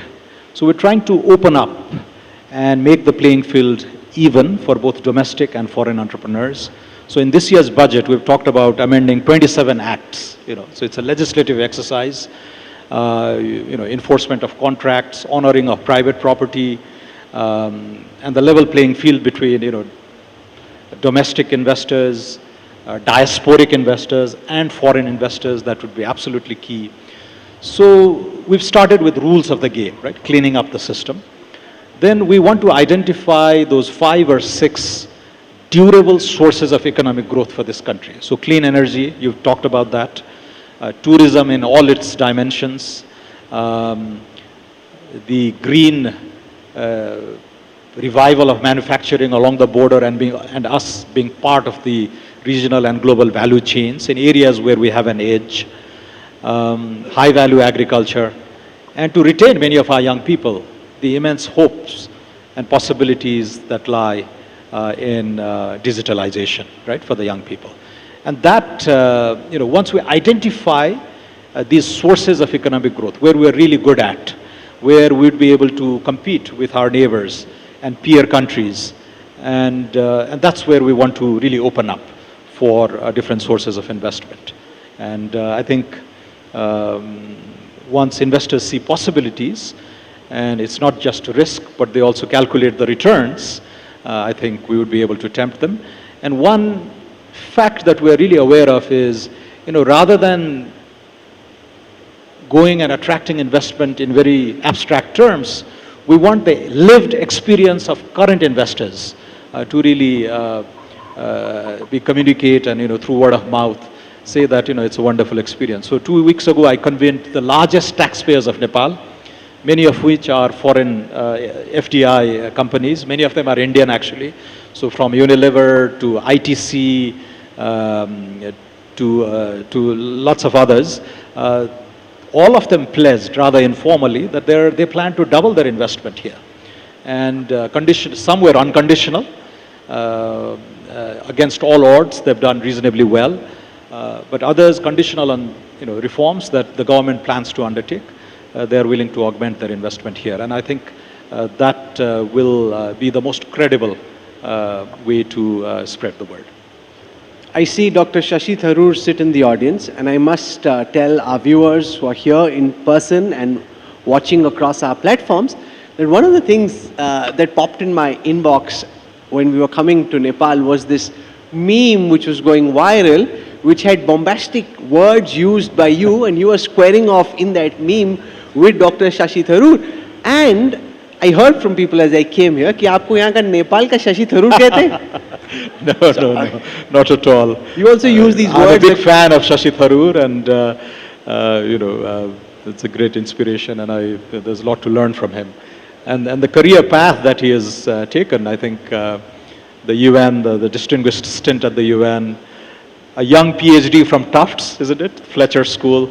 So, I'm following in his footsteps, but great inspiration. So tell us about some of the most bombastic words you've used. Now we'll compare with Dr. Tharoor and see who uses the more bombastic language. Yes. No. There can be no competition. No, play along. I saw some of the words that you were using, and in the context of the politics of Nepal, they said, "Yaar, wo dictionary leke aao, ye pata nahi kya bol raha." So I've been focusing quite a bit on the good governance agenda for the last 3-4 years. And I think this phrase, grand larceny, has been quite mimicked and popular, and also give us more. Well, I think along those lines. Dr. Tharoor, grand Lasni, have you used this? Can I have a mic brought across to Dr. Tharoor, please? India ka real Shashi Tharoor talking to the Nepal ka Shashi Tharoor. Mic lao, bhai, mic lao, jaldi se. Okay, while they mobilize, let me only take the mic. Okay, Dr. Tharoor, grand Lasni. Do you guys do this deliberately to try and throw everyone off? No, I think grand larceny is a very good one. Of course, better from a finance minister than from an opposition politician. But one word that I'm fond of using, which I would commend to you, Mr. Finance Minister, is defenestrate, because you defenestrated the previous Prime Minister. Defenestrate. Defenestrate means to throw out of the window, which is a metaphor for rejecting, defenestrating, discarding. Why did you, in the morning when you came for the session, you didn't have the headgear on? I just got it from my last event. So I thought coming to Nepal for my last event of this trip, I would at least wear the cap and demonstrate that I've gone native. Thank you for that. The joke about Dr. Tharoor is that he uses a thesaurus and decides how he wants to throw everyone off. Do you do that as well, or is this coming naturally? Well, but I must, the other day I did see something. It used to be said that there's a German word which doesn't exist in English, Schadenfreude, taking pleasure at somebody else's pain, which is, but I think I saw somewhere, Mr. Tharoor, that you found an English word that conveyed the exact same meaning in English. So I thought that was a new discovery. Now he's warming up. Now he's getting into the groove. I can't pronounce that. We must have you just explain that because, yeah, that's the mic. Finally, and about time. Yes. No, Schadenfreude is the German for malicious pleasure at somebody else's misfortune. But there is a word in English that even the English don't use. It's called epicaricacy. Okay. And they all prefer to say Schadenfreude. Yeah. Sometimes a French or a German word comes more naturally to an English speaker in England than the English word. But there is a word. Right, right. In fact, I had asked some of my linguist friends whether Schadenfreude can be translated into Nepali. And actually we couldn't come up. Some people suggested parapidak and all this with roots in Sanskrit. But parapidak, etc., veers more on sadism. It's not really Schadenfreude. But anyway, that's good to know. This was fun. Thank you for that. I want to come back to economics now.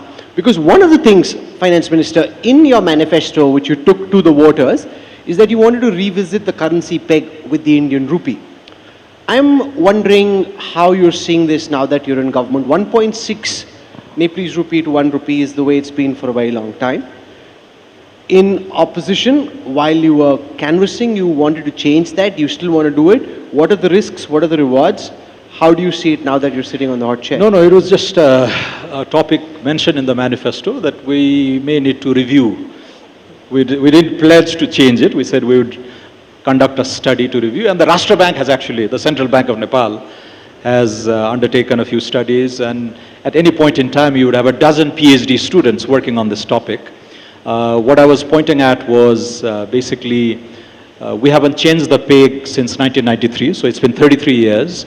Over the last 33 years, the Indian productivity, the Indian manufacturing prowess has marched in a very different direction. Ours has remained a stagnant economy, pretty much a remittance-driven economy. We don't produce much. So the productivity differential has in some way got to be correlated with the peg. And so the peg that held in 93 may not be relevant in 2026. But having said that, is it the right time to change, etc.? The conditions have to be way more conducive. The Nepali economic growth story has to take on a different trajectory, different pace before we can revisit that topic. That's one of the few things, the IMF calls it a stable nominal anchor. And I think we have to agree with them that when so many other macroeconomic variables are shifting, changing, you don't want to add that extra layer of uncertainty in the current economic climate. It may be an issue that we revisit, when the growth momentum is much stronger. But don't forget that this has been done 5 times in the past. So it's not heresy to even talk about it. When we started in 1960, the peg was very different. And then we've been adjusting it. But the last change was made in 93, but the structure of the economy has has evolved. I think in 1993 our per capita incomes were comparable. Now you are twice as rich as us in terms of the collective GDP, the economic clout. You are 100 times richer than us, 50 times more populous. So all these structural, the very, very important variables have to be factored in before we dare to add that extra layer of uncertainty when we are barely managing this transitional process. Mr. Watley, it's almost clear now that Prime Minister... Dr. Tharoor saying... Just on that subject, I couldn't resist because I heard a nugget today which the Finance Minister might want to clarify or contradict. That at the time of independence, the Indian rupee, the Nepali rupee and the Sri Lankan rupee were all equal. Today, the Nepalese currency which is pegged is at 1.6 to the Indian rupee. The Sri Lankan currency which is not pegged is 300 to the Indian rupee. Where would you be if you didn't actually have the peg? And what would it do? Would it help you with your exports or would it just drive inflation crazy in your country? So I was alluding to that in a way that even if we were to devalue much, free float and the Indian rupee versus Nepali rupee would be somewhere between the two points, between the Sri Lankan and the current Nepali peg. The advantage would be if our export base was much competitive, the cheaper exports and us taking over, our competition, Bangladeshi, Vietnamese, even Indian competition. Is that a realistic possibility right now? The answer is no, unfortunately. The Dutch disease and the remittance windfall has distorted the economy to such an extent that we would not be able to take advantage of any devaluation that we undertake at this point in time. So those foundations have to be built. So we're talking about 5, 10, 15 years down the road before we can envision an economy which would be able to take advantage of those sort of devalued currency. Right now that doesn't exist. And the advantages associated with that nominal stable anchor, that predictability that comes with the Indian peg, is something that beats any other economic choices that we make. Down the road, I think the Indian economy will be stronger. Your currency will also go up. And there may come a time when we conceive of a basket sort of currencies and we peg against that. Should our export also diversify a little bit? Right now we're too dependent on India. 70% of our trade is with India. And so all these fundamentals have to give way to more sophistication, more diversification before we can begin to experiment with some of these choices. Mr. Watley, as we begin to wrap up this incredible last session that we have had, a final comment. It's almost clear now that Prime Minister Balinsha would be visiting India in the next few months. What are the top priorities that you have, and would you mind sharing the date? Well, as you know, coming into office, he was very focused on the domestic agenda, and the first 100 days at least was focused on the Sasakiya Sudhar Ka 100 Kadam, the 100-point agenda that we had. And the rating that we've given ourselves is 87.2 on that, and I think after that we've begun to discuss Prime Minister's visits abroad. I am pretty confident that his first visit abroad will be to India, and the dates I think will need to be worked out, but I am very hopeful that this will happen before the end of the year.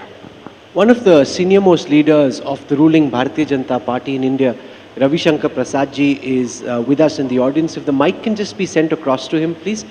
Ravi Shankar ji, to Dr. Wagle and through him to the Balinsha government, your message at this time when India is looking for a reset with this new Gen Z political movement that currently rules Nepal in the context of the kind of equation India and Nepal have had over the past couple of decades? I'm very clear about it. First of all, I cannot use the expressions of Mr. Shashi Tharoor, okay? Let's be very clear about it. My good friend. The whole foundation of Nepal-India is so strong. As I said in the very beginning of my interaction, you cannot segregate it through passport or through geographical boundaries. And if there is a strong reservoir of goodwill between both the parties, both the countries, we'll find a way out. And what I heard from Honorable the Finance Minister, the whole approach in the right direction. And if today he has firmly stated that the first visit of Honorable Prime Minister Balan Shah will be to India, that shows the way as to what is going to be the relationship. That's quite remarkable. Varun Chaudhary runs one of the biggest industrial group out of Nepal. Varunji, your sense of what Swarnim Wagle and the current government need to do? They were speaking of a second generation of economic reforms. What does it look like from the lens of an industrial group like yours? What would you like to see them do over and beyond what they've done in the past 4-5 months? Well, what I had also spoken while I was speaking to Meenakshi, what they're doing is absolutely right. And I did mention the word Shuddhikaran, which means they're cleaning up the system. Naturally, you know, a system which has been junked for so many years, years after years, it will take time for the whole machinery to get oil back again. And, you know, what he did right after he took charge of the office, and I was live on TV, I did applaud him for the various changes that he did, and which was all pandering in the right direction. So he was giving all the right messages to the private sector in terms of rebuilding the confidence that we are there for you. So it's a matter of time, patience is a virtue, that we are back on feet again. One of the things that's hobbled the Nepalese economy over the past couple of decades is that most governments were unstable because they were coalition governments with wobbly majorities.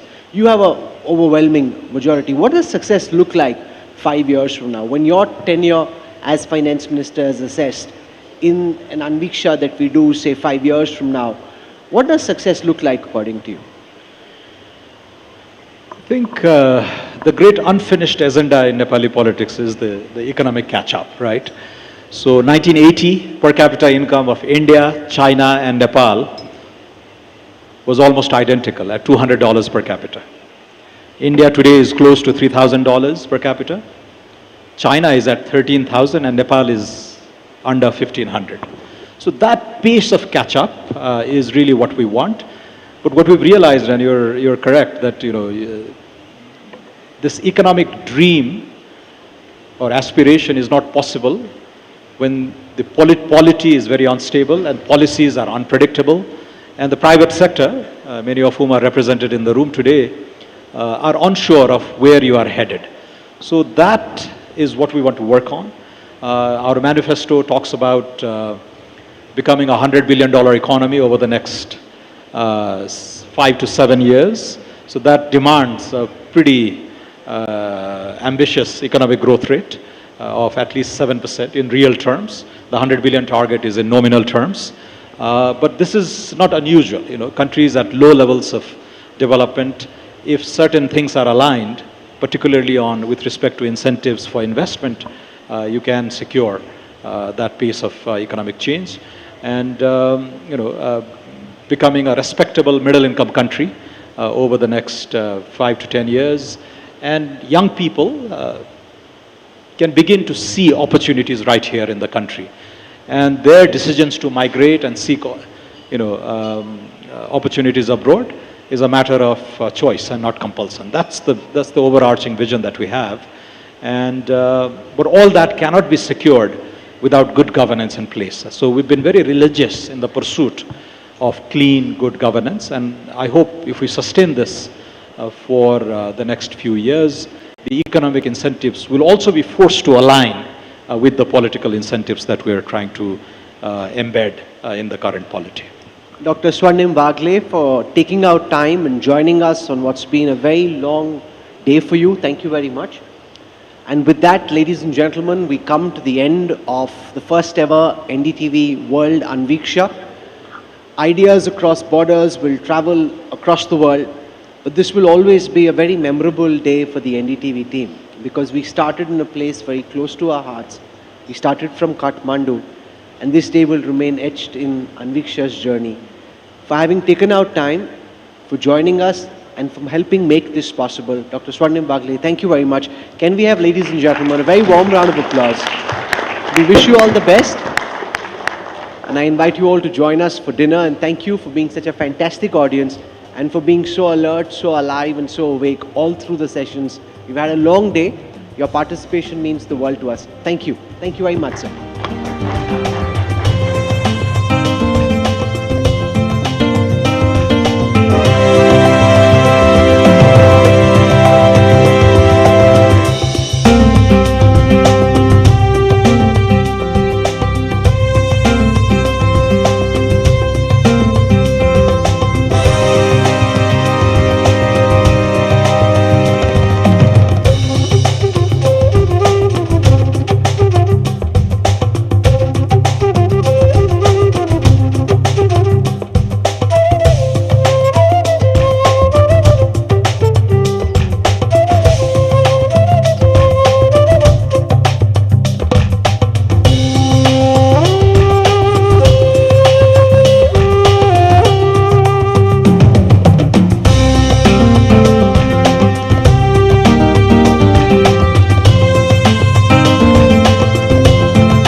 Of opulence that captures the essence of Nepal.